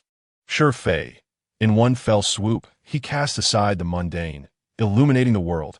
Master Lin Yuan, no longer hiding his brilliance. I shall say no more. Master Lin Yuan, you are truly remarkable. Also, goddess Yeni. I know you are in the evolution city. Could you share some live images? Yeni, now is not the time. You'll see them in due course. The functions of the Tier 5, 6, and 7 light trees were successively activated. However, given the intense frontline battles, Lin Yuan was not inclined to meticulously examine these new capabilities. Worker bees mutated into spore crawlers. with a soft hum. The worker bees floated fearlessly onto the mycelial blanket generated by the hatcheries, transforming into spore crawlers. I shall take charge of adjusting the positions of these spore crawlers. Yin Yi volunteered. Very well. Lin Yuan nodded and instructed, you should have the worker bees mutate into evolution chambers, blocking the entrance to absorb the impact. The evolution chamber is an organic life form supported by skeletal structures. It is sufficiently robust while being cost-effective, making it an ideal barrier. The worker bees merely mutated. Their previous diligent labor now transformed into sturdy flesh fortifications to shield the swarm from assaults. I will coordinate the worker bees. Zhao Xiaoqiao eagerly took on Lin Yuan's task, adding, Lin Yuan, we have collected numerous genetic fragments, among which there may be genetic materials suitable for the queen insect. Excellent. I shall return to the main nest immediately. I leave this in your capable hands. Lin Yuan prepared to turn back. At that moment, Yin Yi interjected. By the way, we encountered the civilians mentioned by Cheng Yong, numbering around 200,000. I instructed Duanya to lead them. They are expected to reach the main nest in about 2 weeks. Very well, I understand, Lin Yuan nodded. The battlefield is ever-changing, and no one can predict what will transpire in the next moment. Time is of the essence for Lin Yuan. If a queen insect joins the fray, the swarm's combat capability will multiply. Efficient division of labor and teamwork exemplify the formidable nature of the swarm as a cohesive entity. Numerical superiority is merely a secondary advantage. Chapter 71. Tactical Suppression. Tension, tension, tension. On the boundless battlefield devoid of an end. The war between the swarm and the volcanic demons has entered a fever pitch. Along the protracted front line, two colossal tides clash and consume each other. With countless units perishing every second, the blood of the volcanic demons has drained into the magma, merging with the corpses of the swarm to form a solid mass of black and red. This level of warfare can only be likened to a hellish slaughterhouse. The volcanic demons and the swarm collide. Should either side breach the other's defenses, a catastrophic collapse of the opposing line would ensue. Gulu. The worker bees traverse the battlefield, braving a hail of gunfire to reach the geothermal vents, transforming themselves into high-energy gas extraction units. Their kin would then extract the solidified high-energy gas from their bodies and transport it back to the swarm's base. Clack, clack, clack. The worker bees, gravely injured yet undeterred, not only transported resources to the front lines, but also mutated into swarm structures. On the mycelial blanket of the aberrant insect hatcheries, a multitude of spore crawlers emerged instantaneously, with green spore spheres and potent venomous spines contrasting vividly, offering the volcanic demons a lesson in benevolence. Moreover, many worker bees mutated into evolution chambers, transforming into living shields stationed at the forefront of the swarm's lines.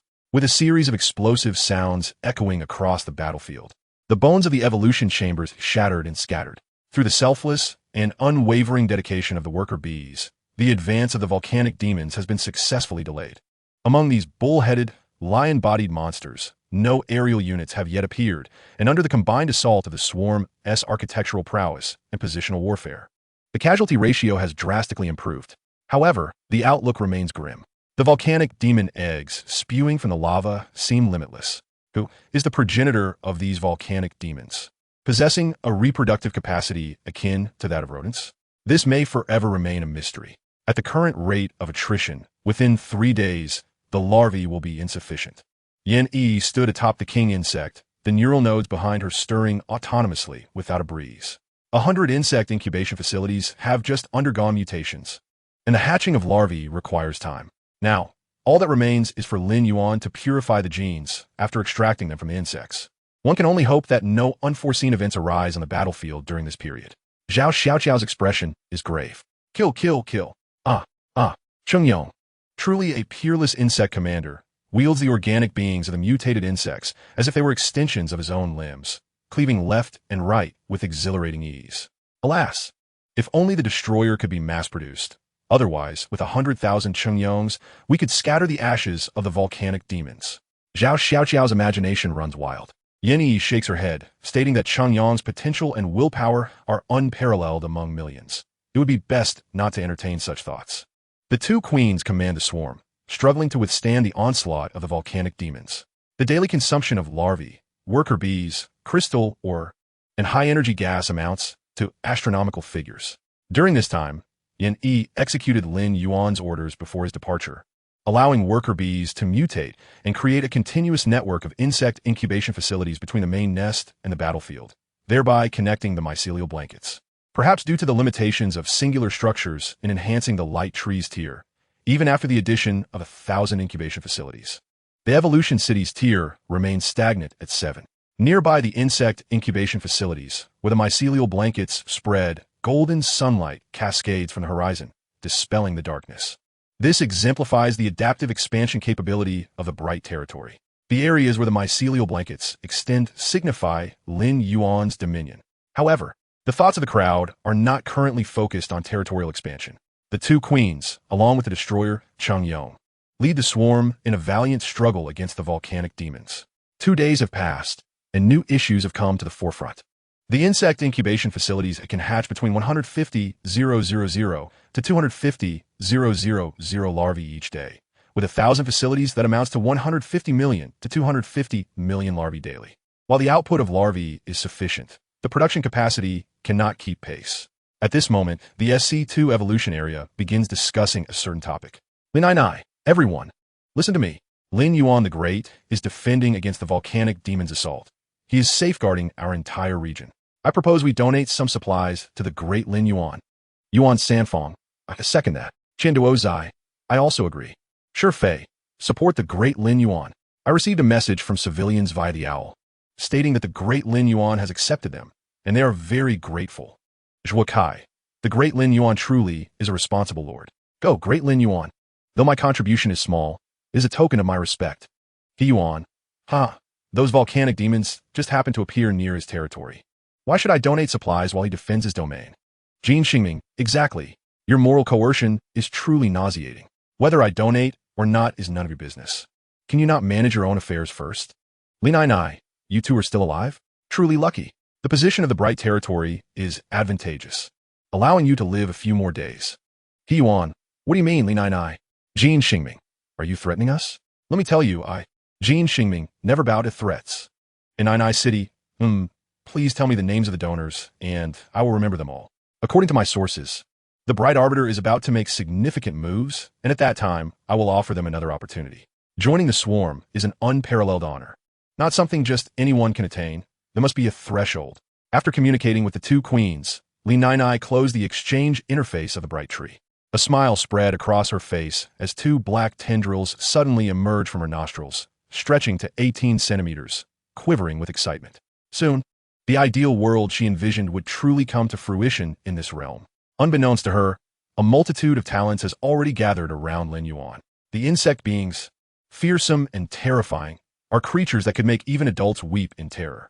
If this is the case, why do these individuals willingly choose to join Lin Yuan? With even commoners bravely embarking on the arduous journey to seek out the evolution city? Naturally, Lin Yuan has no time to delve into these reasons. His brain is operating at an overload. The potential of the human mind is indeed boundless. By altering the transmission method of electrical signals between neurons, the computational capacity of the brain can be directly unlocked. Behind him, several tubes gurgle, continuously supplying nutrients as Lin Yuan's hair stands on end. And he begins the arduous task of piecing together the genes of the insect queen. The insect queen genes obtained by the two queens show a compatibility of approximately 65. Lin Yuan must modify and enhance them. Initially, Lin Yuan found himself at a loss with the 65 compatibility gene, but now he can perform gene editing with ease. As a top-tier biologist, Lin Yuan's prowess is beyond doubt. Chapter 72, The Insect Queen, a Revolutionary Change in the Insect Beings. The research over these past days has not been in vain. The final beta element for positional editing is finally complete. Lin Yuan gazes at the primordial evolutionary slime before him, his face radiant with excitement. The ethereal energy burns in his eyes as he perceives the microscopic structure of the genes. Lin Yuan is elated. The successful programming of the insect queen's genes signifies a groundbreaking advancement in his early research. The gene progress of the insect queen stands at 100. The key to the volcanic demon battle, the final piece of the puzzle for the large-scale expansion of the swarm, has finally been completed. Lin Yuan feels invigorated. His will resonates far and wide. Intertwining consciousness causes all the insects to emit a collective screech, as if celebrating the dawn of a new era. Or perhaps as if the apocalyptic beasts have finally broken free from their shackles. The split pool synchronizes the transmission of the insect queen's genes. The incubation facilities and the main nest commence the production of the insect queen. Beyond nurturing larvae, the insect base also features a fully automated production line for the insect queen. Hiss! The insect queen, emitting the typical swarm call, appears amidst the darkness, unfurling the deep black mycelial blanket, bringing light to this shadowy world. Lin Yuan, eager with anticipation, begins his habitual observations. Measuring 549 meters, the insect queen glides upon the unique structure of the mycelial blanket. However, once she leaves the blanket, her speed diminishes to that of a snail. The oval-shaped tail end of her abdomen houses a mutated ovipositor. In the initial generation of insect queens, this was deemed an inconsequential gene. However, the new type of insect queen has fully developed it, enabling her to lay spherical proteins known as mycelial tumors. These spherical proteins facilitate the rapid expansion of the mycelial blanket.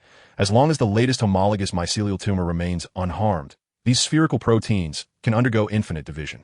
Due to the insect queen's considerable height, Lin Yuan observes from below. The insect queen secretes a thick, viscous protein liquid, a substance that stimulates cellular growth through mitotic enzymes, possessing dual functions. When the insect queen applies this red fluid to the wounds of the insect beings or the nest, the damaged tissue will rapidly recover within seconds. If this fluid combines with the catalyst stored in the insect queen's neck glands, it will present a green hue. Injecting it into the insect incubation facilities will lead to the swift cultivation of new larvae. Finally, Lin Yuan gazes at the most crucial part, the brain. The insect queen possesses a highly developed brain with an exceptionally advanced structure. Thick armor covers her skull, and a series of neural cords connect to the back of her brain, resembling the structure of a star spirit, endowing the insect queen with formidable mental capabilities. The developed brain distinguishes the insect queen from other insect beings, allowing for free thought and analysis, as well as the ability to autonomously summarize evolution based on the experiences of the swarm.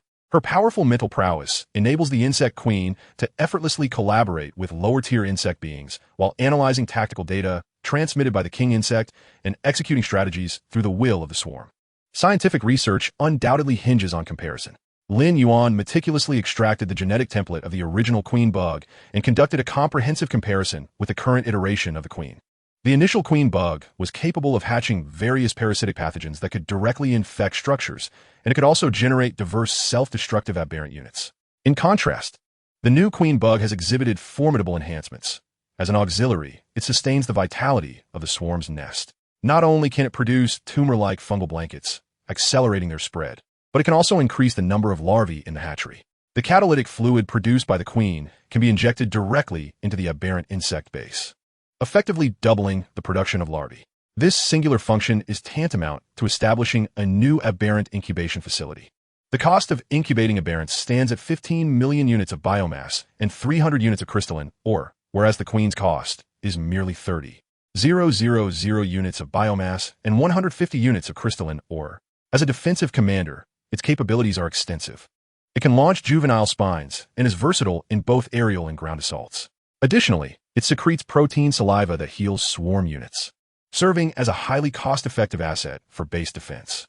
Furthermore, the queen has incorporated certain genetic fragments from humans, endowing it with the potential for further mutation, which may yield unique variants in large-scale transformations. The emergence of a new queen bug signifies a transformative milestone for the swarm, heralding a new era.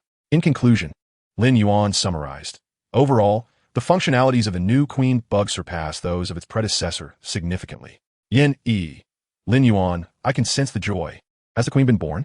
Zhao Xiao, my lord, please deploy the queen to the front lines swiftly. I can scarcely hold on. Both queens sent urgent messages.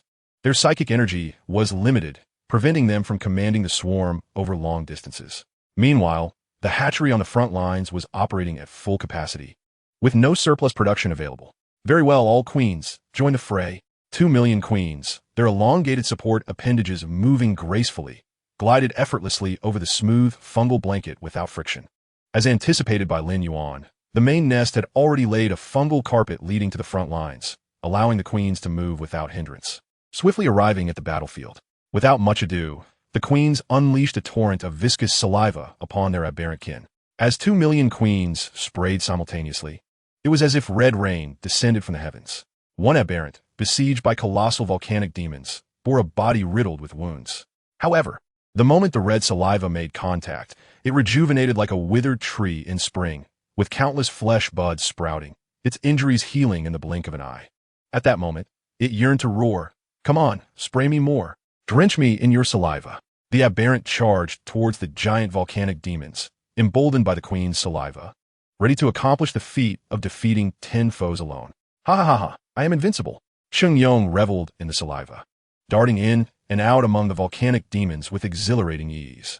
The queens continued to spray, their saliva not merely a substance, but rather a divine blessing upon the swarm. The casualty ratio of the swarm plummeted dramatically. The scales of victory began to tilt heavily in Lin Yuan's favor. Excellent, absent the emergence of new volcanic demons. Victory is assured for the swarm in this battle, with the biomass supply from the volcanic demons. The next step was to extend the fungal blanket and construct aberrant incubation facilities near crystalline or veins, thereby fully unleashing the swarm's production capacity. Lin Yuan addressed the two queens. Just then, an unexpected occurrence transpired. Amidst the eerie cacophony, new volcanic demon eggs erupted forth. This batch of eggs burst open in midair, revealing flying volcanic demons, resembling bombers skimming low, a nightmare for all ground-based military formations. Queen bug, stinging serpent, spore crawlers. Whoosh, whoosh, whoosh, whoosh, whoosh, whoosh. Pop, pop, pop, pop, pop, pop, pop, pop. A deluge of spines and spore acid balls imparted the profound lesson of suffering from birth to these flying volcanic demons. Observing the situation, Yen Yi remarked, had the flying volcanic demons appeared a tad sooner, they could have posed a significant threat. However, now they're merely targets in the sky. Volcanic demon, you block our way and beat us at our doorstep, and now you blame us? Hee hee, I shall stretch my limbs as well. Zhao Xiaoqiao eagerly chimed in. With the queens joining the fray, the lower-tier battle no longer necessitated the queen's command. The two aberrant queens themselves represented the pinnacle of the swarm's combat prowess.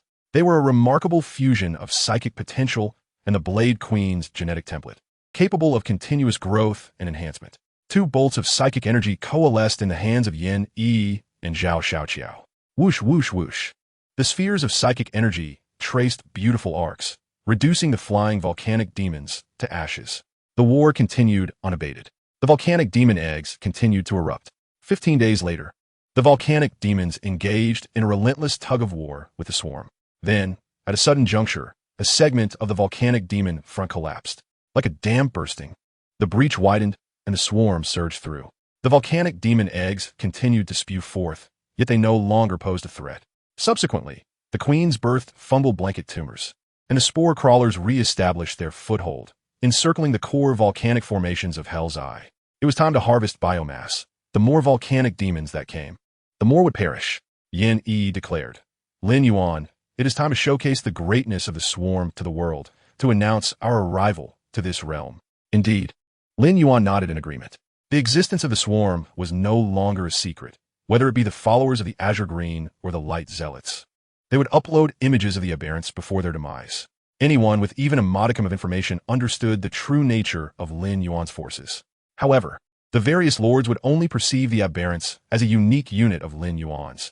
They would never fathom the extent to which the swarm transcended understanding. At that moment, Yen Yi added, "But we lack gold to initiate a live broadcast." Who would have thought that the swarm, with aspirations reaching for the stars and seas, would be burdened by the triviality of gold? Lin Yuan paused for a fleeting moment, then solemnly stated, "Gold is but an external matter. Seek out Lin Nai and request some gold from him." Zhao Xiaoqiao interjected, "He, the Lord speaks wisely. A live broadcast consumes merely 100,000 gold per second. For Lin Nai, that is but a trifling sum." 3 minutes later, a live broadcast commenced in the SC2 Evolution Zone, titled, "The Power of the Volcanic Demon." Viewer engagement skyrocketed as lords from the SC2 Evolution Zone flocked in. The viewership surged to 5,000, 100,000, 300,000, finally settling at an astonishing 763,258. Virtually every lord in the SC2 Evolution Zone had entered Yen Yi's broadcast room. Within the broadcast, only the clash between the swarm and the volcanic demons was visible. Neither Yen Yi nor Chungyong appeared on screen. The vast battlefield was a cacophony of flesh and blood colliding, the volcanic demons wailing, while Lin Yuan's forces instilled a sense of dread merely through the visuals. Observing the evolution city single-handedly dismantling the volcanic demons, the lords fell into deep self-doubt. They questioned whether they were in the real world or merely trapped in a surreal dream. 10 minutes later, the first comment appeared in the barrage. Lin Yuan, you're incredible. Instantaneously, the barrage erupted. Qian Duozi, Lin Yuan, you're incredible. Yuan Sanfang, Lin Yuan, you're incredible. Zhuo Kai, Lin Yuan, you're incredible. Shifei, Lin Yuan, the great deity magnificent. He Yuan, Jin Xingming.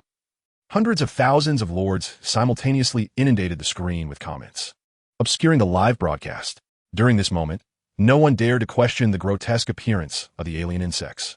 It was akin to a person stranded in a perilous wilderness, suddenly confronted by an alien creature. Terrified to the core, the individual soon realized that this extraterrestrial being was, in fact, protecting him, vanquishing the surrounding Tyrannosaurus Rex horde. In that instant, gratitude filled his heart, and he instinctively thought that perhaps the alien wasn't so terrifying after all. Naturally, once he returned to human society, the fate of the alien would be uncertain. Not to mention the nightmarish creatures like the alien insects. Even Optimus Prime, despite having saved the Earth multiple times, was still regarded with suspicion by humanity, ruthlessly bombarded with a barrage of rockets. Perhaps Optimus and his kind were silicon-based life forms, inherently different from carbon-based beings. Yet the fate of the X-Men, who were also carbon-based, serves as a stark reminder. There are countless similar examples, far too numerous to recount. The live stream continued for 10 minutes before being abruptly terminated by Yen Yi. Ultimately, the Lord's attitudes were of little consequence. Should they obstruct the path? This massive conglomeration of lords would merely become organic matter on the fungal blanket.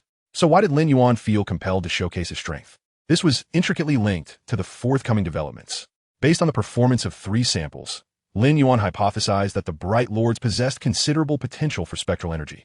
Given this, he was more than willing to validate this hypothesis and would not mind if the swarm acquired a few additional talents. The swarm was on the brink of rapid expansion. Yet Lin Yuan had only 2 queens, 1 destroyer, and 1 swarm spy at his disposal. This was utterly insufficient. Without Kerrigan's swarm, it was merely a chaotic assembly of beasts. Similarly, a swarm lacking ample talent could not fully unleash its inherent combat prowess. Most critically, without a sufficient number of tools and ample talents, how could Lin Yuan pursue his research with peace of mind? Chapter 74. The Ambiguous Light of Dawn, Bordering Regions. Lin Yuan sought to entice the lords to willingly join the swarm, as the alien virus could not successfully infect all humans. During the infection process, the alien virus attempted to modify human cells, releasing a modicum of spectral energy. It is well known that spectral energy is closely tied to the mind. If an individuals will resisted the alien virus, the outcome of infection would result in them becoming mindless, mutated combatants. Even worse, these mutated beings would swiftly deteriorate into mere sludge. 30 days later, not a single volcano demon egg would erupt from the volcano's mouth. Lin Yuan single-handedly annihilated billions of volcano demons at their very doorstep. The pitiful volcano demons, despite possessing the power to obliterate entire regions, had barely breathed in the fresh air of this world before being transformed into biomass for the swarm. How vast was the biomass reserve of the alien insects? Lin Yuan refrained from looking at that dizzying string of numbers. SC2 Evolution Zone, Regional Announcement. 7th-tier Evolution City, Lord Lin Yuan successfully led his troops to eliminate the volcano demons, averting a catastrophic crisis in the region and saving the SC2 Evolution Zone. 7th-tier Evolution City, Lord Lin Yuan, Distinguished Lord, Achievement of 500,000. 7th-tier Evolution City, Lord Lin Yuan has reached the maximum limit of regional contribution, rewards consolidated, and received the 9th-tier Strategic Class Unit, Champion Crossbowman. In the SC2 Evolution Zone, the resource transfer ratio with the 15th-tier UK City is 1. The SC2 Evolution Zone poses no visible threats and will connect with neighboring regions, specifically the SC1 Nirvana Zone and FA1 Zhou family territory. Boom! Like a meteor striking the head. When the lord of the SC1 Nirvana Zone saw this news, they were utterly stunned. They could hardly believe the words before their eyes. In truth, these lords had lost the capacity for such cognitive activities. Their minds had turned to mush, stripped of the ability to reason. Yet in that darkened sky, a hazy light emerged. This light resembled the dawn before the sun rises, or the twilight after the sun sets. The dim light did not signify weakness. It was magnificent, vaporizing the liquid like surging darkness. The borders between the SC1 Nirvana Zone FA1 Zhou family territory, and SC2 evolution zone transformed into a realm of ambiguous light. From that moment forth, no mid-level dark regions remained between the three zones. What had transpired? What the volcano demons? What the promised destruction of the regions?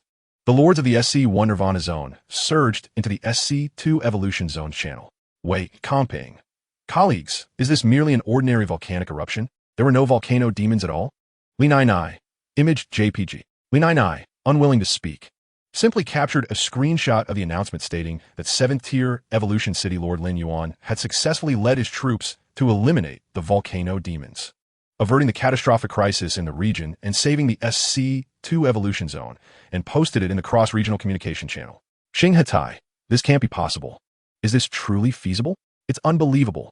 Gong Xiumin, regardless of how incredible this event may seem, the announcement from the Tree of Light cannot be false. Colleagues, could it be that the number of volcano demons this time was very limited? Lin Yuan, image JPG. Lin Yuan, again disinterested in speaking, casually captured an image of the ominous shadow of the volcano demons. Feng Yuling, my heavens, that SA2-headed volcano demon. And they're also giant volcano demons. Eggs that can only be laid by the queen of volcano demons. The scale of this eruption is 2 orders of magnitude higher than it was 200 years ago. It will be in the hundreds of millions. Lin Yuan, you seem quite knowledgeable about this. Feng Yuling, I happened to come across a tattered ancient tome in the corner of the library, which is how I learned of these. The cross-regional communication channel buzzed with activity, while the SC2 Evolution Zone's channel was strangely silent. No one inquired about the price of the champion crossbowmen, for the lords were aware that doing so would make them appear foolish. A 9th-tier strategic class unit? Let us set that aside for now. Lin Yuan casually tossed the blueprints for the champion crossbowmen into the repository of the Tree of Light. Such a class of unit would hardly fetch its true value if auctioned within the SC2 Evolution Zone. Currently, the swarm lacked for resources and was not in a hurry to auction. As he opened the repository, Lin Yuan caught sight of a fiery form resembling a bird. Almost forgot, there was also a Zhuke spirit here. Best to set that aside. Matters concerning Zhuke City require careful consideration. Zhuke City had fallen into the hands of the 9 great families. Its first line of defense towering at 3,000 meters, far beyond the current swarm's capacity for a direct assault. Subsequently, Lin Yuan, for a rare moment, set aside his research and engaged in the expansion of the swarm. Worker bees mutated into extraction chambers. The Hell's Eye volcano's core was rich in high-energy gases, with such a high output that it would require 100,000 worker bees to mutate into extraction chambers to achieve maximum efficiency in harvesting. The queen laid tumor-like growths on the fungal blanket. Millions of queens approached the edges of the fungal blanket, slightly bowing their fronts and raising their tails, before releasing spherical protein bodies. These were the fungal blanket tumors, capable of infinite division, splitting into identical spherical proteins after a period. Chapter 75, The Arbiter of Light, Gadluo. A gentle breeze stirred, bringing with it the refreshing air purified by the fungal blanket. The dominion of the luminary tree has activated its adaptive expansion privileges. As radiant sunlight cascades from the heavens, illuminating the pristine azure sky adorned with drifting white clouds. Upon the fungal carpet, grotesque and fearsome aberrations teem. In the areas where the inky black mycelium extends, gentle sunlight bathes the land. Beneath this sun, upon the darkened fungal expanse, the king worm leisurely floats in the air. While the larvae wriggle joyfully, industrious worker bees toil ceaselessly, and the hopping insects engage in their rhythmic dance. Others scuttle back and forth, diligently spitting and injecting catalyst into the larvae, while mutated cockroaches scurry about, and the stinging snakes glide, occasionally pausing to brandish their formidable 3-bladed bone sickles. The mycelium heralds the dawn of light, which dispels darkness, enabling the denizens of Evolution City to thrive in this merciless world. It must be said, the scene before us is imbued with a wondrous sense of contrast. Would anyone yearn for the insect horde? Zhao Xiaoqiao inquired. Indeed, there are those who do. Yin Yi gestured towards the throng near the main nest, and there will certainly be many more in the future. 200,000 civilians, led by Duanya, had arrived at the main nest 3 weeks prior, many collapsing in a faint upon their arrival. Helpless, Cheng Yong had no choice but to return from the front lines to the main nest. Surprisingly, Cheng Yong enjoyed considerable renown among the civilians. His presence brought them much-needed solace. That day, Cheng Yong spoke fervently. Do you not desire vengeance?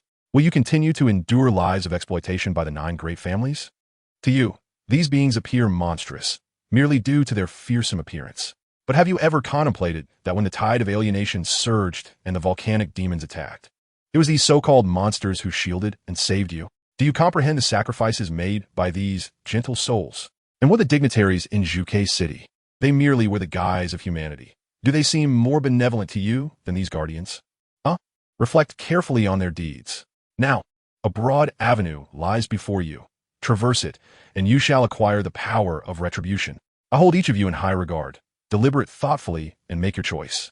Cheng Yang's aberrant organism manifested two blades, scraping against each other ominously. A chill ran through the hearts of the civilians. This was utterly terrifying. At that moment, Lin Yuan made his entrance. Dapper and composed, clad in a white lab coat that accentuated his rational intellect, Lin Yuan greeted them with a warm smile. Greetings, everyone. I am Lin Yuan, the Lord of Evolution City. Please feel free to pose any inquiries you may have. Are humans truly visual creatures? P.S. The advent of beautiful imagery and cosmetics undoubtedly attests to this fact. Lin Yuan's presence acted as a stabilizing force, dispelling the civilians' unease.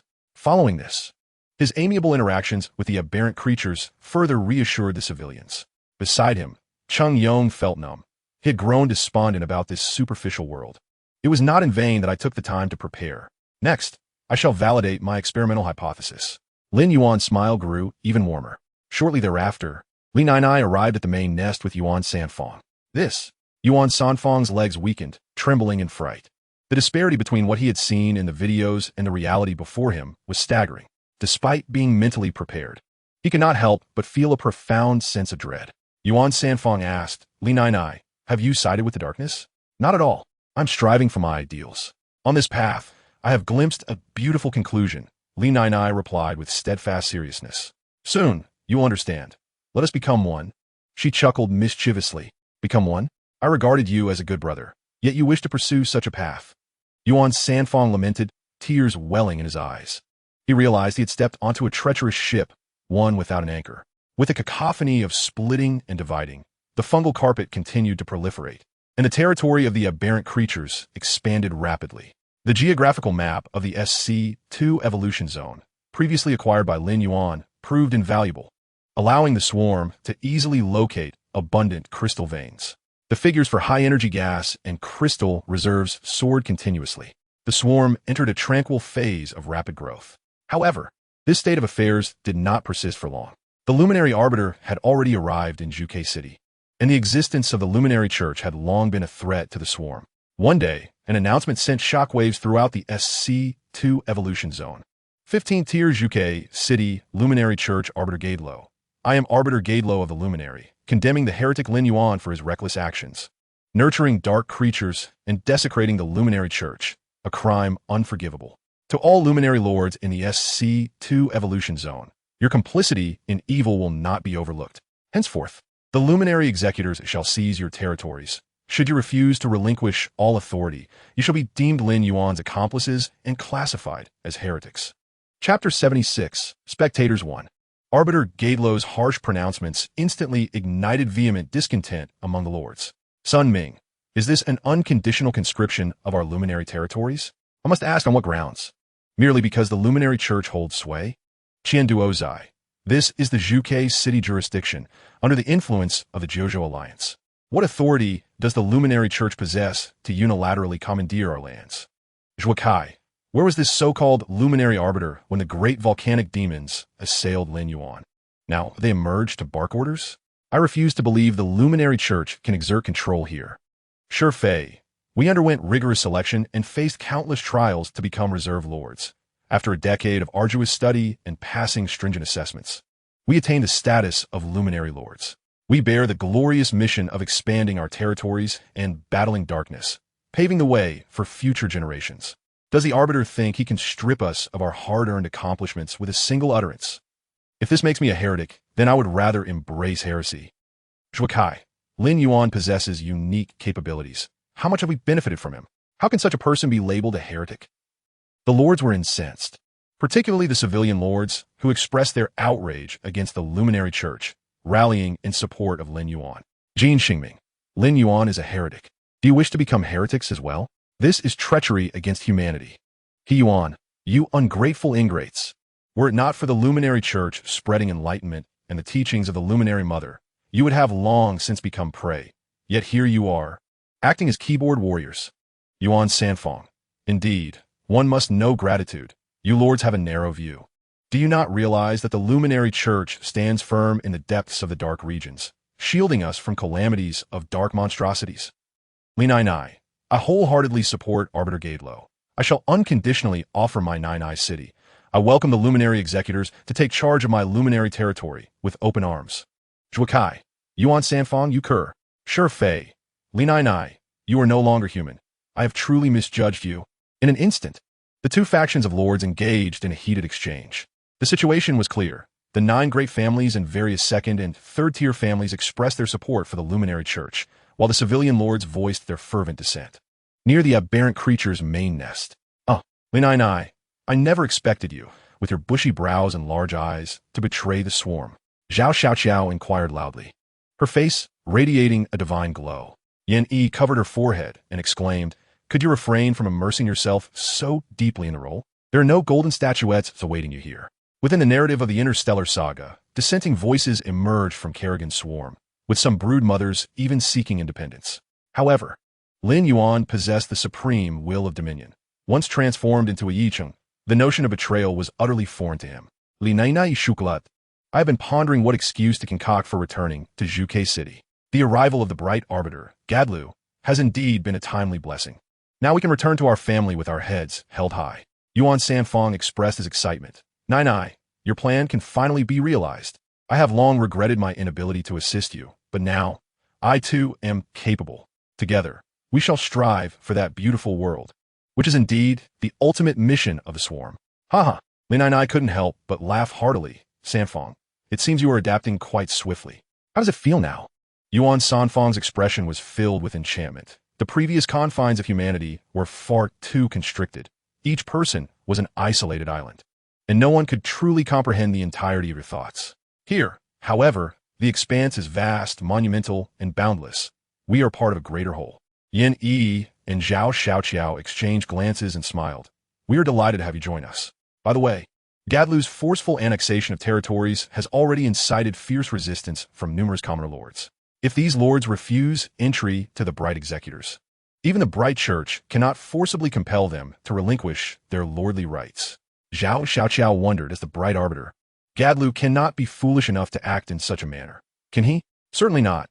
Yan Yi shook her head. If you're to do so, it would be tantamount to pushing these commoner lords onto the path of rebellion. Wouldn't you agree, Li Nainai? Li Nainai nodded. If that were indeed the case, it would greatly benefit us, though it seems rather implausible. While many of the lower-tier adherents of the Bright Church may be fools, Gadlu, as a high-ranking arbiter, would certainly not be so naive.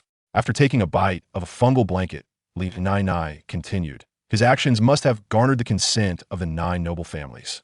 They have reached a consensus on mutual interests. These individuals are adept at manipulating the psychology of the commoners, and in my view, this is a classic example of a divide-and-conquer strategy, a masterful blend of the carrot and the stick. Just as the lords were embroiled in heated disputes, yet another cross-regional announcement emerged. Chairman Zhou Xiong of the 15th tier, Zhuke City Bright Tree Council. To all lords of the SC2 Evolution Zone, I am Zhou Xiong, the chairman of Zhuke City. I wish to convey that you have all been deceived by Lin Yuan.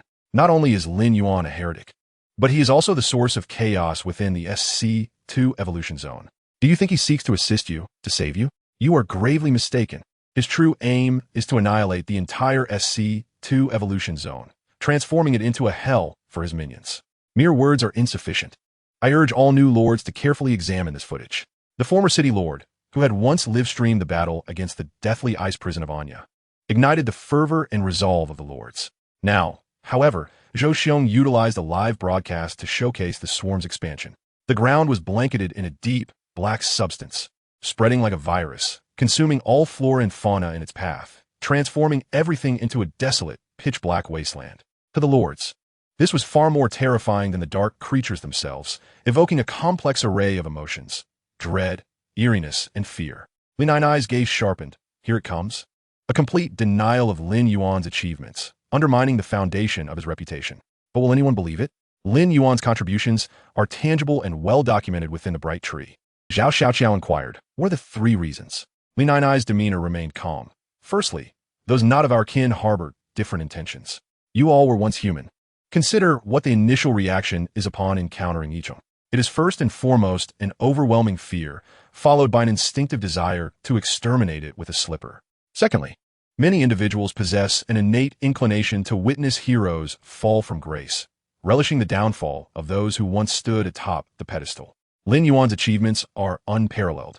Having created numerous miracles, if he were to be vilified, many would eagerly join the fray to denounce him, akin to flies swarming around excrement. Thirdly, many remain ignorant of the truth, incapable of independent thought, and unwilling to invest effort in uncovering the truth. Thus, they merely follow the crowd. When the majority offers applause, they applaud. When the majority condemns, they spit and trample. Chapter 77. Spectators 2. Clap, clap, clap. Well said. Xiao applauded. Is this the kind of education you noble families receive? These are merely common phenomena. A cursory glance at some basic logic texts would elucidate these matters. Lin Yuan, scratch your head. Ha! People invariably hold others to lofty moral standards, as has always been the case. Lin Yuan approached. Now, let us observe the unfolding drama. If I am not mistaken, it is time to dangle the carrot. Lin Yuan's arrival prompted Dun Yao to rise, glancing between the dominator and the queen, a look of bewilderment adorning its countenance. In truth, Dun Yao comprehended every word they spoke, yet the coherence of their discourse eluded its understanding. An innate intuition informed it that this was something that would surely ignite its insectal mind. So, Dun Yao lay back down, feigning slumber. It possessed a natural curiosity about the world, a trait absent in other Tuchon. However, it remained utterly incapable of comprehending humanity. Lin Yuan smiled. After all, humanity itself struggles to understand its own nature. Yan Yi, Zhao Xiaoqiao, Lin Yuan, and Yuan Sanfeng, four formidable Yichong, fell silent, gathering around Lin Yuan as they gazed at the already fervent regional chat channel. He Yuan. Indeed, a monster is a monster, regardless of the facade it presents. Its true nature will ultimately be revealed. Jin Xingming. I find those Chongzhi revolting. I've long known that Lin Yuan's affinity for these abominable creatures indicates he is no good himself. Look, his true colors have been exposed. Sun Ming, what manner of monster is this?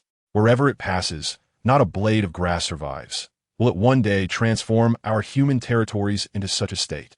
Shuakai, Lin Yuan, what is happening? Please come forth and clarify. We await your explanation. Sure, Fei, look, where that deep black substance spreads, light is dispensed, and darkness dissipates. Lin Yuan's territory is acknowledged by the bright tree. He Yuan, sure, Fei, you must truly be insane. Lin Yuan is a heretic, an unknown entity of darkness lurking among us humans. Do not be deceived by his human-like appearance. Observe the horrific fate of our fellow lords. In just 3 months, over 30,000 lords have perished at Lin Yuan's hands.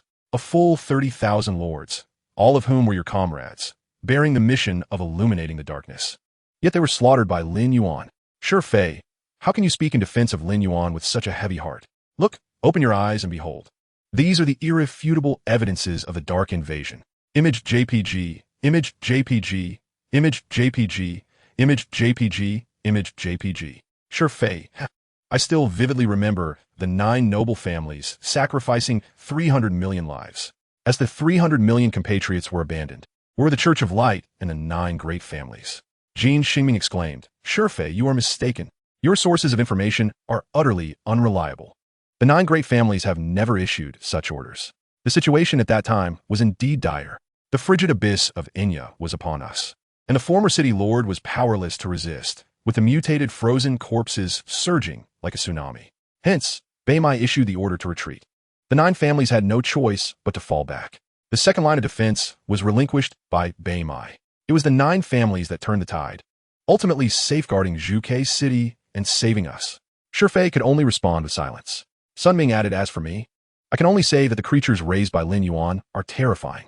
The thought of sharing territory with them robs me of sleep. I awaken in fright during the night. The lords were taken aback, and many previously silent common lords could no longer restrain their doubts about Lin Yuan. Observing the rapidly shifting public opinion, Lin Yuan remained unfazed. As the master of the swarm, he was indifferent to the lord's opinions. Xiao, you have the video of the light spiny lions feeding uploaded directly.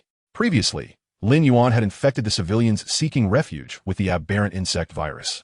The outcome was neither disastrous nor particularly favorable. Perhaps due to the distinct nature of this world, the infection did not lead to uncontrollable transformations in these defenseless civilians. In essence, not a single one had become a transient, aberrant combatant.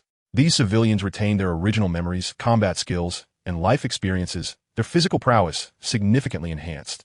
Roughly at the 6th tier, due to their human origins, they possessed a faint ethereal energy, allowing them to command swarms of approximately 10,000 jumpers, effectively making them grassroots officers within the swarm. Lin Yuan understood that the original swarm was solely under the dominion of the master. Although formidable, it lacked diversity. In contrast, the swarm during Kerrigan's era, with the inclusion of figures like Zagara, Stukov, and Dhaka, had diversified and grown exponentially. Now, Lin Yuan felt it was feasible to incorporate a considerable number of grassroots officers into the swarm, and these transformed humans were exceptionally suited for such roles. He designated them as conquerors, placing them under Chengyang's command. Naturally, the utility of these grassroots officers was limited. Individuals like Lin Yuan, as a Lord of Light, were far more suitable candidates. With the emergence of the swarm's queen and the adaptive expansion of the light territory, the swarm's development accelerated as if equipped with a matter-antimatter propulsion system, becoming unstoppable. Consequently, the demand for talent surged immensely. Very well, let them make their own choices willingly. After all, forcing the infection of the aberrant insect virus would render these lords into utter fools. Zhao Xiaoqiao grasped Lin Yuan's intent and transmitted the horrifying footage of the light spiny lions feeding. Zhuo Kai remarked, "Is this truly the magnificent light spiny lion?" Shifei scoffed. "Using human bodies as a breeding medium? Ha! What the Church of Light raises is the true heresy." He Yuan urged, "Consider this carefully. This is clearly a fabrication by Lin Yuan." Jin Xingming countered, "Only the creatures raised by Lin Yuan would dare to commit such acts." The discussion among the lords did not persist for long before a regional announcement suddenly appeared. Chairman Zhou Xiong of the 15th tier Zhuke City Light Tree Council. Esteemed lords, I, Zhou Xiong, chairman of the Zhuke City Council, alongside 8 fellow council members, hereby pledge, all lords who voluntarily relinquish their light territories shall receive permanent residency rights beyond the 7th line of defense in Zhuke City, as well as the privilege of tax exemption. Additionally, these lords will be awarded 1 billion gold coins and a mansion from the Zhuke City Council. As Zhou Xiong's compensation announcement was issued, the SC2 Evolution Zone channel fell instantly silent.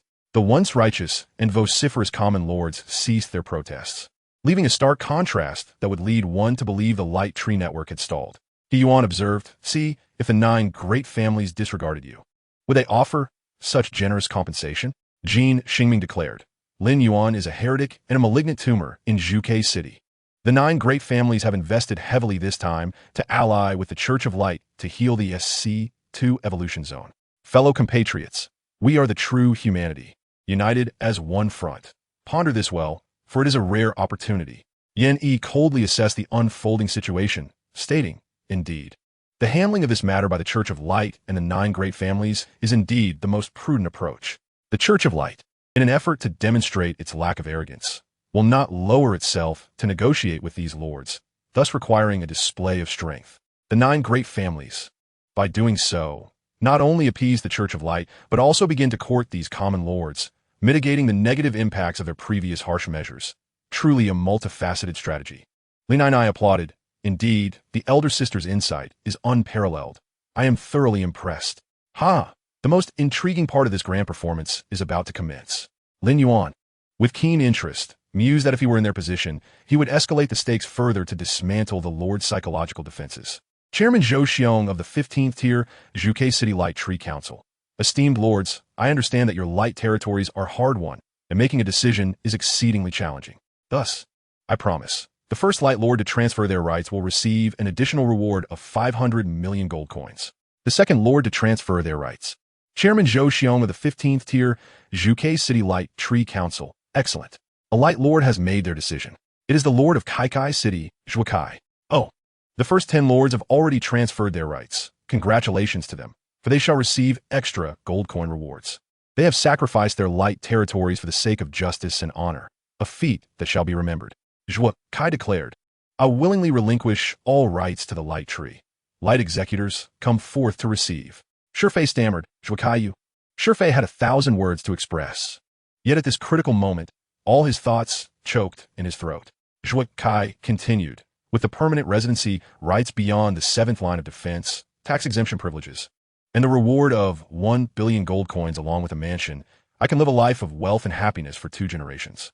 My children will be born as citizens beyond the 7th line of defense, able to enjoy superior education and breathe fresher air. I also have a father to support. I do not wish for him to live in constant fear for me. I am sorry, Brother Shifei, but I am merely an ordinary person. I fear death, and I dread an endless battle against the abyss of darkness. I long for a stable and secure life. The fall of a single snowflake triggered a cataclysmic avalanche. With the first leaders stepping forward, the Light Lords rushed to offer their rights to the Light Tree. However, a portion of the Light Lords remained hesitant, observing with a clear mind amidst the overwhelming temptation of immense profit. What kind of entity were the 9 great families? They were cold-blooded serpents that sacrificed 300 million civilians for their own gain. Can their promises be trusted? What if they are mere empty promises? The 9 great families allowed the Church of Light to invade Zhuke City's jurisdiction, rendering the previous efforts of the old city lord utterly futile. Is such a faction truly worthy of trust? Many luminaries of light have yet to reach a resolution. In that moment, Light Zealot No. 4396. The eradication of heresy is of utmost urgency. I, representing the esteemed Light Executor, hereby issue an ultimatum within 10 minutes. You must surrender the permissions of the Tree of Light, or you shall be deemed allies of Lin Yuan and considered heretics.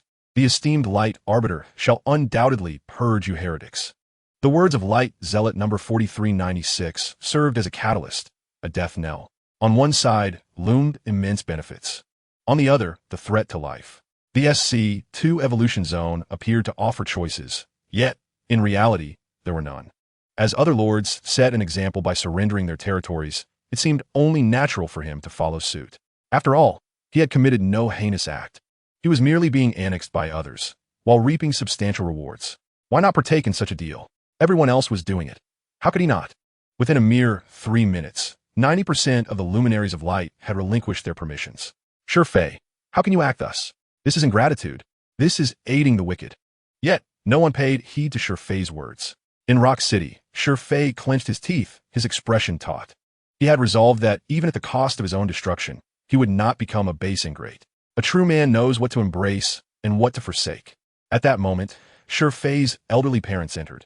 My son, I have heard from others that we shall soon move to the 7th defense line. How wonderful. We can finally live well. You can marry a beautiful wife and have several chubby children. In the 7th defense line, those children will be exceptional. We can enjoy our golden years in comfort. Moreover, the villagers of the Shur clan had followed him to build Rock City, contributing their labor without a single complaint. Now that their son had achieved success, he must not forget his roots. He must ensure that the villagers also live well.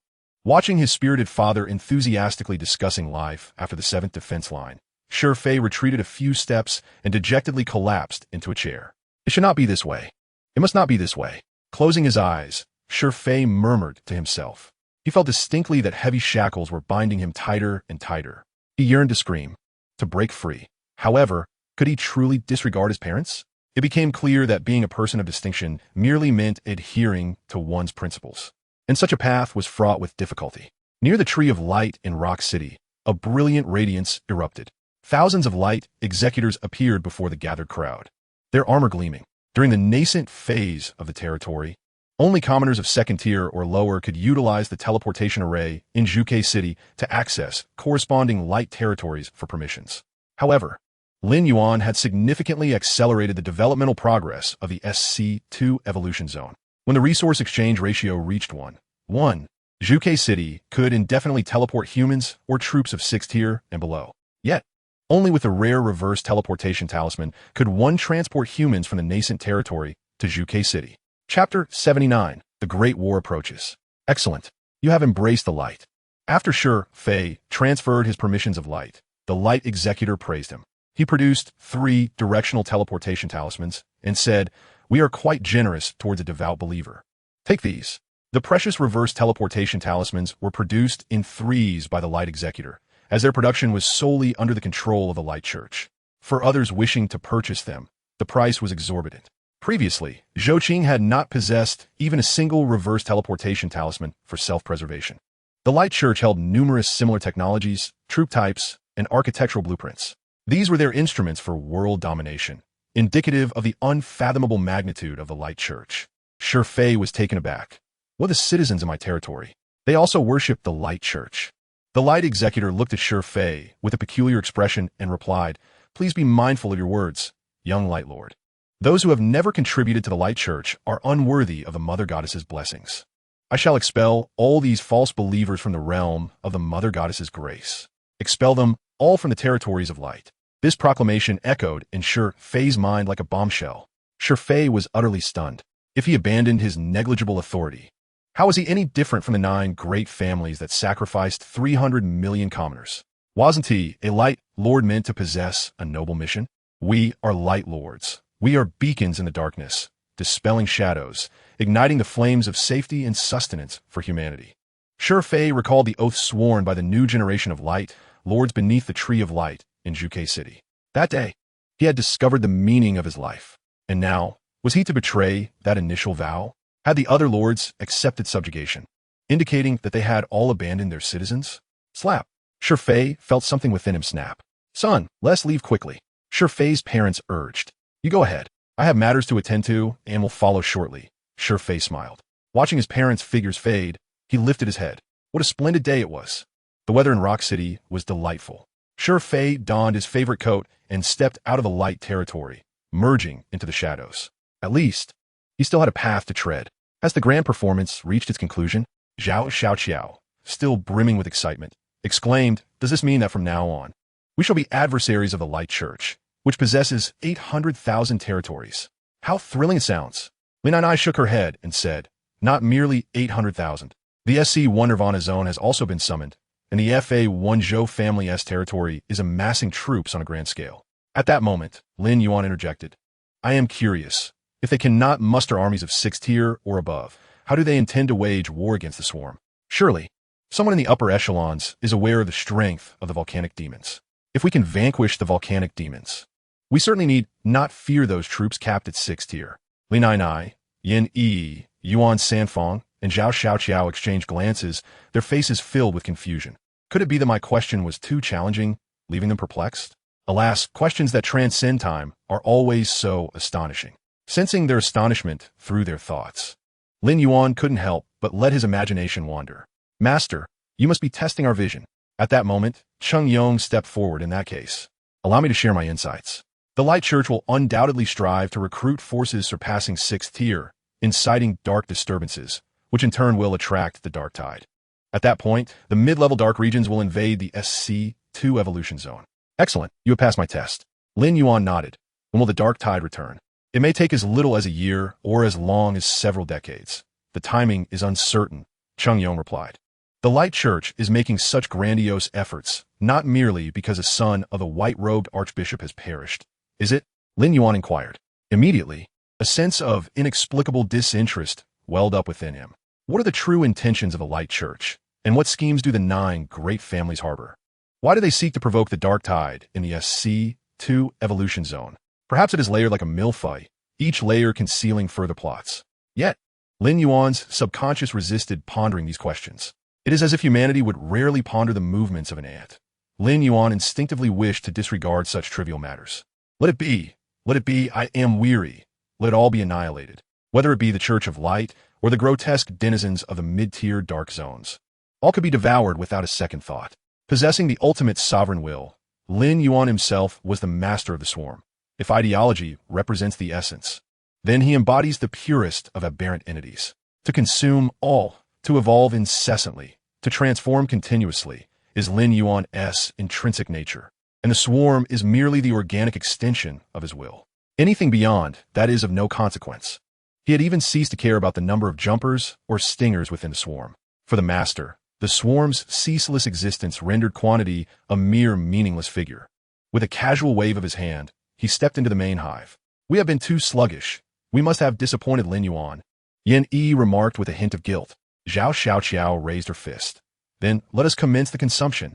Several unique, aberrant entities dispersed, with Yin Yi and Zhao Xiaoqiao leading their respective clans to unleash a tide of insects. As for Cheng Yong, he was temporarily unqualified to establish a clan. He would lead the forces of the conquerors to cooperate with the 2 queens. Lin Yuan and Yuan Sanfang returned to Zhuge City, where they lay in wait for the opportune moment. The Church of Light was poised to arbitrate the lord of a nascent territory, dispatching an army of 3 billion in the process. This news spread from Zhuge City as if it had sprouted wings. Who is Lin Yuan? Why does he command 3 billion troops from the Church of Light? The bustling streets of Zhuge City were abuzz with fervent discussions, and even Xuanwu City, Baihu City, and Qinglong City were engrossed in heated debates. What on earth is this? Who exactly is Lin Yuan? It was astonishing that such a minor territory would warrant such a grand mobilization. Listen to me. This lord named Lin Yuan is no ordinary figure. Oh, what remarkable feat has he accomplished? Pray enlighten me. There are no great deeds to speak of.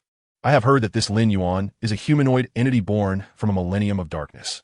He has infiltrated our ranks with the intent to subvert the human world and obliterate the city of light. Look, he has the backing of darkness, and in just a few months, he has already made a significant impact, reportedly slaughtering tens of thousands within the territories of light. Oh my, that is indeed formidable. Thankfully, the Church of Light discovered him early and can resolve this menace swiftly, allowing us to sleep soundly. TSK. How long do you think it will take for Lin Yuan to be eradicated? He must possess some capability to summon 3 billion troops. I wager 3 months. Haha, you are quite astute, my friend. Others might think it's merely an elephant trampling an ant. Chapter 80. Lin Yuan could not envision the possibility of failure. Breaking news. The latest sensational tidings. Rumors of even greater scandals heightened the atmosphere. What news? Speak quickly. Don't keep us in suspense. I'll buy you a drink of this kidney treasure oat wine. Haha. Thank you, my good fellow. My uncle, who serves as a priest in the Church of Light, told me that this 3 billion strong army is merely a preliminary probe. Subsequent troop deployments will exceed 100 billion. Gasp. The patrons of the tavern collectively inhaled sharply, shocked by the staggering figure. 100 billion troops? That is an unfathomable number. Considering Zhuge City and its territories host a total population of only 100 billion, this does not even account for the troops themselves. In the Age of Light, population figures traditionally refer solely to the native human count.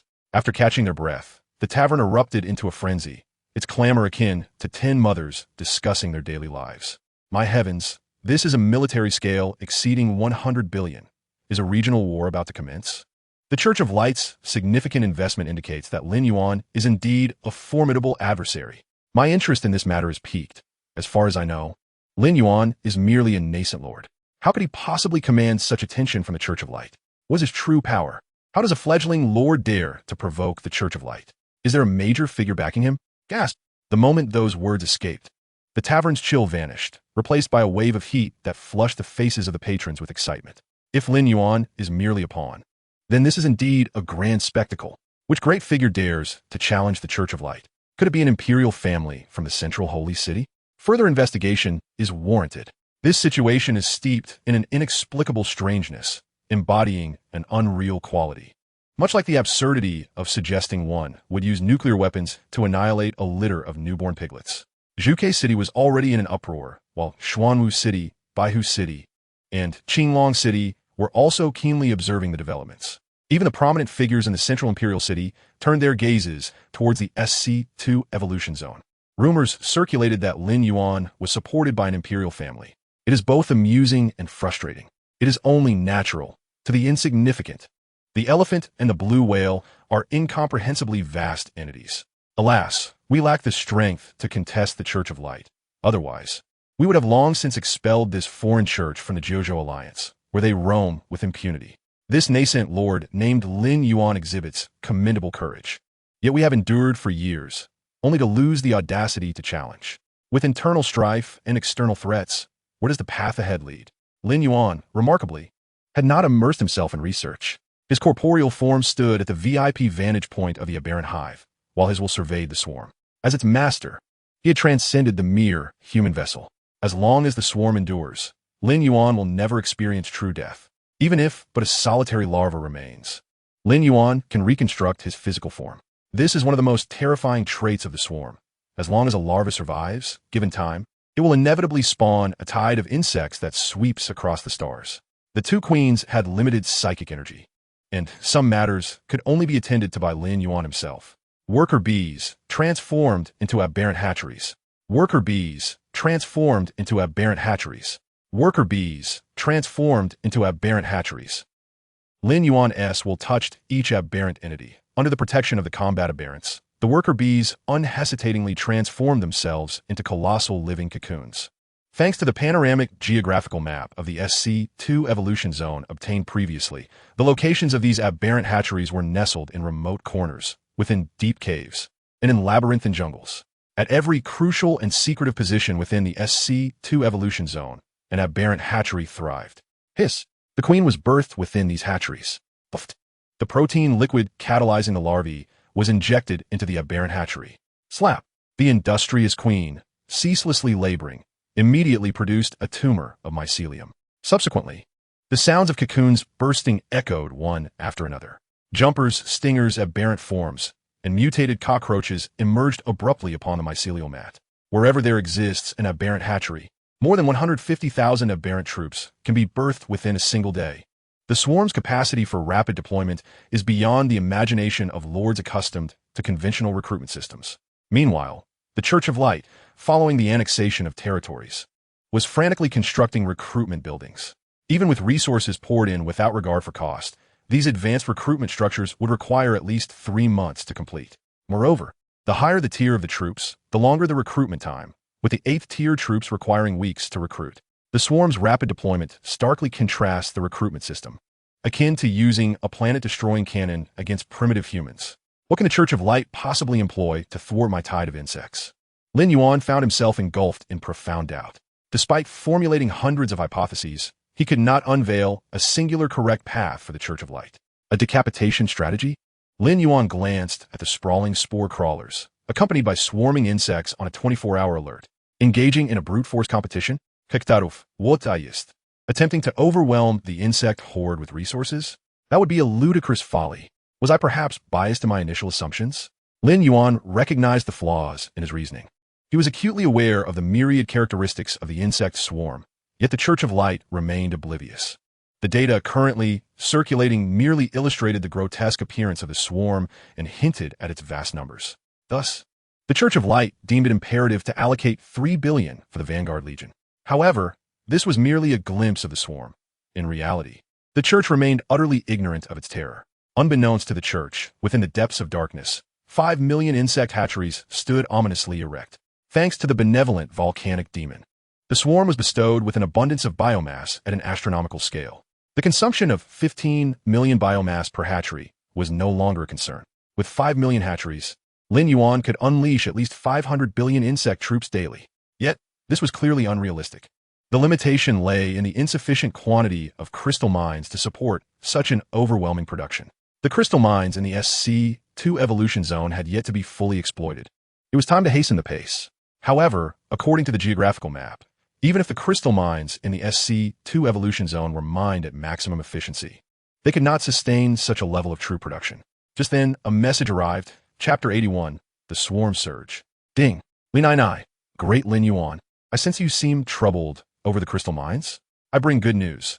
The FA1 Zhou family territory is a rich crystal mine area, rumored to possess a rare, super, giant gold vein.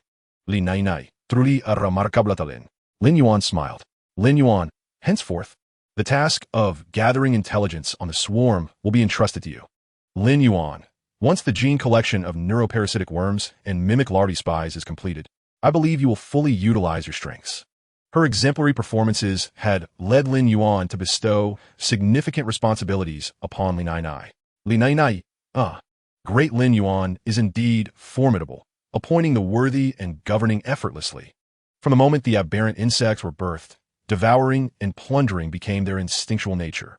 A swarm that ceases to plunder is not a worthy swarm. Gathering a high-quality force of 300 million primarily composed of stinging serpents and aberrant creatures, they would invade the FA1 Zhou family territory to seize their crystal mines. Naturally, priority would be given to plundering the mines they were currently exploiting. The will of the Overlord is supreme. Regardless of how unreasonable the command may be, the swarm would execute it with unwavering resolve. Hiss! In an instant, 300 million insects converged, charging towards the Zhou family territory. As they prepared to engage in battle with the Church of Light, they would also initiate hostilities against the Zhou family territory and the council family of Zhuke City. Lin Yuan stood atop the main nest, gazing into the heavens. Ominous dark clouds drifted in from the abyss, accompanied by flashes of lightning and thunder, seemingly heralding the onset of calamity. In this moment, the swarm finally revealed its fearsome fangs to the entire world. I am the Overlord. The swarm devours all. Let the forces of light be reduced to ashes. The Church of Light shall burn beneath my feet. Let the radiance of evolution illuminate the entire dark world. Overlord, I shall execute all your will. I fight for the Overlord. I fight for the swarm. Wherever the swarm treads, it becomes the transcendent dominion. Several great aberrant insects responded with waves of will. Countless aberrant insects hissed. They had been repressed for far too long and yearned for true battle. In the SC2 evolution zone, the overwhelming tide of aberrant insects surged forth like a tsunami. 800,000 territories of light were their targets. None would escape unscathed. And upon the vast expanse of the SC2 evolution zone, the displaced civilians trudged onward with great difficulty, armed only with rudimentary weapons. Even the weak second-tier dark creatures posed a threat that could lead to casualties. Lao Lu's civilian group had just encountered second-tier carrion hyenas, and after sacrificing 100 companions, they finally vanquished the 12 terrifying dark creatures. Panting, blood dripped from the blade's edge, and Lao Lu's eyes burned with fury. The Church of Light once represented my faith. Why are we, its followers, deemed insignificant in their eyes? The disdainful gaze of the Light executives pierced Lao Lu deeply. He had toiled and bled for the Church of Light, for the construction of the territory. Yet, why had he been abandoned by both? Damn the Church of Light. Damn the Light Lord. They're all beasts. Lao Lu unleashed a torrent of curses, but after venting, he was left in a state of confusion. Uncle, where do we go now? His 3-year-old nephew asked curiously. This simple question struck a chord with everyone present. Indeed, where could they go? The Church of Light had forsaken them. The Light Lord had betrayed them. They were but insignificant specks of dust, destined to perish in the darkness, forgotten by all. Weren't they? A sudden roar jolted Lao Lu from his thoughts. Despite his aching arms, he summoned the strength to raise his massive blade. 2 enormous red lights flickered in the darkness as a 3-meter-tall feline creature emerged, its gaze filled with curiosity as it surveyed the prey before it. The demon eye lynx. A despairing gasp arose from the crowd. A 5th-tier dark creature. My heavens, am I truly to perish here today? Woe is me. I do not wish to die.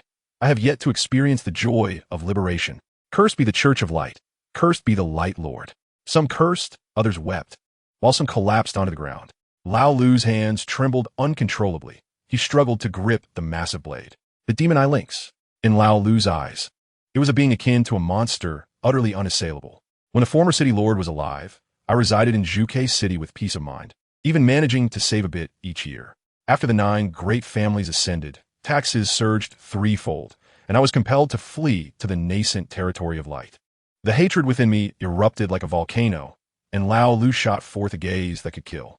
Now, I am once again forced into darkness, only to be devoured by this beast. Why do you compel me so? I merely wish to live a tranquil life. Lao Lu roared to the heavens. He had captured the attention of the demon eye lynx. Come, beast. Lao Lu gripped the hilt of his blade tightly. Even in death, I shall wield this blade against creatures like you. In that moment, Lao Lu felt the brilliance of his life ignite. In times past, I did not resist. Now, at the very least, I shall not die meekly. Striding forth, Lao Lu charged towards the demon eye lynx. Memories flooded Lao Lu's mind, revealing how fragile happiness truly is, akin to fragile bubbles. Suddenly, a shadow darted past. Chapter 82, The Civilian's Fate. Hiss! A terrifying scream erupted as the once mighty demon eye lynx was torn into several large chunks. Lao Lu, in disbelief, could still see the mocking gaze of the demon eye lynx as it toyed with its prey. The shadow halted, turning its gaze towards the civilian group. A profound silence enveloped the entire assembly. They dared not even breathe. What kind of hell could spawn such a terrifying creature? It is nothing short of a grotesque amalgamation of all the world's fiercest horrors. Merely gazing upon its exterior is akin to inhaling the very essence of slaughter and brutality. Old Lu found himself utterly consumed by despair. Clang! The great blade clattered to the ground, striking the rock and bouncing up briefly before descending in a feeble surrender. Faced with the monstrous eye of the demon cat, he still possessed the audacity to raise his weapon. Yet, the creature before him instilled such terror that it extinguished his very instinct for survival. Despair gripped him as if the claws of a demon were tightening around his throat. However, an unexpected turn of events unfolded. The beast glanced in his direction and then darted straight into the depths of darkness. So swift was its flight that old Lu questioned his own vision. Had they been saved? Just as he began to relish the fleeting taste of survival, his eyes widened in horror, eclipsing even that of a bull's gaze. Emerging from the shadows were hundreds of identical monstrosities. The brief glimmer of hope plummeted to the abyss. As his emotions surged turbulently, old Lu felt on the verge of collapse. Why could he not be granted a swift end, instead of this relentless torment? A silent scream echoed within him. Alas, the jumpworms had already received their orders and would not harm these innocent civilians. Hisses. Countless shadows swept by like an unending wave of phantoms, surging forth without cessation. Just how many of these monstrosities existed? Old Lu found himself questioning the very fabric of existence. Why did they not attack? His astonishment doubled, layered upon layers of disbelief. Suddenly, a figure emerged from the throng of creatures. Cloaked and wearing a serene smile, he bore an uncanny resemblance to old Lu. Both had traversed the bitter path of despair. The figure turned to old Lu and spoke. I witnessed you raise your blade against the eye of the demon cat. Thus, do you possess the courage to raise your blade against the 9 great families, against the Church of Light? Or would you rather perish, consumed by the jaws of beasts, burdened with unutterable rage? If you desire, then follow me. I shall lead you upon the path of vengeance, and you shall acquire the power of retribution. Let this world hear your roar. Boom! His blood surged, igniting a fervor within him. He no longer wished to ponder the intentions of this enigmatic figure, nor did he seek to unravel the nature of his power. Old Lu simply recognized that when no path existed, one suddenly appeared before him. That was his sole option. I must journey to Rock City to retrieve my kin. I trust that Lin Yuan and the others will care for my parents. Shifei directed the jumpworms to guide the civilians while he embarked on the road to Rock City. The sensation of joining the swarm was exhilarating. In this noble mission, there was no longer any trace of hypocrisy. For we are united in purpose. We are one in spirit. Lin Yuan's gaze swept over Shifei. This weary lord of light lacked the ethereal potential of Yin Yi and Zhao Xiaoqiao, nor did he possess the formidable physique of Cheng Yong. After the infection by the alien insect virus, Lin Yuan had transformed Shifei into a conqueror, placing him under Cheng Yong's command.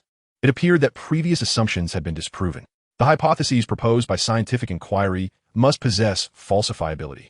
Falsifiability refers to the possibility that a conclusion derived from a theory could logically or essentially conflict with an observation or a set of observations. In simpler terms, when Shifei, this Lord of Light, failed to become an entity akin to the alien insect queen, Lin Yuan's assumption that all Lords of Light possess the potential to ascend to the level of a queen had been directly refuted. Not every Lord of Light could become an alien insect queen. Although lacking such formidable ethereal prowess, the Conqueror, as a subordinate of the Destroyer, remained commendable. Lords of Light are indeed excellent fodder for the swarm. Lin Yuan's will knew no boundaries, no end, casting its influence upon all alien insects. After sweeping over Shifei, Lin Yuan emitted a psychic wave heralding the onset of battle. In an instant, the swarm surged toward all the territories of light in the SC2 evolutionary zone. And at that moment, less than 3 hours had elapsed since the Light Arbiter Gadlu had summoned territories. How would the swarm respond to the luminous army comprising billions of units? Perhaps those specialized units contained the genetic essence that the insect race desperately needed. Lin Yuan brimmed with anticipation. Chapter 83, Blitzkrieg. Rumors of the Church of Light deploying 30 billion troops reverberated widely. Lin Yuan's identity manifested in various versions, and the Church of Light's intentions were subject to numerous interpretations. Yet, regardless of the narrative, all were united in their belief. Lin Yuan was doomed. Clearly, this conjecture resonated with the common people's understanding. After all, one side was the colossal Church of Light, while the other was merely a fledgling lord. Despite the possibility that this fledgling lord harbored some peculiarities, no one believed he could withstand the Church of Light's judgment. Atop the apex of the alien insect nest, Lin Yuan stood immovable as a statue. His spirit extended boundlessly, sweeping over every alien insect. The Church of Light is truly arrogant, excessively self-inflated, Lin Yuan murmured to himself. The Church of Light, fully aware that Lin Yuan was the lord of the SC2 evolutionary zone and the pinnacle of contributions within it, brazenly declared their intent to seize all territories belonging to the lords of the SC2 evolutionary zone. Was this not tantamount to exposing their own stronghold to Lin Yuan? Perhaps. In the eyes of the Church of Light, this was merely a trivial matter. However, to openly disclose their strategic intentions before the swarm was tantamount to courting death. Hisses. Across the vast expanse of Earth, the jump worms raced forth. Their numbers exceeded the trillions. This was the result of Lin Yuan's full-scale mobilization. Many lacked a concrete concept of such a staggering number. If there were demographic statistics, one would find that in the SC2 evolutionary zone, the per capita area of jump worms was even smaller than that of the population in Magic City. The terrifying quantity of jump worms became glaringly evident at this moment. As reconnaissance and assault units of the swarm, they bore the critical responsibility of locating enemy positions and probing their firepower. Soon, they encountered a territory of light. Upon the walls of this territory stood 100 light executors, casually chatting and laughing in their bright armor, wearing expressions of ease. TSK, TSK, TSK. Is it really necessary to act this way for such a mere fledgling lord? This is quite delightful. We can consider it a vacation. Indeed, in places along the front lines of light, we never know if we will see the sun rise again. How splendid it is here, relaxing away. A dozen or so light executors languidly leaned against the walls. Among them, one executor whispered conspiratorially, "I heard that this Lin Yuan has no substantial background. Our deployment here is merely a part of Archbishop Mu Mingbai's scheme to devour Zhuke City. Shoo, lower your voice. Be careful of the treasonous crime of leaking military secrets." Despite their superiors' repeated orders to regard this opponent with seriousness, many light executors still believed that Lin Yuan was merely an excuse. Fabricating a spurious pretext to justify a show of force was all too common in the history of the Church of Light. Hiss. A hissing sound. Wait, did you hear something? A light executor inquired, puzzled. I hear what? Are you imagining things? Hisses. In an instant, the sound of insects echoed like summer cicadas, omnipresent. Ooh-diu, diu, diu, diu, diu, diu, di. The air defense intelligence of the Radiant Domain S Radiant Church, position 325, suddenly blared. However, the Radiant executors had no time to heed the sluggish alarm. The relentless jump bugs had completely encircled the entire outpost. Oh, Mother of Light, what manner of monstrosity is this? Why are there so many of them? Quickly, activate the defenses. Outpost 325 is under assault from enemy forces. We request immediate assistance. Request assistance. Hello. Beep. Damn it. Boom. Boom. Boom. The defensive structures sprang into action, producing a few insignificant sparks amidst the swarm of insects. In truth, the number of jump bugs that had perished from these assaults had already surpassed 10,000. Yet, amidst the sea of insects, this figure appeared utterly trivial. The jump bugs filled every line of sight, blotting out the earth beneath them. The terrifying tide of insects swiftly approached the base of the city walls. The Radiant executors composed themselves, facing the evil head-on. Even in death, we shall execute the light. Yes, a hazy brilliance illuminated their armor, rendering it even more formidable. As six-tier soldiers, they possessed extraordinary abilities. Brandishing dual-bladed war knives and wielding circular shields, they stood resolutely upon the city walls, forming an unyielding defense. We shall hold the line. Reinforcements are on the way.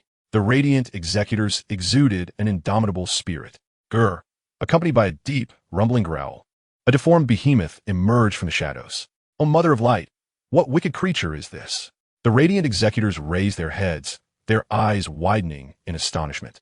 They had encountered various ferocious beings before, yet compared to this colossal entity, those creatures seemed like docile little bunnies.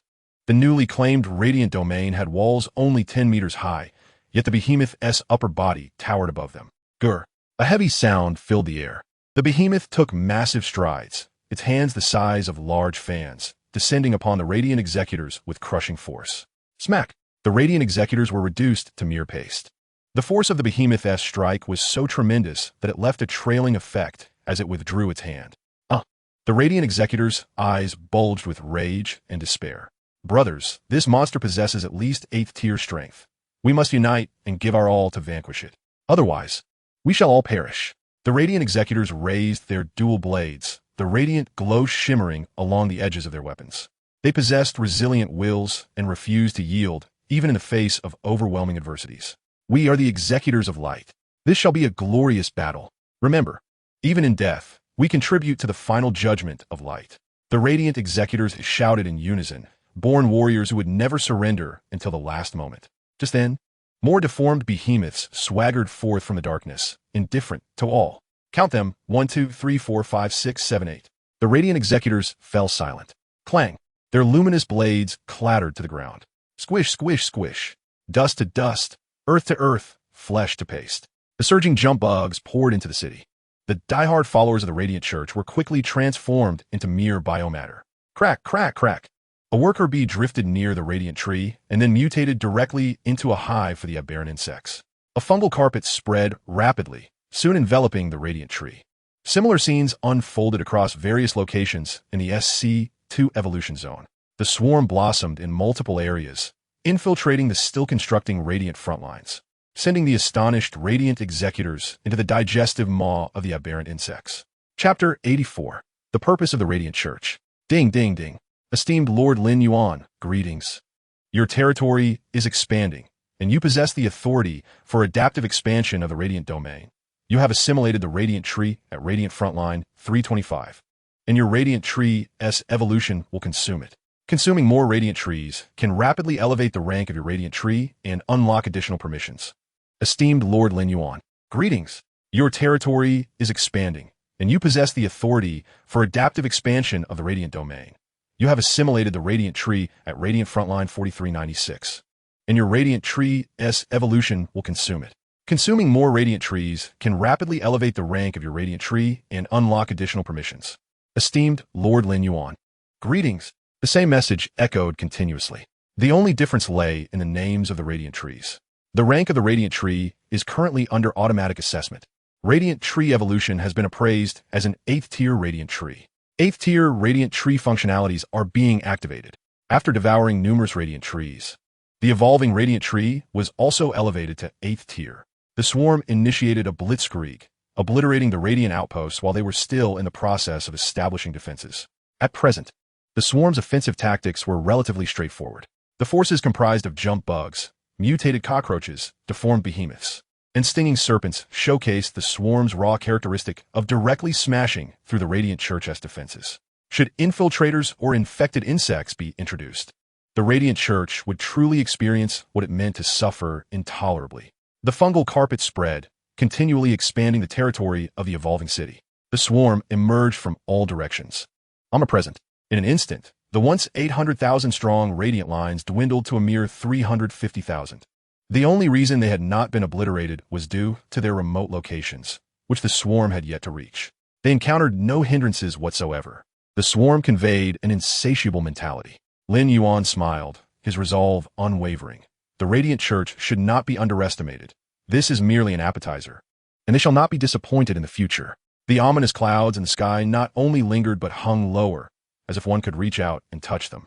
The rolling thunder within the clouds seemed to herald an even greater storm. This layer of clouds appeared peculiar. Lin Yuan frowned slightly. The king insect had probed the area and found nothing amiss. Perhaps it was merely a unique natural phenomenon. For safety's sake, Lin Yuan returned to the deeply buried experimental chamber underground and began examining the latest genes acquired from the aberrant insects. The Radiant Church possessed not only humanoid soldiers, but also beast-type soldiers like the Radiant Spiked Lion. Herein lies the hypocrisy of the Radiant Church. The aberrant insects are not humanoid, merely slightly more grotesque in appearance. Yet they were immediately branded as heretics by the Radiant Church. There were no useful genes to be found. The Radiant Church truly was a bunch of scum, and I hope for some surprises in the future. Lin Yuan leaned back, rubbing his temples. Having witnessed the essence of garbage, his mind protested. Ding! A message connected, whether from the two queens or the newly joined Yuan Sanfeng and Shifei. Their psychic energy was limited and could not relay messages as unrestrictedly as Lin Yuan. Unless they established special mental anchor points like Dunya and Yin Yi, they could not transmit information through the will of the swarm beyond a certain distance.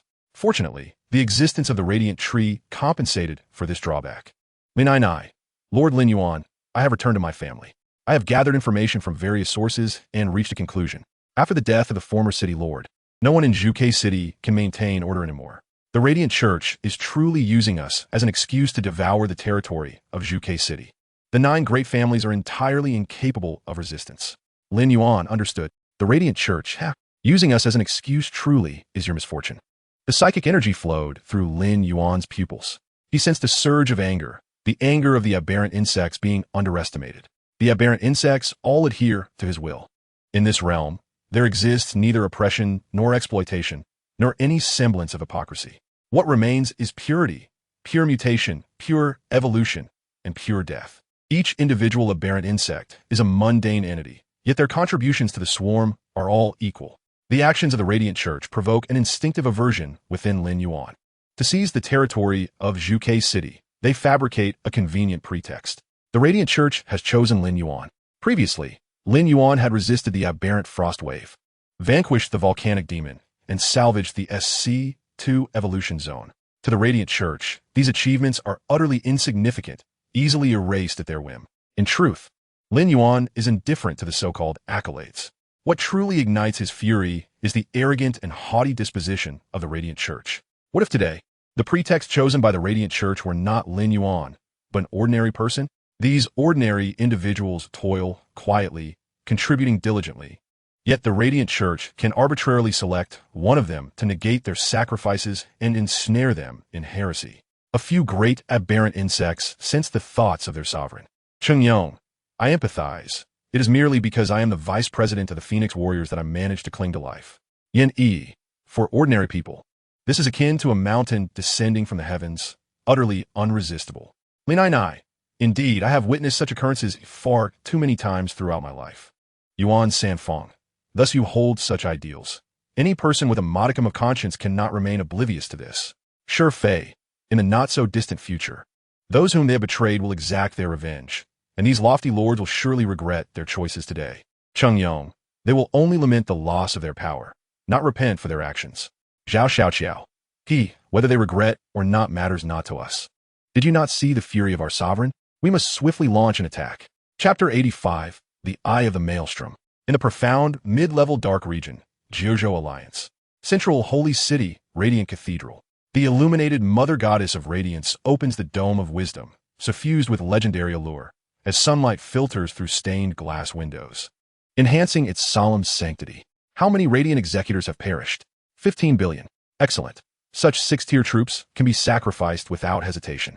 This nascent lord named Lin Yuan boasts a peculiar breed of soldiers, which explains his ability to withstand the volcanic demon. Since the dawn of the Radiant era, we have encountered countless extraordinary troops. These insectoid soldiers are but a drop in the ocean. Our objective remains Zhuke City, the initial stage of our comprehensive invasion of the Jiuzhou Alliance. Yan Sihua is dead, and coincidentally, my son has also perished. This is a once-in-a-millennium opportunity. 15 billion Radiant executors, is it? Such six-tier troops, we can conjure trillions at will. If 15 billion is insufficient, we shall dispatch another 150 billion, precisely to expedite our plans. That Lin Yuan is the culprit behind my son's demise. Let us eliminate him as well.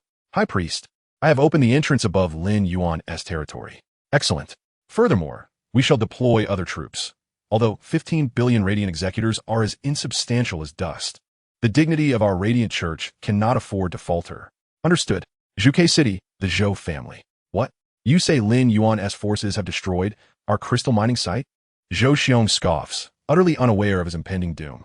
I hope you can endure a bit longer. Assist us in diminishing the power of the Radiant Church. Though I harbor little expectation from your fledgling territory. His expression stern. Zhou Xiong's face is etched with deep furrows, as if plotting myriad intrigues with every gesture. Dispatch the order to abandon all crystal vein mines. With Zhou Qing dead, I now have the opportunity to collaborate with the Radiant Church. As long as Lin Yuan can attract their attention, my plans can be set in motion. Soon, the entirety of Zhuke City shall belong solely to my Zhou family. In the four main cities, streets and alleys bustle with fervor. Have you heard? Lin Yuan has annihilated 20 billion Radiant executors. 20 billion? It was clearly 30 billion. 30 billion? How could that be possible? It has barely been a while. That Lin Yuan is truly remarkable. I've heard he was assigned to an F-tier territory. An F-tier territory, is that true? Do they not say that no one has ever managed to hold such a territory? Lin Yuan has succeeded. Does that not make him the first in history? Alas, alas, he has incurred the wrath of the Radiant Church. He is surely doomed. The terror of the Radiant Church is beyond what a fledgling lord can fathom. Zhao Xiaoqiao, you may find it hard to believe, but I have an inkling that the Radiant Church is not so foolish. Their actions this time seem rather peculiar. Are they concocting some grand scheme? Yin Yi, Chengyong, what are your thoughts on this strategic matter? Chengyong, warfare is inherently deceitful. On the battlefield, illusions abound, and such is the norm. Zhao xiao qiao. So what shall we do?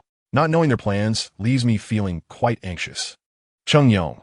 There is no need for the queen to be alarmed. As the saying goes, when the soldiers come, we shall defend. When the waters rise, we shall build dikes. In the absence of any intelligence, we must remain steadfast amidst change. Yin Yi. It feels as though we have exchanged a plethora of empty words. The swarm of aberrant insects inundates the SC2 evolution zone. One of the characteristics of the swarm is its rapid territorial occupation. Data indicates that, given sufficient resources, a single larva landing on Blue Star can conquer it in merely 12 days. In the later stages, the population of the swarm grows exponentially. Moreover, when the swarm deploys, they bring along a multitude of worker bees. With the workers, the territory they seize instantly belongs to the swarm. This level of efficiency is beyond human comprehension. As the saying goes, it is easy to seize a kingdom, yet challenging to maintain it.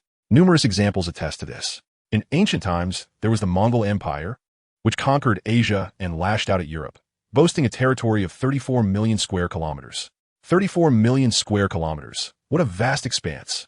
After the Mongol Empire's fragmentation, the Yuan dynasty stretched from the Sea of Japan in the east to the Mediterranean in the west, from Siberia in the north to the Persian Gulf in the south, spanning 2 continents. The enormity of the Mongol Empire's territory is evident. In modern times, there was the British Empire, which colonized worldwide, covering an area of 33 million square kilometers, where the sun never set upon its dominions. Yet, these great empires were all fleeting, soon to fragment into disarray. Why? In the annals of human conquest, the greatest adversary to be vanquished is not the armies of enemy nations, but the local populace. To conquer the local populace necessitates challenging centuries-old cultures and supplanting all traces of local life. This is a nearly insurmountable challenge. Should the conqueror err even slightly during their reign, the empire will quickly unravel. The aberrant insects, however, are free from such concerns. Wherever the swarm traverses, only the swarm remains. Since they are a swarm, there exists no distinction. All exist under Lin Yuan's dominion. With a clattering sound, the worker bees swell, transforming into the hallmark of the evolving city's domain. The aberrant insect hatchery will soon produce a multitude of insect queens, birthing fungal blanket tumors. The regions engulfed by the fungal blanket will unequivocally become territories wholly under Lin Yuan's control. Thus, the aberrant insects exist as an illogical entity. In the Fa1 Zhou family domain, hatcheries for these creatures rise from the ground like towering edifices. Lin Yuan has returned to Zhuke City, being a cautious aberrant insect. He has only initiated a minimal number of infections. Among those infected is a mid-level personnel from the Zhou family. While seemingly inconspicuous, such individuals can yield a wealth of intelligence. Soon, Lin Yuan uncovers the location of the Zhou family's crystal or vein. To his astonishment, the colossal golden crystal vein is nothing short of magnificent. Upon witnessing the vein that sprawls across the earth like a dragon, Lin Yuan is taken aback. A rough estimation suggests that even with 10 million worker bees mining, it would take a decade to fully extract this golden crystal vein. The worker bees, as the sole resource-gathering unit of the aberrant insects, have reached the biological pinnacle of efficiency. Their tails have evolved to develop suspension sacs, emitting low-frequency ethereal fields that allow them to disregard ground friction and obstacles, thereby facilitating the rapid transport of resources. Additionally, their claw-like forelimbs combine both collection and transport functions, achieving a level of efficiency that would make machines envious. Excavators and similar cumbersome devices pale in comparison to the worker bees, akin to primitive tools in the hands of cavemen.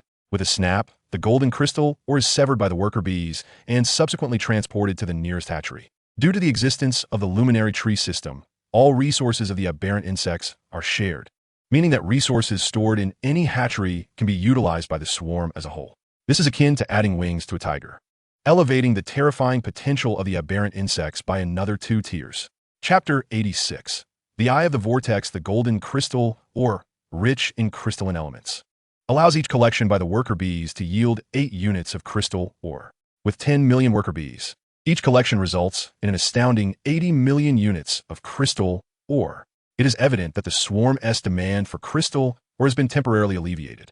Although the swarm's insatiable appetite for crystal ore persists, the sheer magnitude of the vein is sufficient for Lin Yuan to amass a formidable force.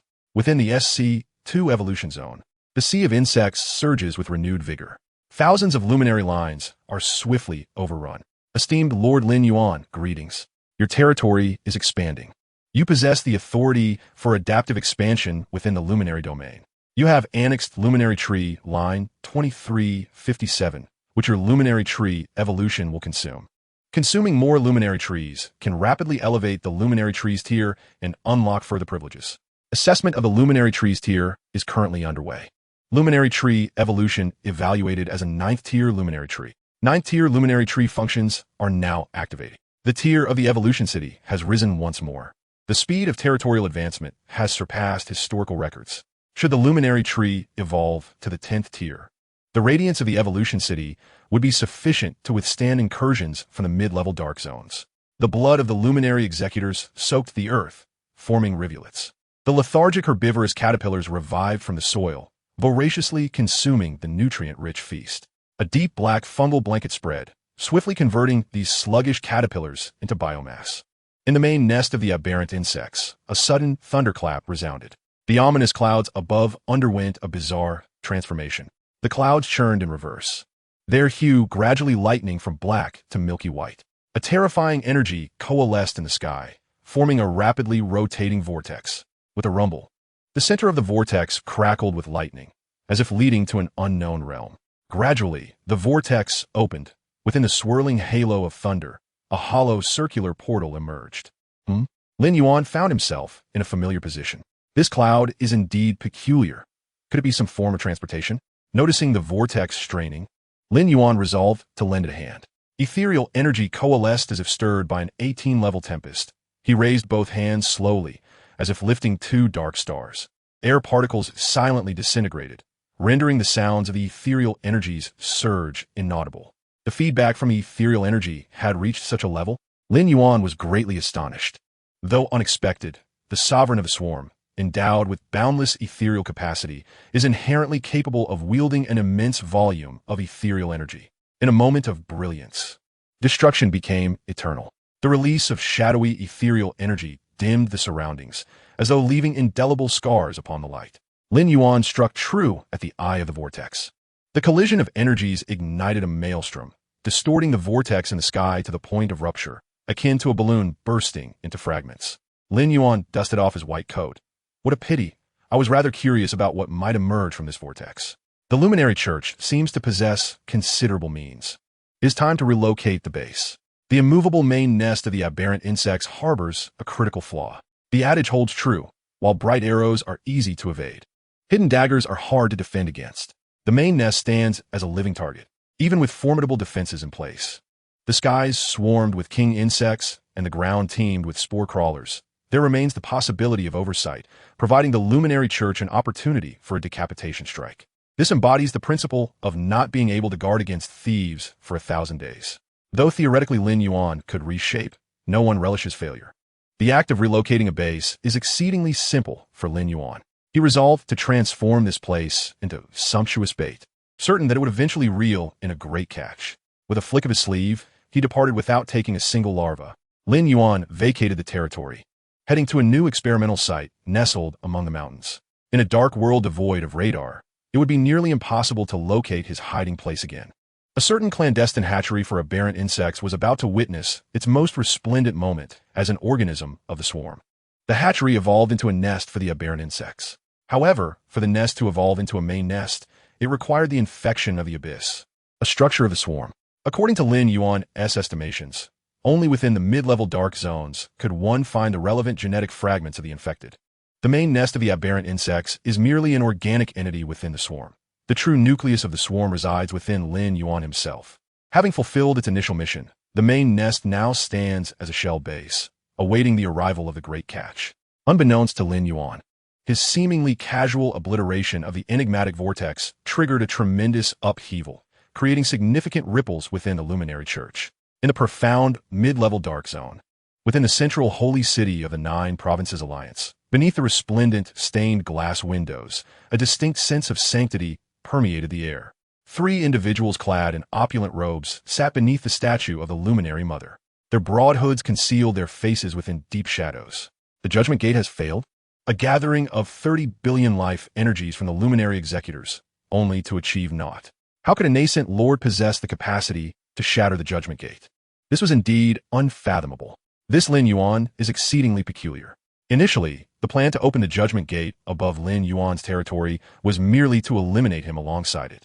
They never anticipated that in the shallow, dark zone, the Judgment Gate could be vanquished.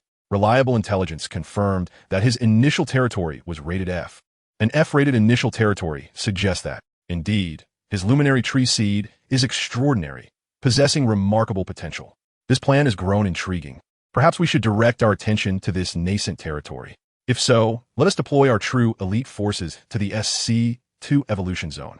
The luminary executors can still play a role, channeling their life essence into accelerating construction. Agreed. The Radiant Front has suffered a complete rout. Until the northwestern edge of the SC2 evolution zone, the undulating high-altitude territory has fortuitously formed a natural defensive line. Here, the territories of the Radiant forces are interconnected. Through the perspective of the Overlord, Lin Yuan distinctly observed the comprehensive deployment of the Radiant Church. For reasons unknown, the structures within these territories were being constructed at an inexplicably rapid pace. Within merely 2 days, the height of the defensive walls had surpassed 100 meters. A multitude of defensive towers stood erect, and the sensory appendages of the Overlord could palpably perceive the immense energy fluctuations emanating from them. Countless Radiant executors were teleported into this defensive line, appearing from above like ants crammed into a box. The tide of the swarm momentarily halted, akin to a river obstructed by a dam. The geographical advantage made it difficult for Lin Yuan's fledgling swarm to advance. Ding! The Queen sent a message. Yin Yi. Lin Yuan, an intriguing new type of soldier, has emerged among the Radiant Church S forces. Chapter 87 Chungyong. Indeed, I am extraordinarily brave. Without hesitation, Lin Yuan switched perspectives. He beheld numerous gigantic spherical creatures floating in the territory of the Radiant Church. These beings, exceeding 30 meters in diameter and adorned with spikes, resembled airborne enraged pufferfish. Swish, swish, swish. Spear-like spines shot forth, mercilessly piercing the Overlord, who was surveying the enemy from a height of 1,000 meters, leading to its untimely demise. With the loss of the Overlord, the swarm's reconnaissance vision vanished, leaving them unable to ascertain the specifics of the situation behind the Radiant Front. Zhao Qiao Qiao, what is this? I've never seen anything like it. Yuan Sanfeng. My uncle serves as a Radiant priest in the Central Holy City. He informed me that this is the Radiant Spikeball Beast, boasting commander-level combat power at the 8th tier. Zhao Qiao Qiao. TSK, TSK, TSK. It seems the Radiant Church possesses quite formidable capabilities. Lin Yuan. Underestimating the enemy strategically while valuing them tactically. The Radiant Church's dominance in the human realm should not be dismissed. They undoubtedly have a plethora of unexpected methods at their disposal. For instance, this Radiant Spikeball Beast likely harbors dual genes of Overlord evolution and enhanced Spike Serpent traits. Yin Yi. They are firmly entrenched in their position, with the Radiant Spikeball Beast lurking safely in the rear. How shall we obtain its genes? Chungyong. No need for more words, just watch me perform. The swarm arched around the perimeter of the Radiant Front. Chungyong surged forth, his Tyrannosaurus-like physique resembling a humanoid engineering machine, exuding an aesthetic of raw power. Yin Yi and Zhao Qiao Qiao stood behind him, marveling at the fearless stance of this warrior of the swarm, unable to suppress their admiration for Lin Yuan's dedication that had not gone in vain. He is preparing for a direct assault, single-handedly taking on thousands to seize the genes of the Radiant Spikeball Beast. How utterly magnificent! Zhao Qiao Qiao clapped enthusiastically. A frontal assault is indeed a formidable challenge, but Chungyong's current physical prowess renders it a viable attempt. Yin Yi nodded in agreement. The present situation, wherein the swarm cannot advance, is precisely the moment to showcase individual combat prowess. Boss, allow us to cover you. Don't worry, boss. We will shield you from enemy fire. Numerous seekers stepped forward. They were humans infected by the aberrant insect virus, and due to their limited potential, they could only attain 6th-tier combat power as seekers. This was an unexpectedly favorable outcome, as in the original timeline. Civilians infected by the swarm virus could only devolve into mindless entities, ready to self-destruct at any moment. After the Radiant Church ceased its malevolent activities, the number of seekers had reached an astonishing 130 million. Nearly all civilians, driven by desperation, had become infected with the aberrant insect virus. Approximately 30% of those infected perished during the process. After all, Not everyone could accept the swarm, even though they were discarded like refuse by the Radiant Church, while the swarm was willing to embrace them. Yet, inherent prejudices remained difficult to eradicate. In reality, the willingness of 70% of civilians to join the swarm exceeded Lin Yuan's expectations, a testament to the efforts of Cheng Yong and Shifei. Amidst this vast infection, Lin Yuan's hypothesis became reality. If there is resistance in the heart, the ethereal energy generated by the swarm virus cannot fully transform the cells, ultimately resulting in unstable biological entities like aberrated combat bodies. Many seekers eagerly volunteered, expressing their determination to serve as cannon fodder. Cheng Yong waved his hand dismissively, saying, "No need, just watch. When it's your turn to be cannon fodder, you'll know." The seekers lamented the lost opportunity, feeling regret as this chance slipped through their fingers. With a deep breath, Cheng Yong summoned his inner strength. The ethereal energy crackled audibly. The aberrant insect organism, having undergone various enhancements, suddenly expanded, making Cheng Yong resemble a demonic general descending from the heavens, radiating overwhelming pressure. Under the gaze of the multitude, he suddenly crouched down, his hands resembling high-speed drilling machines, furiously excavating the ground. Rocks and debris erupted, and before the two queens could react in astonishment, Cheng Yong had already burrowed halfway into the earth. Within a concealed aberrant insect nest, Lin Yuan could not help but exclaim upon witnessing this scene. "Cheng Yong, you are truly remarkable. If the aberrant insects evolved to dig, and mutated cockroaches developed digging claws, this general of the swarm would not need to excavate personally. Alternatively, with the genetic inheritance of a wormway network, the Radiant Front would be easily breached. It remains imperative to expedite the gene collection process. The current swarm is subjected to numerous restrictions." Lin Yuan resolved to eliminate the Radiant Church swiftly to facilitate his expansion into the mid-tier dark regions, where ample evidence indicated the presence of superior gene quality. In the blink of an eye, Cheng Yong vanished from sight. Due to excavation efficiency, the tunnel he had opened was relatively small and required considerable time to navigate. Truly a carefree insect general. Zhao Qiao gave a thumbs up to Cheng Yong's elevated rear. "All right." Yin Yi smiled. "Let us commence our attack. This will divert the attention of the Radiant defensive line." The two queens led the aberrated beings and mutated cockroaches in multiple probing assaults. In a remarkably short period, the walls of the Radiant Front rose another 15 meters, evidencing the astronomical resources invested by the Radiant Church. The towering defensive structures and formidable true presence made the Radiant Front seem like an emergent bastion of light. Unfortunately, they did not accept civilians, merely existing to oppose Lin Yuan. Boom! Explosions reverberated everywhere. Energy fluctuations distorted the very air. Diamond-shaped radiant defensive towers fired laser-like beams capable of piercing the thick chitinous armor of the aberrated beings. Other towers, suspended with magical crystals, emitted blinding bursts of light that detonated within the swarm, overwhelming even the mutated cockroaches. Various types of troops stationed atop the walls unleashed a torrent of fire, forming a saturated web of firepower. The swarm's casualty rate surged alarmingly. Lin Yuan's research had stagnated as he remained focused on the battlefield. The Radiant Church, with millennia of accumulated defensive experience, was proving to be a formidable adversary. In the wild, the swarm could easily devour them. However, humans in the dark world excelled at defense, spending the vast majority of their time cowering behind walls. Numerous swarm members harbored grievances against the tyrant human urbanization and the Star Spirit's battery-like civilization. Both strategies epitomized the pinnacle of defensive tactics, leading the swarm to suffer devastating resource depletion amidst exceedingly high casualty rates. At present, Lin Yuan possessed the Hells, high-energy gas mines, and the massive golden crystal mines of the Zhou family, with resource extraction rates already maximized at 16 worker bees per mine.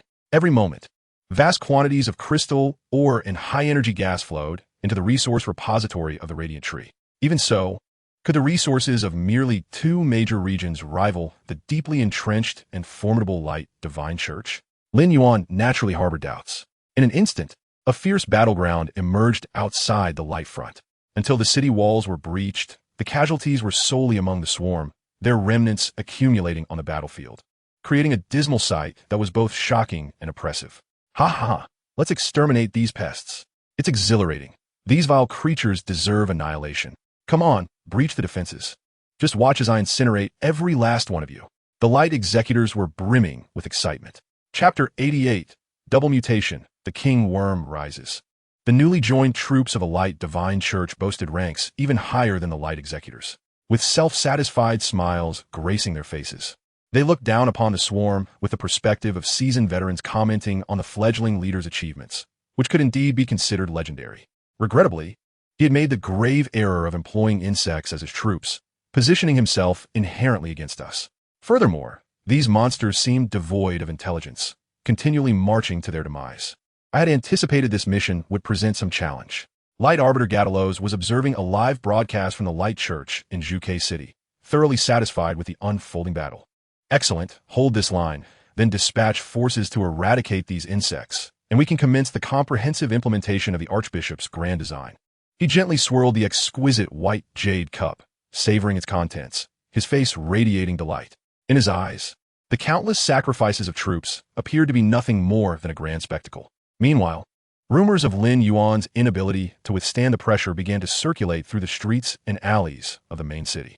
The populace could only lament that ants would always remain ants, incapable of contending with the light divine church. Their hopes of a small figure slaying a dragon were dashed. However, new topics of conversation would soon emerge.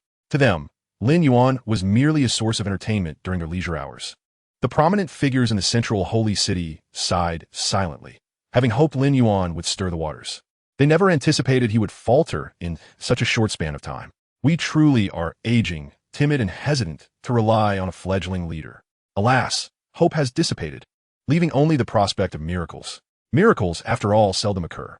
The voices of those lamenting were already aged and weary. 3 days later, in an inconspicuous corner of the light front, the ground subtly heaved before collapsing into a small opening. Yong had finally infiltrated the light front. The dark creatures employed diverse tactics, and within the territories long established, there were subterranean fortifications to defend against the dark entities. In contrast, the light front was still relatively new, and the depths remained cool. Boom! Yong launched himself into the air like a cannonball, his speed so great that a conical wave of air formed around him. Before the alarm could sound, his head collided forcefully with the light-spiked beast. Crack! The creature met an unexpected demise, shattering into several large pieces. Yong swiftly collected the chunks of flesh into his embrace and quickly burrowed back underground. This fleeting moment left the light executors present utterly bewildered. However, Yong's sudden appearance exposed the defensive flaws of the light front, prompting a swift influx of resources. As a white metallic liquid was poured into the ground, Light Arbiter Gatalos was taken aback by Yong's erratic entrances and exits, numerous questions swirling in his mind. What was his purpose in infiltrating the light front? To simply obliterate a light, spiked beast? Gatalos could not comprehend Yong's actions and was at a loss regarding his intentions, deeming them no more than the antics of jester. Within a certain alien insect nest amidst the mountains, in the original timeline, other races spared no effort to stifle the swarm's advancement. Yet now, the Zhou family delivered crystal ores, and the Light Church provided genes.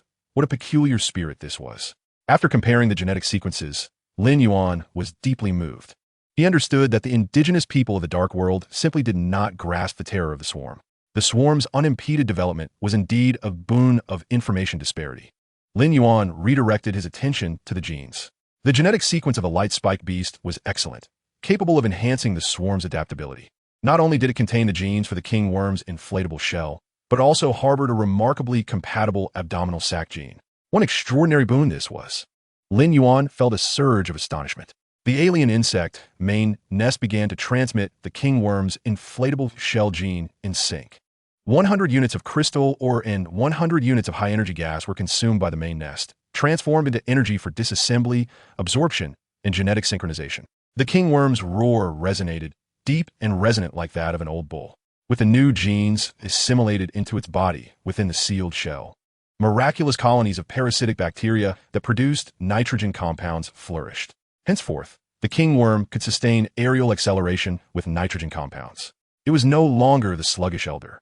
After evolving its inflatable shell, it had transformed into a vigorous figure, akin to a grandmother eagerly grabbing free rice on a crowded bus. I have never felt so agile. I shall soar higher and faster. The alien insect main nest initiated the synchronized transmission of the king worm's abdominal sac gene. Compared to other mutations, the genetic structure of the king worm's abdominal sac was remarkably simple, allowing for synchronization without extra energy expenditure. However, despite acquiring the abdominal sac gene, each king worm required 25 units of crystal, ore, and 25 units of high-energy gas to mutate into one. This type of mutation perfectly aligned with the swarm's hallmark efficiency, enabling abdominal sacs to be created when needed and omitted when not. To observe and study, Lin Yuan commanded a fortunate king worm to mutate an abdominal sac. The king worm emitted a sound of relief as it expanded. Its previously balloon-like shell swelled significantly, developing 2 additional hollow chambers. It could now transport over 1,000 jumping insects and a thunderbeast. This colossal creature, nearly 40 meters tall, boasted an astonishing transport capacity. According to the swarm's memory data, this creature, known as the Bashi giant beast, a slightly intelligent cosmic monster, was initially absorbed into the swarm to leverage its acute senses to enhance the combat abilities of the alien insects. Subsequently, the king worm swiftly evolved into a command relayer, ensuring coordination within the swarm during battles. As a crucial support role within the swarm, the king worm needed to maintain a vast population. After evolving its inflatable shell and abdominal sac, the king worm could now serve as a support unit. Regrettably, the light spike beast also had spike projectiles, and its compatibility with the spike serpent's advanced mutation was a meager 35, disappointingly low. The principle of form follows function truly bordered on pseudoscience. Lin Yuan recalled the prototype of the spike serpent. That pudgy, lethargic herbivorous caterpillar never imagined it would metamorphose into such a ruthless killer. King worm, abdominal sac mutation. In an instant, the king worms on the front lines all expanded and hollowed out. Chapter 89. Airdrop of king worms. In Zhuke City, enormous projections suddenly appeared. The 15th Order Zhuke City, Light Church Arbiter Gadalos, devout followers of the Light Divine Church, residents of Zhuke City. Our valiant warriors are courageously fighting on the front lines, eliminating the dark threats to our city. Their sacrifices shall not be in vain. The world shall bear witness to their heroism. As the live broadcast of the battle on the light front unfolded on the projection screen, the crowd held their breath upon witnessing the true form of the alien insects. What manner of monstrous entities were these? I have encountered numerous dark creatures, yet I never imagined that any being could embody such malevolence. Even hell itself could not accommodate them, which is why they have fled to the jurisdiction of Zhuke City. Thank goodness for the Church of the Light. Otherwise, I would be unable to eat or sleep. Hail the Mother of Light. Long live the Church of the Light. The people of Zhuke City, horrified by the aberrant insects, fervently cheered for the Church of the Light, witnessing the valiant soldiers of light obliterating the aberrant insects. They were flooded with a profound sense of security. How detestable! At that moment, Lin Yuan and Yuan Sanfang found themselves in a tea house. Upon seeing the colossal projection in the sky, they clenched their fists tightly. Clang! Sharp, bony spines erupted from their skeletons, gleaming with a metallic sheen of the future. After being infected by the aberrant insect virus, their own combat prowess steadily enhanced as their cells gradually fused. To be transformed into a great aberrant insect is no simple feat, on the contrary. Reaching the level of Lin Yuan and Yuan Sanfang is an exceedingly rare occurrence, akin to 1 in a million. To attain the transformation of Cheng Yong is even more scarce, likely to be found in a population of billions, let alone the metamorphosis into a creature resembling the aberrant insect queen. It can only be said that Lin Yuan is remarkably fortunate to have amassed such a formidable foundation of great aberrant insects. Lin Yuan retracted her claws and placed her hand upon Yuan Sanfang's fair hand, saying, "Do not be agitated. Calm your emotions. We must remain hidden for now." Yuan Sanfang nodded in agreement, yet replied, "I still feel quite incensed. Let us find a couple of individuals to vent our inner turmoil." Lin Yuan Shuklat. What do you think of He Yuan and Jin Xingming? Indeed, Yuan Sanfang remarked. Thinking of their tragic fate brings me some relief.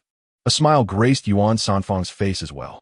Perhaps, due to their obscure territorial positions, those two might have survived a while longer. However, their return to Zhuke City would only subject them to the whims of the prominent families.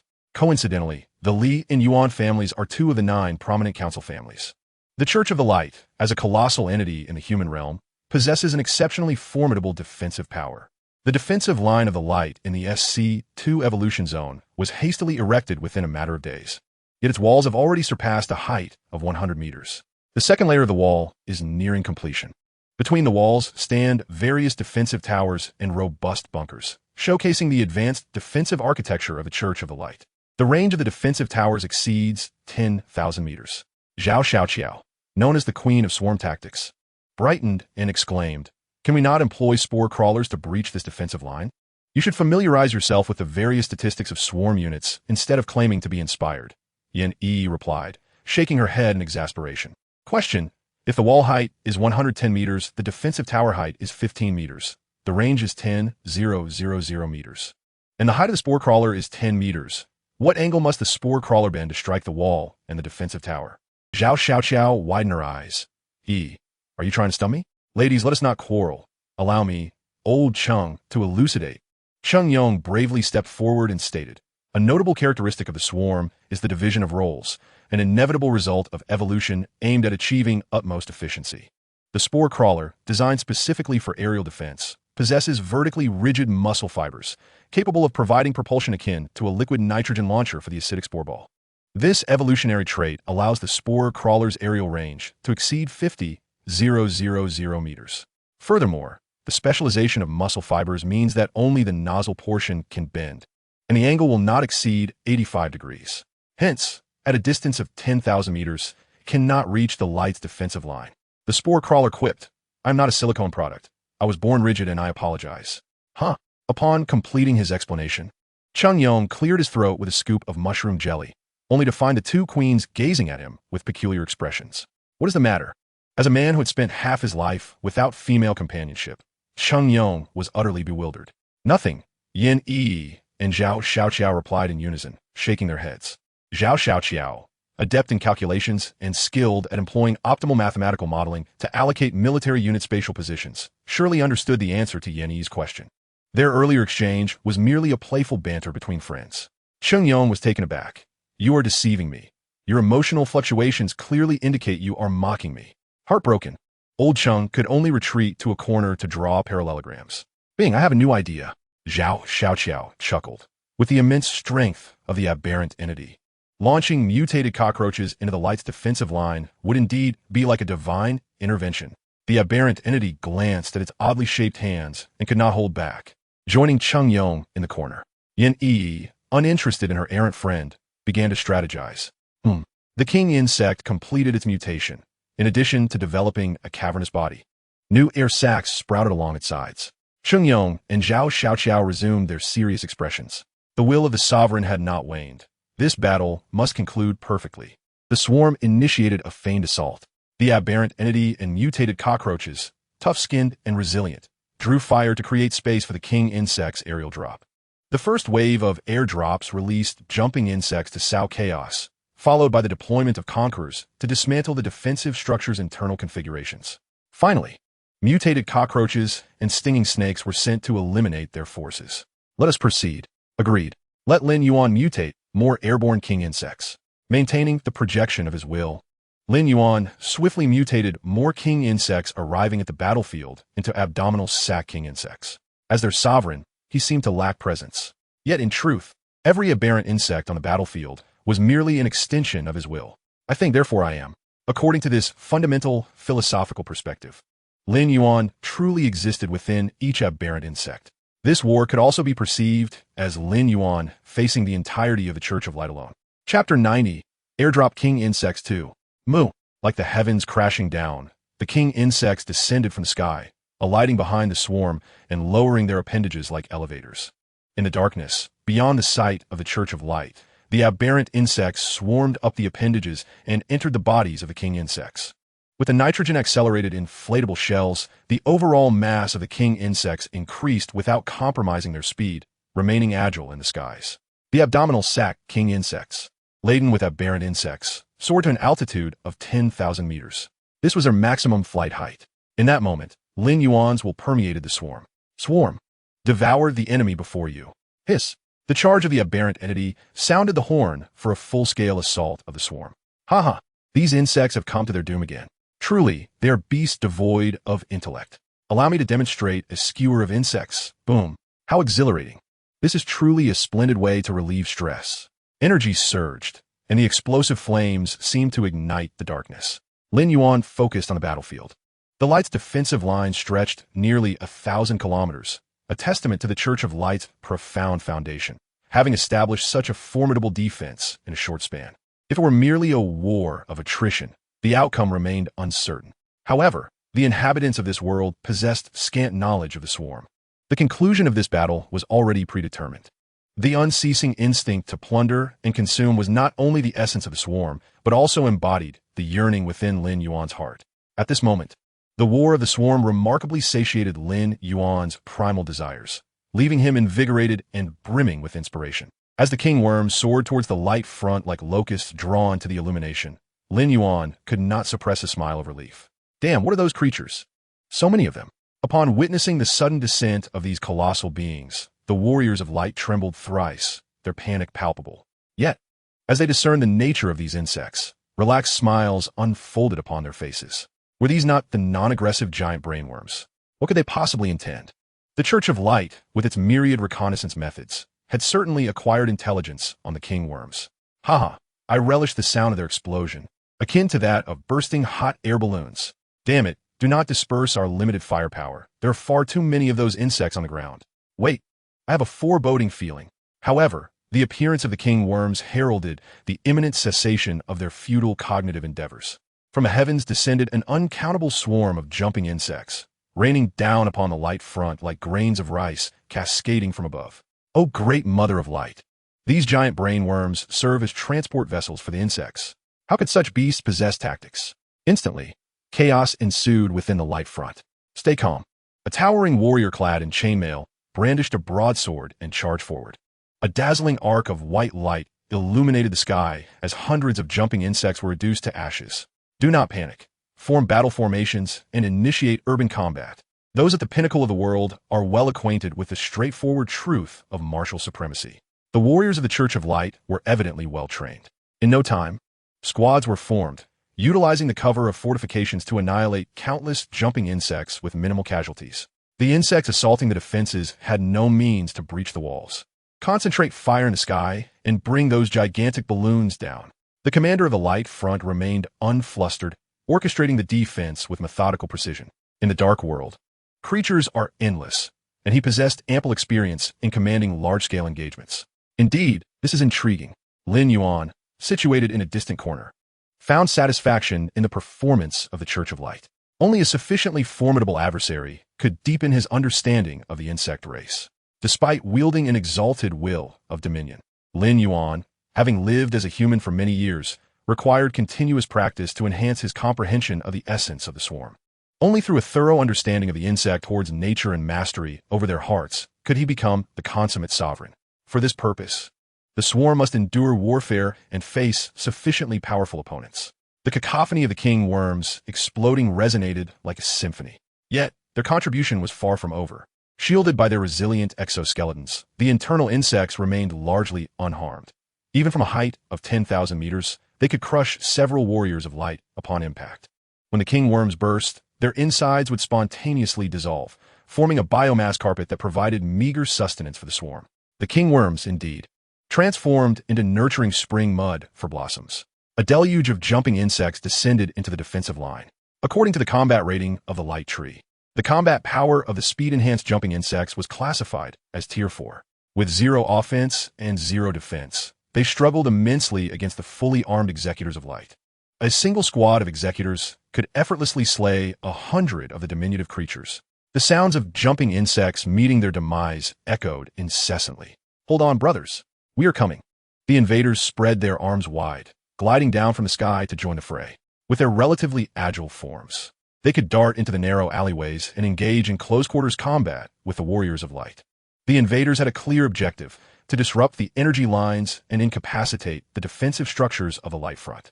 Among them was Old Lu, one of the first insect invaders to touch down. Upon landing, he caught sight of the executors of light, their eyes betraying fear. Huh! A strange smile crept upon Old Lu's face as memories surged forth like a torrential flood. A family, kneeling beneath the statue of the great Mother of Light, fervently praying, striving to live in Suzaka City through hard work and diligent labor. His son had perished at the second line of defense. His wife had succumbed to overwork due to the burdensome taxes. Reluctantly, they had been driven to the perilous newborn territory. Cast out by the Church of Light, they wandered in the darkness, following the throngs, uncertain of their destination. Past memories gnawed at Old Lu's heart. When I was weak, you trampled upon me. My subservience was inconsequential in your eyes. And when I grew strong, you feared me, casting wary glances my way. No, your fear is not of me, but of us.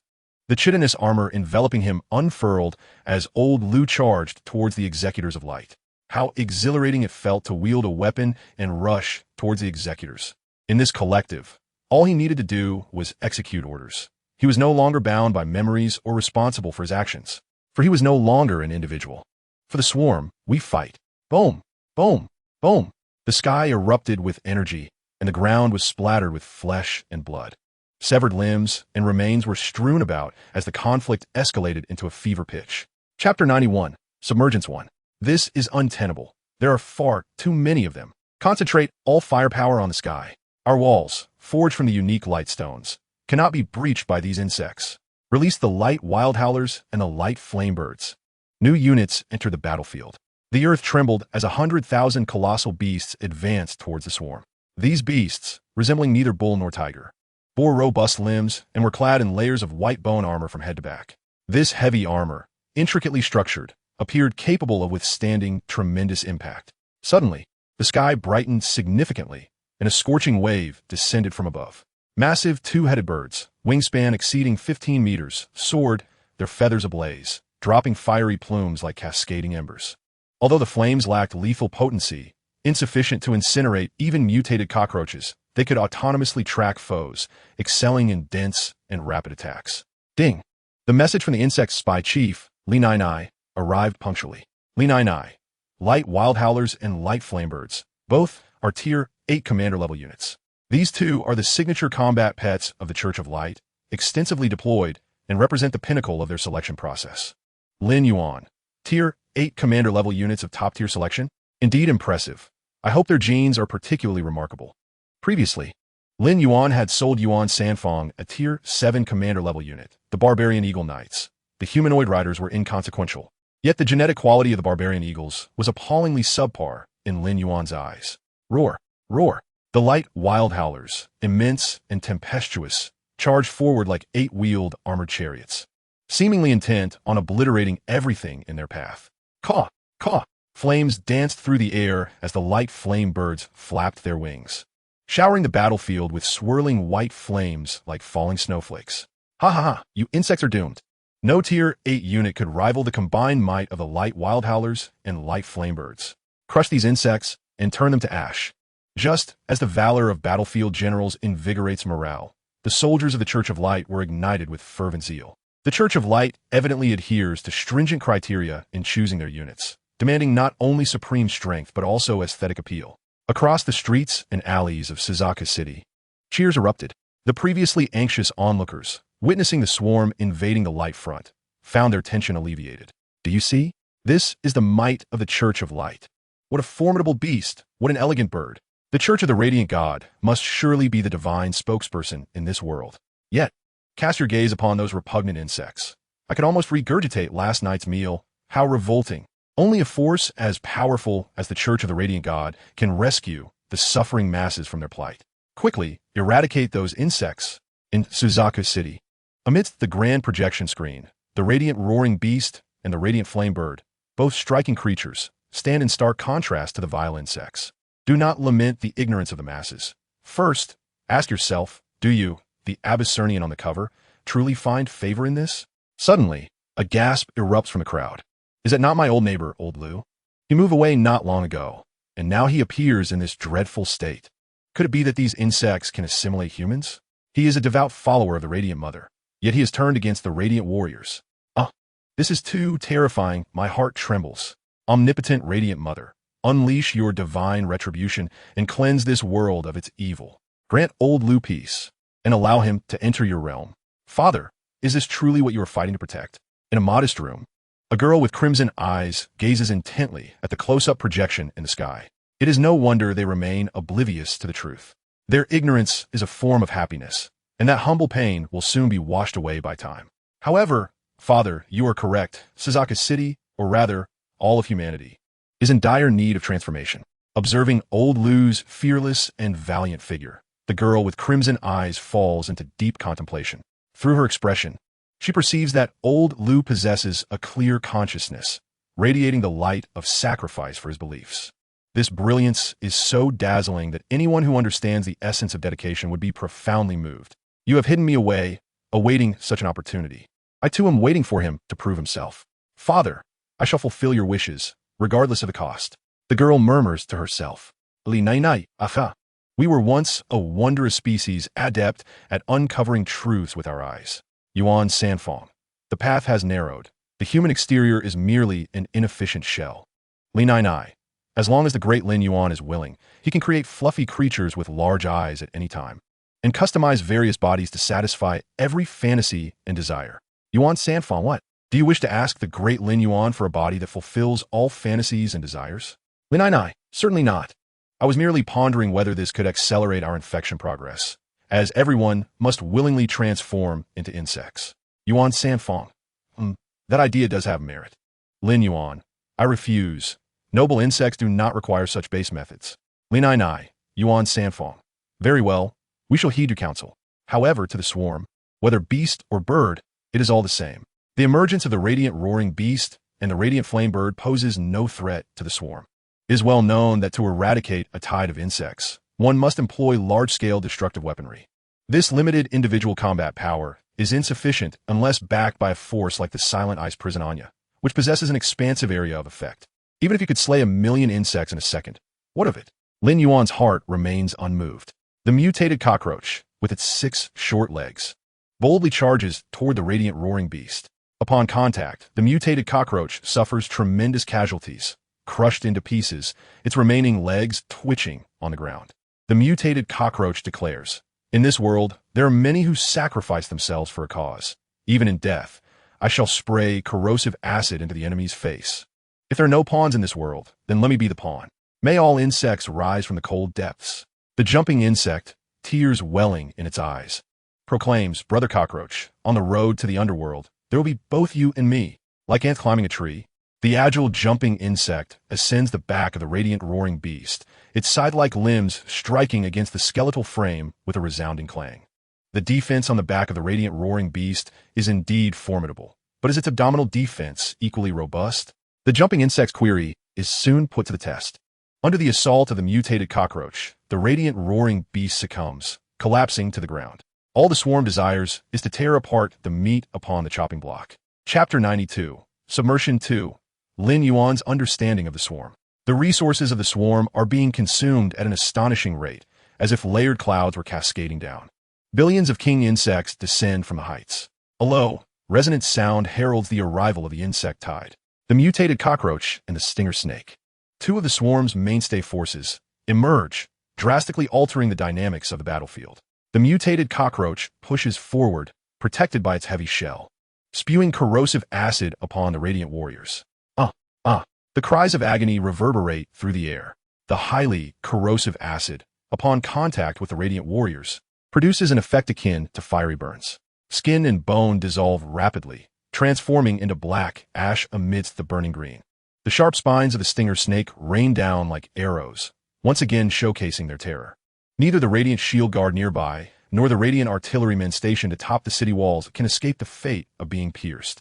The spines penetrate through, and under the incredible force, the bodies of the radiant warriors are even lifted from the ground. Countless fall from the sky, with no fire support and laid bare before the stinger snake swarm. The radiant flame birds indeed seem to wish for swifter demise. No, they are everywhere, requesting support. The air is filled with screams and shouts. The diamond-shaped defensive towers and magical crystal sentinels flicker momentarily before extinguishing entirely. The invaders have triumphed. How could this happen? Everything collapsed so suddenly. The radiant commander, filled with questions, collapses to the ground. Hundreds of billions of radiant warriors, even when scattered across thousands of kilometers of defense lines, appear as densely packed as ants from the sky. Yet they are as fragile as white sand, swept away by the tide of insects. In the face of the swarm, any breach in the defense line guarantees inevitable failure. The worker bees are omnipresent. Gurgle, a massive organic entity, takes form in the blink of an eye. On the fungal blanket formed by the innards of the king insect, the worker bees mutate into an insect hatching ground. Striking the enemy's frontline bases is an act of tremendous audacity. In the game, this is the ultimate humiliation, but in the dark world, This maneuver is exceedingly formidable. Thanks to the powerful capabilities of the radiant tree, wherever the insect hatching ground exists, resources from the warehouse can be utilized.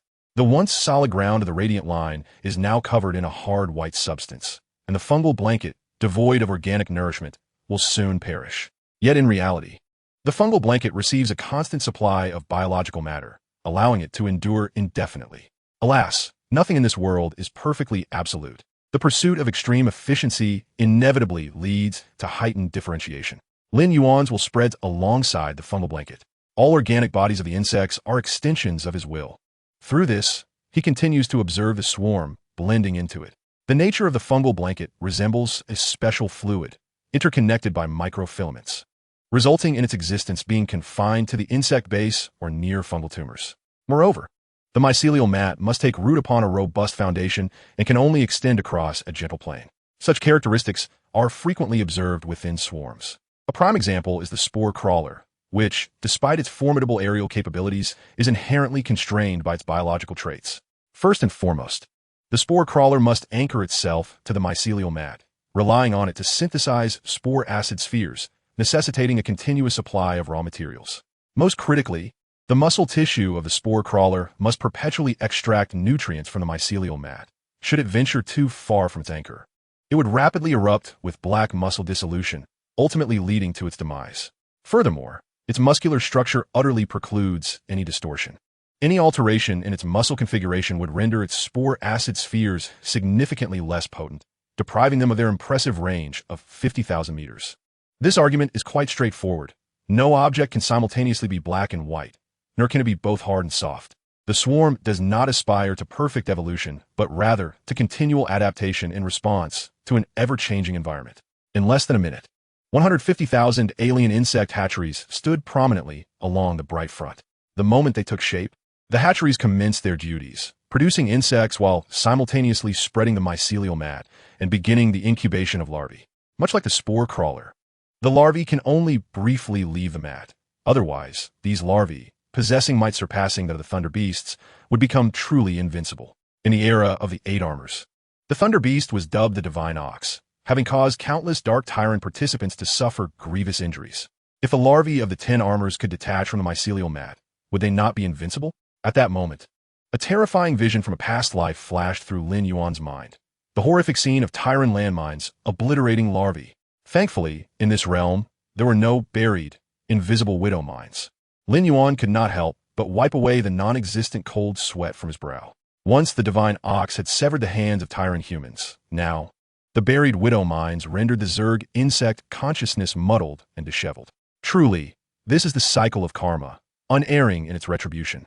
For a great existence that transcends the ages, divergent thinking is a common trait. Lin Yuan had now developed this tendency. By the time he regained his senses, the swarm had already commenced its massacre upon the battlefield. How grand and brutal is a battlefield of billions? The torrential rain fell. This was the steam rising from the spillage of biological blood, colliding with the cold air to form a downpour that spanned over 1,000 miles. Yet even this deluge could not wash away the thick blood that lay upon the ground. 100 billion, in the presence of the swarm, is but a fleeting moment before being devoured. In Zhuge City, silence reigned. The once jubilant crowd had fallen into a profound hush. The turnaround of the conflict had arrived too swiftly, too unexpectedly. It seemed that in the blink of an eye, the bright front was left only with those terrifying insects. Their hearts brimmed with shock, confusion, and deep-seated uncertainty. Why was the seemingly formidable army of the Light Church so easily vanquished? Within the opulent chamber of the Light Cathedral, adorned with pure white Dorian wool carpets, the Light Arbiter Gadril abruptly rose. His alabaster goblet trembled in his hand, spilling crimson liquid that stained the pristine carpet. An intriguing heresy, he mused, feeling a mere flicker of astonishment. After several deep breaths, he regained his composure. It is but a trivial force of 1.5 billion. Clap, clap, clap. With 3 sharp claps, 3 figures clad in pure white robes materialized abruptly in the room. Initiate the second plan. Yes. The trio appeared and then vanished just as suddenly. Returning to his comfortable chair, Arbiter Gadril snapped his fingers, and the million gold Dorian wool carpet disintegrated into ashes, leaving not even a trace behind. Chapter 93, Surprise. Exceeding 100 gene compatibility. Once the battlefield, akin to a flesh and blood grinder, was unleashed, it could not be halted. The swarm was numerous. The aerial drop of king insect alone reached hundreds of millions. Under the corrosive action of acid, the aberrations finally shattered a segment of the city wall. The resounding crash echoed like a small mountain collapsing, akin to a dam bursting, as the tide of insects surged into the bright front. The sheer magnitude of the swarm, numbering in the trillions, seemed to fill the entire space. Victory did not come easily. Despite the light church's continuous retreats, they still managed to take countless alien insects with them. Cheng Yong stood upon a high platform, surveying the entire battlefield. The jump insects, having undergone rapid metabolic evolution, now possessed a strength of the fourth tier. The mutated cockroaches had evolved through neural collagen recombination, achieving a fifth-tier strength. The alien insect marauders boasted a sixth-tier strength, while the stinger snakes reached the seventh tier, and the aberrations attained an eighth-tier strength. This combination of insects, facing the light execution army, whose lowest tier was the sixth, did not gain a significant advantage. The light warriors, fortified by their defensive structures, could effectively eliminate them. Cheng Yong identified the crux of the issue. They required a type of alien insect capable of directly breaching these robust defenses. As a former high-ranking officer of Zhuke City, Cheng Yong possessed a solid military acumen.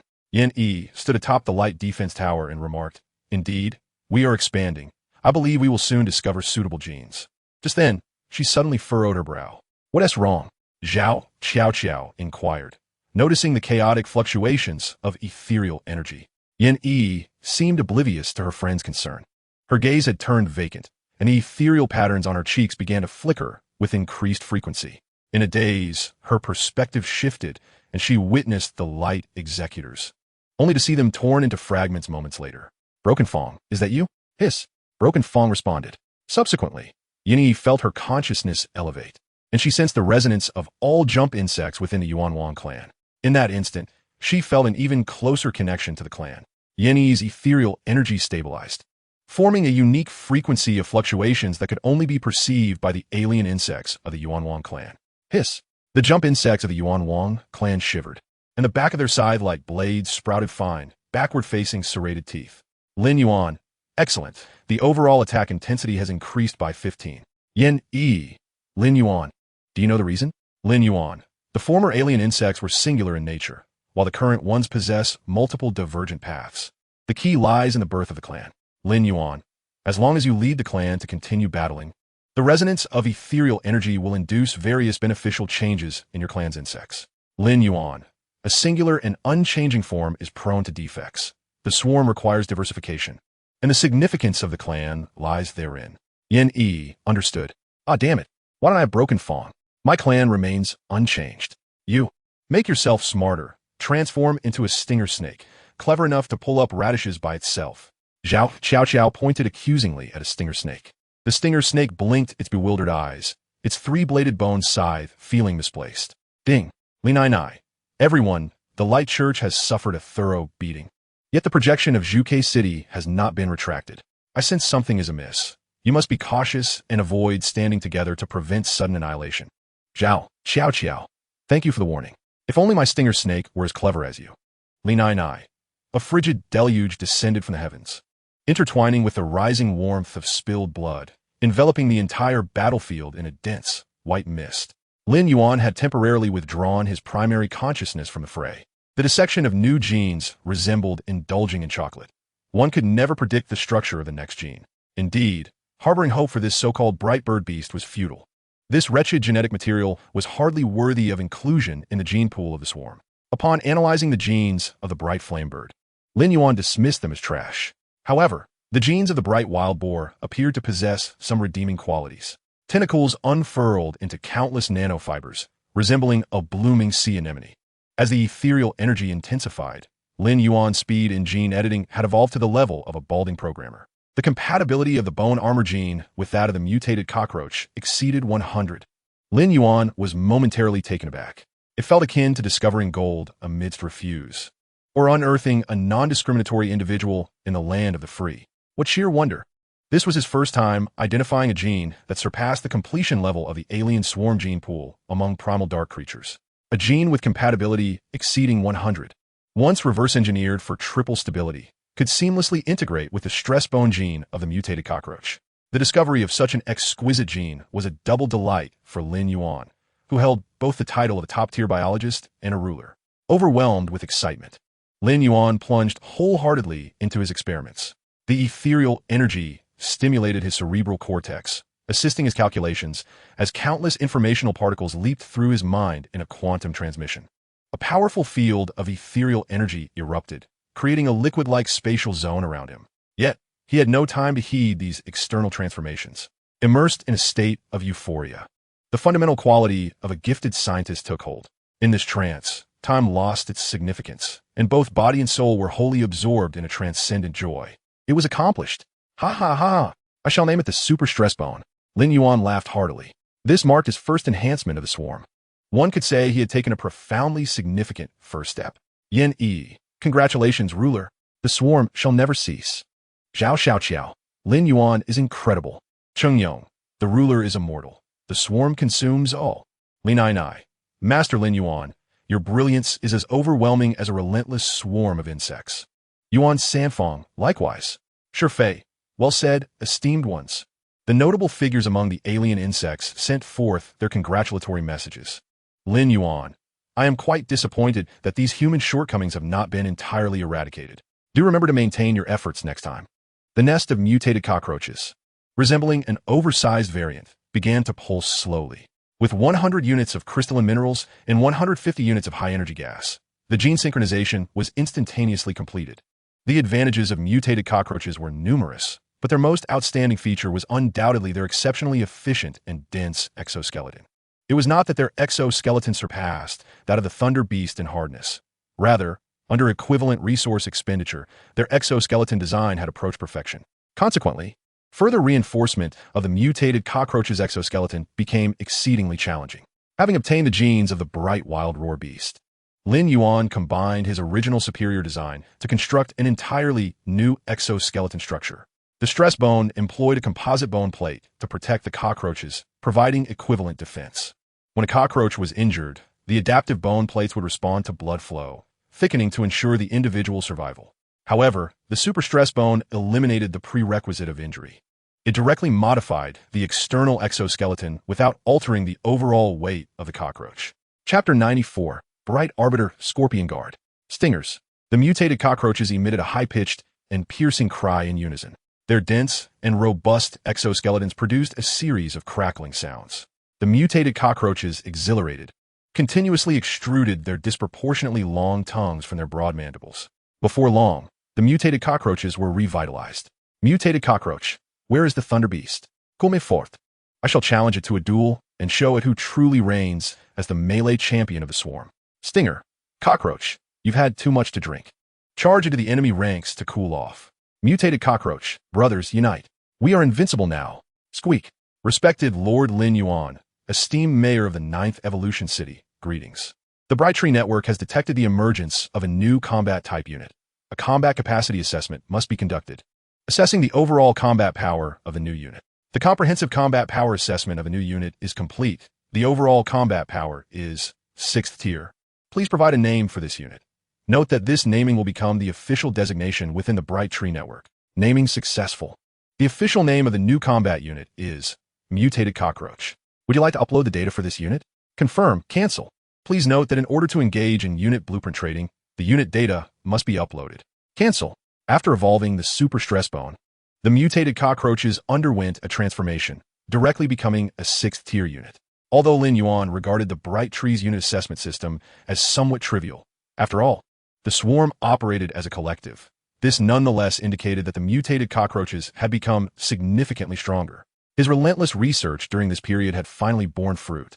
Lin Yuan's spirit soared. The will of the ruler spread throughout the swarm, leveled a bright front to the ground. The bloody slaughter commenced. The swarm, with their fearsome appearance, moved with a cold and efficient grace, their harvesting speed resembling a harmonious and orderly beauty. The billions of bright warriors were not mere lambs to the slaughter. They fought back valiantly, believing reinforcements would arrive shortly. In the city of Zhuke, the once boisterous crowd now fell silent. Confusion filled their hearts. With their expectations shattered, a deep-seated discontent towards the Bright Church began to surge within them. Many felt that their earlier cheers in support of the Bright Church had rendered them clowns in a circus. Intense humiliation echoed within their chests. Had the Bright Tree community not operated under real name registration, posts cursing and insulting the Bright Church would have inundated the comment section long ago. Meanwhile, in a nearby dwelling, a young girl's crimson eyes narrowed involuntarily. He truly succeeded. In such a short span, he managed to breach the Bright front. Unbelievable. Then, her gaze turned resolute. It was this astonishing power that could incite genuine transformation. She rose, passing through the walls, and descended into the expansive underground realm. There, the brilliance of the Bright Tree awaited. Ah, ignorant beings, even the mother goddess of light cannot save you from your folly. Through the floor-to-ceiling glass windows, the Bright Arbiter Gadel saw the expressions of the crowd, filled with disdain and contempt, as if a dragon were gazing upon ants. Soon, you shall understand the true power of the church. The second plan is officially initiated. This time, let you lowly insects witness what true power really is. The Bright Arbiter Gadel clenched his hand, as if to crush the swarm projected before him. Boom! A deafening explosion resonated throughout the heavens and earth. A transformation suddenly descended. Countless blue and white energies erupted from the remains of the Bright Warriors, coalescing into the sky. 3 colossal and unmatched thunderous vortices appeared above the swarm. Wasn't this the same type I had previously destroyed? At last, the time has come to discern what shall emerge from within. One can only hope for the arrival of beneficial genes. Lin Yuan felt that the Church of the Radiant God truly embodied benevolence, providing not only an abundance of biological materials and supplies, but also continuously delivering various novel genes. The dark creatures did not exhibit such zeal. Crackle, crackle, crackle. Amidst the thunderous tumult, 3 vortices reached their maximum. The tempest of surging energy swept the severed limbs and remnants from the ground into the air.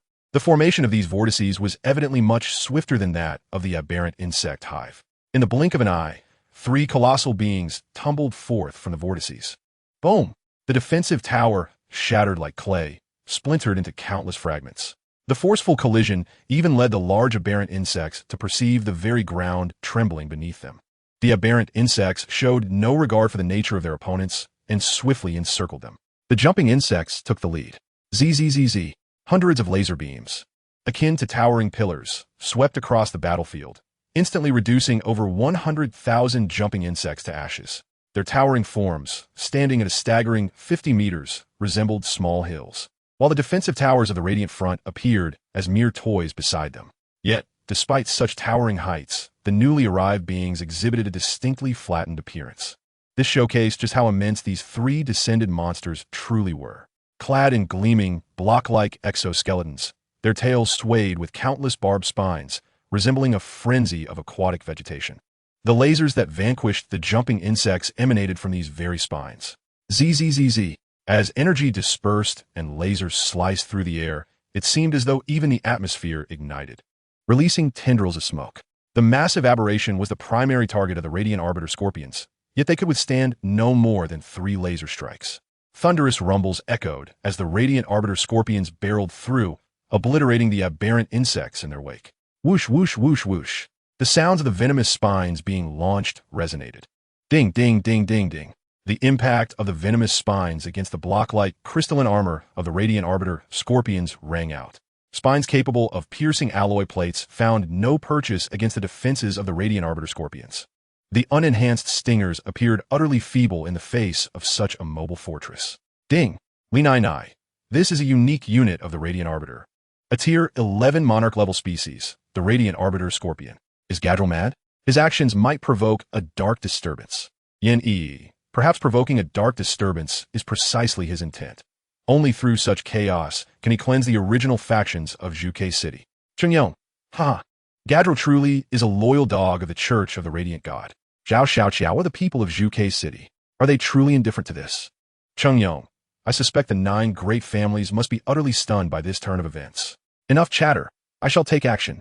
Several large aberrant insects charged toward the Radiant Arbiter Scorpions in unison.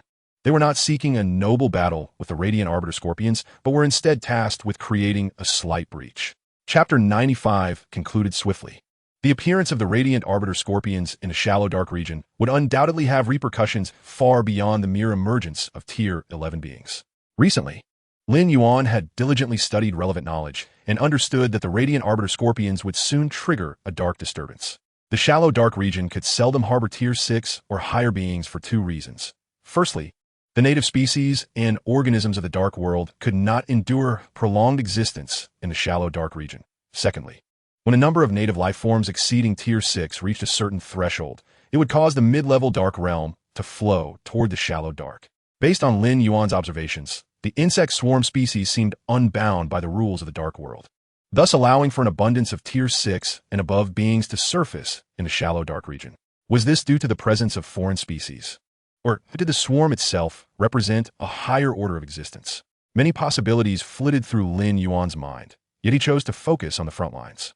Yin Yi and Zhao Xiaoqiao, the two insect queens, along with Cheng Yong, the destroyer, though crafted by him according to a template, were nonetheless the fruits of his labor.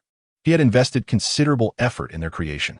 Just as a newly manufactured vehicle requires extensive testing over 1,000 kilometers, Lin Yuan too needed to ascertain how they would perform against the Radiant Arbiter Scorpions.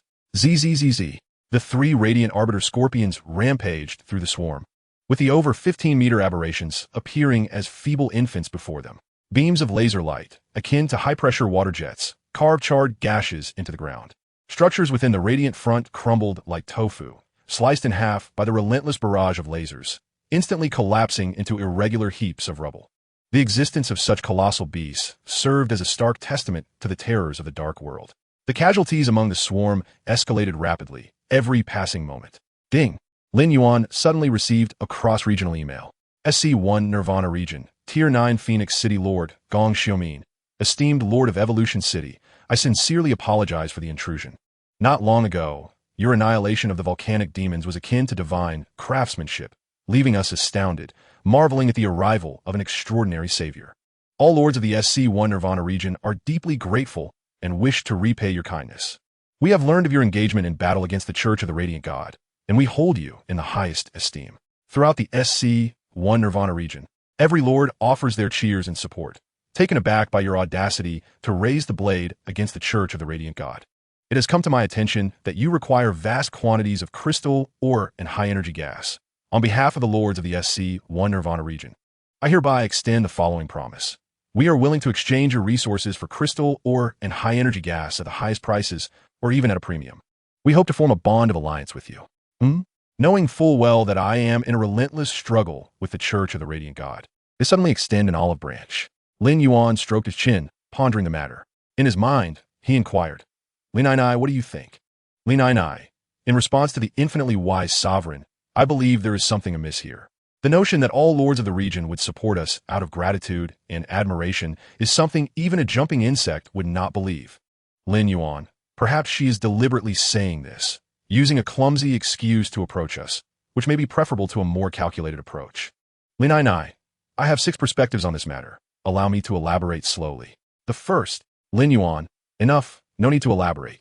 If one cannot easily grasp the thoughts of the other party, one cannot empathize. Thus, one is left to communicate through lengthy dialogues and body language. In the end, one inevitably becomes ensnared in a cycle of suspicion.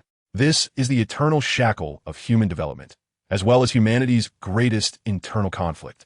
Lin Nai, indeed. Lin Yuan, since they wish to support us, let them do so. You, being in Zhuke City, shall open trade routes. I delegate this matter to you entirely. By the way, inform Gong Xiumin that we have never entertained the notion of an alliance. Lin Nai, understood, no notion of alliance. Lin Yuan, moreover, since we possess the Radiant Tree, we must fully exploit its advantages. Consider acquiring the corpses of other dark creatures from different regions. Lin Nai, very well. I shall assign Yuan Sanfong to handle this. He is adept at managing such affairs. The resources of the F-tier territory indeed exceeded all expectations. At present, Lin Yuan has nearly dominated the SC2 evolutionary region, only to discover that, apart from the nascent territory, the total resource volume of the entire area pales in comparison to the resource reserves near the F-grade territory. Moreover, many of these resources are exceedingly rare. Rarity signifies that prices will soar, and such inflated prices can only be fully reflected in large markets. Just then, Lin Yuan's consciousness rippled like water. When he turned his gaze to the battlefield, he realized that the confrontation was nearing its conclusion.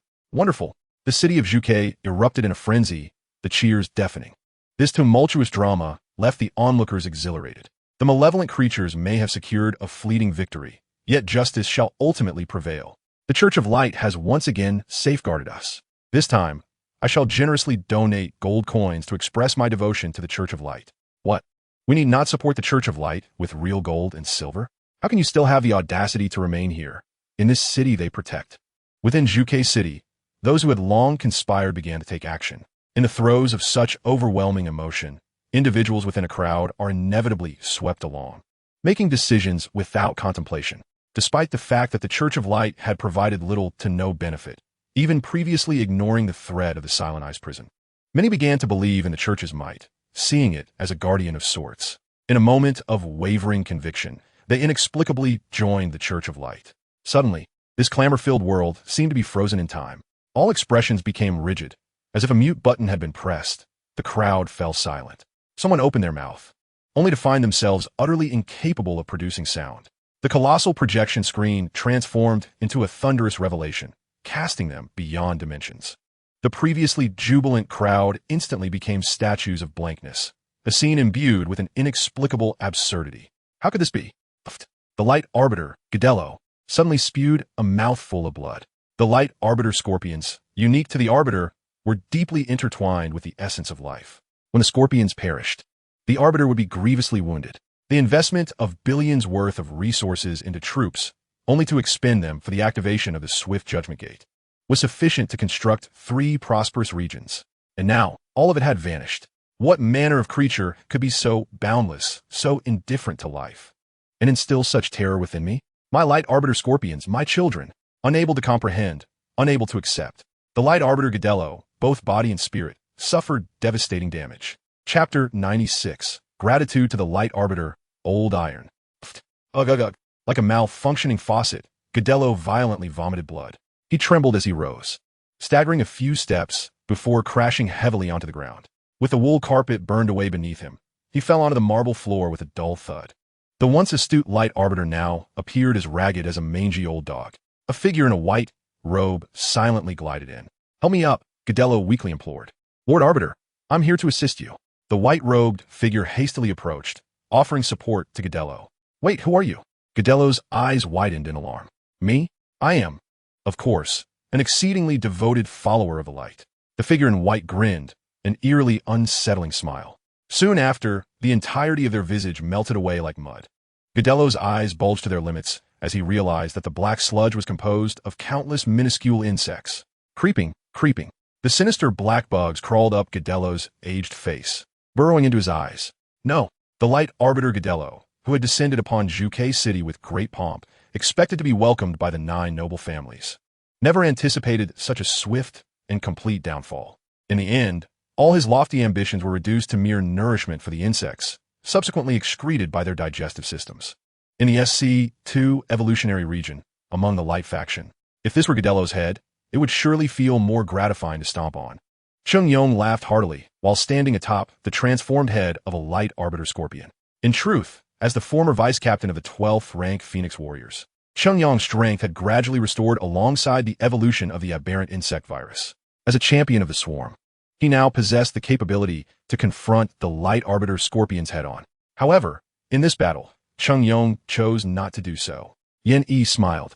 Perhaps there exists a force in this world that can oppose an entire swarm with merely 3 entities, but clearly, the Light Arbiter scorpions do not fall within that category. Gao Xiaoqiao shook her head, her expression filled with sympathy. At this moment, the Light Arbiter scorpions were far from their earlier spirited demeanor. Now, they had been rendered incomplete, dismembered into various sizes. Their once lustrous exoskeletons lay scattered, shimmering even in the rain. Within an insect nest, Lin Yuan felt a sense of relief. Upon witnessing the old city lord's awe-inspiring combat stance, he had once feared this realm to be one of formidable martial prowess. Yet, the reality proved that the disparity in ranks was not insurmountable. Under the relentless assault of the swarm, the Light Arbiter scorpions gradually became enfeebled, their astonishingly durable exoskeletons corroded, injuries multiplying, and their attacking power diminished significantly. The 2 queens and Chung Yong, akin to prowling predators, decisively struck when the scorpions were at their weakest, shattering their defenses. What followed was a classic scene of countless ants devouring an elephant. The entire process took no more than 50 seconds. The once formidable Light Arbiter scorpions met their demise in a manner that took everyone by surprise. The 11th rank monarch-level troops indeed possessed great power, but when faced with a sea of insects, they could only meet a tragic end. The Light faction faced a catastrophic defeat. This battle had concluded, leaving hopes for the Church of Light to continue its endeavors. The genes of the Light Arbiter Scorpions had been acquired, and Lin Yuan eagerly entered the research chamber. The procedure for isolating and dissecting genes had become second nature. The barbed tail, capable of firing energy lasers. Its genetic properties belong to the category of useless genes. Wait, what is this? Lin Yuan's eyes suddenly sparkled, the ethereal energy swirling incessantly. It contained the overall evolution genes of the aberrant insects. The so-called overall evolution genes refer to the collective evolution of the swarm yet to be unlocked within the evolution chamber. These overall evolution genes are divided into 3 major categories and 9 sections. They are as follows. Aberrant Insect Melee Attack Level 1. Aberrant Insect Melee Attack Level 2. Aberrant Insect Melee Attack Level 3. Aberrant Insect Ground Unit Exoskeleton Level 1. Aberrant Insect Ground Unit Exoskeleton Level 2. Aberrant Insect Ground Unit Exoskeleton Level 3. Aberrant Insect Projectile Attack Level 1. Aberrant Insect Projectile Attack Level 2. Aberrant Insect Projectile Attack Level 3. Each major category requires a sequential progression. Only by evolving Aberrant Insect Melee Attack Level 1 can one progress to Aberrant Insect Melee Attack Level 2. What Lin Yuan had not anticipated was that this diminutive Light Arbiter Scorpion possessed an astonishing compatibility of 868 with the overall evolution genes of the swarm. With this mutation, the genes for Aberrant Insect Projectile Attack Level 1 would enhance the overall combat power of the mutated cockroaches and stingers by a level. This type of evolution would be directly implemented for future reliance on projectile-based aberrant insect units. How beautiful, how intoxicating this intricately balanced 6-fold, 3-dimensional trans structure. Upon witnessing the remarkably exceptional genes, Lin Yuan felt as if every pore in his body had opened wide, unable to restrain himself from uttering a symphony of admiration. The genome at hand was extraordinarily vast, necessitating an initial disassembly. After scrutinizing it for an indeterminate duration, Lin Yuan resumed his sovereign duties. With each genetic enigma unraveled, the bright Arbiter Scorpion guards revealed no secrets to him. Suddenly, akin to discovering $10,000 in the pocket of a long-neglected coat, Lin Yuan's expression was a delightful blend of astonishment and joy. Beyond the first level of the alien insect's jet attack, there lay a hidden depth within the ground units of the alien insects, classified as Shell Level 1. A compatibility score of 7,613, exceeding all expectations. Lin Yuan mused that the species selected by the Church of Light after a millennium of refinement was indeed extraordinary, with remarkably high-quality genes within. Could it be that the Church of Light was truly a harbinger of good fortune for the swarm? Lin Yuan found himself questioning the motives of the Church of Light. Were they genuinely here to offer warmth? The genetic complexity of the alien insect ground unit Shell Level 1 surpassed that of the alien insect jet attack Level 1 by a significant margin. As their very name suggested, the alien insect jet level pertained solely to the jet attacks of alien insects, while the alien insect ground unit Shell level encompassed all ground units of the alien insects, regardless of whether they walked on 4 legs, glided on 6, or slithered without legs. Any alien insect that traversed the ground could achieve enhancement to the alien insect ground unit Shell Level 1. Even the worker bees could astonishingly become even more resilient, showcasing the exaggerated effects of the alien insect ground unit Shell level. Behold the elegant structure and exquisite combination. Truly magnificent. Lin Yuan sighed with satisfaction and, indeed, immersed himself wholeheartedly in the editing of genetic engineering. Such formidable genes, their complexity needing no elaboration, required a period of transformation and editing to enhance their compatibility with the swarm. Completely engrossed in his research, Lin Yuan remained oblivious to the tumultuous upheaval occurring in the outside world. Chapter 97. Undercurrents Emerge. In Zhuke City, the enormous projection screen was hastily shut down. If it could be said that after the fall of the Bright Front, Gedurlo had a second plan, then the speed at which the bright Arbiter Scorpion guards perished surpassed their wildest imaginations. The onlookers, with wide eyes, clearly witnessed the bright Arbiter Scorpion guards' utter vulnerability. The Church of Light had dispatched nearly 15 billion troops and invested immeasurable resources, led by the airborne command of the Bright Arbiter. The confluence of these factors rendered the Church of Light's defeat unimaginable. After all, they were merely contending with a nascent lord who had barely entered the Bright territory less than a year ago. Prior to this, The vast majority believed it was akin to using a high-energy magic crystal cannon to swat a mosquito. There were also a few clear-headed individuals who surmised that Lin Yuan was nothing more than a speck of dust on the chessboard of the Church of Light, and their actions merely served to clean the board. However, regardless of how these individuals perceived the situation, the Church of Light had been vanquished, thoroughly defeated by a fledgling lord in full view of the public. The overwhelming tide of insects imprinted a profound impression in the minds of the people. The mutated insect humans, seamlessly integrated with the swarm, drew considerable attention. Many recognized among these mutated insect humans their neighbors from 20 years past or the proprietors of small shops operating behind the second line of defense. All that transpired exceeded the limits of human comprehension. Like a jolt of electricity coursing through their bodies, the crowd was left in a stupor, unable to grasp the underlying logic of the reality unfolding before them. In the streets and alleys of Qinglong City, Baihu City, and Xuanwu City, everyone was engrossed in discussions about a singular topic. How had Lin Yuan achieved all of this? Some speculated that he was, in fact, the illegitimate son of the bright mother goddess's lover, Satan, sent to exact revenge upon the Church of Light after being abandoned by the bright mother goddess. Others suggested that Lin Yuan was merely a conglomerate of negative energies from the Church's numerous devotees, inherently positioned against the Church of Light. Yet, the astonishment and wild conjectures of the masses were but minor matters. The evolution of the world's dynamics was beyond the control of the common populace. In this dark world, the upper echelons monopolized 90 of the resources. Thus, the unfolding events would not be swayed by the thoughts of the common people. Many colossal factions, upon confirming the veracity of the news, began to take action. Within the deep core of Zhuke City, the patriarchs of the 9 prominent families engaged in fervent debate. Chairman Zhou, you suggest that by luring the Church of Light, we can use their own blade against them to unravel the secrets of the F-level territory? I see this as inviting a wolf into the fold. Another countered. Indeed, with Gadurlo now deceased, the Church of Light has an excuse to intensify its intervention. The situation has completely spiraled beyond our control, exclaimed another. We are but minor families within the main city. Should the Church of Light seize control with force, we would stand utterly defenseless. Do you think Gadurlo was intentionally sent by the Church of Light to meet his demise? Impossible. Gadurlo was a confidant of Archbishop Mu Mingbai, and that was undeniably a genuine king-level bright arbiter scorpion guard. We all saw it clearly. The core conference room, pulsating with crimson energy, was now as chaotic as a bustling marketplace. The patriarchs of the Li, Yuan, and Qian families exchanged glances, silently sighing in unison. They reminisced about the days when the former city lord was alive, issuing commands that ensured Zhuke City's prosperity, while diluting the influence of the Church of Light. Had the former city lord not perished, would they be so consumed by fear? Enough of the bickering, Zhou Xiong declared, rapping the table. The power of the Church of Light has indeed reached a level of omnipotence, yet it is internally divided into 3 factions. Moreover, we must understand that the pressure we face does not stem from the Church of Light as a whole, but rather from Archbishop Mu Ming. As long as we unite, Mu Ming must weigh his own strength.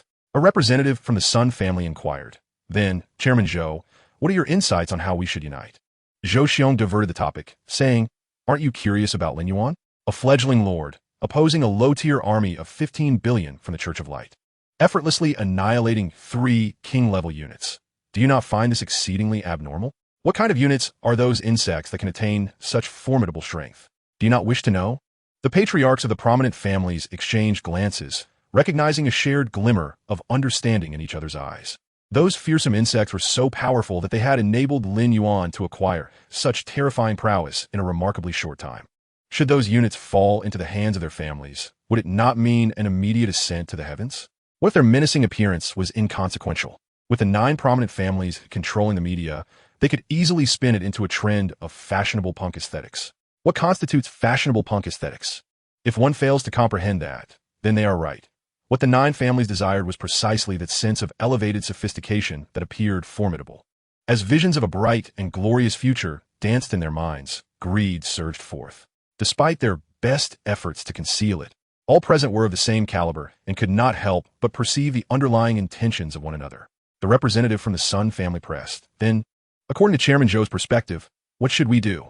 Zhou Xiong replied with calm resolve. Since Lin Yuan has already been labeled a heretic, the Church of Light will undoubtedly seek to annihilate him entirely to preserve its own authority. At that point, our position within the 9 families will become exceedingly precarious. and we will inevitably bear the brunt of the church's immense pressure. Once this matter transpires, can you all remain so leisurely in your current positions?